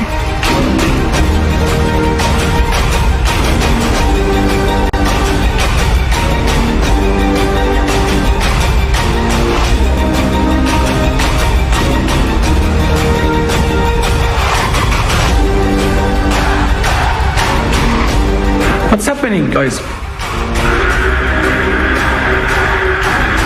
The forest shut down again? Right now, we are totally dependent on our planet's non-renewable resources or weather conditions for our power industry. In the pursuit of producing more power, we are destroying nature. Also, we are jeopardizing our own lives. Is this the limit of our dreams and technological capabilities? We need a new technological leap, and we are able to do it now, but only on one condition. First, let's understand how realistic such a leap is and what benefits each person would gain from it. Fuel-free generators, what are they? Let's start by comparing them with traditional generators. Internal combustion engines and nuclear reactors require a constant supply of fuel to convert thermal energy into electricity. Green energy requires winds or clear skies. Gasoline and nuclear fuel are finite. The sun, wind, and water are unstable, whereas engines based on these operating principles have low efficiency. What does this mean? For example, an engine has combusted 100 megajoules of fuel, and from this energy, the engine has delivered 30 megajoules into the mechanism for operation. Thus, the efficiency will be 30%. The remaining 70% of the energy will be lost as heat to the surrounding space. The efficiency of traditional energy sources is extremely low. Efficiency of thermal power plants, up to 43%. Efficiency of internal combustion engines, up to 40%. Efficiency of nuclear power, up to 35%. Efficiency of solar panels, up to 22%. Even if we go to the most efficient hydroelectric power plant, we can see that its efficiency is no more than 85%. And at the same time, we lose most of this energy while we are transporting it to the end consumer. Because it's impossible for us to implement and put hydroelectric power plant in every home. But it's very possible for us to equip every home with an FFG. The fuel-free generators requires energy only for its startup, and then it operates autonomously, which means the efficiency of fuel-free energy is greater than 100%. Thus, FFG is not a perpetual motion machine, since it requires an input of energy, but a smaller amount than what energy it can produce. An obvious question arises: how energy then would be generated if no fuel required for that? We know from the school physics class that according to the law of energy conservation, we can't get more network output than we had spent on it.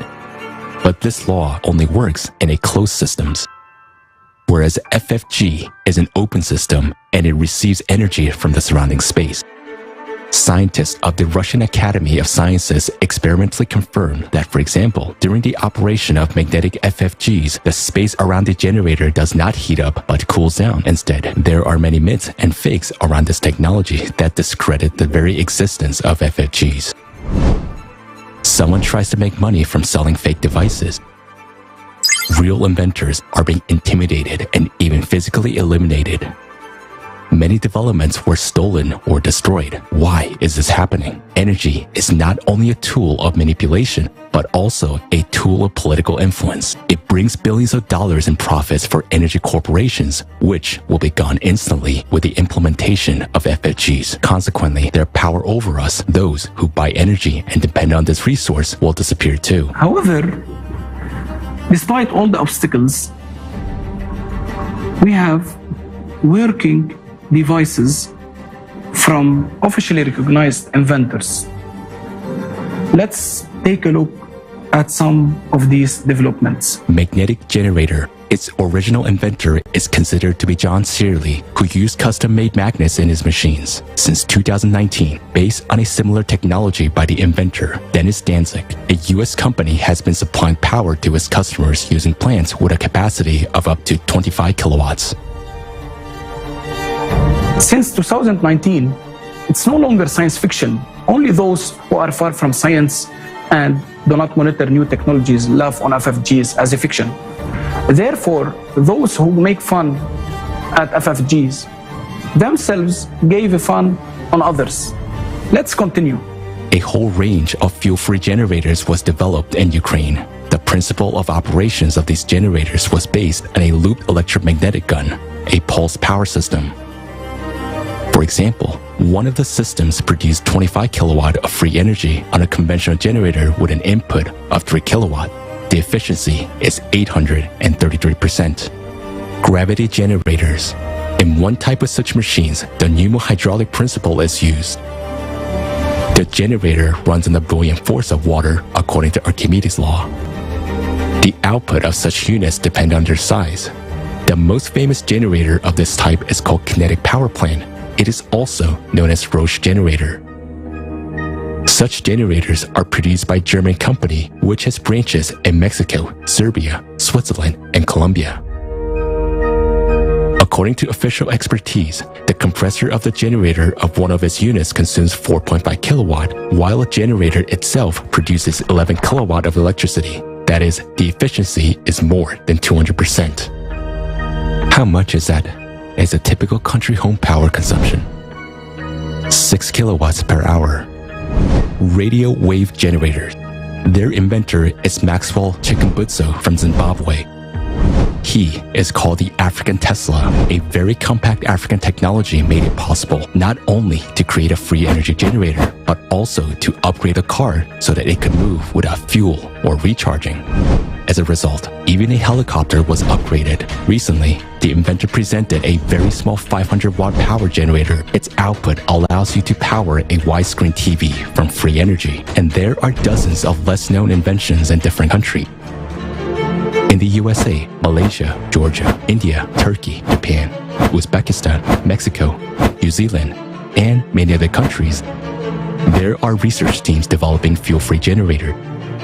How is that, you may ask, and how it's possible to launch these technologies? How inventors are still alive and their generators are not yet been destroyed? That's because they get energy for free and sell it to consumers for money, while the generators themselves cost crazy money. The percentage of people currently receiving energy from these systems is negligible compared to all of humanity. Therefore, FFGs that are actually working now are in no way helping all people to become energy independent. So why isn't this amazing technology available for everyone in the world? Because we are living in a consumerist format of society. If FFGs are introduced all over the world without changing the format of society, then this will result in a big disaster. Millions of people will lose their jobs. Everyone who is involved in the power industry, from CEOs to janitors. This will inevitably lead to a collapse of the economic system, growth of unemployment, poverty, crime, and chaos. But when we gradually change the consumerist format to a creative one, then a new economic system will allow us to introduce FFGs everywhere. All power plants, factories, mines, dams, oil pipelines that harm the environment and pose a threat to people will be shut down. We will use hydrocarbons more efficiently instead of just burning them. While people working in the energy sector, just like every person on the planet, will be provided with a universal basic income, they will be able to easily shift into any other field of activity, being protected and well provided by the society. So let's see how the world will be like in the creative society after the introduction of the FFGs in all the spheres of life. Humanity will have a source of free, stable, safe, and environmentally friendly energy. We don't pay for it anymore. No more energy bills and utility bills. Each home will have its own compact autonomous generator of electricity and heating. This will make us independent from the centralized energy system, which is very important in the period of escalating climate disasters. Cars will no longer need to be refueled, and we will not be limited in traveling anywhere in the world. Fuel-free generators will be installed not only in houses and cars, but also in helicopters, airplanes, ships, and space stations. Robots and automatic systems that do all the hard work will be powered with an uninterrupted energy supply of the necessary capacity. Our planet will become free of the wires and pipelines that entangle it. Free energy is one of the conditions for the transition of a civilization for a new evolutionary stage. During this transition period of creative society, energy will be available and free for everyone, everywhere inside the world. If you want FFG to be installed in your house and in your car, support creative society and tell your friends about it.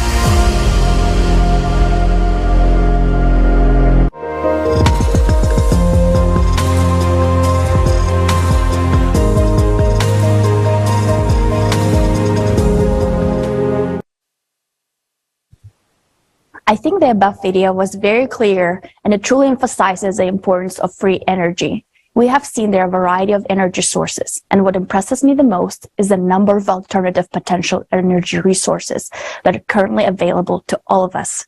Free energy is not only possible, it's already here.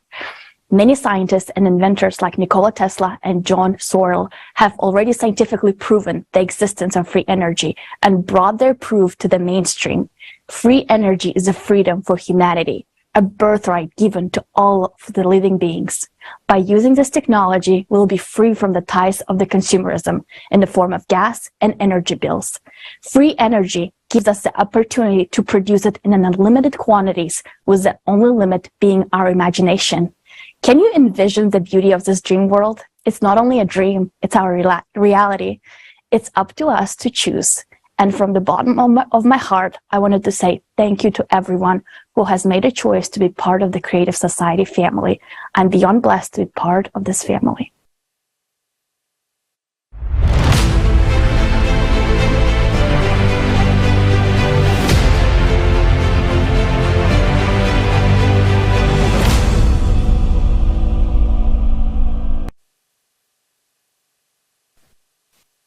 Free energy is the solution to many problems in society. The fact that we will have access to free energy already in the transition to the creative society will allow us to use new technologies. It will help to solve such a global problem as the food crisis. This problem is affected by two factors.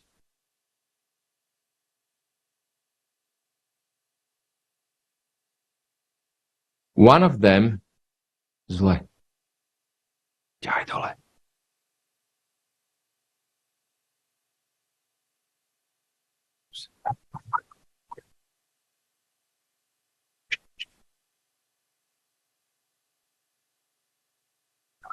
Hore daj.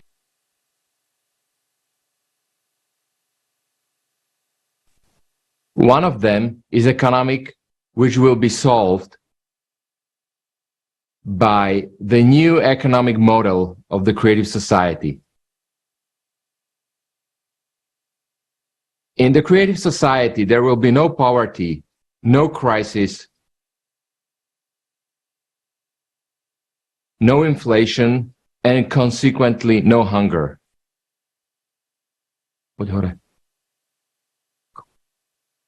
Dole. Stop.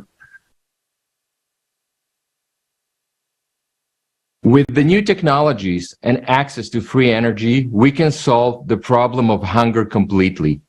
And already during the transition to the creative society, regardless of the climate situation, the solution is vertical farms.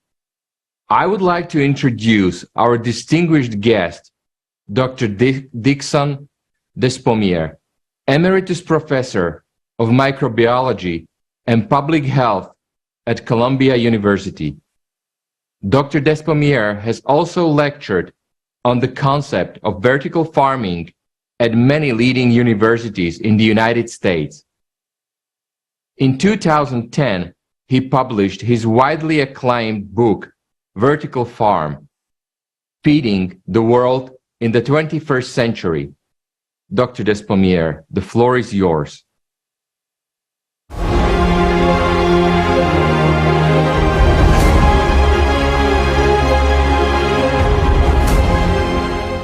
First of all, let me thank you for inviting me to share my views with you. Everywhere, no matter where you go in the world, everybody has to pay for food. That's a basic commodity that's absolutely essential. In most places, people also have to pay for water. Water is another basic commodity that is not equally distributed. So the biggest question is, why do we do that? And the answer is easy. It's called greed. Greed is the biggest driver for accumulating wealth. And why do we do it? Because with money, there comes power. With power, you can tell people what to do, and they will do it. And so you can even get more power that way. There's too much wealth in too few people's hands and not enough wealth in everybody else's hands. And it's about resources, and it's about your right as a human being, basically. Food, water, energy, housing, clothing. So let's take a long view now of vertical farming. First, let's just talk about the advantages. One is that you can grow food anywhere in the world, as long as you have water. Indoor farming uses so much less water than outdoor farming, and there are many reasons for that, but the major reasons are that all the water is recycled through the plants indoors. And so that you use 70% less water if you farm indoors, 70%. Right now, of all of the available fresh water on the planet, 70% of that is used to farm. And then it's no longer available. That's sheer stupidity. We are just not thinking about how to do it the right way when we know that there's a different way. So the different way is to use less water to get the same amount of food. And so basically that's what indoor farming is. Now, I can have food all year round. Okay, so you take that idea and then scale it up. You've got the same plant as you have outdoors, only the big difference is the rate of growth is much more robust and faster indoors than it is outdoors, because you can control all of the conditions that this plant needs in order to grow. Temperature, humidity, oxygen levels, CO2, all of that can be controlled. There's a farm not far from here in Kearney, New Jersey called Bowery Farms. They have 5 people that work in this farm. 5 people. It's all done automatically. They have, artificial intelligence that is surveying the crops for diseases, growth rates, when to harvest, how to package. It's automated. The whole goddamn thing is automated. So it's really crazy why we are not doing it, right? A lot of people say, a lot of what we grow ends up as animal food. Well, why don't we grow that inside also? We can do it, but I think if you started with farming and allowed people to have enough food, everybody, then there would be a lot less fighting, because most of the fighting is done for territory. Now, imagine all of a sudden, everybody could have wheat. Everybody could have rice. Everybody could have barley. Everybody could have whatever you'd like. Everything will grow indoors that grows outdoors. Everything. Everything. Remember why we said there are a third of the world starving? Because they can't afford to buy food. So why is it that we only grow the food indoors that we can make the most money from? And that's the question. The question is, why do we grow just leafy green vegetables? And the answer is because they grow fast, there's a demand, and we can charge a premium price for them. Why don't governments subsidize indoor farming? So that they will be encouraged to grow potatoes and celery and all the other crops that we would like to be eating that we don't have access to, because they won't grow them because they don't get enough money for them. And if that ever happened, if the world ever got together and said, there should never be a least developed country, at least in terms of food. It's a human right. When you're born, it's your right to get food. It's not a privilege. It's a right of birth. And I firmly believe that.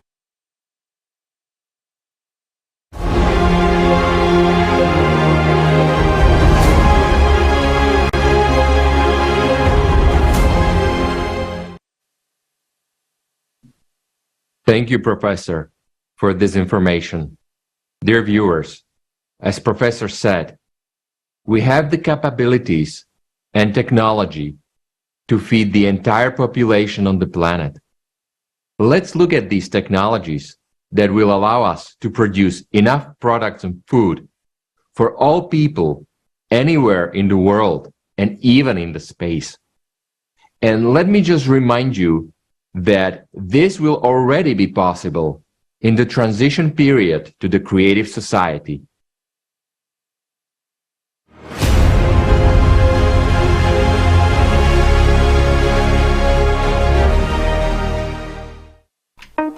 Today, we can easily solve the problem of hunger using technologies that already exist.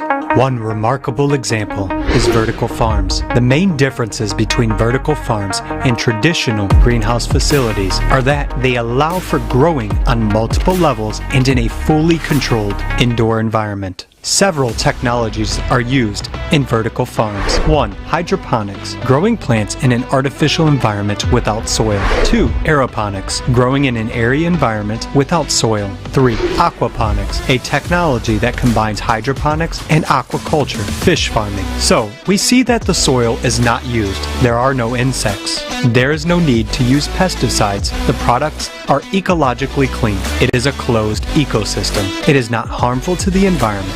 Its efficiency speaks for itself. The Mirai Core vertical farm in Japan is one of the largest city farms on the planet. It requires 98% less water than a conventional farm, and it is 50 to 100 times more productive. An American farm called Aero Farms yields up to 26 harvests a year and produces 390 times more food per square meter than field farming. Aero Farms now grows more than 550 different varieties of fruits and vegetables. To date, the NASA Center is conducting practical developmental work on growing wheat to provide for humans in space.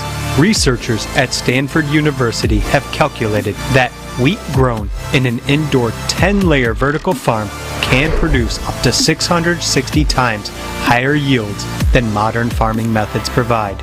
Yes, we actually published a paper in 2020 on wheat production in vertical farm. So you could really produce a lot of food and 365 days a year, not just during the season. And it's totally independent of climate, but it has a cost.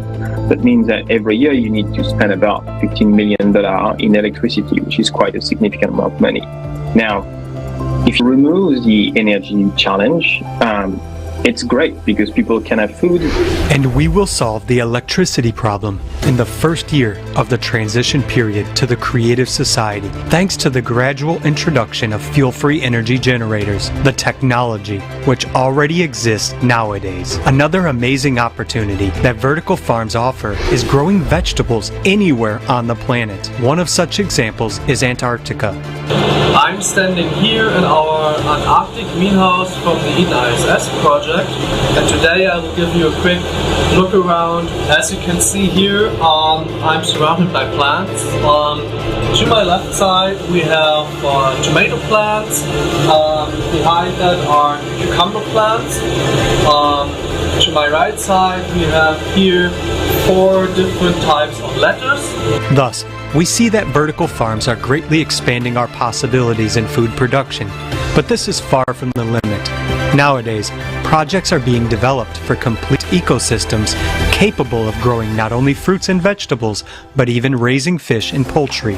French architect Pierre Sartou has proposed a vertical farm of mixed functions, Tour Vivant, living tower in which housing, farms, leisure facilities, restaurants, and shops can be located. The concept of the Tour Vivant Eco Tower is to combine hydroponics production and housing in an urban environment. The 30-story pyramid farm, designed by Dixon Despommier, is a closed-loop agricultural ecosystem in which almost every element of the agricultural process, including water and nutrients, is recirculated. It will utilize only 5% of the space of a traditional farm. One such farm will produce a wide variety of fruits and vegetables, fish and poultry, and feed about 50,000 people annually. These few technologies alone show that once a transition from the consumerist format to the creative one starts, the problem of hunger will be solved instantly. By bringing together scientific potential, the best developments and resources, cross-functional, multi-purpose farms will be built within the first year of the transition period to the creative society. In such facilities, in addition to plant cultivation, there will also be fish, livestock, and poultry farms in one building. The first floor is a fish farm. The second and third floors are allocated to livestock farming. The upper floors are for agricultural products, plants, berries, fruits, and vegetables. We can create such farms even in areas where nothing grows and the land is not suitable for human habitation. We will turn the Sahara Desert into the most fertile area on Earth. Fresh products without chemical treatment or pesticides will be on your table at any time of the year, anywhere in the world.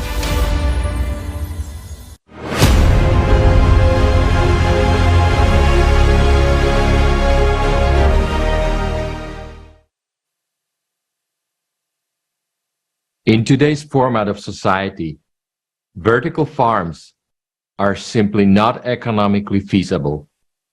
They require large financial investments and, most importantly, a lot of energy.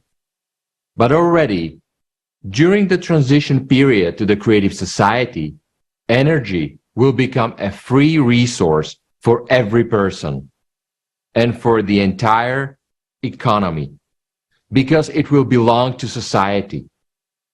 We will have enough energy to operate not only vertical farms, but also other advanced technologies.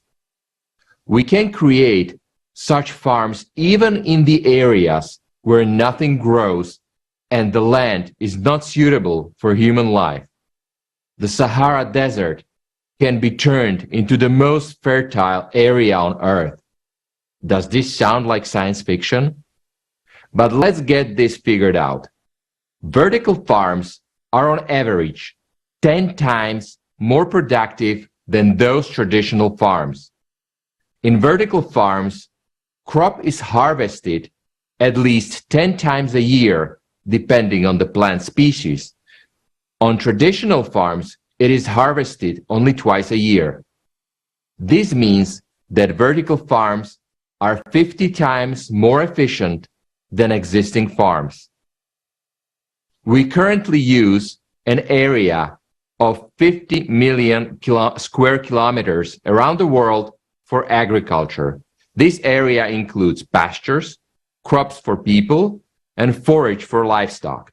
By size, this is the area of Australia, North and South America combined. Vertical farms would require an area of 1 million square kilometer to produce the amount of food needed today. That's 1/5 of Sahara. 1/5 would be enough to feed the entire planet. The single plant economy will optimize the transportation of products and significantly reduce transportation costs. Food will be available anywhere in the world at the same prices. The transition to universal multipurpose complex technologies should be gradual.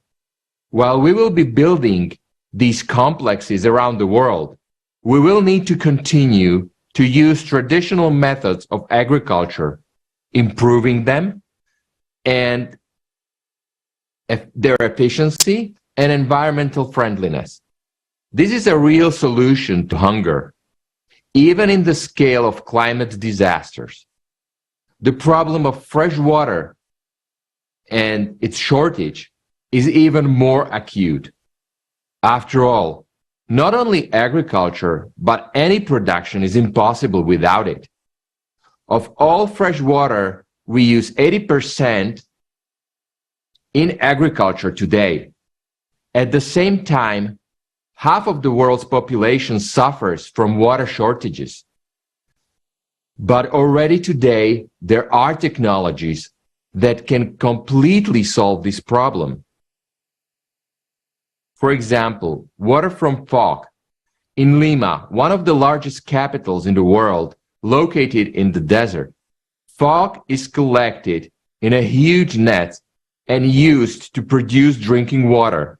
And in Morocco, there is one of the largest installations which can produce up to 6,000 liters of drinking water a day from fog.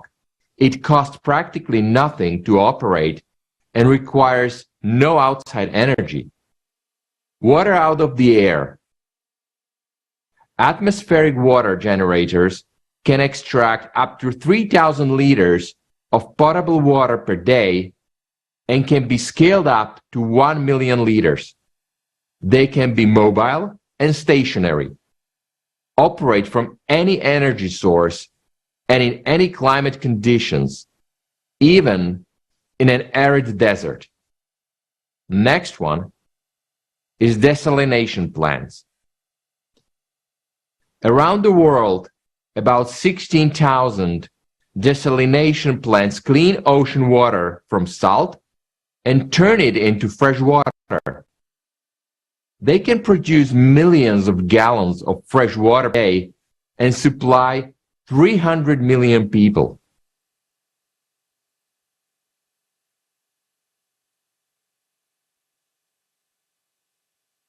Water recycling. The technology has undergone many tests. It allows the purified water to be used for watering, cooling, and any other technical needs. The quality of water purified in this way exceeds the standards of the World Health Organization. And this is just a small part of the technology we know. Now we are being told that there are too many of us. In the consumerist format, we are offered the only solution, population reduction. Whereas in the creative society, for the development of humanity, we will need at least 50 billion people, which our land can easily feed, and even the climate will not be an obstacle. Because only in the creative society, advanced technology will be able to work for the benefit of all people. And when we pass through the transition period to the creative society, we will get such technologies that we won't even need vertical farms. Now back to our hosts. Yes, as we see it, humanity will forget the problems of hunger if we choose the creative society. That benefits everyone, but not everyone knows about it yet.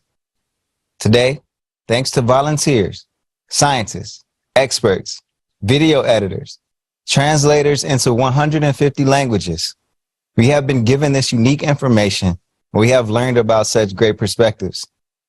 This forum was made by people for people.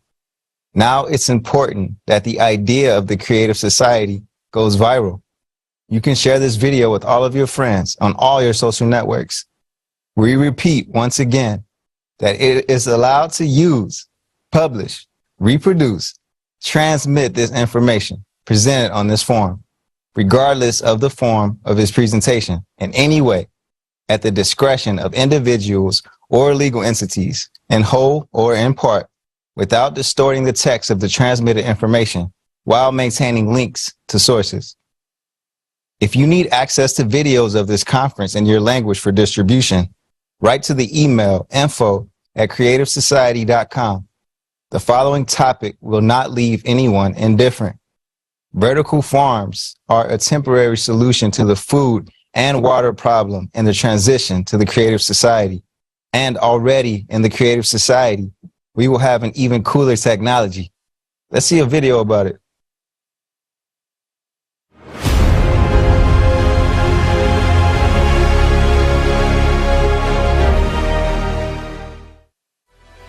In the creative society, a new technology such as a replicator will be available to all people. A replicator is not science fiction, it's a device that works according to the laws of physics. Let's take a lobster, a t-shirt, or a phone, for example. In appearance, they are completely different, but if we look at them on a micro level, we'll see that they are made up of the same elementary particles. Only their number is different, and they are arranged in a different way. These particles form atoms, and atoms form molecules. Due to a given combination of these elementary particles, we get either a lobster, or a t-shirt, or a phone. The working principle of the replicator is basically to assemble the elementary particles in the proper combination to get what we need. A hot breakfast, or fashionable trousers. Moreover, they are brand new, already ironed, and of the highest quality. Everything depends on the program you've set up. For example, in order for a new gadget to appear in a replicator, you need 3 components: energy, particles from which the object will be created, the information about the sequence of their assembly. Energy has been successfully used by humanity for a long time. In the creative society, we'll be able to use both new and long discovered types of energy. Information about an object will be received by scanning the desired objects and uploaded into the replicator. A similar principle has already been implemented in beverage molecular printing technology. Any beverage is printed directly from molecules. The main thing is to have the appropriate amount of particles from which the object we need will be materialized. To do this, we need a utilizer. Unnecessary things will be put in it to be decomposed into elementary particles and placed into cartridges.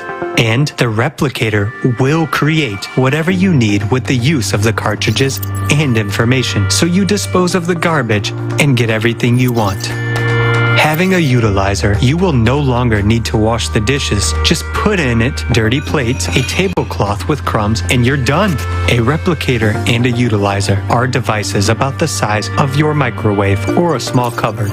The magnetic power inside them will help rearrange the particles according to a given combination. In milliseconds and at any moment, you get everything you need and completely free of charge, without harm to your health or the planet's ecology. A replicator will not only benefit every person, it will also benefit the entire planet. For example, to enjoy a delicious, fresh bun at breakfast today, a whole chain of complex production processes must occur. You need to plow a field, and you need a tractor for this. To produce a tractor and all its component parts, we have to build different factories. And all these factories emit tons of poisonous gases, whereas their wastewater contains dangerous chemical compounds. We also need raw materials that people extract from quarries and mines. To grow wheat, we need pesticides and chemical fertilizers, which poison the soil and the crops. Delivery of everything we need requires a huge expense, fuel and lubricants. We need transport, trucks, ships, and trains. Look how much damage an ordinary bun does to the environment. And the same story is in every manufacturing sector. In the creative society, all these destructive to the environment processes will disappear, as everyone will have a replicator at hand. Just press the button, and here's a bun for you to eat. Everything will be enough for everyone, anywhere on the planet. We'll be able to cleanse the air, the earth, and the ocean of all dangerous radioactive pollution. Garbage will become the most valuable resource, that is, a source of elementary particles for creating new, beautiful things. The creative society is a world where you will enjoy the most advanced technology and your life will be financially independent, comfortable, and prosperous.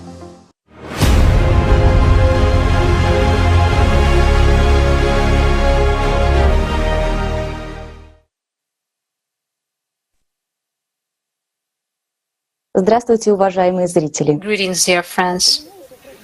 I have a question for women.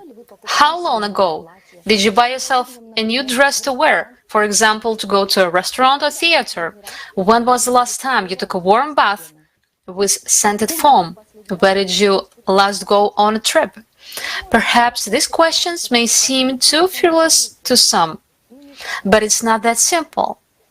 When was the last time you felt truly happy and free? When was the last time you even felt like a woman? Be honest. After all, the answer to this question provides so much insight. A woman is a source of love and life. Each of us has infinite creativity that is now trapped in the cage of routine, obligation, duty, and the absurd rules of consumer society. Instead of enjoying life, it's like a woman is running a cross-country obstacle from a kitchen to the store, from the store to work, from work to daycare or school, all the while hugging a day planner with an endless to-do list. The day planner certainly has dreams and plans in it, but is there a time to accomplish them? A few minutes ago, we watched a replicator video. Just think about it, how much time this technology alone could free up. No more endless cooking, no need to puzzle over what to wear. The replicator closet will create new, stylish, and perfectly ironed clothes for you in seconds. The clothes that will fit you exactly. But that's not all. You have no idea what the future holds in the creative society. We can talk about it for a long time, but it's better to see it with your own eyes. For this, we have created a film about the life of a woman in a consumer format and what it will be like in a creative society.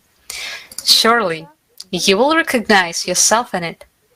I appeal to every woman. This is a gift for you to understand that what you are missing out without creative society.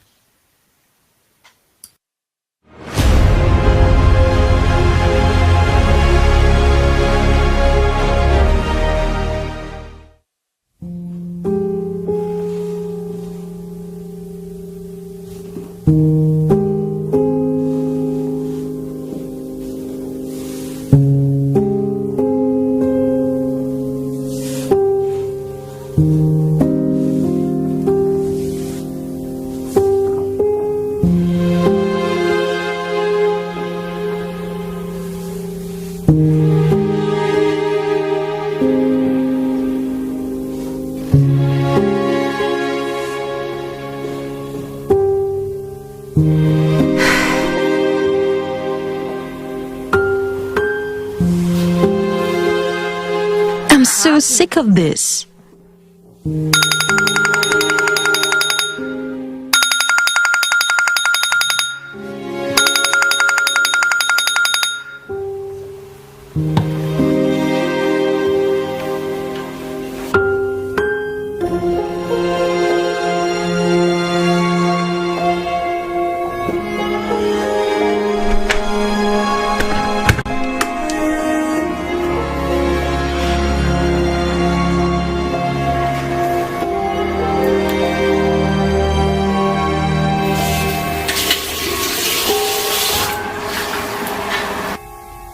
Hi, my name is Maria. I'm a housewife. My husband, Alex, provides for our family. Thanks to him, I don't have to work. This is how my usual day begins. One of the 365 days of the year. Evelina, wake up! We are gonna be late for school again. Mom, where is the skirt from my uniform? Should be on the hanger. I ironed everything yesterday. Have you seen my watch? Check the nightstand. I don't want this oatmeal. What will you have then? Pancakes.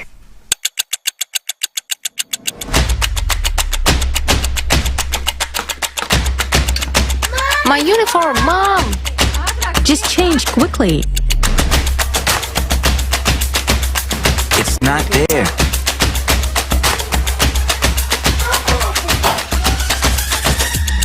Here it is. Mom, the pancakes is burned.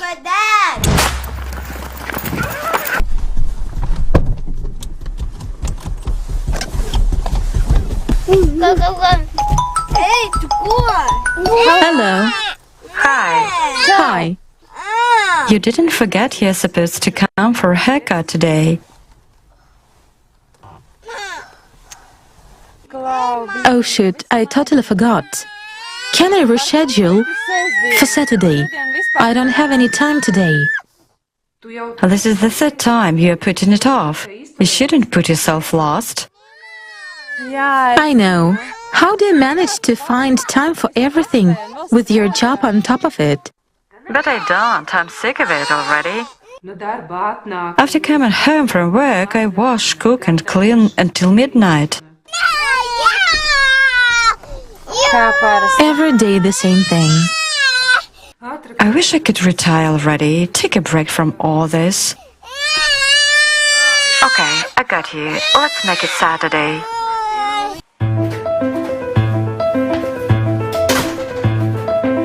Yes, I'm a housewife.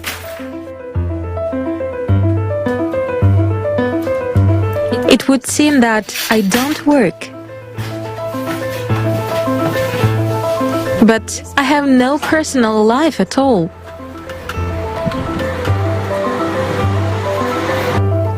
No days off. No vacations. Why did I even go to college? I have no time for self-development or self-fulfillment. It's like I'm a hamster running on a wheel.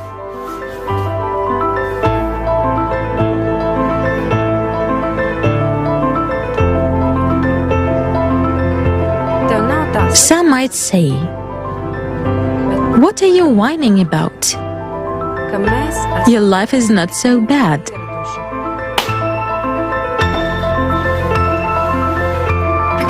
But the problem is, we are so used to it that we no longer see that we are slaves.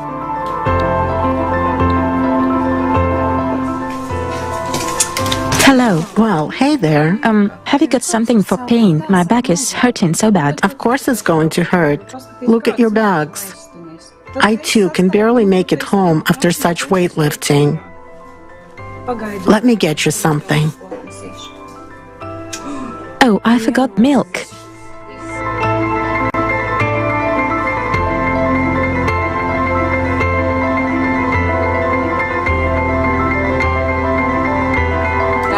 Daiga? Hi. Hi. Is it supposed to be your shift today? No, we're just short on money, so I take more shifts. Did you get your electricity bill yet? Not yet, but I can imagine what's there. I'm so tired, honestly. Some things got to change. Yes, but what can we do? I'm looking forward to the time when kids grow up. Maybe it will be easier.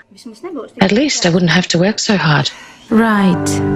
Only when kids grow up, we'll have grandchildren.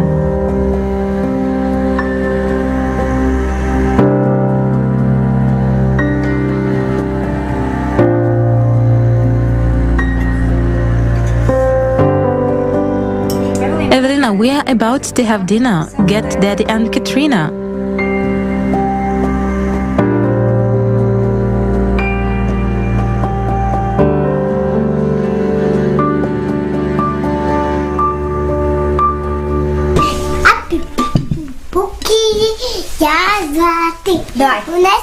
Where are you going? I'll be right back. Just unpack the laundry while I still remember.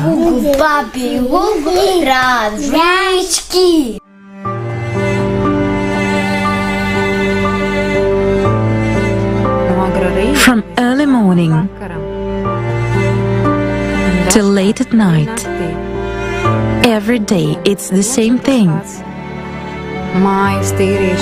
Cleaning, cooking, laundry, shopping, repeat.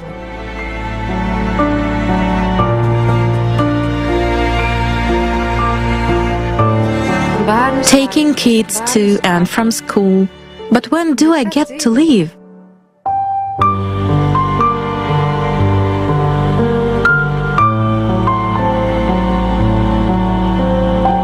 And this is despite the fact that I don't work. But I feel like a slave.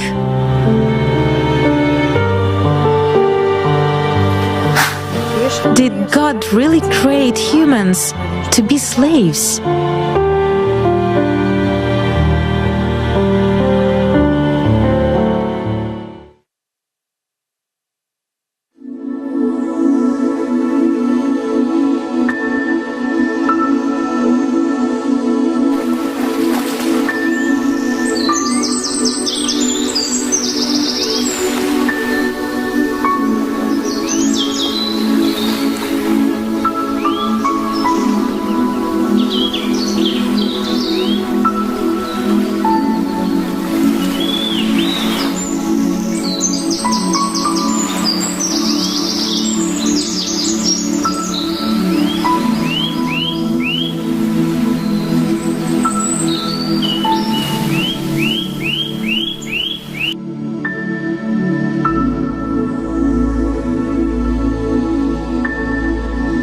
Good morning, Maria. Your screening is complete. Hormonal, vitamin and micronutrients levels are optimal. The health parameters are normal.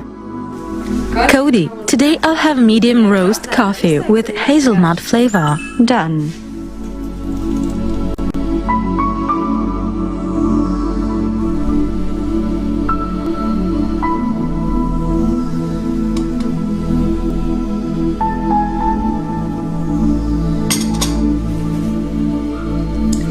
Cody, I want to set the table for breakfast. Suggest options.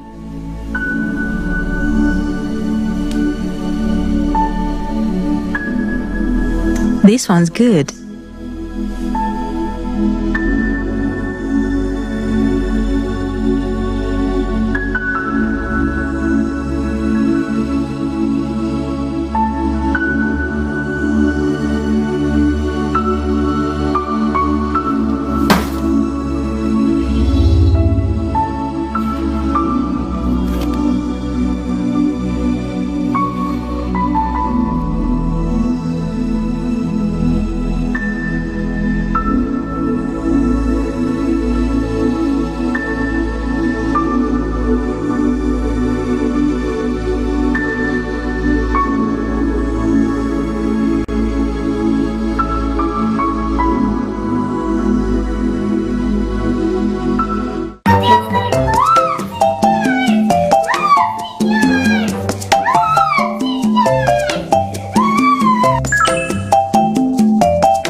Katrina, what would you like for breakfast? Pancakes.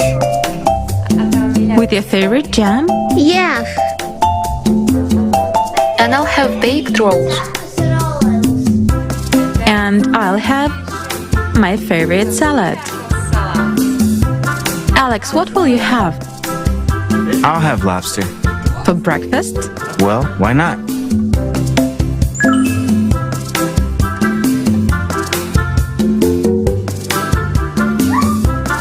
Lobster. Is that a lobster? Oh my god, that is so ugly. No, I'd rather have steak. At least I'm used to it.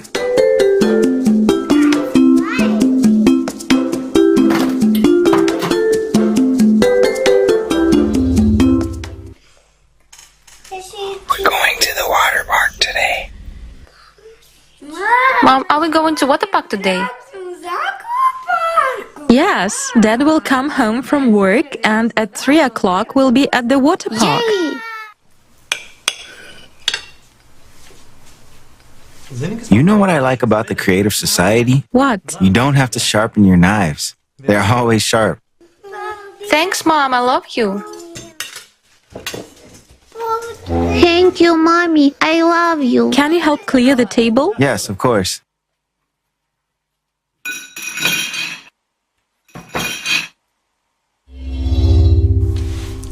It's empty. Empty.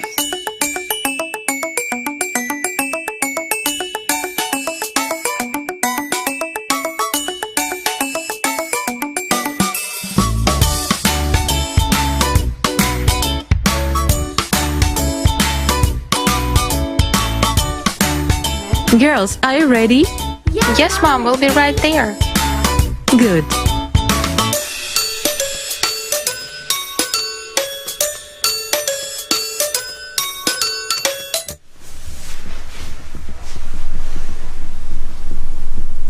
Cody, let's read that book we started. Chapter 12. The Architecture of Machu Picchu. Cody, turn on the deep cleaning function. Launching. Continue reading. Yes, go ahead. The amazing thing is that the whole city is built without any kind of bonding compound. All the structures are held together by their own weight.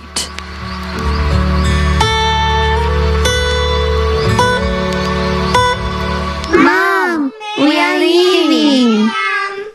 Have a nice day. Cleaning is complete.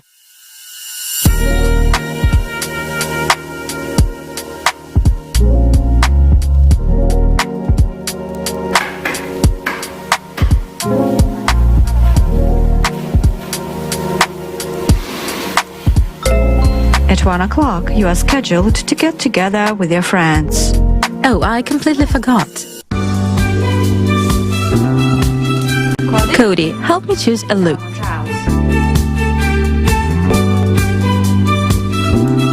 No. Not this one. This one's cool.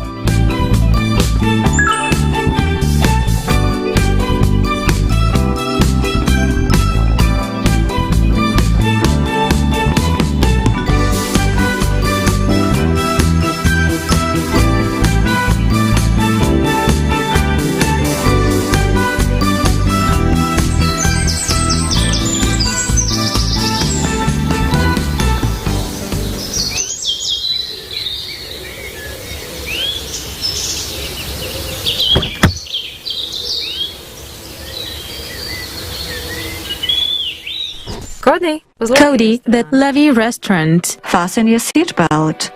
The travel time is 7 minutes. Would you like to listen to some music? Of course.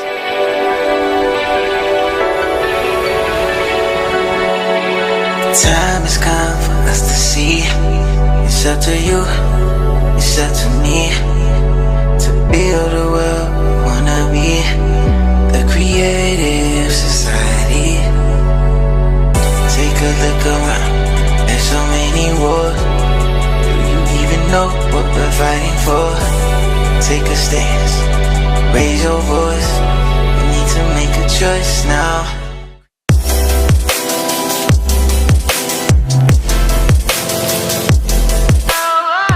So now we finished developing this technology, and soon it will be in every shower room. Girls, you will be scanned and cured of all diseases in a matter of 5 minutes. Wow. Yeah, and it will be available to everyone. And that's not all. If you want to change your appearance, that's easy too. You can lose weight, or on the contrary, gain weight and sculpt your body. And even change your height. Even change the height? How is that possible? Girls, I look at you and I'm so happy. How beautiful you are. Finally, we became women and stopped being slaves. Yes, the creative society cannot be compared with the past. It makes me shudder just recalling it. It's good that you found that website back then, and we were able to do our part in building such a beautiful world. Yes, girls. How quickly everything has changed. Maria, how are your megaliths? We are going to Peru one of these days to see the complex. Wow, how cool! Yes, very. I'm so excited. Girls, I could talk to you for hours, but my family will come home in 15 minutes. We're going to the water park today. That was a scary black pipe back there. No, it wasn't scary. Which one did you like most? I like the blue one best. I like the blue one too. Oh, look. Oh. No, Katrina. Don't fish out the lemon. It tastes better with it. Bon appetit.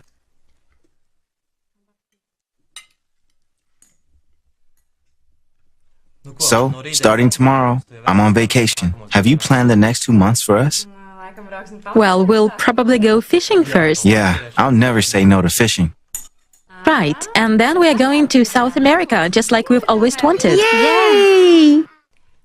And then we'll fly to New Zealand to visit our parents. And then we'll decide where to go next. Hawaii or Fiji. Or Turkey. Dad, maybe we could sail on yacht from there. Great idea. Cody, plan the route. Working on it. Life is always the result of our choice. This is how my day in the creative society ends. One more best day of my life. Are you saying this is science fiction? This is the reality. This is the absolute reality of tomorrow. If we build the creative society today.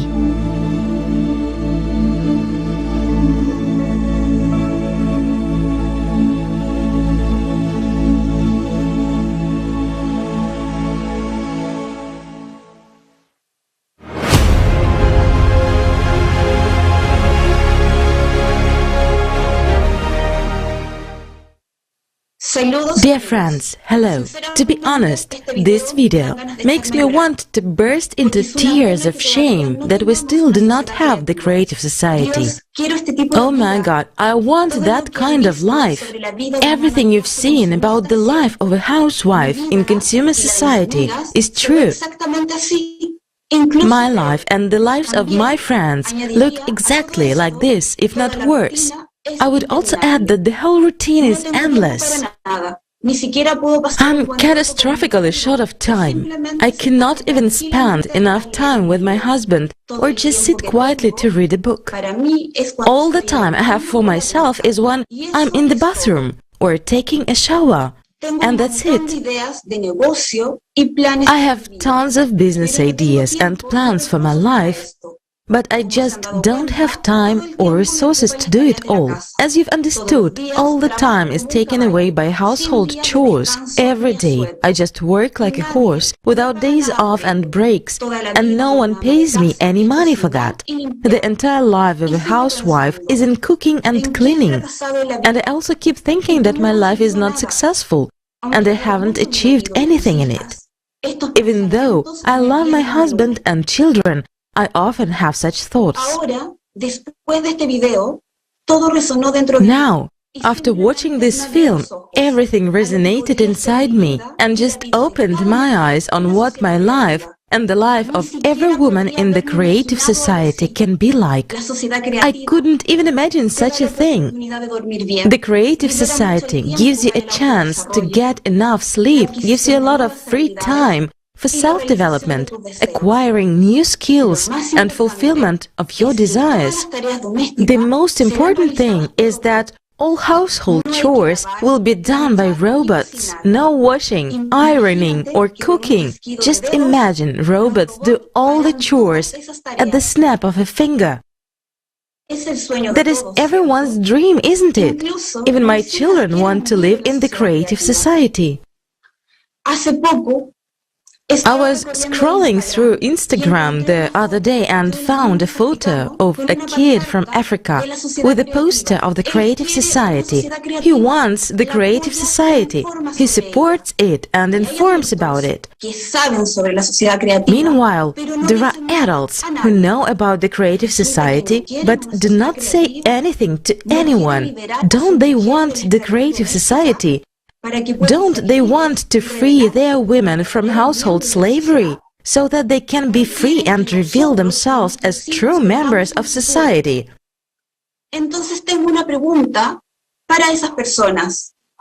Don't they want us and our children to have a future? I have a question for those people then. Are you idiots? Don't you understand that this is your happiness? I'm sorry for calling these morons the morons, but because of those idiots, I will now have to come home and spend all my time cooking and cleaning after the forum. If it were the Creative Society, I would only have to push a button or say 2 words, but now I have to come home, work hard for hours and waste my personal life, which is already very short for us, people, on cleaning up the mess, feeding my always hungry family, washing the dishes after them and dirty clothes.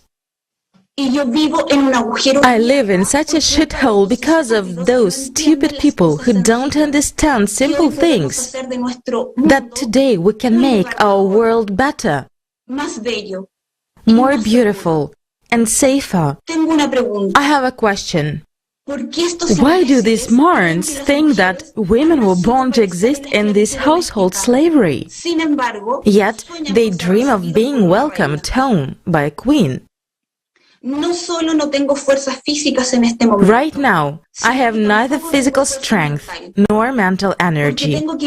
Why do I have to live in constant stress and worries? Why do I have to worry whether my child will return from school alive and unharmed, whether there will be a nuclear war, or worry about the uncertainty of tomorrow, and a lot of housework that can never be done?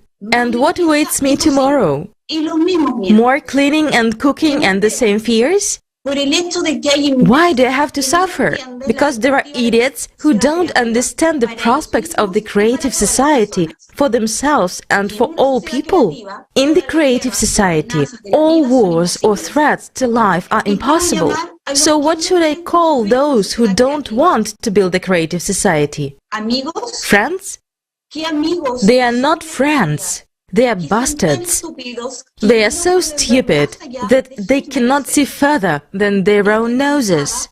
I'm tired of all the worries and anxiety. I just want to be a woman, not a tractor that plows from morning till night. I just want to enjoy life, spend time with my husband and children, develop and always be beautiful and rested. Isn't that bliss? Isn't that a dream? It's a dream that can become a reality.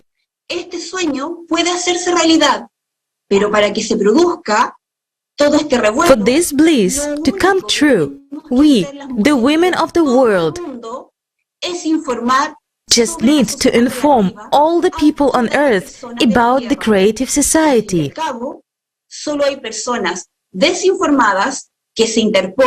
After all, there are only uninformed people standing between us and our wonderful lives. We should remember that if we now have someone around us who doesn't know about the creative society, he is the reason that you and I, dear women, remain in this household slavery. In order to get out of it, we only need to inform everyone, because we all want to be free and happy.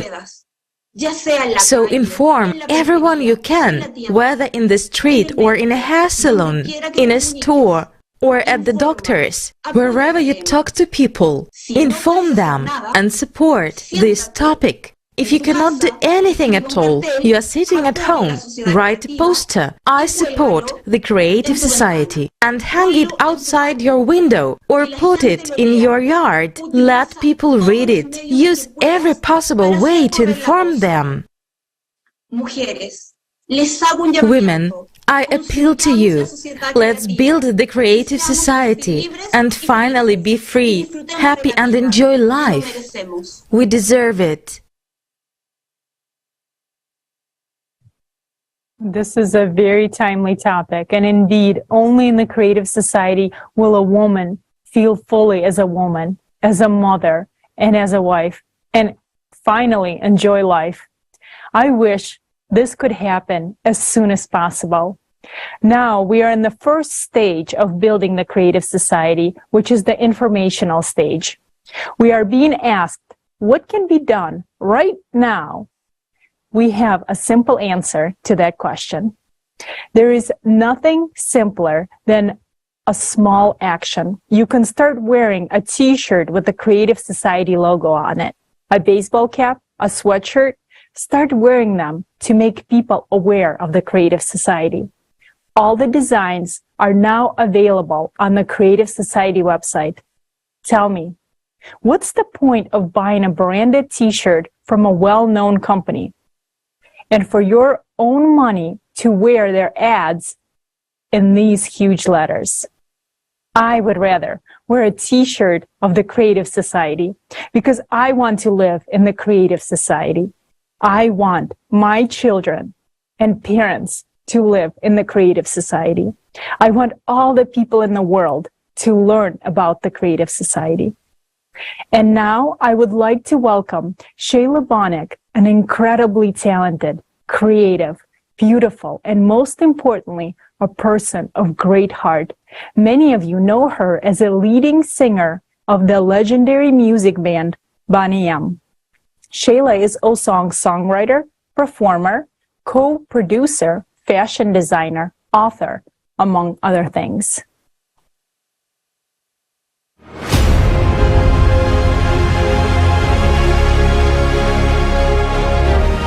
Together.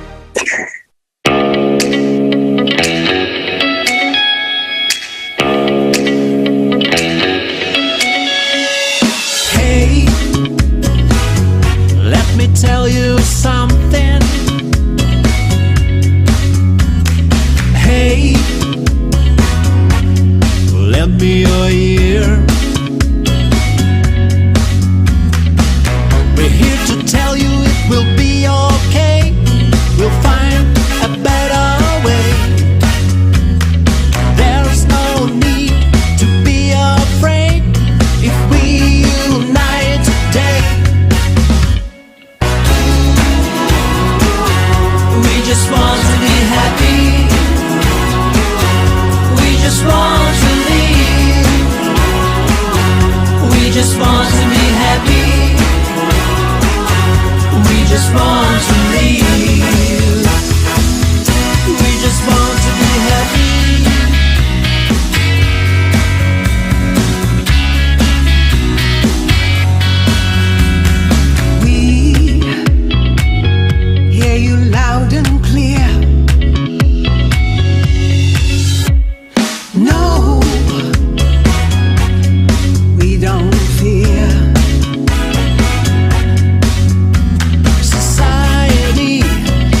lifting the strain. We need a more creative way. The answer is to congregate and not to separate. No, no, no. We just want to be happy. We just want to live. We just want to be happy. We just want to live. We just want to live. Yeah, yeah. We want to live. We're getting stronger, louder. Voices louder, louder. We'll build a better world for all today. We'll build a better way.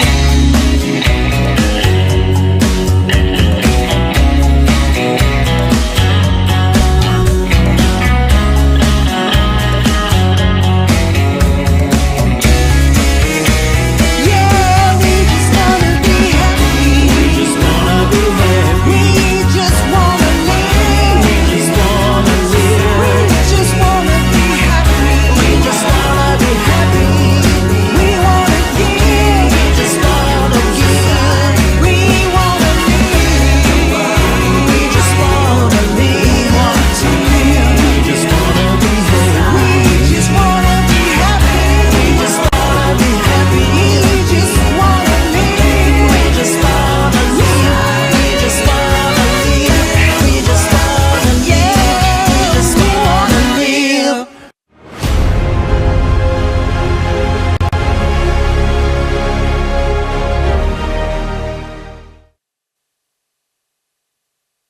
Today's forum is unique. It's filled with both the awakening truth and the love of those who reach out to humanity through their actions and creativity. Our survival is in unity. We can do it, but only together. This beautiful song has now reached the hearts of many people. It's very inspiring and motivating not to stop, to keep informing people about the creative society. Have you ever thought that if human life is the main value of the creative society, then the top priority of the creative society would be to keep people healthy? Right now, we are 8 billion of patients in the consumerist format. On the one hand, there is a lot of money circulating in medicine. And on the other hand, people are getting sicker and sicker. Pandemics have taken millions of lives. Diseases that are unknown to doctors continue to appear. In this block of our forum, we will look at the situation in medicine through the eyes of a doctor and a patient of the consumerist society format. And also we will learn about the incredible technologies of health improvement and life prolongation, which will be available for everyone in the creative society. Our guest today is Mr. Vladimir Razumenko.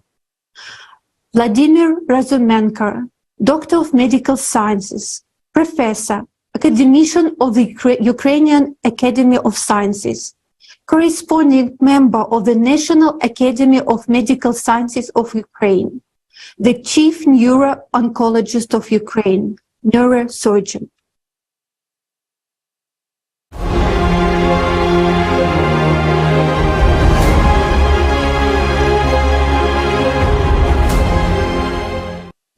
My name is Vladimir Razumenko. I am a physician by occupation. That's the main thing in my profession. I am a doctor of medical sciences, professor. I am also an academician of the Ukraine Academy of Sciences and a corresponding member of the National Academy of Medical Sciences of Ukraine. By position, I am the chief neuro-oncologist, that is, a neurosurgeon who deals with oncological diseases. I spend almost every working day in the operating room. I performed the most complicated surgeries on the brain in case of brain tumors. Without the development of medicine, it is impossible to further discuss the issue of health of the entire world's population. With the current population of about 7 billion, unfortunately, not in all countries people are able to get adequate medical care. It's a negative moment in the development of the healthcare industry in every country. Medicine today has to be highly technological. Medicine today should be highly effective. And the application of various medical measures should not only be aimed at curing a person, it should be aimed at disease prevention. And there is a serious issue of correlation between our actual life, ecology, and environment and the diseases that occur in the body. Today, technology makes it possible to cope with a whole range of very serious diseases. It concerns all organs, all body systems. But it has to be applied everywhere and in all countries. And today, if something has been invented somewhere and is being used highly efficiently, then it's necessary to share its experience. Each country should gather forums and cover it widely, not keep it a secret. And then together, it will be possible to collectively develop the chosen direction in a specific aspect of a certain disease. It's a significant problem. And another important aspect of the problem is the economic component of medicine. Unfortunately, nowadays, the economy suffers from a variety of factors. This concerns how an economically developed country uses the resources that it receives at the expense of business, how its enterprises work, and how people use the accumulated balance and accumulated funds for development of healthcare. It is considered that if the economy is high level, then the therapeutic measures must be high level too. And what to do in economically non-developed countries? And what about those countries with wars going on? When there is a discrepancy between the life aspirations and attitudes with those who run the country and who benefit from the wealth accumulation for the sake of their existence. They don't think about humanity at all. This is a major problem as well. A doctor should not make money, but should receive a proper salary, proper conditions, so that he doesn't have to think about everyday routine, or that his family is not fed. He should think about applying his professional qualities to treat these or those diseases. Therefore, preventative medicine is an important issue. And such a doctor is a real doctor who pays attention to disease prevention, who makes it possible to prevent the development of any disease at an early stage. A crucial component of our life today is the creative society. We can speak of the creative society only when we match it with the conscious state of society. If society is conscious, if it is not consumerist or parasitical, then the creative society will really allow us to change our planet, change people's relationships, improve medicine and people's health. I think that it is necessary for all of us to unite humanity on Earth as one whole in making sure that the creative process is steadily progressing and not halting or regressing.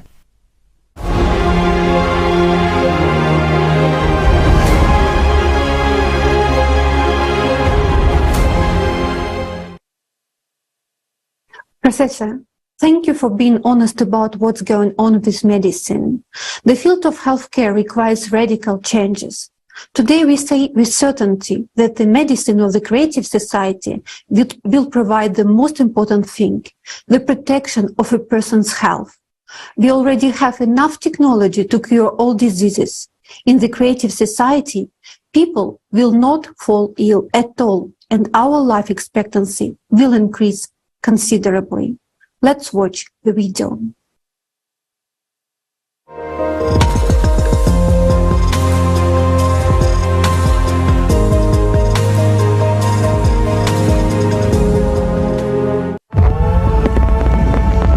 You will be surprised how many diseases can be cured even today, and what technologies exist.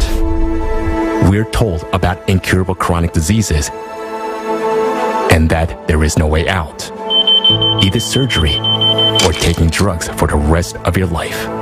We are milked by playing on our feelings of fear and hopelessness. But let's see how things work in reality. Genetic engineering technologies are already working wonders. Gene therapy affects the human body at the DNA level. This is not a fiction. There are many successful results of its application when patients have been completely cured. You can find information about these technologies in public access by Googling them or by visiting the offices of the development companies. For example, Tessera Therapeutics genetic engineering technologies can already rewrite DNA fragments, eliminating most genetic diseases. Tessera Therapeutics believes that rewriting genes will make it possible to treat genetic defects that are the basis of most modern diseases. Just imagine, people will be able to get rid of diabetes, cancer, asthma, hypertension, joint diseases, allergies, heart attacks, autoimmune diseases, and many others. To date, leukemia is often a fatal verdict for a child, accompanied by long periods of suffering, and it is a terrible grief for his parents. But this is only because advanced technologies are not used, but they do exist. The last chance for the patient with an aggressive form of leukemia was TALENT technology, which was used in London Hospital back in 2015. The girl's life was saved with the help of genome editing. The horrible word HIV is in itself a complete doom. Matt Chappell from California, USA, has lived with HIV for most of his adult life. But after CFN therapy, affecting the damaged gene, he stopped needing antiretrovirals. This is not all. Not only acquired, but also congenital pathologies can already be corrected. Today, it is a terrible misfortune to give birth to a child with severe vision loss caused by retinal diseases. This inevitably leads to complete blindness. Up until gene therapy, there was no cure. In 2017, Spark Therapeutics registered a gene therapy injection drug. Thanks to these technologies, 27 patients from the US have already regained their sight, and very quickly. After treatment, these children saw stars for the first time. But this is just the beginning. Another example of what technologies we have today is nanorobots. Nanorobots, or nanobots, are robots of the size comparable to a molecule, less than 100 nanometers, with a function of movement, processing and transmission of information, and execution of the embedded program. Even if you have not yet heard about how nanotechnologies work in healthcare, You are already actively using them in your smartphone. It is thanks to nanotechnology that your smartphone keeps its charge for many hours. 4G, 5G mobile networks, microprocessors, all these are nanotechnologies. The cost of making a nanorobot is only a few cents, and the time to assemble it takes only a few minutes. This will significantly reduce the cost of medical services.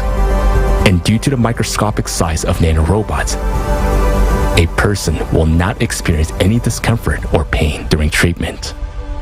You just drink a glass of water, and nanobot doctors will perform treatment where it is necessary. To date, nanorobots can already destroy cancer cells without harming the body, deliver drugs to all tissues and organs, remove blood clots, thus preventing heart attacks and strokes, improve the quality of diagnosis and detect any disease at its earliest stages, or even predisposition to it, destroy pathogens of any infectious diseases, including the fatal ones. An amazing technology was discovered by Iran's academician, Peter Petrovich Gariev and his colleagues. The method allows us to read information from healthy DNA using a laser and record it in the form of a sound spectrum. When the sound wave affects a diseased organ, the damaged DNA code is restored and a patient fully recovers. How long do you think a person can actually live? Prolonging a person's life is already possible. Nowadays, our long livers look like this. But prolonging life is not only an opportunity to live more than 100 years without diseases, but also to live precisely in the young body. The key to youth and longevity has already been found. Stanford University has developed technology for genetic age reprogramming and obtained a license for its use. Just imagine, at 100 years old, you will be able to do sport and be in the same physical shape as you were when you were 25. These are just some of the technologies that exist. They are not available to you today because today, your life has no value for anyone but you. Any person in the consumerist format faces diseases and loneliness. But everything will change in the creative society. All advanced medical technologies will be available to everyone, even during the transition period to the creative society. Artificial intelligence technologies will combine the knowledge of specialists from all over the world to help make diagnosis accurately and restore people's health. Such notions as medical error, misdiagnosis, complications from treatment, and side effects will disappear. Healthcare will quickly become exclusively preventative, whereas in a creative society, people will stop getting sick at all. Every home will have a revitalization capsule. When you enter it, you will be able to scan and repair your body in a matter of minutes, and also correct your body shape as you wish. At last, you will be able to eat your favorite dishes and desserts without harming your health. A pleasant bonus in the creative society will be prolonging life beyond the species limit. Even at 125 or older, people will look and feel like they are 20 years old. You will be able to make all your dreams come true. Climb the Great Wall of China. Walk 50 kilometers across the South Island of New Zealand in one breath. Run with your grandchildren and dance salsa until dawn in your 60s or 90s.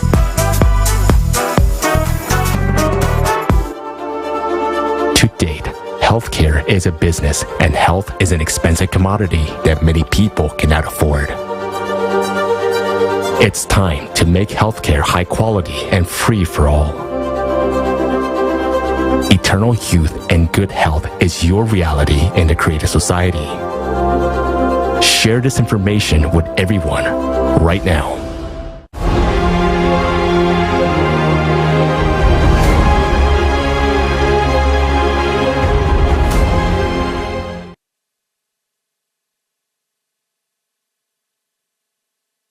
When one hears the benefits of a person in the creative society, I, for myself, want to say that I want to live in such a society. Creative society is the real dream for everyone. To create a creative society, we must unite on the idea of a better society. We are not uniting on possessions, cultures, or houses. Unity does not mean that we not all now start wearing the same type of clothes, listening to the same music, or thinking the same way. No, we unite in our diversity only on an idea, the idea of a better society. A society where human life comes first and where every human being is provided with the dignity of life from birth. A creative society is beneficial for every human being. And that's why I'm happy that the creative society is also supported by the Roma. Bogdan Chayanok from Poland will tell us about his vision of the creative society.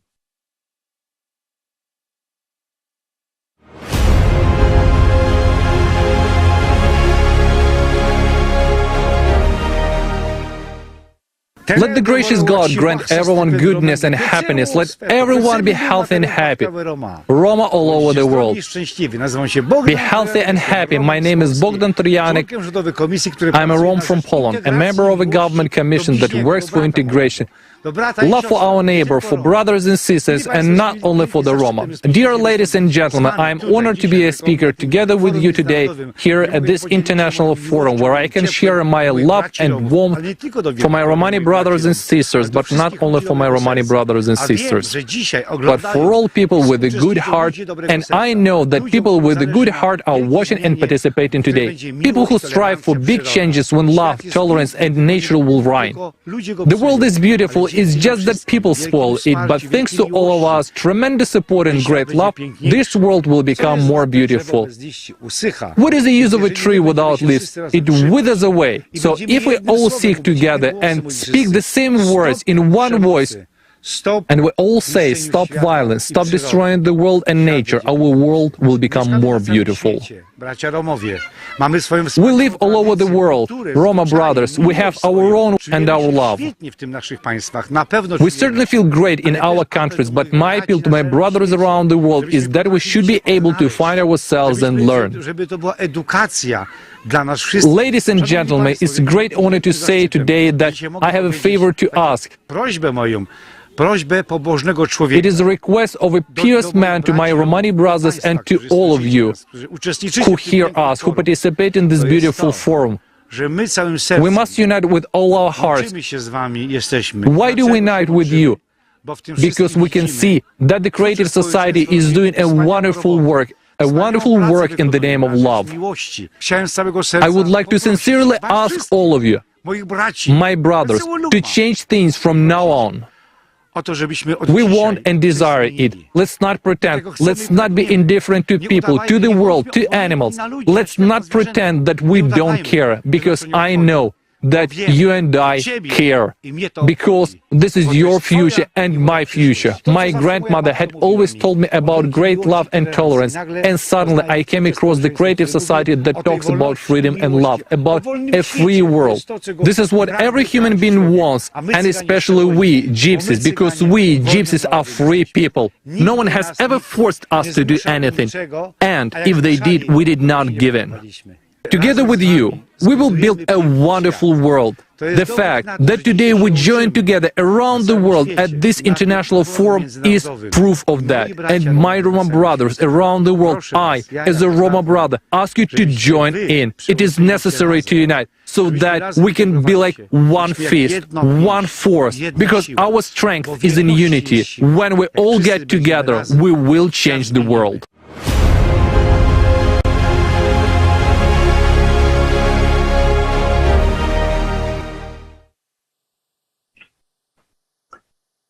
У вас может возникнуть вопрос, кто же все эти люди? А действительно, кто мы? Мы — это человечество. You may be wondering, who are all these people? And really, who are we? We are humanity. The creative society is all of humanity. It is not some saintly call. It is a society where everyone has a place. And when I say all, it means all. We are on every continent of our planet. We are all volunteers, regardless of age, status, profession, or hobby. We all contribute to the common future of humanity in our own time and our own way. We are bikers and businessmen, bankers and teachers, criminals and generals, construction workers and terrorists, politicians and taxi drivers, scientists and sailors, students and athletes. There are members of all religions and sects among us. And yes, there are even Freemasons among us, and they too are doing a lot of good and working for the common good of the whole of the people. Even alcoholics and drug addicts share our views. Are they not human beings? Don't they want a normal life?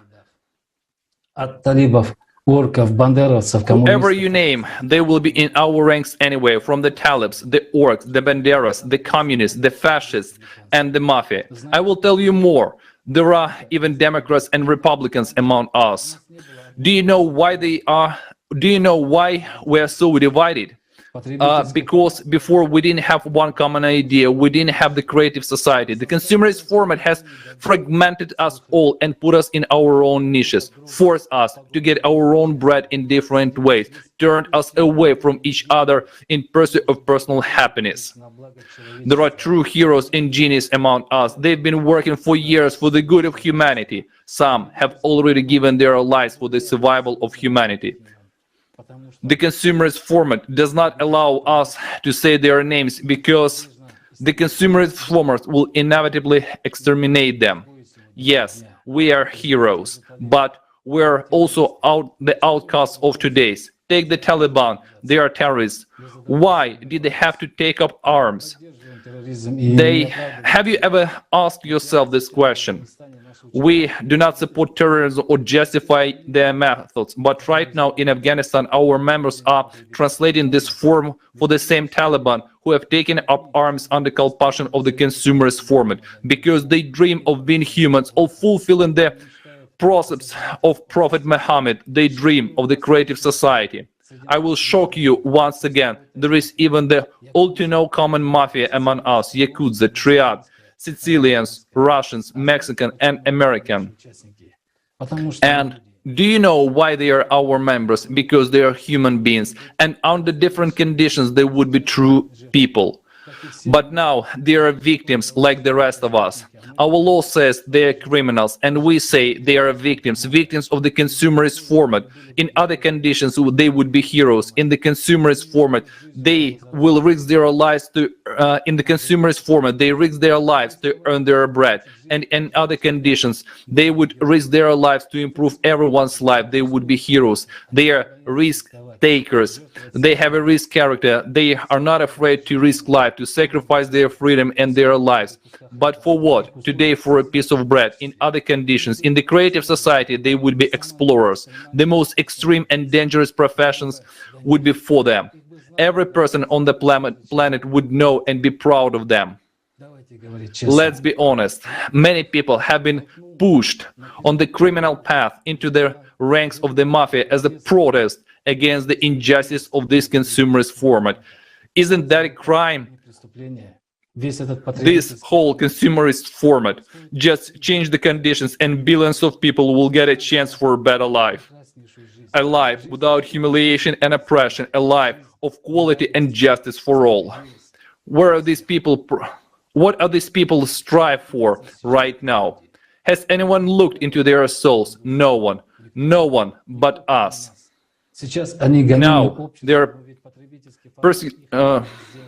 Now they are persecuted by society, but in the consumerist format that has made them to be like that. The consumerist format has divided us, made us banderas, fascists, communists, anything but humans. The consumerist format has divided us as much as it possible, but we want to unite and become one civilization. When one lives in prosperity, there is a tomorrow, and the whole world is beautiful. All the best will flourish in every human being, and that's the point of the creative society, not only to save humanity physically, but also morally. And We will not have to protect pedophiles condemning children to abuse. We will not have to fight for gender identity. We will be able to live and enjoy life because life is given once on this planet. And life is given to humans for much more than just to quarrel or die for someone else's interest. For someone to steal another billion, tens of thousands of people must die. Isn't it nonsense? What are we fighting for? For someone else's ambitions? When the whole world belongs to humanity, everyone will take care of the common good, and there will be no need for quotas on ecology. We will live in symbiosis with the planet, not as parasites, but as symbiotics. The planet will benefit from us. The planet will benefit from us, and the planet will benefit us. They are saying now it is necessary to reduce the number of people because we're eating away the planet. But believe me, in the creative society, nobody will eat anybody. There will be enough food and resources to feed 50 billion people because the goals that we set for humanity are ambitious, realistic, and achievable, unlike the goals that the consumerist format set. In the consumerist format, the main thing is consumption. We want to live in a beautiful future where we are united, where we are a united civilization. We want to save not only humanity, but the human in each of us. Thank you. We are all people. We are all united by the fact that we want to live, but live to live decently, safely, and happily, to live in creative society, because in creative society, everyone will benefit. And right now, I would like to pass the floor to American politician, 2020 presidential candidate, ambassador, and International Human Rights Commissioner, Robbie Wells.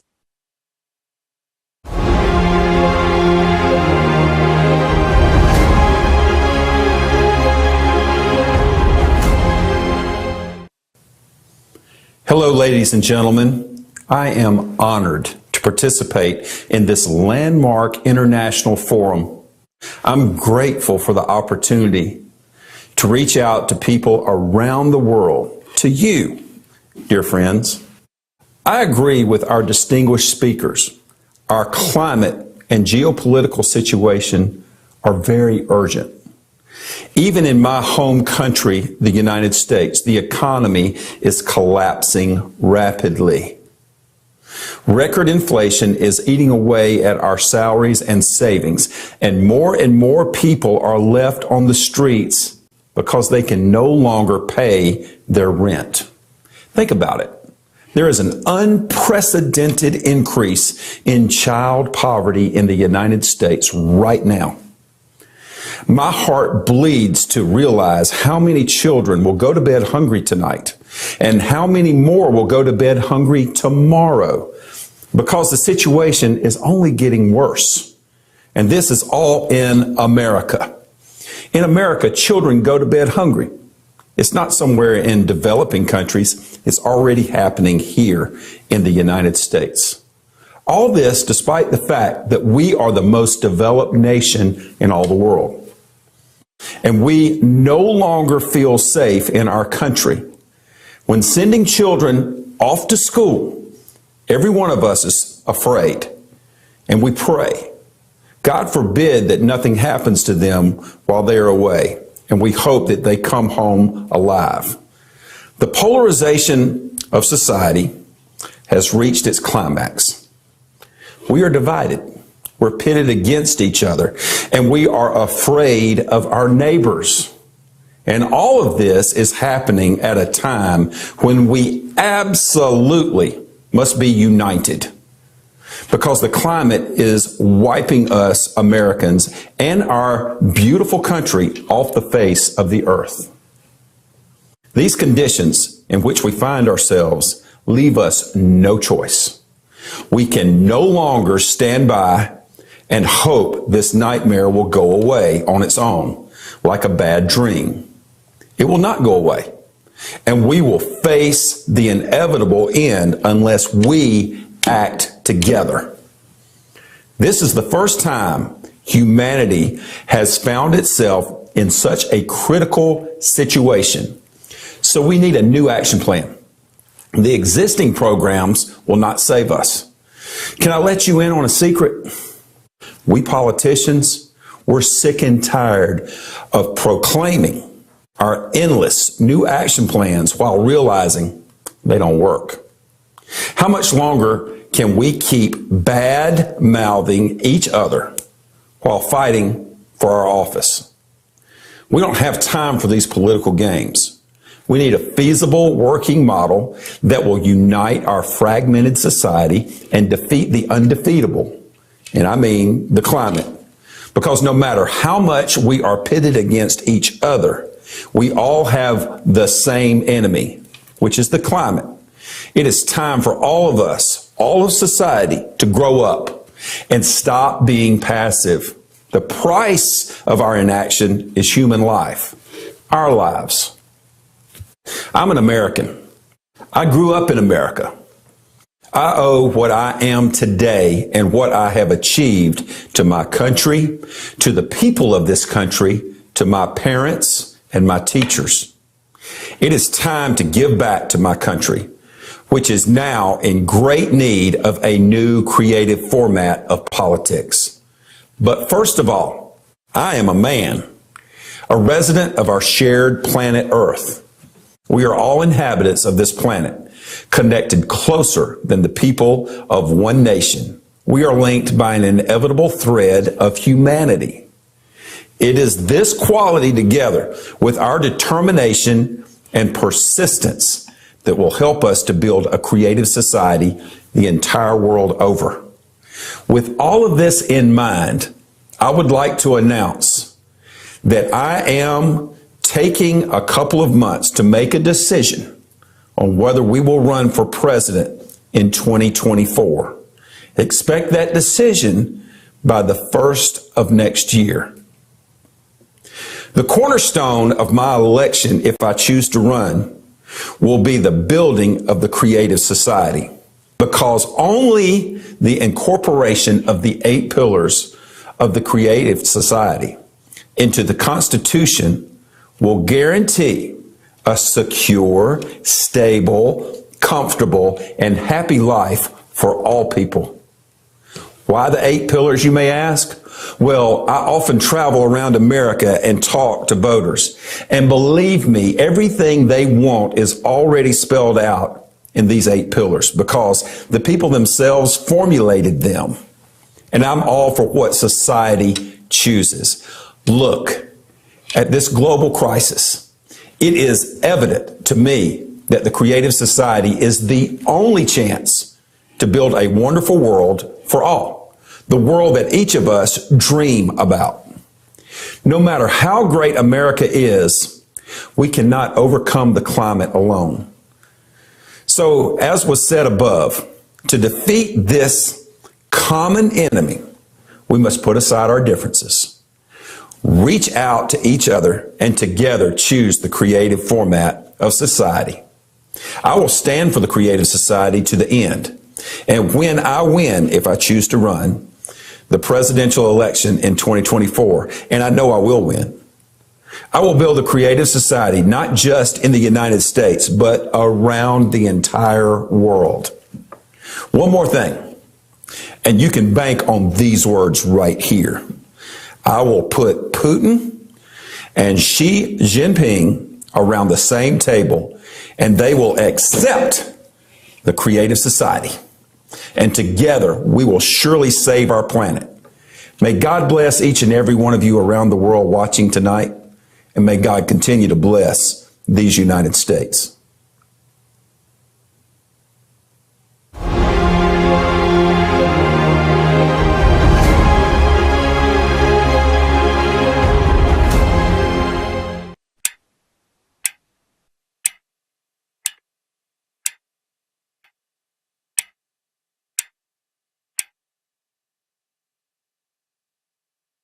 Wow, this is a very honorable promise. and absolutely all people want to live in the creative society, but many don't know about this format yet. At today's forum, we described in detail how the creative society will benefit each individual. Now, let's watch a video and hear from the people themselves.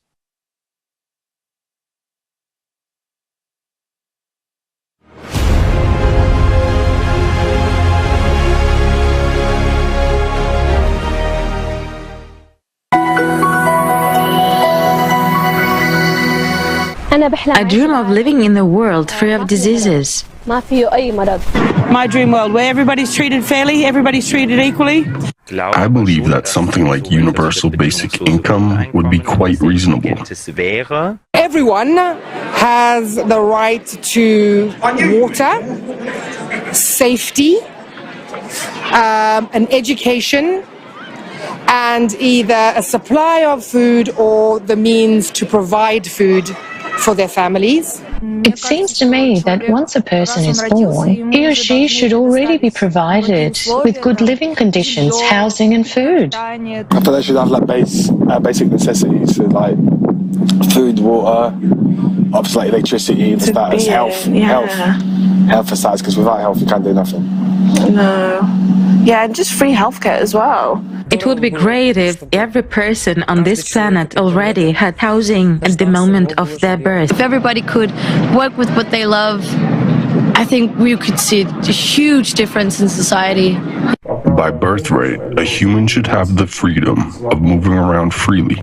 There shouldn't be borders, because I believe that God created the earth and sky for everyone, but people began to divide it. I think every person should be given a fair right. A child should be able to have a loving home, I think, and maybe the government shall support families that don't have that much money on their child. I think there should be benefits to help mothers and raise kids. First of all, it has to do with freedom of movement. Primary education should be free. It's a basic fundamental human right. Free health benefits to survive, because some parents, they're going through crisis. And don't fight each other. I think it's important for people to have clean water and good food. Of course, a peaceful world, ideally a world without diseases, so that we could cure as many diseases as possible, the whole spectrum of diseases. So everyone should have a roof over their head, everyone should have employment, access to free education, access to free healthcare. In an open and technological society where you should probably work 3 or 4 hours a day and do only a job that is interesting to you. In fact, nowadays, there's enough technology for people to not work at all. A world where collaboration is like the main intention and not like just competition. A society that gives the tools for anybody to develop. A society where everyone can fulfill their potential. Opportunity. Yes.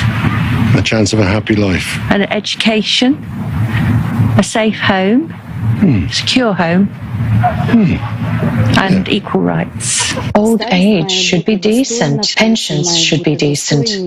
To live in a world where human life is the most important thing. Yes, I think so too. Everyone must have access to information, and it mustn't be distorted by those in power. Mass media should be free. Well, I suppose for human life to be a priority, you have to look after the environment that you work in. So resources have to be shared, nurtured, invested in for everyone, not just the wealthy few. The government should take care of everybody, and everybody should be living in peace. Want to be friendly, to cooperate with each others, not kill each others. There must be economic independence. It is necessary to ensure that laws are obeyed and human life is respected. All the money that we are investing in army, we have to invest it to education. No hunger in the world. Peace in the world and relationships between people should be friendly. For me, it is a world without war. An alternative world, a world without nuclear power, a world without bombs and mines. I would like to live in a world free of crime, where the government fulfills its promises. Do you support the creative society? Of course. I'm as active as a participant as you are. The creative society is what we are building today. Definitely, yes. Definitely. Yes, of course. Yeah, I support this. I would definitely support creative society. Of course I support it. I believe it would make the world a much better place. I don't just believe, I'm sure. It's important for the whole world. That's a fantastic initiative. Yes, I'm definitely going to participate. I want the creative society, a society of kind, open and bright people, to be for the future generations. And I would like it for us too. Sure, because I'm actually already doing it now. Deep inside, we all know what is right. At some point, we shifted responsibility onto others because we thought they could save us. But the only ones who can really save us is ourselves. Of course, I want it too. Who wouldn't want it? We all want to live in such a society. Yes, absolutely. We are supporting and we are dream about this society. Yeah, definitely. Yes. Yes, I would definitely want it. I dream about it. Do you support the creative format of society? No doubt. I surely do. Yes, definitely. I'm definitely on board, 100%. Of course, I would like to live in such a creative society. Sure, definitely. I think all reasonable people support it. Of course there will be a new world, and I definitely support it. Not only with words, but also with deeds and actions. Of course. I believe it's the only way for us to survive in the world that we have created. Absolutely, yes. I want all people to start living in the creative society as soon as possible, because I believe that it's our chance to really live a happy and peaceful life. I would, obviously, and more importantly for a person like me of my age, I'd like my children and grandchildren to have a society like that. So that's why I would be very supportive. That's why we're supposed to have an equal and creative society that spreads resources for all. Of course, I support it. I'm a mother and I will soon become a grandmother. I surely support it. And who doesn't? If such a format of society exists, any reasonable person would certainly support it and aspire for it, regardless of its name. Creative society, good society, happy society, or whatever. Do you support the creative society? Absolutely. We also support it. A creative form of society, we do support it. Yeah, of course I do. Yes, definitely I support the creative format of society. I love creative society. Creative society is in me. I am creative society. I definitely support that, definitely 100%. For many reasons. But, everybody will say, yeah, cool, we work less. No, it's not about working less, it's about achieving more. Naturally. Well, yes, I think that's what many people want, and actually what everyone wants, what everyone is somehow striving for. That would be the greatest society. If we all really become united, there would be no evil.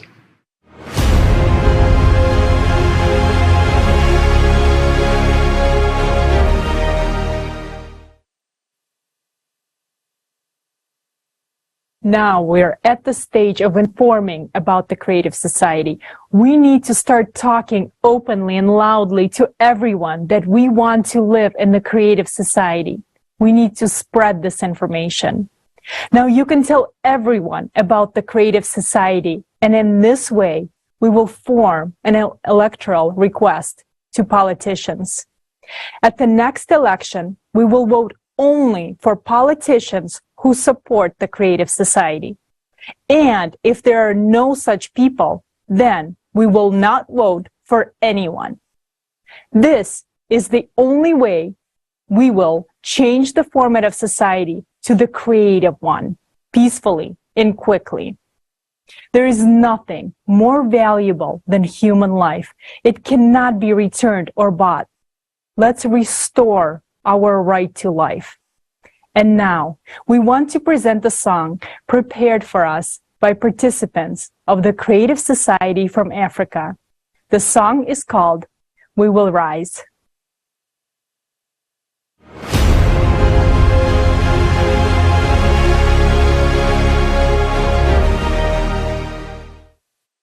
We will rise, we will rise, we will rise.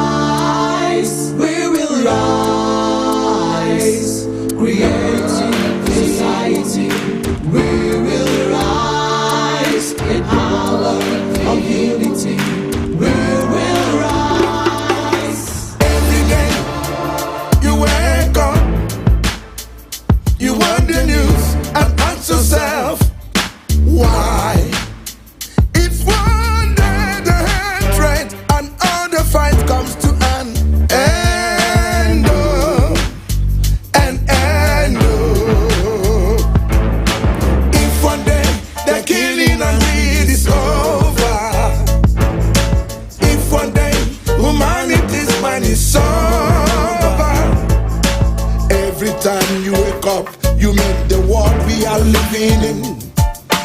Nooks and guns await us as we are walking on the streets. We are sent to kill each other in wars. Do we want to? No one even asks us. What we want is a peaceful life. It is a billion of us. We want to live, not just survive. The power is within us. Society, we will rise in our love of unity. We will rise. We are people, and we see what our world is meant to be. Happy, joyful, loving one, shining brighter than the sun.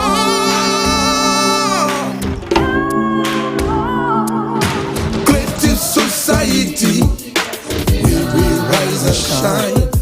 The power is within us, the power of unity. Every one of us, we will rise, we will shine. Creative society, we will rise, we will rise, we will rise. The power of unity, we will rise.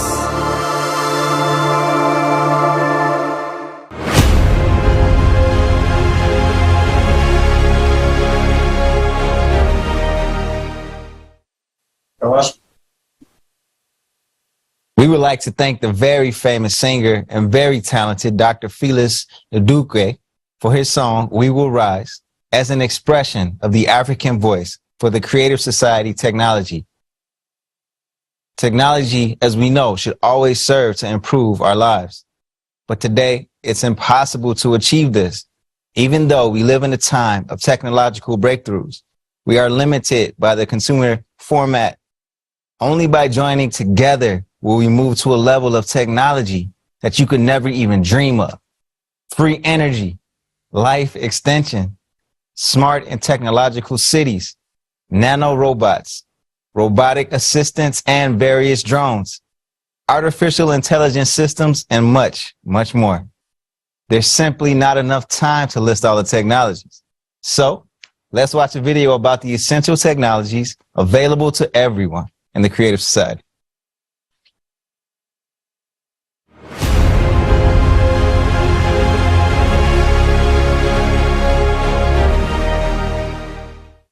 Any sufficiently advanced technology is indistinguishable from magic. Arthur C. Clarke. What is your wildest dream? What will you get when it comes true? A big, beautiful house? A super modern car? Lots of traveling. Do you want to work less and spend more time with your family and friends? What do you personally dream of? What if dreams come true for every person on Earth and the Creative Society will come? What will your life be like? Have you thought about it yet? A human being is the most valuable element in the Creative Society.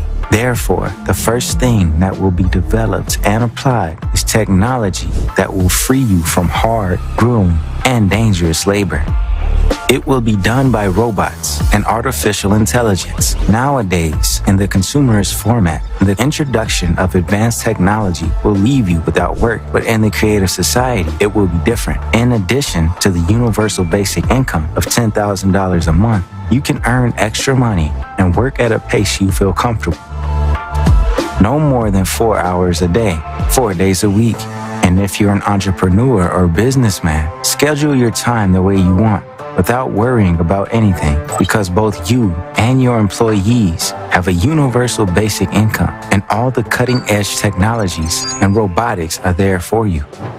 As of today, robots are already capable of taking on the most labor-intensive tasks in agriculture, metallurgy, mining, automotive, and other industries, and even in the neutralization of radioactive waste.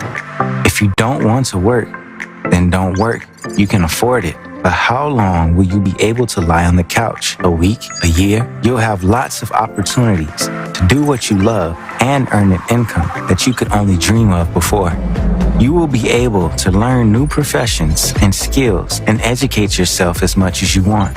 In education, there will be use of technologies that will make the learning process super interesting, easy, and interactive. Virtual reality glasses and holograms are already being used today. One of the most important areas that will be upgraded with the most advanced technology is the protection of human life and his safety.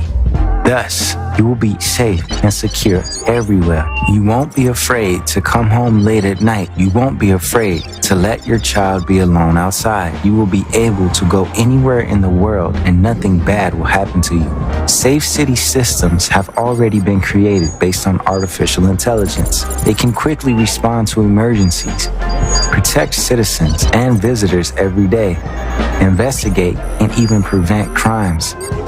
Intelligent systems and road infrastructure are already capable of controlling traffic throughout the city and ensuring safety.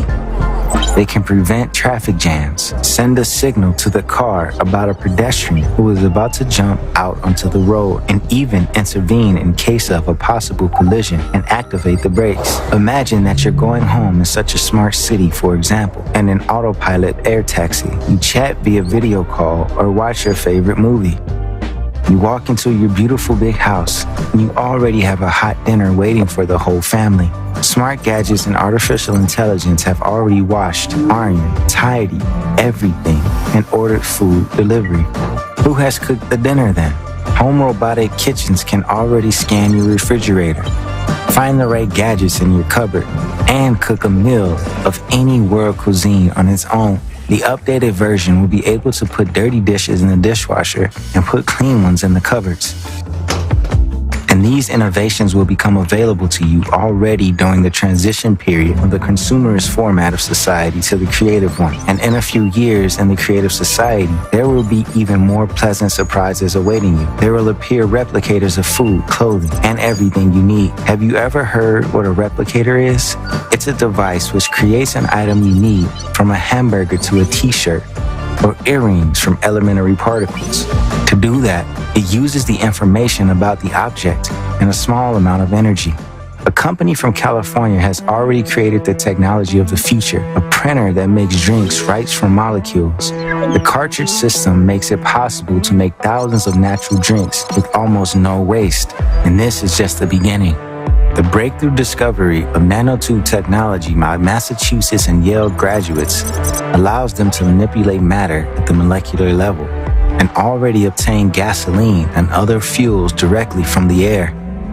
When this technology is everywhere, what does that future look like? What I'm picturing is something like the size of a mini fridge that essentially can take waste materials and turn them into useful products like fuels and building materials, or it can pull CO2 out of the air and turn it into fuels or building materials. The use of replicators will not only make our lives easier, but will also greatly improve our health. We will stop eating artificial foods, as we do now, which contain a lot of harmful chemical additives and flavor enhancers. Food from a replicator will be real, very tasty, and healthy. It is made from elementary particles, the same as in natural products. Finally, we will remember the taste of really natural food. Of course, if you love to cook yourself, you'll cook your own pleasure, maybe even in tandem with the famous chef. Your smart house in the creative society is a house that not only takes care of chores and food, but also of you and your family. It will be able to monitor your health indicators. For example, acoustic tissue has already been developed. It can monitor your heart and breathing in real time without you noticing it. You can even talk through it, answer the phone, and communicate with other people. Smart toilet with the smart health function will take tests and send the results to artificial intelligence and, in case of abnormalities, to your doctor. It will advise you on how to adjust your diet. It will tell you what kind of food is not good for you and warn you about the risks of certain diseases. Smart mirror will track your health vitals while you're getting dressed. It will help your elderly parents stay in touch with the doctors. It will also take care of your skin. It will detect problems in time and even help to choose the right product for you. In the creative society, even for beauty, There will be used the most advanced technologies. You will be able to save time by getting your manicure in minutes and building your eyelashes by an ultra-fast robot, or try on clothes in a virtual dressing room. Sure, you like it already. What's next? Watch this. Thanks to the introduction of energy innovations, such as a fuel-free generator, their house will be completely autonomous.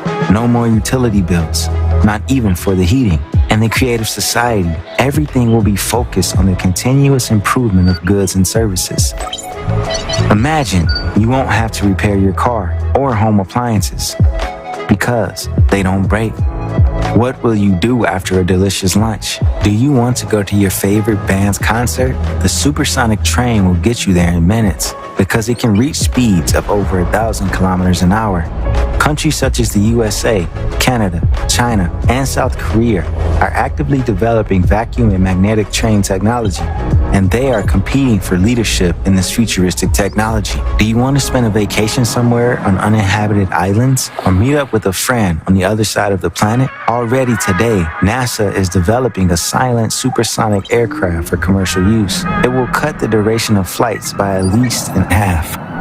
And this is just the beginning, because space technology and the creative society will serve people on Earth as well. You will get anywhere in the world, not only quickly, but absolutely for free. No visas, no bureaucracy. There will be complete freedom of movement for everyone. You will be welcome in every corner of the world. There will be one world. No wars, no enmity. We'll have nothing to fight about anymore. True human values will finally return to society. Cutting-edge technology will cleanse the planet of all garbage without harming the environment. Even today, innovations make it possible to completely recycle unsorted waste into raw materials for repeated further use in industry. You will be surprised to know what great prospects await us in the creative society. Garbage will become the most valuable raw material because the introduction of replicator technology will help to completely break down garbage and unnecessary things into elementary particles, and then read everything we need from them without leaving home, from food and clothes to gadgets and so on. We will no longer have to destroy the planet and kill animals to survive. In the creative society, we will be able to breathe clean air again, drink crystal clear water, and enjoy the pristine beauty of the oceans and forests. Have you decided what you'll do in the creative society? Have you long been dreaming of spending more time with your family or changing your career? Or would you like to learn how to surf on the best beaches in the world after work, travel with friends? Or maybe you dream of seemingly simple things, for your parents to be protected and live long, for your children to be healthy, and that for you, yourself, that you won't grow old and live more than 100 years. The creative society is better than your dreams. You'll have something you couldn't even imagine. And it's a society focused on your needs. It's the implementation of the best technologies, the world's best practices, all for you. Imagine your dream. It will become a reality in the creative society.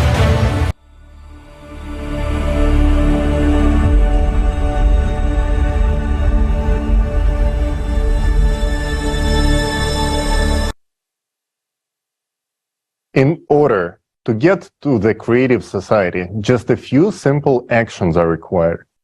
Explore the idea, embrace it, and pass it on. Look at the logo. If we make it so popular that when you go into any supermarket, cafe, hairdressers, gym, cab, turning on any channel, go into any social network, you will see the logo, that would mean that the idea of creative society have spread. That is our first priority, to make sure that everyone knows about the idea as soon as possible. After that, we can move on to the second stage of building the creative society. It is simple and quick, without protests, rallies, and bloodshed. Let's look at just a few examples of how millions of people worldwide are already spreading the information about the creative society.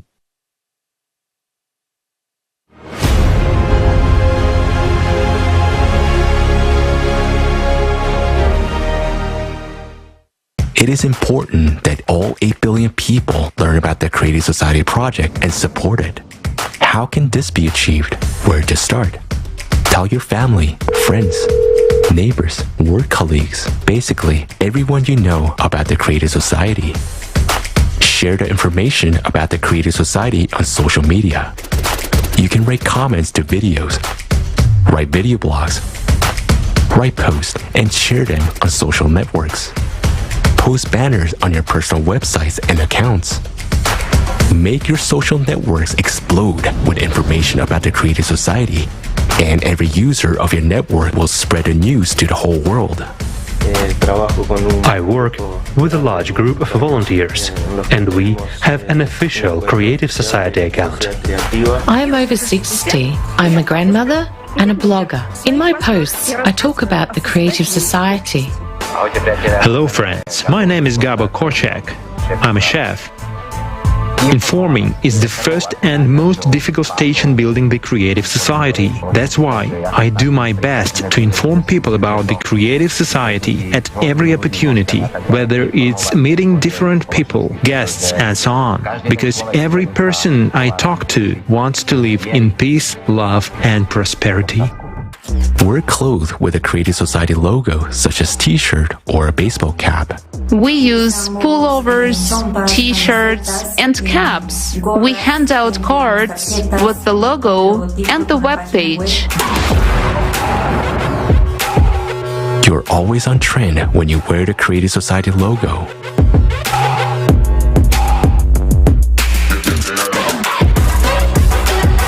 The only thing we need is the Creative Society.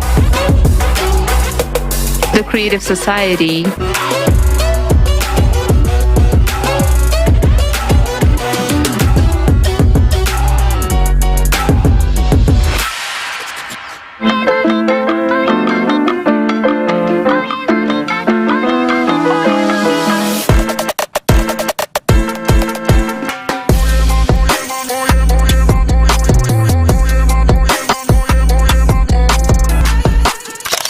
Put the sign in your yard.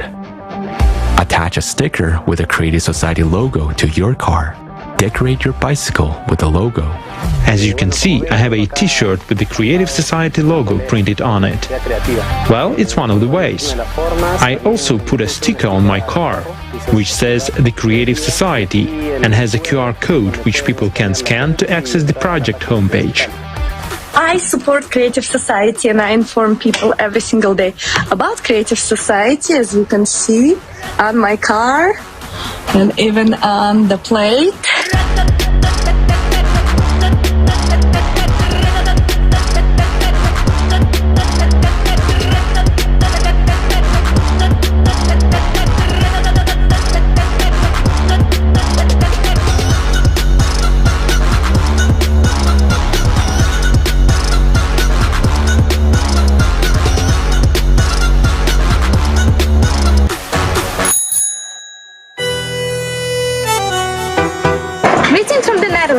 We are volunteers from Amsterdam, excited to spread the knowledge about the Creative Society by placing a sticker on our bike. Indeed, there is actually more bikes than people in the Netherlands. So you can imagine how important it is to put this message about the Creative Society, the 8th Foundation, and the way to get even more information with the QR code. Leave information about the Creative Society in coffee shops, doctor's offices, the local grocery shops, the hairdressers, anywhere, even on the wing of an airplane. We are in Berlin today, shooting a film about the Creative Society in an Italian cafe. We told the chief and owner of this cafe about the project, and he became really interested. Please support this idea of young people who are fighting for and promoting a better world for all of us. Today I'm in the pediatric surgery department. My son has been treated here for more than 3 weeks. Such a small action as informing people can change the destiny of many. Don't know where to get a model? It's already solved. Just go to the Creative Society website to the design section and choose the one you like. So let's do anything we can to build a creative society as soon as possible. Write poems, songs, make short videos, memes, and even jokes about. For example, the phrase, "If you do not support a creative society, don't touch me," can be printed on a toilet paper.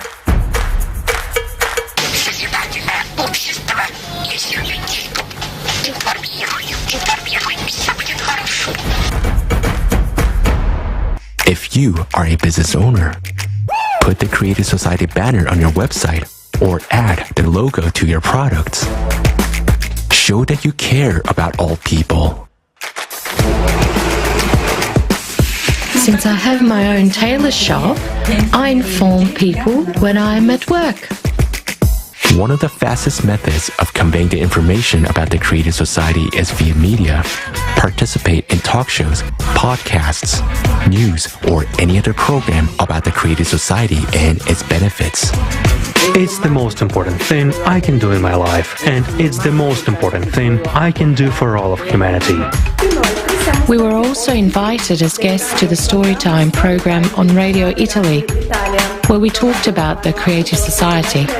You can also put advertisements about the Creative Society in articles, newspapers, magazines, and on billboards. Place the Creative Society content on television, both local and global. Great news! Soroka TV is now showing interviews and excerpts from various videos about the Creative Society project. The more creative content there is, the faster we will succeed in building the Creative Society. The Creative Society project's logo should be everywhere, all over the world. It should be recognizable in every corner of the world.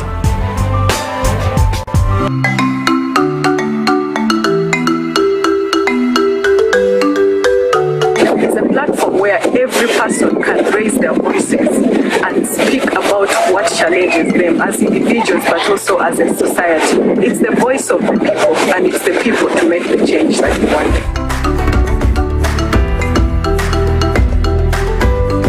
It's only together that we can change the world.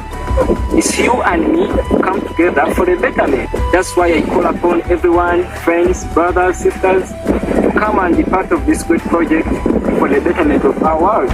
Be creative and think of other ways to let the world know about the Creative Society.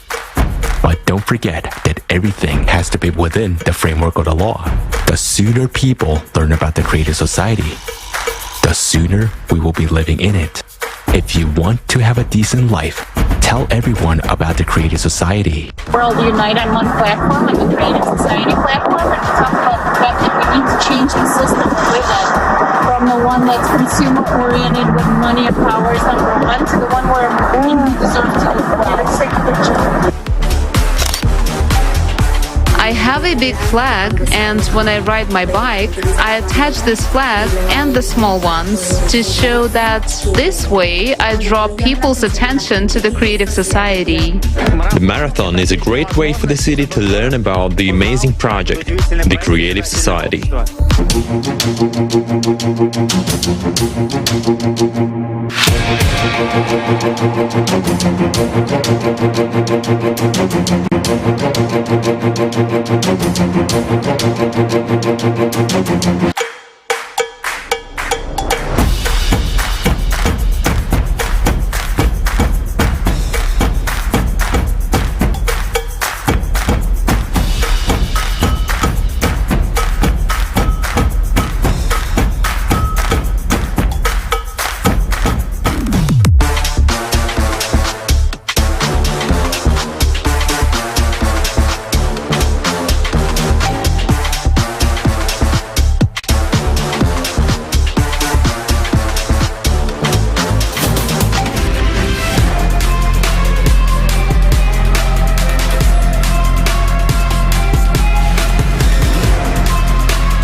Creative society is the most peaceful and the most appropriate society format in the entire history of humankind.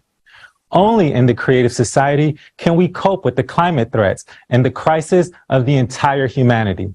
The best investment in your future is an investment in the creative society. Every active volunteer of the creative society, those who are implementing the hardest and most difficult part, that of informing people, deserve to receive a Peace Prize from the creative society. Every participant of the creative society deserves to be recognized and remembered in the future by grateful descendants. In a transition to the creative society, anyone who devotes time and effort will be rewarded. Let's discuss bringing understanding to this. An award should be structured in such a way that it reflects the efforts of people who inform about the creative society. A volunteer Peace Prize can be broken down into 5 categories. First, those volunteers who currently inform a few people, those are the people who put stickers, "I support the creative society" on their cars, who talk to their colleagues, friends, and acquaintances everywhere, who just work with a few people. Those people will receive $1 million. Second, those people who inform dozens of people, those who could be cafe owners, bloggers, those who travel, explain, talk, who are not shy to talk in buses or somewhere else, and massively inform dozens of people, they get $2 million. Third, those who inform hundreds of people get $3 million. Fourth, those who have the opportunity to communicate with people and notify thousands of people get $4 million. And fifth, those who are able to inform millions of people, bloggers with multi-million followers, people who speak on huge platforms, who participate in conferences, singers who can create concerts watched by millions of people, they'll get $5 million. We must recognize that such incentives will only be given away in a creative society, not now. Awards are determined based on how much personal responsibility a person assumes when making information about the creative society available to others. A new history will begin with the names of the volunteers who contribute their hearts and souls to the creative society. Building a creative society is true heroism. It is saving the lives of billions. It is saving all of humanity. Therefore, we should not only thank such people financially, but we should also write their names in our history. After all, they really deserve to have their names immortalized. There'll be a monumental building raised in honor of those heroes. The building will have 6 levels. Each person's name, every volunteer who informs millions and thousands, will be on the first floor. Furthermore, there'll be the same gradation from 1 to 5 million Peace Prize recipients. 2nd to 5th floor will be dedicated to the real philanthropists, those who supported the informational stage and made creative society possible. On the top of the building will be tributes and portraits of all politicians who were so courageous and the first to declare their support for the creative society. In addition to help us create voter demand for a creative society, these politicians will remain in the public memory for generations. A creative society logo will be installed on the top of the monument. The effort we are now investing into the building of the creative society is the greatest thing we can do. We are building the future, not only for ourselves, but for our children and the generations that will come after us. And we can only do this by uniting the whole world.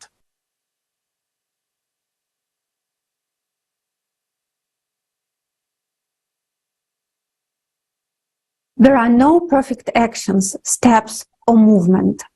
While waiting for the perfect moment, we are losing the most important, most valuable resource, time. On the subject of time, I have an example to show you. Tell me, what are the statistics on average life expectancy in your country? Let's say 80 years. Let's take 78 years, which is inactive life.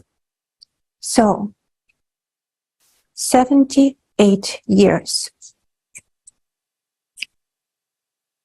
Look, this is our lifespan, 78 years.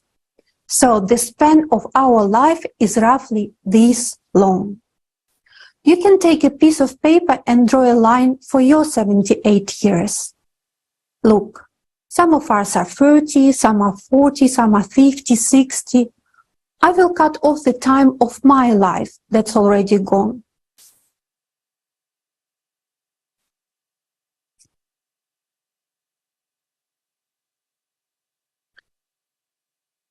There, it's gone. Look at that. We have very little left. Statistically, we spend a third of our lives in sleep. Look, I'm cutting off another third of the rest of my life. Look. Next, how much time do we spend on household? Chores, cooking, laundry, cleaning. A woman spends at least 2 hours daily. And if we add it up for several years, then we cut off a few more years that we spend at the stove doing household chores.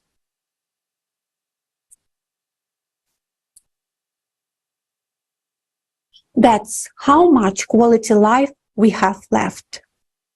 And if we subtract from that the time for work, often unloved, for the struggle to survive, too bad, but we have to cut off another slice.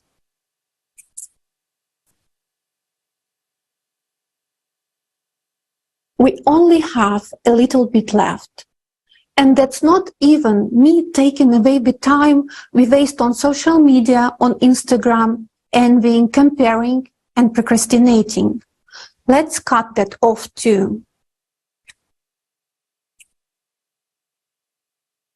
And look what we are left with. We have only 6 years and we don't act. When will we act? We have almost no time left. I didn't take into account the climate threat that's hanging all over all of us. It doesn't really matter how old you are now. The climate situation has leveled us all. We have 6 years old. We will sleep for 2 years and walk for 2 years.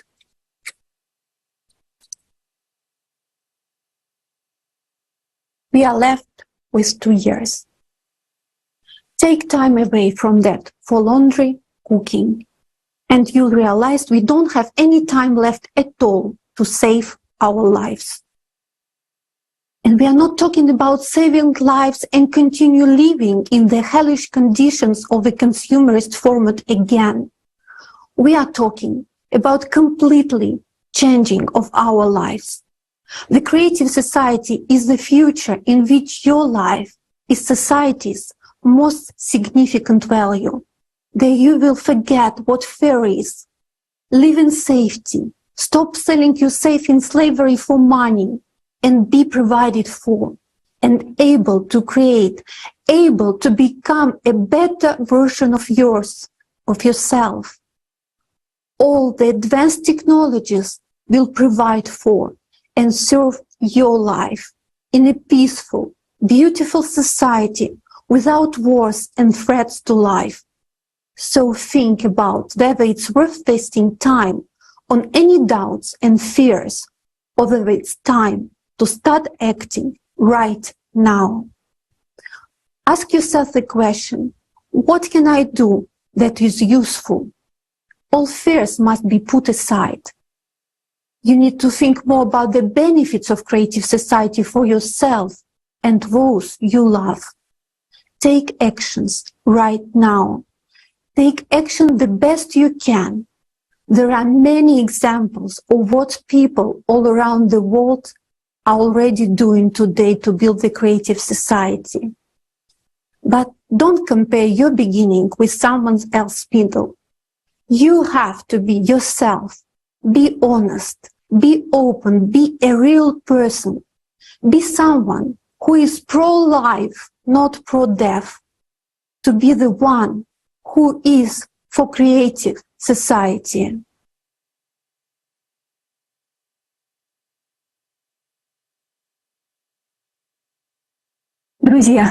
Friends, it is really high time we start acting right now.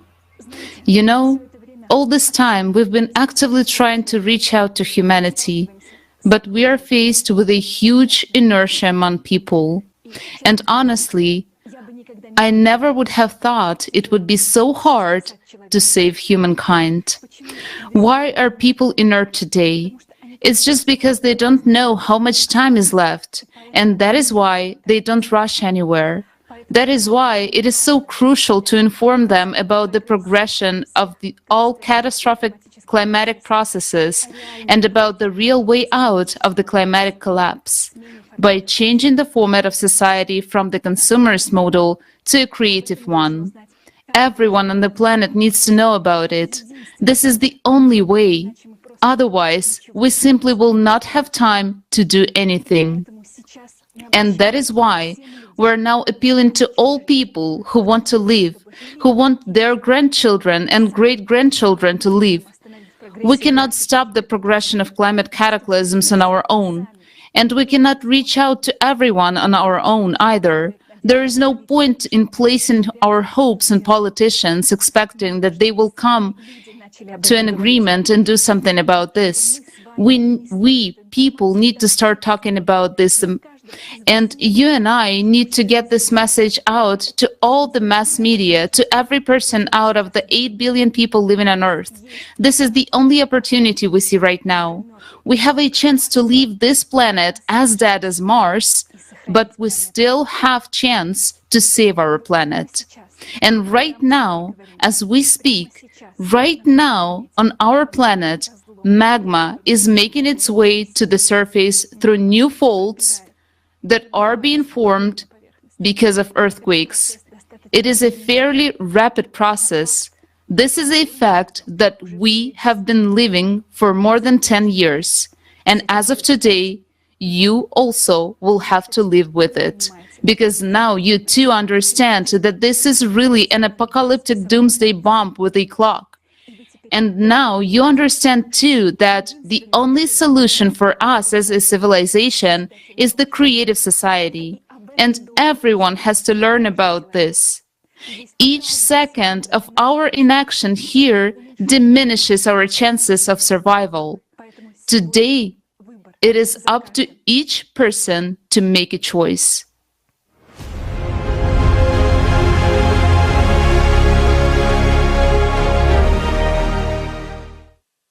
The time of choice is a very important time. It's the time of unification, of at least the majority of people, of those who set the vector towards the future of all humanity on this planet.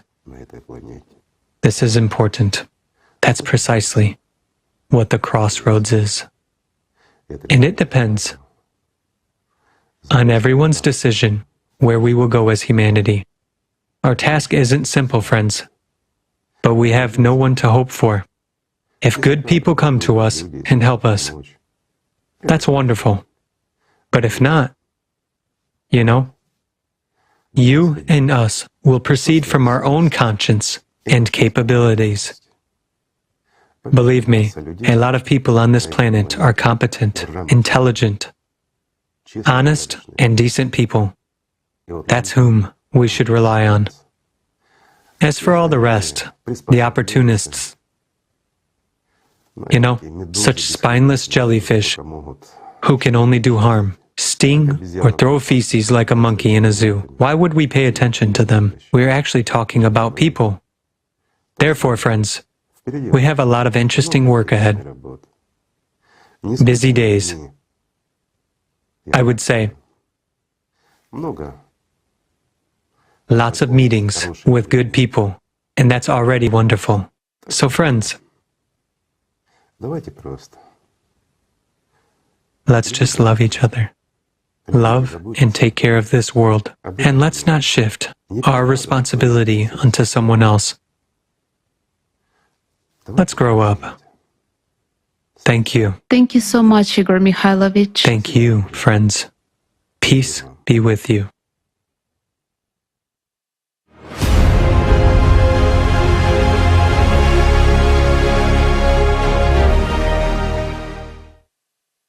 Dear friends, our forum has come to an end. I want to express my deep gratitude to the distinguished speakers and all the participants of this universal event of great importance. My heartfelt thanks to the volunteers of the Creative Society for the tremendous work each of you has done. It's only out of great humanness, love for people, and faith in our common cause that you act so selflessly and with such dedication. You are true heroes, and thanks to you, all of humankind still has a chance. Dear friends, this forum has lasted only 12 hours, but it feels like we lived a whole life. A life full of shocks and insights. And after all we've heard and seen, everyone will have to live with this information.